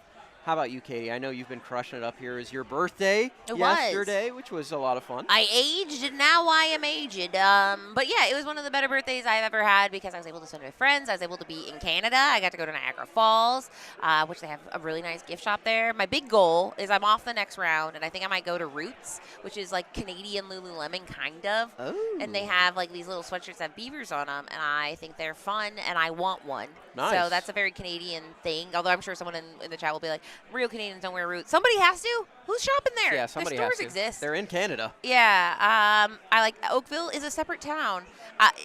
We do. So here's the thing. Tournaments is a thing you'll see a lot. Like, for example, I don't know how to tell you guys this. The Sacramento CCQ, it wasn't in Sacramento. It was in Roseville. The Toronto CCQ, it's not in Toronto. It's in Oakville. It's just, listen, it's expensive in the city. So a lot of times the Baltimore inking, I don't know how to tell you this. Glen Burnie. Okay. It's called marketing, okay? Yeah. Look it up. I'm getting chewed up by Chad. We have Lululemon is Canadian, so it is funny to say it's like, okay, but it's like Roots is only in Canada. Lululemon, I hate to tell you this, everybody's wearing it everywhere. They're international. They're worldwide. They're like Nickelback, also from Canada. Look at this beaver sweatshirt. It is really cool, and it says Roots. I just want one, okay? And listen, you can't get it in North America the same way you be getting it. I Googled, and there was 10 minutes in either direction. That seems pretty fancy. Wait till there's an event in Dallas. Yeah. I think Enchanted Citrus Class was in San Diego. Wow, we did it. Yeah. Okay. And the DLCs are That's the one tournament. Yeah. But it's not hard to be in Milwaukee or it's not hard to be in Richmond. No, not at all. You can fit in. Indianapolis though, it's the most expensive city to fly to in America. I don't understand. For some reason. For both Gen Con and the DLC, yeah. Yeah. I don't understand when I look at flights. It's like, well, minimum, we're looking at $500. Maximum, it's actually a first-class ticket. But I'm keeping an eye on the monitor see what We're just going to chop it up with chat here. Who's a little – listen, they're keeping me today – like, okay, for example, I said, oh, well, it's Lewis. He must be an alligator because he's in North America. Statistically speaking, if you see something that looks like that in North America, it's an alligator. It's an alligator. Now, is there a crocodile in North America? Yes, but it's in Mexico. There's one in Mexico. There's one. I looked it up because like somebody's like, they even put a ... Like I don't know if you know this, Katie. So yes, statistically speaking, It's an alligator. Also, alligators have a wider snout. Crocodiles have thinner. This is what people come for. They want to know little animal facts. Animal facts. And Well, I'll throw out Nickelback facts because HS Deck Tech says it's worldwide like Nickelback, which is what I said. You did? But they said missed opportunity for a second Pitbull reference. The reference I was going for is Lululemon worldwide from Canada, Nickelback worldwide from Canada. Pitbull famously not from Canada. Famously not. He's from the 30805. He's from Miami. Yeah. Dale, which is a card in shout out Dale, set 12. ready for a shot. Yeah, Dale went ready for a set. You know, and that's the thing is, if you're going through tough times, believe me, been there, done that. But every day above ground is a great day. That's true. Remember that. Oh my gosh, American alligators and crocodiles are both native to Florida. Okay, but on the south, that's basically it's the Caribbean area. I'm saying that most of the time they're alligators. But listen, we don't have a lot of crocodiles. Don't make us turn this stream around. I'm getting a lot of technically princess, and it's a lot of crocodile aficionados in the chat. Yeah. So yeah, crocodiles can be anywhere. All right, they can be. They're one behind you. Check under your seat right now. They cannot be down in New Orleans, though, because that's where Lewis is. And he plays trumpet. Crocodiles cannot play trumpet. That is something that people know. They've been talking about. Yeah, they play bass guitar. Everybody knows that. Holy cow. I think JD's setting up a table, which is kind of funny because we have a featured table.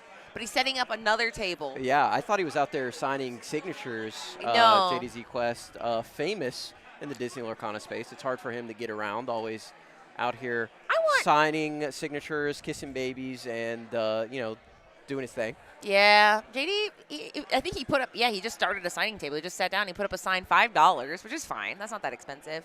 No, they're not mansplaining. They just are really excited about crocodiles and alligators more than I thought. You should try Nanaimo Bar. Shout out to Nanaimo. Do you know what a Nanaimo Bar is? No. It is named after Nanaimo in Canada. And I'm sorry, I'm going to make it very high level because if I get one thing, I'm sensitive. Lock in. You better not mess up any facts. But it's like this little layered. It's kind of like an opera cake, but it doesn't have as many layers. But it's like a Canadian dessert. Nanaimo Bar. Nice. Yeah. Reminds me of Nona. Reminds me of little Nona. Who we saw last night. We did see Nona was in the kitchen. Well, we didn't see her, but she was definitely in the kitchen cooking up. Yeah. I had our 8-layer lasagna. I don't know if it was 8 layers. At least 5. I think they probably goof it a little bit. They're like the meat's a layer, the sauce is a layer. Yeah, the marinara's a layer. Whatever. I've reached the point where all I'm thinking about is what is for dinner tonight. And what's for dinner tonight is you guys get a little. It looks like JD's explaining the contest here. I was kind of hoping it'd be like Hebe versus Quigley. I was hoping it'd be like 2 players that are stressed out, but they might be playing still. Yeah, for sure. I don't disagree. I think I would absolutely crush in this. How quickly can you sleeve up a deck, Katie? I'm being really weird about it. When I sleeve, I'm like, the Rocco's Modern Life, turn the page, wash your hands. Like, I'm very I want it in there, centered, next. So I would lose this. Unsleeving. I can unsleeve really good. Rocco's Modern Life. Rocco's Modern Life. Shout out to Wallabies. Yeah, shout out to Wallabies. Shout out to the big heads. Yeah. Mr. and Mrs. Did the power just flicker? It did. That's scary. Hopefully we are still online. I think we are. I think that was just Unexpected the lights. Rocco's. Spunky. Spunky. All right. Anyway, so I think he is ready. So we're going to go ahead and throw it to whatever JD is cooked up over here with this new featured table. And we'll see. Good luck, whatever he's up to. Greetings and salutations, my fellow Lumineers. We are back. Before we get to our last round, we have the real serious competition that's about to take place right now. That's right. In-Game presents the sleeving contest. We have our 2 participants. Who am I joined with today? Sarah. Sarah's in the building. Where you come from, Sarah? Hamilton. Hamilton representing, and joining Sarah is going to be? Joe. Sarah and Joe. Where you come from, Joe? Also Hamilton. Hamilton. We got a Hamilton face-off for everyone watching at home. And what these Luminaries are going to do, they have 50 cards in their deck. They have to sleeve their cards the fastest. The winner will receive this beautiful bounty of prizes on the other side. So get your votes for Sarah and get your votes for Jake. Joe. Ah! Sorry, Joe. So how it's going to work, when you put your sleeves in, you got to sleeve it all the way to the bottom, okay? No bending the cards, all right? And you got to have a nice, neat stack at the end, okay? If you're sliding around, that doesn't count, okay? So you got to sleeve the entire deck, face down in one stack. Are you clear on the rules, Sarah? Yes. Are you clear on the rules, Joe? Absolutely. Are you guys ready? Illuminaires, take your mark. Get set. And sleeve. All right. The furiousness is taking off. Joe with the concentration. Oh, I like the face down approach where Sarah is going face up. Let's do it. And we are pushing it. Joe's has. Yeah. Uh-oh. But Sarah, you got some cards going in backwards. You got to pay attention. You got some cards going in backwards there, Sarah. As it is happening. Look at the speed. Look at the speed. Let's zoom in on the intensity happening here as a crowd is starting to form. Our nerves going to be an issue as Sarah is building. Let's go. Let's go.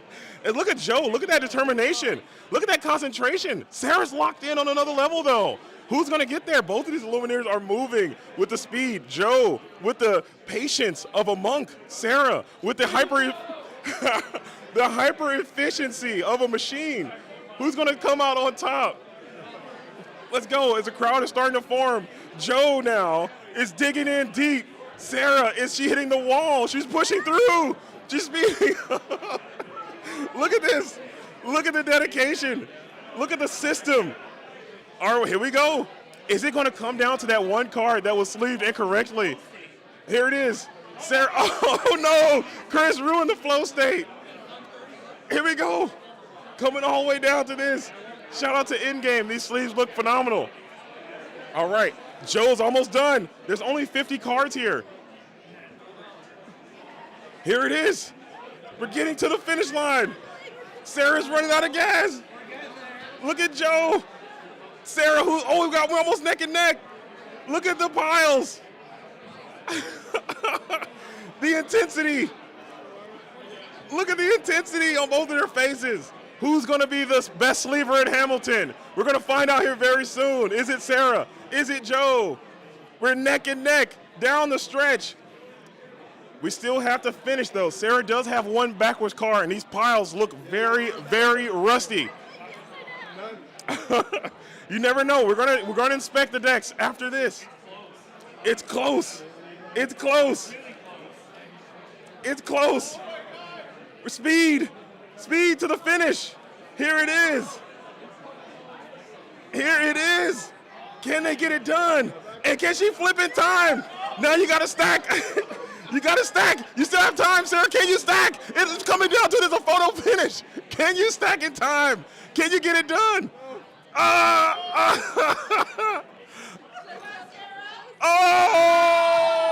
I think we're gonna call it. I think Joe gets it done by the skin of his teeth. And round of applause for the fastest sleever in Hamilton. MVP Joe. How does it feel? How does it feel to be a winner, Joe? It feels amazing. How does it feel to be a champion? I mean, you are the best sleever in all of Canada. This is up there for the best moment of my life. I think so. I think you got it done. Now you got a serious title to defend. The next ETB, you got to be here because everyone's coming for the top. You're the top dog. Absolutely. This is great. Thank you. One more time for Joe, everybody. Yeah. Right on. Well, that was it. The first ever ETB sleeving contest. It was fast and it was furious, and it came down to the finals, but Joe got it done. So we're going to kick it back over to the booth to Garrick, and Katie.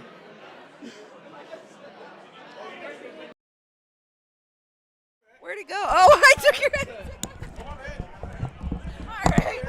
Welcome back. Listen, we thought he was going to do an interview after. We were doing little crafts and stuff. Yeah. Well, we thought we were going to interview Chris. Oh, we're going to do it here. Oh, all right. Oh, We're here. okay. We were doing little crafts. If honestly, I'm going to let you know, we were going to do a little TikTok. We were just TikToking. We were about to film a little TikTok because we thought you were going to interview Chris.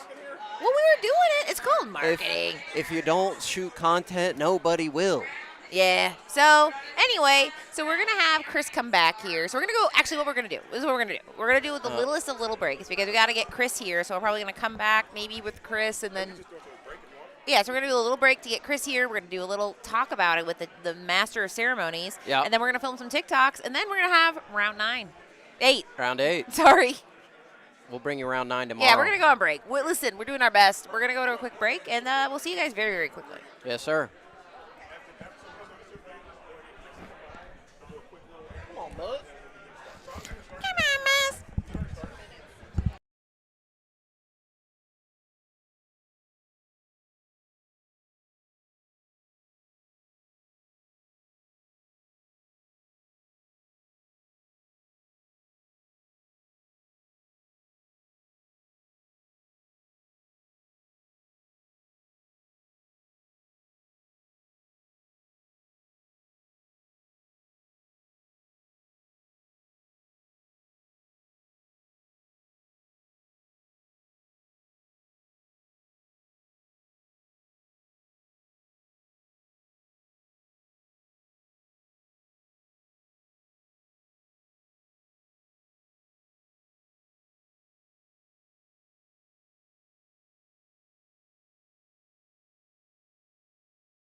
Greetings, my fellow Lumineers. We are back, about to start the final round of Swiss today. I thought it would be a great time to bring in the man himself, ETB's finest. Chris is in the building. Slide over a little bit, Chris. Get over here. Get a bit close to your boy one time. Don't tempt me with a good time. I want to thank you again so much for everything you've done for the Into the Battlefield tournament. This is your guys' first CCQ, and I just want to bring you in. We spoke on stream the other day. You had some great things to say about this tournament in particular, and your team and your company and your crew. So I just want to open the floor up to you to kind of talk to the Quest world and everyone who's watching around the realm of Lorcana about this particular event and how you think it's gone so far.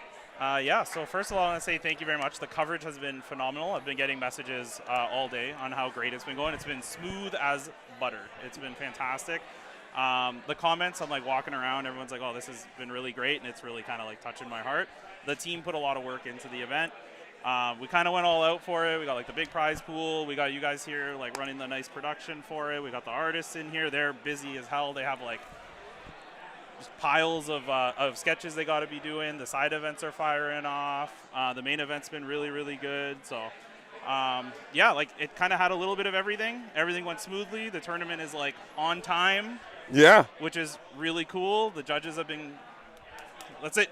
keeping it moving. Turns over. We're going. The competition has been fierce. Yeah. The players have been great, and like we talked about on that interview as well, is that this is a very hard region to play in. There's some very talented players, but what we have noticed is that the sportsmanship has been nothing but top tier. Everyone's been laughing and still having a good time. The camaraderie has been there. So I want to thank you again for establishing an environment like that where people can let their hair down, still be very competitive, but play and have a community first focused drive. But how is the crew doing? How's the rest of the ETB squad? Is anyone making it well? to day Riley two? was in first place after round 7. Okay. He's notorious for playing blue-red, but after getting dusted by Hyper Aggro in ICL and pairing into dogs, I think like 6 and 7 times in the last 2 DLCs, he's like, I'm done with this. And he just picked up dogs last week, and he's undefeated. So he's crushing. Habibi, yeah, he had a day. Okay. He's here.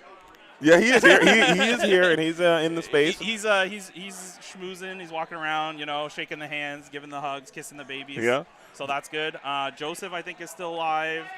Carrie, last I saw, was live as well, too. So the team's doing pretty well, and Riley's our horse at the moment. He's leading the charge. Right on, man. ETB out there doing great work for the community and putting on a phenomenal tournament. Like I said, Chris, this tournament has been nothing short of phenomenal, man. And I'm so happy to be a part of this. We were talking about your guys' network around and how you used to do the GTA events and how that's how we kind of built our relationship. And now this thing has now blossomed into this beautiful, fully recognized and established CCQ tournament that has just been nothing short of stellar, man. I've been to a lot of CCQs, and this one is phenomenal, just like the others. Really appreciate that. Like, I have to give a lot to my team. Like, they're out there hustling. They're doing fantastic stuff. The vendor booth people are working like crazy. The judges are doing an awesome job. We got everybody. Everybody's doing a great job, and you're bringing it up to the next level, which is exactly what we knew we would get.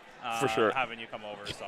Yeah, don't stab yourself. I'm almost at myself a little bit. Almost been here live. Almost cut my hand open. But Chris, I got to say, this has been great. We got round 8 is about to start, so I will have to let you go. And we probably gonna get you back in here before the finals. So before I do, man, anything else that you want to say to people at home that may be watching, talking about your community, talking about the things that are happening here, anything at all, the floor is open. Yeah, I want to give a huge shout out just to the entire Lorcana community in general. Everyone that came in here, all the local players, like everyone has been fantastic. They've been super respectful. They've been amazing opponents, amazing people to play against. I haven't had a single issue with anybody. Like, shout out to all the players. Like, you've made it a fantastic day for everyone. Shout out to our sponsors who have helped out, Endgame Sleeves, Swim Moon Studios. And, yeah.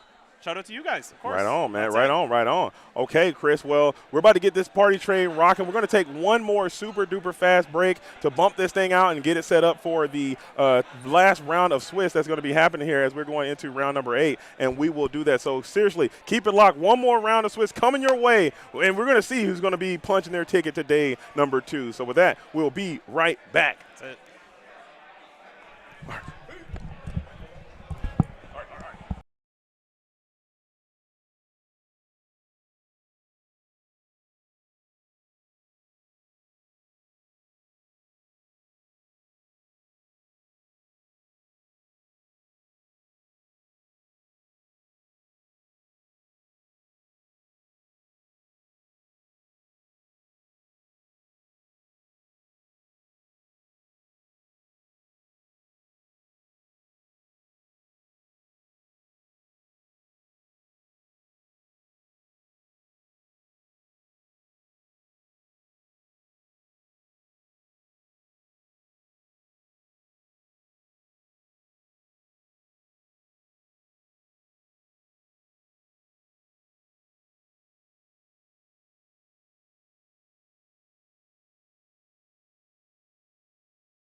do it. All right, my fellow Illuminaires, and it is time, round number 8. We are underway. The players have already begun, but here it is. Garrett, the last round of Swiss is about to happen. Are you pumped? Are you motivated? Are you super excited? Yeah, I'm really excited to see this final round here as the players are going into round number 8, and they are underway, it would seem, as Declan is going up against Joshua here.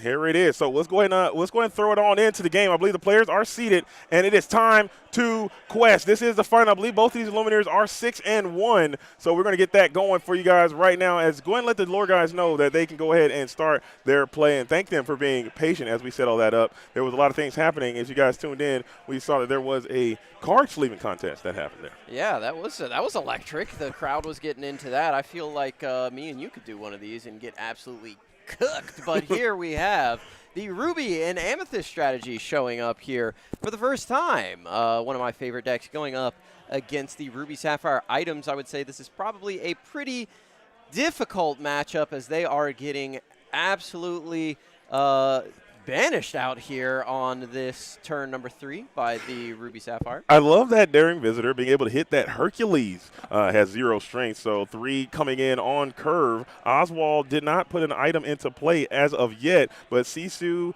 into the 0 strength character is a vibe. We have the Chernobog followers who's going to get a quest in. Now, let's say we elect to get a little bit of banishment there. I believe that Bell, the apprentice inventor, is still in play. Exerted. Maybe we won't pop it, but we will bring out that Madam Mim Fox to bounce past that Chernobog followers back to the hand. Yeah, Madam Mim Fox, great at protecting those 1-cost characters. Also, if you really don't have a turn number 3, it is something that you can do. You go negative tempo, and I believe that was the original idea for these Madam Mim and Merlin cards, but we found out that, hey, returning things to hand, pretty good when you have enter the battlefield abilities, as we are here at the ETB event. Go. I see what you did there. Otherwise, I'd say when you play abilities. But here we see our second Oswald. We saw Oswald the Lucky Rabbit getting really lucky in the last match, but not quite lucky enough as the discard deck was able to get over top there and defeat the Oswald Ruby Sapphire. We'll see if things have changed here in this round. I'm a big fan of this Oswald Lucky Rabbit. I've spent so much time in the Infinity format exploration trying to make strategies work with this Oswald the Lucky Rabbit. It is one of my favorite cards in Digital Lorcana. It is one of the best cards in Digital Lorcana, not in terms of its power level, but its card design. I really enjoy the flavor of having a card that says lucky, and you got to be lucky, and it also rewards you for doing a natural game mechanic. And they could have easily made this card a once per turn, but elected to go for a multiple time per turn. Just really adds to the utility of this card. So we're going to get an ink, and we get a double trigger, and one will hit as the Sapphire Coil comes into play. Exerted. Now you have the ability to set up more Sisu shenanigans from this Joshua S position as we are the Fishbone Quill for another double Oswald trigger. Yeah, double Oswald here. We find the Basil's Magnifying Glass. You can exert this and pay 2 to look at the top 3 cards of your deck. Put an item into your hand, so not a bad way to start getting some items. But we saw in the last round that Doug ran out of cards in hand because he was using the Fishbone Quill, double Oswald, inking aggressively, so things could turn here for Joshua. No cards in hand, no Maurice's Workshop. That's what you need to keep this engine going, and if you're not able to find that, you're inking over and over and over. That means you're not playing anything. So we'll see if we are able to get to that workshop here. 1, 2, 3, no. And now we are going to send our second Sisu empowered sibling to the bottom of the deck. That's definitely something to think about as you are running out of cards. You have the Fishbone Quill now and 1 card remaining in hand, so you still can kind of live and be banished by this Oswald Lucky Rabbit. Sometimes he gives, and sometimes he definitely will take away, as we will put that superfluous there it is. Fishbone Quill. And here we are hitting that Maurice's Workshop, which is exactly what you want to see, triggering our Sapphire Coil as well to put that Dumbo, Ninth Wonder of the Universe, to a lower strength. And now the Sisu can get a trade in. I love that maneuver. Yeah, the Vitalosphere coming in clutch there and taking down the Jumbo Jr., as we like to call him. For sure. That's TNAP. His mom called him Jumbo Jr. I'm going to call him Jumbo Jr. That is the name he was given at birth, as Merlin Rabbit comes down, is going to draw a card. Love seeing Merlin Rabbit back in the game. Are we going to bounce him back? No, we have Jebediah. We have Cookie down onto the board, which I think is one of the better cards in this set. A lot of these Ruby Sapphire decks, I think, could take advantage of the Cookie and use him to banish some Diablos. We are going to put a Vitalosphere down, draw from the Maurice's Workshop. Now Joshua is back in the swing of things. All you need is that one Workshop, and it's not going anywhere.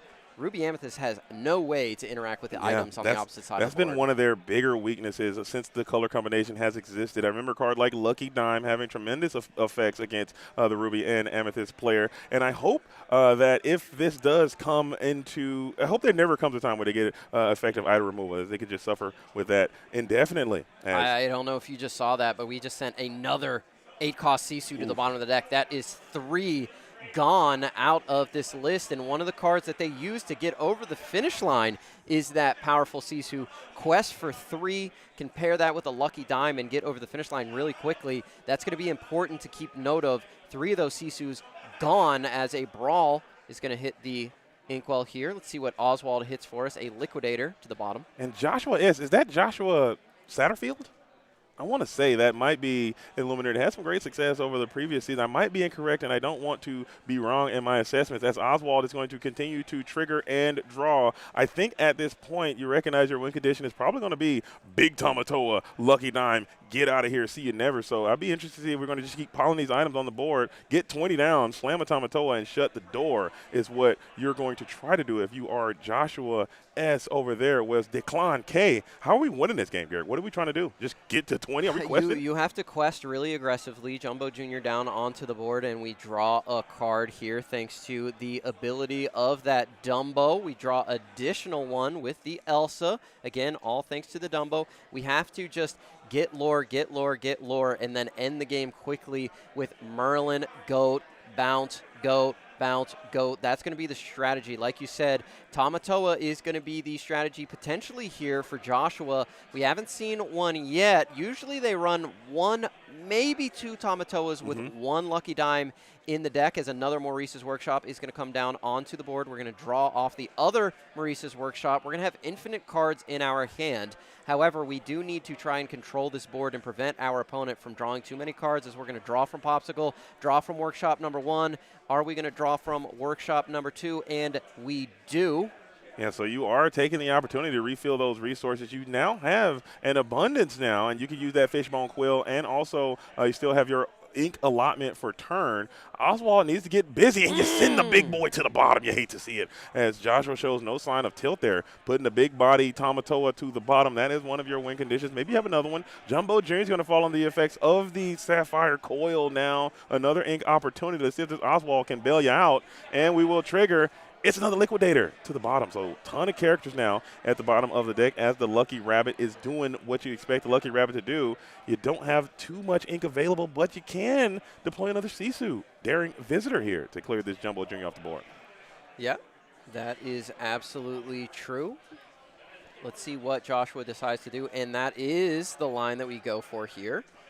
So that is an important character to get off of the board to prevent some of that card draw that we are looking to obtain from that character, as now we're just left with 1 single quester on the board, as the Cookie is not able to quest but can challenge very effectively into the Sisu Daring Visitor there. See, so you got your cookie crumbled there. Yeah, absolutely. And you are going to bring out another Elsa to take down this Oswald Lucky Rabbit. And just like that, Joshua's main engine has started to fall apart. But you have a secondary double engine biplane set up, as those Maurice's workshops are there and active. You have a ton of items in play. And you have that Basil's magnifying glass that's uniquely tucked away underneath all of your items. I believe this Illuminator has some reps with this deck. You can tell they're not missing out on any of their items that they have in play. So if you get to a position where you're falling low on items, you could just use that Basil's magnifying glass to find you another item, and then keep the party train rolling with all of your Maurice's Workshops, as we are continuing to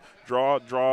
Fill that hand, look for that win condition, keeping the lore down as best as you can, as another Sapphire Coil is going to enter into the field of play. Yeah, that is true. And I would like to make a quick correction on the records of the players. They're both 5 and 2. So the winner should make it into that top 32. The loser will go home without making that day number 2, but they always have the ability to get into that core constructed event, as Declan gets the board wiped by the Sisu. We sent 3 to the bottom, but the 4th one was in hand as Joshua Satterfield was able to clear the opposite side of the board. We got double B prep over there, it seems. No, just 1 in hand for Declan, but we can get rid of the Sisu. Again, without the ability to use the lucky dime with the Tamatoa, it could be difficult for Joshua to get over the finish line, but Declan, I don't know, maybe a little bit of tilt there, scoops it up. Yeah. I think that might have been a little bit too early. It might have been, but again, we were talking about that earlier in one of the previous rounds. The writing might have been on the metaphorical wall. You just lost your board, you lost your entire position, and you maybe, like you said, sending all those Sisus to the bottom of the deck and seeing one come in might just throw you off your game a little bit, as Declan just needed to get all the way up out of there in that game number 1 as Joshua is going to take it down. So maybe a little premature, but you probably knew your outs, and you just didn't want to continue to drag in a game that you probably were not going to come out victorious in with those triple Maurice Workshop already established. Yeah, we did see the Basil's magnifying glass struggling a little bit in that game, sending Sisus to the bottom, and Oswald said, I'll send one to the bottom as well. I'll join in the party. Why not?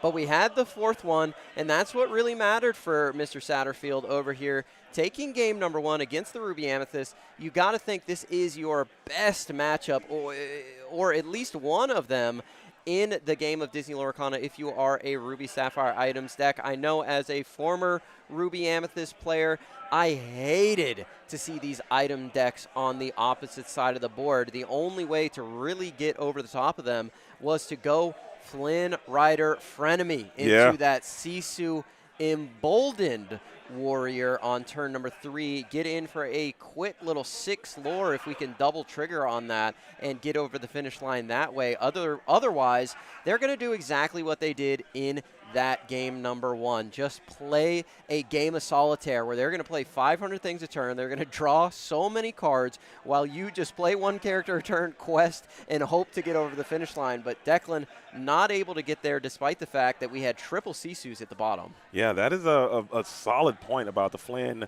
frenemy. I think that character is something that is poised to potentially make a triumphant return. If we can somehow get the steal under control in this metagame, I think this would be very favorable for a card like Flynn to enter back into the field of play. I think Flynn is quite decent against dogs as well. I mean, he could just sit there and just collect taxes, gain some residual lore, and probably walk off pretty easily with some victories there, as the Scrooge, Ghostly Ebenezer, is going to hit the board now onto another phenomenal card in this metagame as well, I think. Hold on, is that a Tinkerbell? We're collecting snowflakes in the hand there. What are we doing there? Set championship card.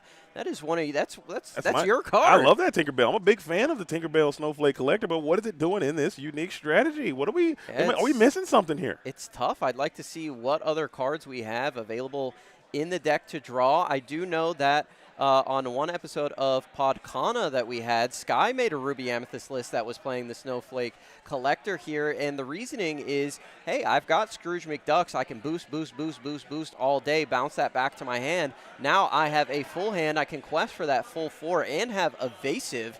So that may be the strategy that Declan is leaning on here as the beautiful set championship card comes down. But Oswald is already getting started with the nonsense as a Sapphire Coil is hit off the Lucky Rabbit. Hitting early, and that's the card you kind of don't want to see if you're Declan. Granted, you don't want to see Oswald hit anything, but if he's hitting the Sapphire Coil, that is a huge problem. Now we have another activation if we feel so inclined, and we do, says Joshua, as we will flip the Bell, the Apprentice Inventor Shield, going down to the bottom of the deck. So we will get a miss there, and we will get a chance to exert and ready. And if you want it, you can pop this Chernobog now, get yourself up to 4. You'll only be evasive.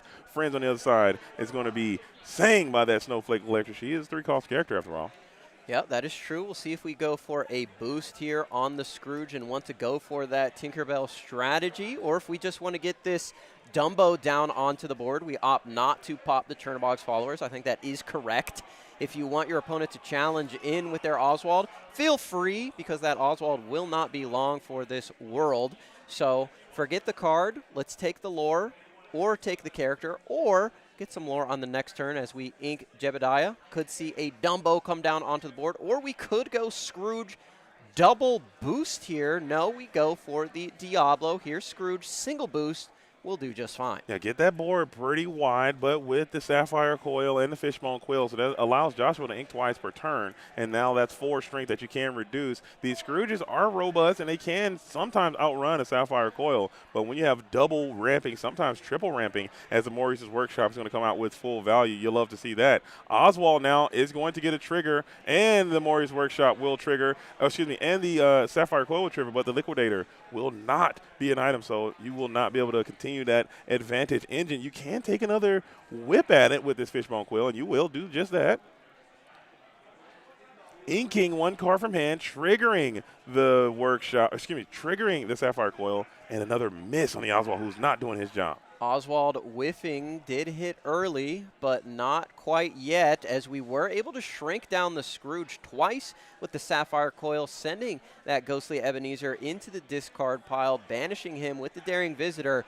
Such a great combination here. The Fishbone Quill, the Oswald, and the Sisu all coming together to reduce the strength of these characters on the opposite side of the board. 4 cards in hand for Declan right now. Trying to do some mathematics here, seeing if there's a world where we can boost this Scrooge, play the Madam M Fox, bounce the Scrooge, and have enough to get to that 7 threshold to trigger this Tinkerbell to get a quest for 4 off, and maybe questing for the Scrooge as well. That's a lot of lore. If you can pull it off, let's do the math. I don't know how much is underneath that 1 Scrooge, but say you boost the Scrooge here. No, that won't get it done. This would be the first boost. Oh, is it? There's nothing game. there? Yeah, the boosted Scrooge was banished on the last turn. Here comes Diablo, and we are going to draw a card from the Tinkerbell. Can you do that? How many cards are in hand right now? He has 3 in hand right now. How many does it take to activate the evasive? You have to have 4 to be evasive. I don't think he didn't have enough cards in hand. It has 3. Does it take 4? You have to have 4 in hand to make it evasive. It's not just naturally evasive. Only it's evasive with 4 in hand. Did he trigger the Dumbo ability with the Tinkerbell, or he just quested? I believe he did and drew a card. We need to. I'm afraid to call the lore guide again. Yeah, well, you have 4 more cards in hand. This character has evasive. Yeah, let's pause here if we can. Halt that if we can. Tamatoa goes to the bottom. Lore guide, pause. Is that what happened? I don't know exactly if that's what went down. I don't want to. Now I'm about to. Yeah, you don't. I already got the 1. All right. If we could just pause the feature match. There was an instance he drew with Dumbo on Tinkerbell. At least I'm pretty sure that's what happened. Sure. It could be wrong. He drew with Dumbo with Tinkerbell, but he only had 3 cards in hand, so she didn't have evasive at that time. Okay. You have to have 4 cards in hand for it to be evasive. So I just want to make sure that is correct. Cool. Let me if I could be wrong, but I just want to. Are we able to pull the thing back to check? Yeah, you can pull back. You can pull back to YouTube on YouTube side. It might be over. It might be too long, but I mean, Sisu comes down, banishes the entire board. Yeah, I guess it doesn't. I guess it doesn't even matter. But there was an incident that happened. I just want to document that there was a turn where Declan used the Tinkerbell ability. If you look here, we used Tinkerbell with Dumbo to draw, but you only had 3 cards in hand at the time, and Tinkerbell requires you to have 4 to become evasive to trigger the Dumbo ability. And there was a card being drawn in that situation. So I just wanted to throw it up there and now just bounce past it to the professional lore guides. Let them do whatever they're going to do. Okay, so lore guides are involved, and I believe that's what had gone down. That is what happened. Yeah. We just looked at it. That's okay. Probably just going to be a warning there for Declan, but that's okay. The Sisu cleared the board, as we said. So yeah. Joshua in a really, really powerful position right now with the Sapphire Coils. The Sisu empowered sibling came down onto the board, banishing everything on the opposite side. All right. I'm very sensitive about You're these locked judge calls. in, yeah, laser focus, I'm very sensitive on these judge calls, because if you don't, then hey, you're 3 for 4. Okay, that's a pretty good stat. 3 for 4 is I'll great. take it. I mean, nobody's going to be 100%. I did blow the whole Pete thing. Okay, that was the strength of rage fire thing. That was terrible. Okay, that was one of my biggest L's in history. But you got to take them as they are getting it solved and resolved. I guess it literally does not matter But there was a card drawn. I honestly don't think it matters after that CCQ came down. But, man, what a day, Garrett. What a day. It was a good show, and we got more action coming down tomorrow. So this is the last round of Swiss. We'll be bringing it back at it again with more Lorcana action tomorrow, starting bright and early to see who's going to be alive and well. Maybe we can get some graphics for you guys to update you on what happened here, what some of the deck list spreads were, and the like. So thank you all for tuning in again, wherever you may be in the world. If you are on Twitch, much love to you, all the real ones out there. And if you're on YouTube, thank you for being here on YouTube as well and being here and rocking with the program. So I believe they got it all solved and resolved. It appears as if we have some type of rectification there. Maybe that's just a – Yeah, they're still discussing here with the judges, trying to figure things out, most definitely. Yeah, that could be what is happening there.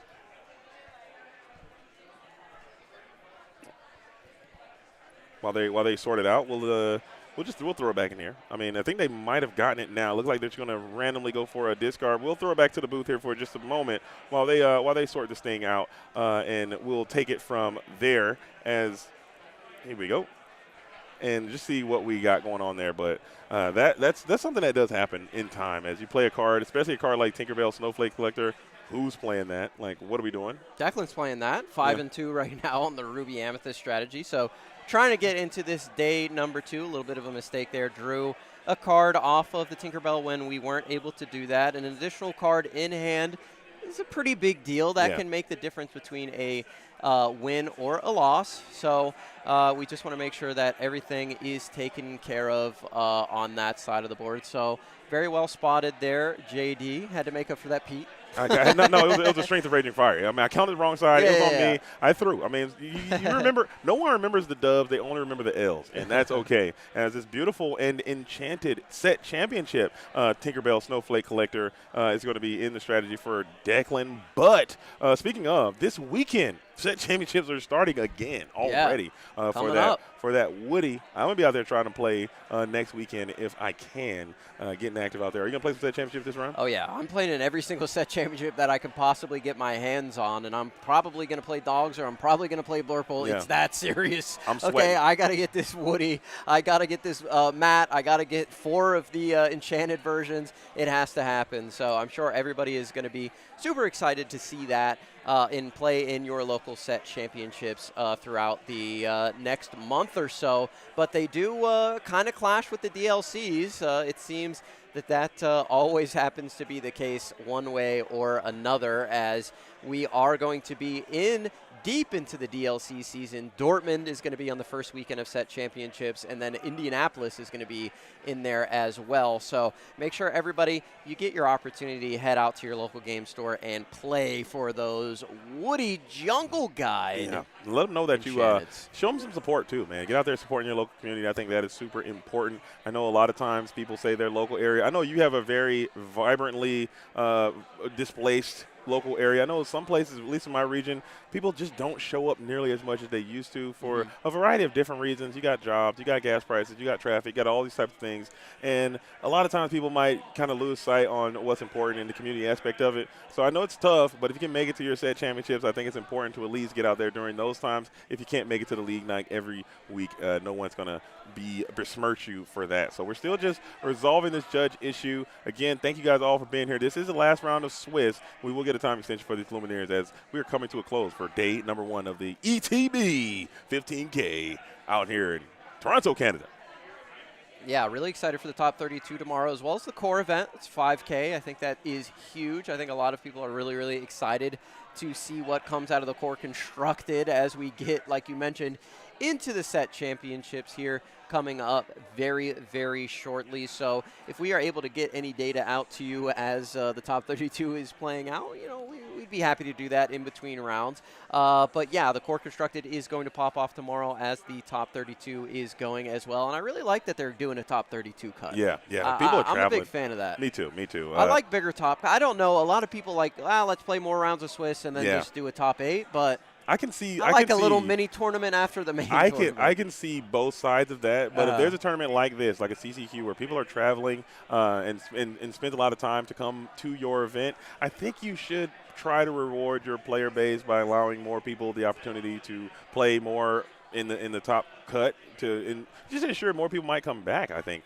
might be the vibe there.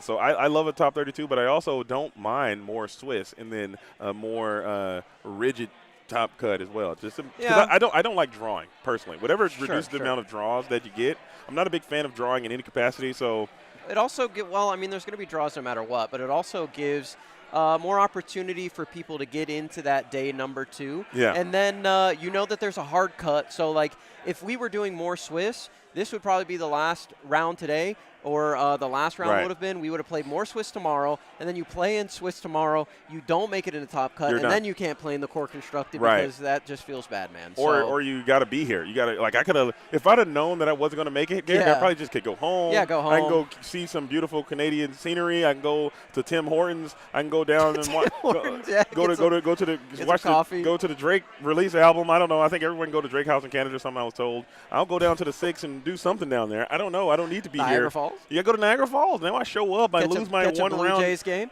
All those things are available to you if you don't have to come in. That's something that I do not like.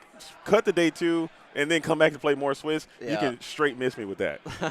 Play all your Swiss one day, and then the top cut is happening that next day. You're not going to bring me back the next day to do more Swiss. Forget that. Well, that's what we do at our DLCs. Cut it out. Cut it out, man. Bigger top cut, you think? Bigger top cut? I'm with that. I mean, that's what we did in season number 1. The top cut was 64 players, right? Yeah. And then we went into our day 2, but you were not given that invite until you made it into that top 16. So you had to win 2 rounds. That's fair. Instead of just making it into the top 32. And you know what?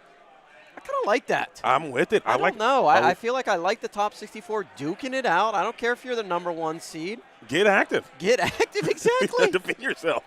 Prepare for battle, dude. Prepare for battle. You're on the play, man. Win two rounds in a row and get your invite with that top 16. I don't know what people feel like, but there are a lot of pass downs into the top 32 players in the last season. But that was also best of 2 format. Really interested to see what chat's got to say about that, if they're not still sitting there waxing poetic about what happened with the Tinkerbell there.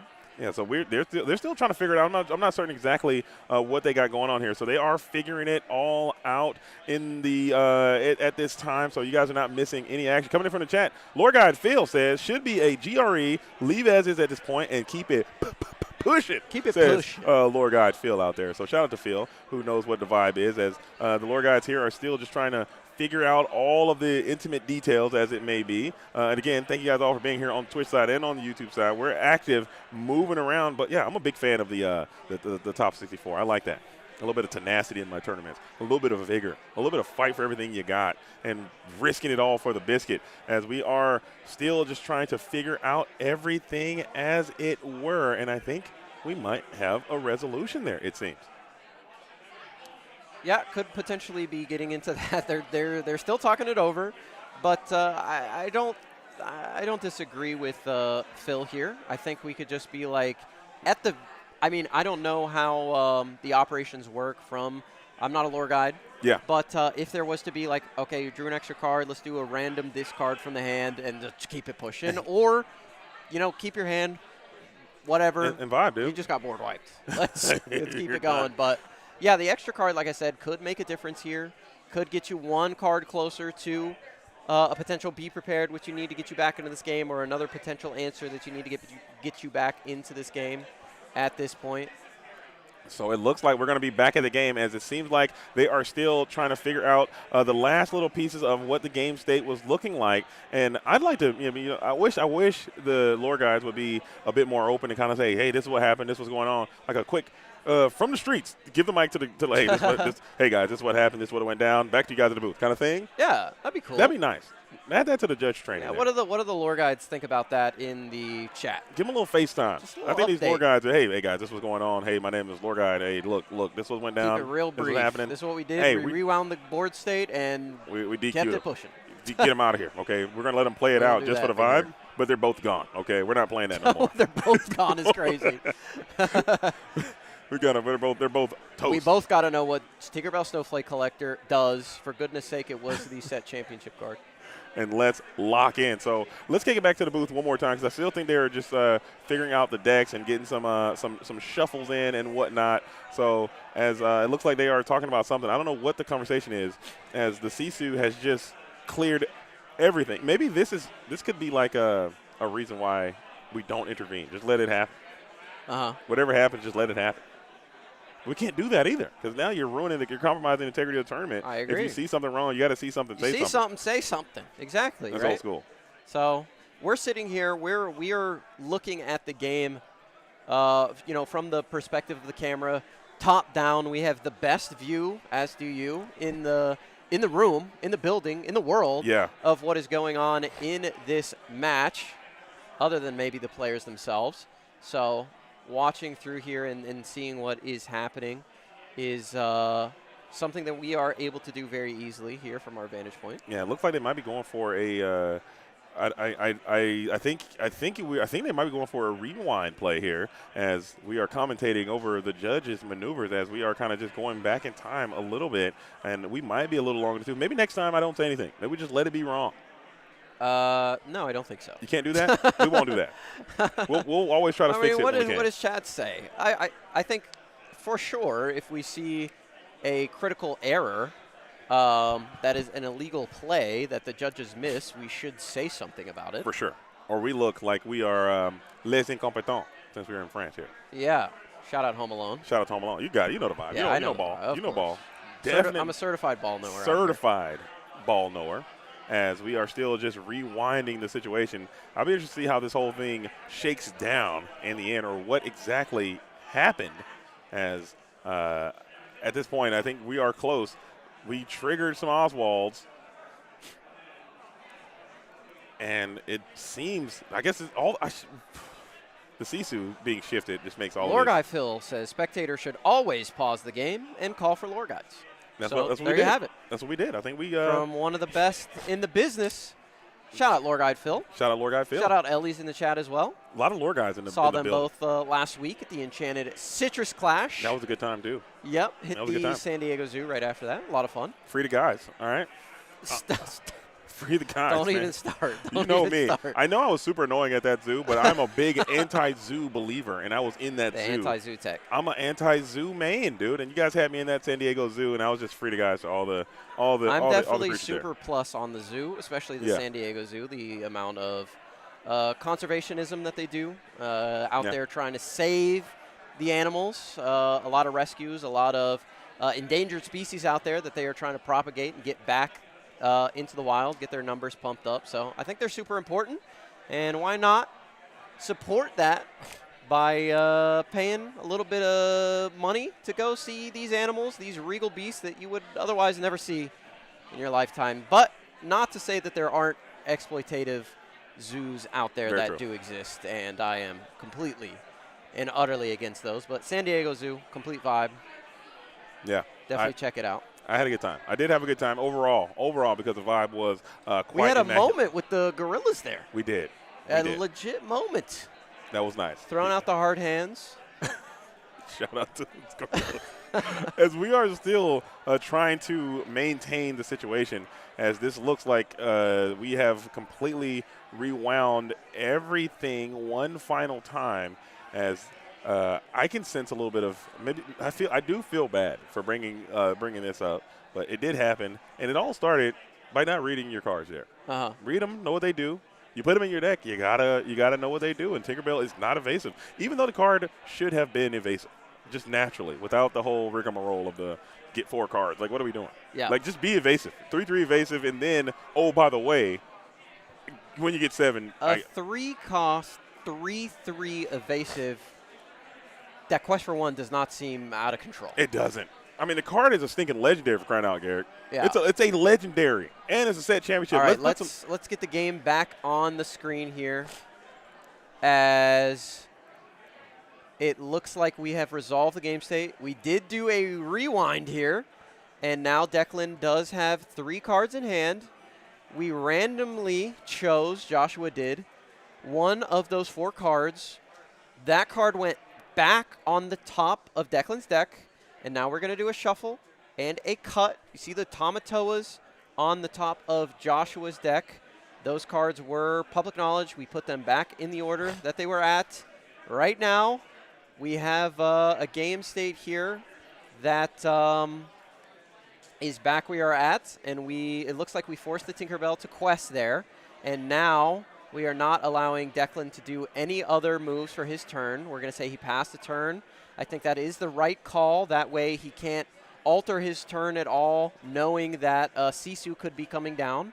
For instance, he might want to boost the Scrooge or do something like that. So we are probably just going to see Joshua do the same exact thing that he did on the last turn, reveal the Sisu. The Sisu goes to the bottom of the deck. We already knew about that. Shift Sisu, and boom, goes the Dynamite. And we are so back, ladies and gentlemen. We are back, right back where we left off, and I think that I'm glad it happened. At least now we know what the process is, or at least some of the decisions that these lore guys elected to take. Granted, some lore guys would have done this, but some lore guys would have done that. These are the lore guys we've empowered to be here. You have to trust and believe in what you're. And he just scoops it up. He says, "I've got no way to get back into this game." Well, maybe not. He's playing Scrooge. Or maybe that was just a friendly fist bump. Okay. Yeah, that was just like, hey man, my fault. Let's let bygones be bygones. Yeah, fair Scrooge play. down onto the board. Okay, so no scoop. I was about to say, dude. I was about to actually go over there and just swan dive on the feature match table there. If that would have been how that one had gone down. Yeah. But now we still have that goat in hell. We have that Maui half shark. We are still continuing to ink for turn as the Fishbone Quill will enter play. Maurice's Workshop can, in fact, trigger as well, paying 1 ink to draw a card. So this spot still favors Joshua mightily after that one-sided Sisu there.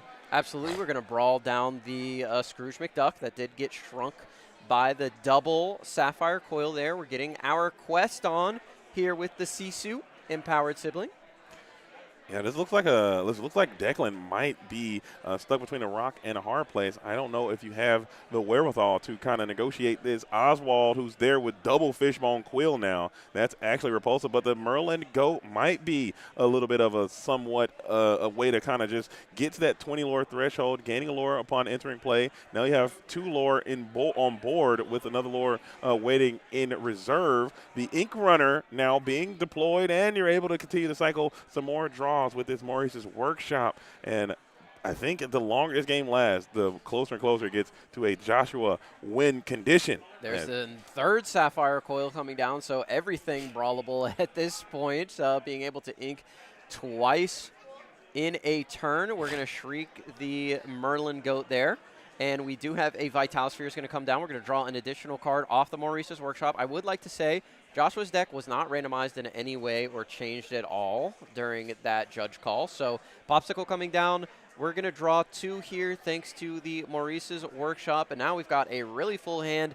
Ink again, why not? Let's see if we can hit another item off of the Oswald. And we do. Wow. The Great Stone Dragon, which is most likely a one of in this deck. And look at that. So many items came down onto the board. We're going to draw again from our Maurice's Workshop, which is hiding there between 2 Sapphire Coils. Shout out Venturo. And we do have another Fishbone Quill activation as well. So if you want it, you can send another ink into the inkwell and try to play this spin game again. If you're looking for that lucky dime, Tamatoa can get active as soon as next turn and potentially get you to a win there, as we are going to rip the Popsicle. Maurice's Workshop triggers yet again. So that's another 2 cards being added. Checking the pile, Scrooge appears to be entering into the play for free, it looks like, to probably get another item. Yep, we're going to take a look here. Oswald, Tamatoa, Vitalosphere, and Liquidator. So we do find a Vitalosphere here. Probably not going to get this down onto the board on this turn. Well, actually, we can ink with the Fishbone Quill. We can, and just keep, but you kind of want to get Oh, and we hit another Maurice's Workshop. Let's pay and draw again. Declan just looking over like, what am I actually doing? I'm playing 2 characters a turn. This guy just played, how many items just came onto the board in the last game? At least Plus 5 or Scrooge 6, McDuck. maybe 7 or 8 items just entered to the play that last turn. So now things are getting to the point where you need to, I guess, be prepared. Might be something that you can do. We're going to cash in our Chernobog followers as the Goat will trade with the Sisu, gaining yourself a lore. You're only at 12. You have that Maui Half Shark Pirate's Life set up, so maybe that's the world that you can live in, where you can maybe try to race to the finish line with the instant lore burst. Yeah, I mean, the board on the opposite side is pretty gross, but to be fair, and I mean gross in a good way, as Joshua was able to do some insane things with his Oswald on that turn, paired with the Maurice's Workshop. We're going to ink with a Great Stone Dragon to Sisu, and we put a Scrooge to the bottom. But looking at the lore totals here right now, Declan at 12 with that Maui Half Shark, like you said, if we can get active with some Pirates Lives, we could potentially get over the finish line here, but we're shrinking. This Maui Half Shark could be on the menu for a Dragon. Or a Brawl or anything at this point. I mean, his strength is at a 1 right now. Get him. We do not do that here. That's the Brawl art. Get him out of here. As the Maui Half Shark and Diablo. He's literally being bounced actively on the card art there. Yeah. As we are getting some draws in, and it looks like Declan has pretty much. He does have a Pirate's Life. If the Maui Half Shark was able to make it through that turn, things could have been spicy.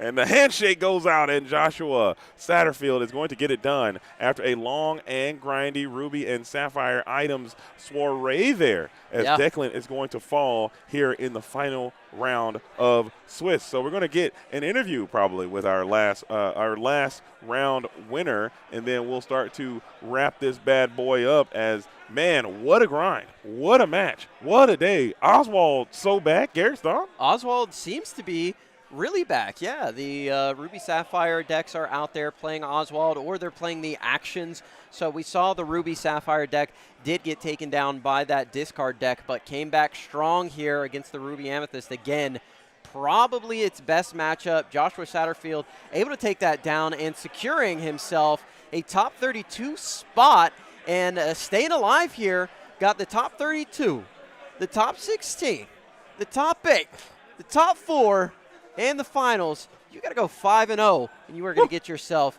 an invite to that national championship as Fumbles comes in, gives Joshua Satterfield a big hug there. You guys didn't get to see it on camera, but a really heartfelt moment. The two Americans coming up trying to conquer the Great White. Dude, let's go. I mean, at least we assume. I don't know. I don't know anyone's nationality, but I assume both of these Eliminators are American on that side. So it seems as if we will get a chance to get that interview. And I thought with the emergence of Amber and the Steel making their resurgence, I thought that this Ruby Sapphire items deck would struggle. I mean, Oswald is kind of your bread and butter, and his one willpower doesn't really do a lot of heavy lifting for you. So I thought that deck would struggle, and the Bare Necessities and all those types of cards being added. But it seems as if you have negotiated all of those, and I'm interested to hear why you brought this deck to this event. So with that, we got Katie over in the interview room, and we're going to tune in to see what they have to say about it. So with that, let's get over to the interview.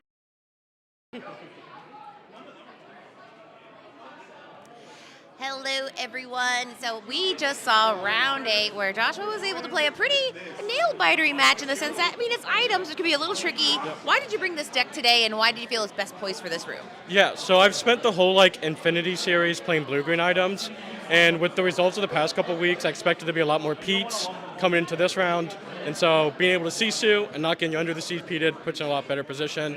I also had a really good feeling about my green-yellow match. I've had a lot of testing that matchup, and it feels like most of the time you're ahead, except I do have that new 4 Eleanor, the new 4-drop. That one's really awkward because I can hit your Sisus and your Oswalds. But most people aren't playing that card yet, so it's fine for now. He said yet. Watch out, the technology is evolving. So a lot of people have been prepping for some of the Disney Lorcana challenges. Will you be at one of them coming up? So I'm actually an indie local. I moved to Chicago 2 years ago for my girlfriend's grad school, but I got to go home, sleep in my childhood bed with my family's house, so it'll be a nice DLC, a nice relaxing, yeah. Be the prodigal son and come back and be right. But as far as that tournament goes, I mean, you are now, I think, pretty good into making top 30. Yeah, which is very exciting. So, I mean, are there any kind of decks that you're still a little bit nervous about going into tomorrow? Green yellow with the Eleanors, like I said. That matchup is they already put enough pressure on. Now they can kill our Sisus. That's an issue. Beyond that, I need to see what's in day 2 because I haven't even looked at the top tables yet. Yeah, you talked about items, so my last question for you is, do you think there's a world where blue steel items, or even like you mentioned, emerald sapphire items, is that something you think could happen, or really this is the peak of items right now? Yeah, I mean, blue-red just won the other CCQ across the pond, so that's pretty cool. I think the other decks are just a little too fragile. I think blue-red's plan B with Sisus. Liquidator's also really big into the yellow-green decks. So I just think like blue-red is probably where you want to be with items, but I don't even know if I don't even know if items are even going to be good after this week, so we'll see. Well, thank you so much. And they're going to have the brackets and all that fun stuff coming out. But before we let you go celebrate and get excited, do you have any shout-outs or anything you'd like to say? Yeah, shout out the lounge. Those are my boys. Love you all. I'm very excited to hop back on. I went 2-2 today to start, so they've been giving me energy all day. So we love to hear appreciate it. all of you. But yeah. The lounge has been getting a lot of shout-outs. It's kind of like the day, sponsored by the lounge. But thank you so much, and I hope you have a good rest of your day, and good luck tomorrow. Thanks. Back to you.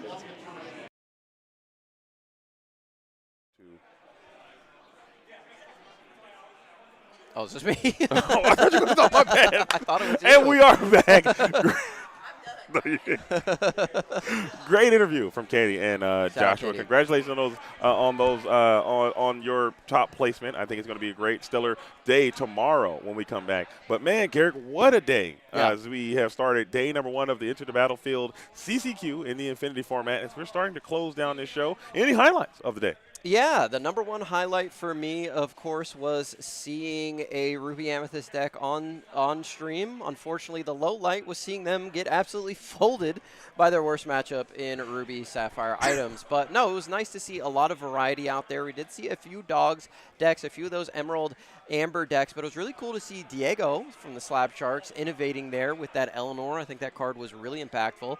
The Expedition Leader, the Dales, I think seeing these decks evolve week over week is really interesting. They're not remaining static. They're ever-changing, and there are other decks coming in and trying to fight into them. I got to say, if we're packing Amber Steel, guys, we got to put some item removal in the decks. It is so time. If you're going to play Bare Necessities, just a little Benja, just to support things a little bit. Maybe Pluto, maybe we got to find them, maybe we have to flatten them. There are a lot of items decks out there. The Snow Fort is real. There are aggro decks playing that Amethyst Chromacon. Lots of items out there to hit. I think the Amber Steel deck now needs to evolve a little bit after last week and do a little bit more with the Bare Necessities. What do you think? I think you are absolutely right. This metagame seems to be like a living and breathing thing. If you're not into that card pool, if you're resting on your laurels, if you think you got the best deck, guess what? You don't have it. It might have been the best deck then, but it's not the best deck now, as this thing is an ever-revolving door of changing, and you have to stay on top of it. Finger and thumb and hand on the pulse of this metagame. You shouldn't check a pulse with a thumb, but you know the vibe. You got to have your whole hand on the metagame as you're watching this thing and updating your deck as it comes through. So stellar performances all around that we've seen. It was an incredible day. The lore guys and the staff and Chris and everyone out there who has made this tournament nothing but a spectacular success. I want to thank you all for your hard work. But we're going to be back at it again tomorrow. Same bat time, same bat channel for everything that you've seen today. It's going to be more happening the next day. Yeah, we got the top 32 coming up tomorrow. We're going to see what deck is able to take down this CCQ and earn that all-important invite to the Disney Lorcana North American Championship. That is what is at stake here in in Toronto, Canada, and I could not be more excited to see what is going to end up taking this tournament down. Will the Amber Emerald bounce back after last week's defeat to Emerald Steel and Amber Steel, or will one of these Steel decks be able to take it down again, or will one of these Ruby Sapphire decks be able to get over the finish line? We mentioned earlier at the Enchanted Citrus Clash, Ruby Sapphire made it into that top 16, 3 of them, but none of them were able to make it into that top 4. So we will see if Ruby Sapphire is able to get it done in this one and done top 32 that we will see tomorrow, coming to you live from Enter the Battlefield CCQ at the Disney Lorcana 15K. Absolutely, Garrick. The stage is set, and it is time to quest, my fellow Lumineers. So I want to thank you guys all for being here. Katie, you want to say goodbye for today, or you want to vibe here? Give her the interview mic there. Just click that one on so Katie can say goodbye before sleep we well. come Have a good night. Bye. Thank you. All right. And that was Katie saying goodbye for today. So we're going to shut this thing down and wrap it on up. YouTube, thank you for being here. Make sure you like the video and subscribe to the channel. Twitch, you're not done. We got a raid going in. We're going to send it over to Versus Gaming. I'm not sure what they're doing, but they're Versus and they are gaming and they are the homies. So we're going to rock and roll with them as the raid is getting up. So let them know where you've been. Let them know where you came from. Until then, my fellow Lumineers, I'm JDZ. I'm on a quest. Shout out to the real ones. Salute to the OGs. That's all of you. Until then, we'll be back. Peace.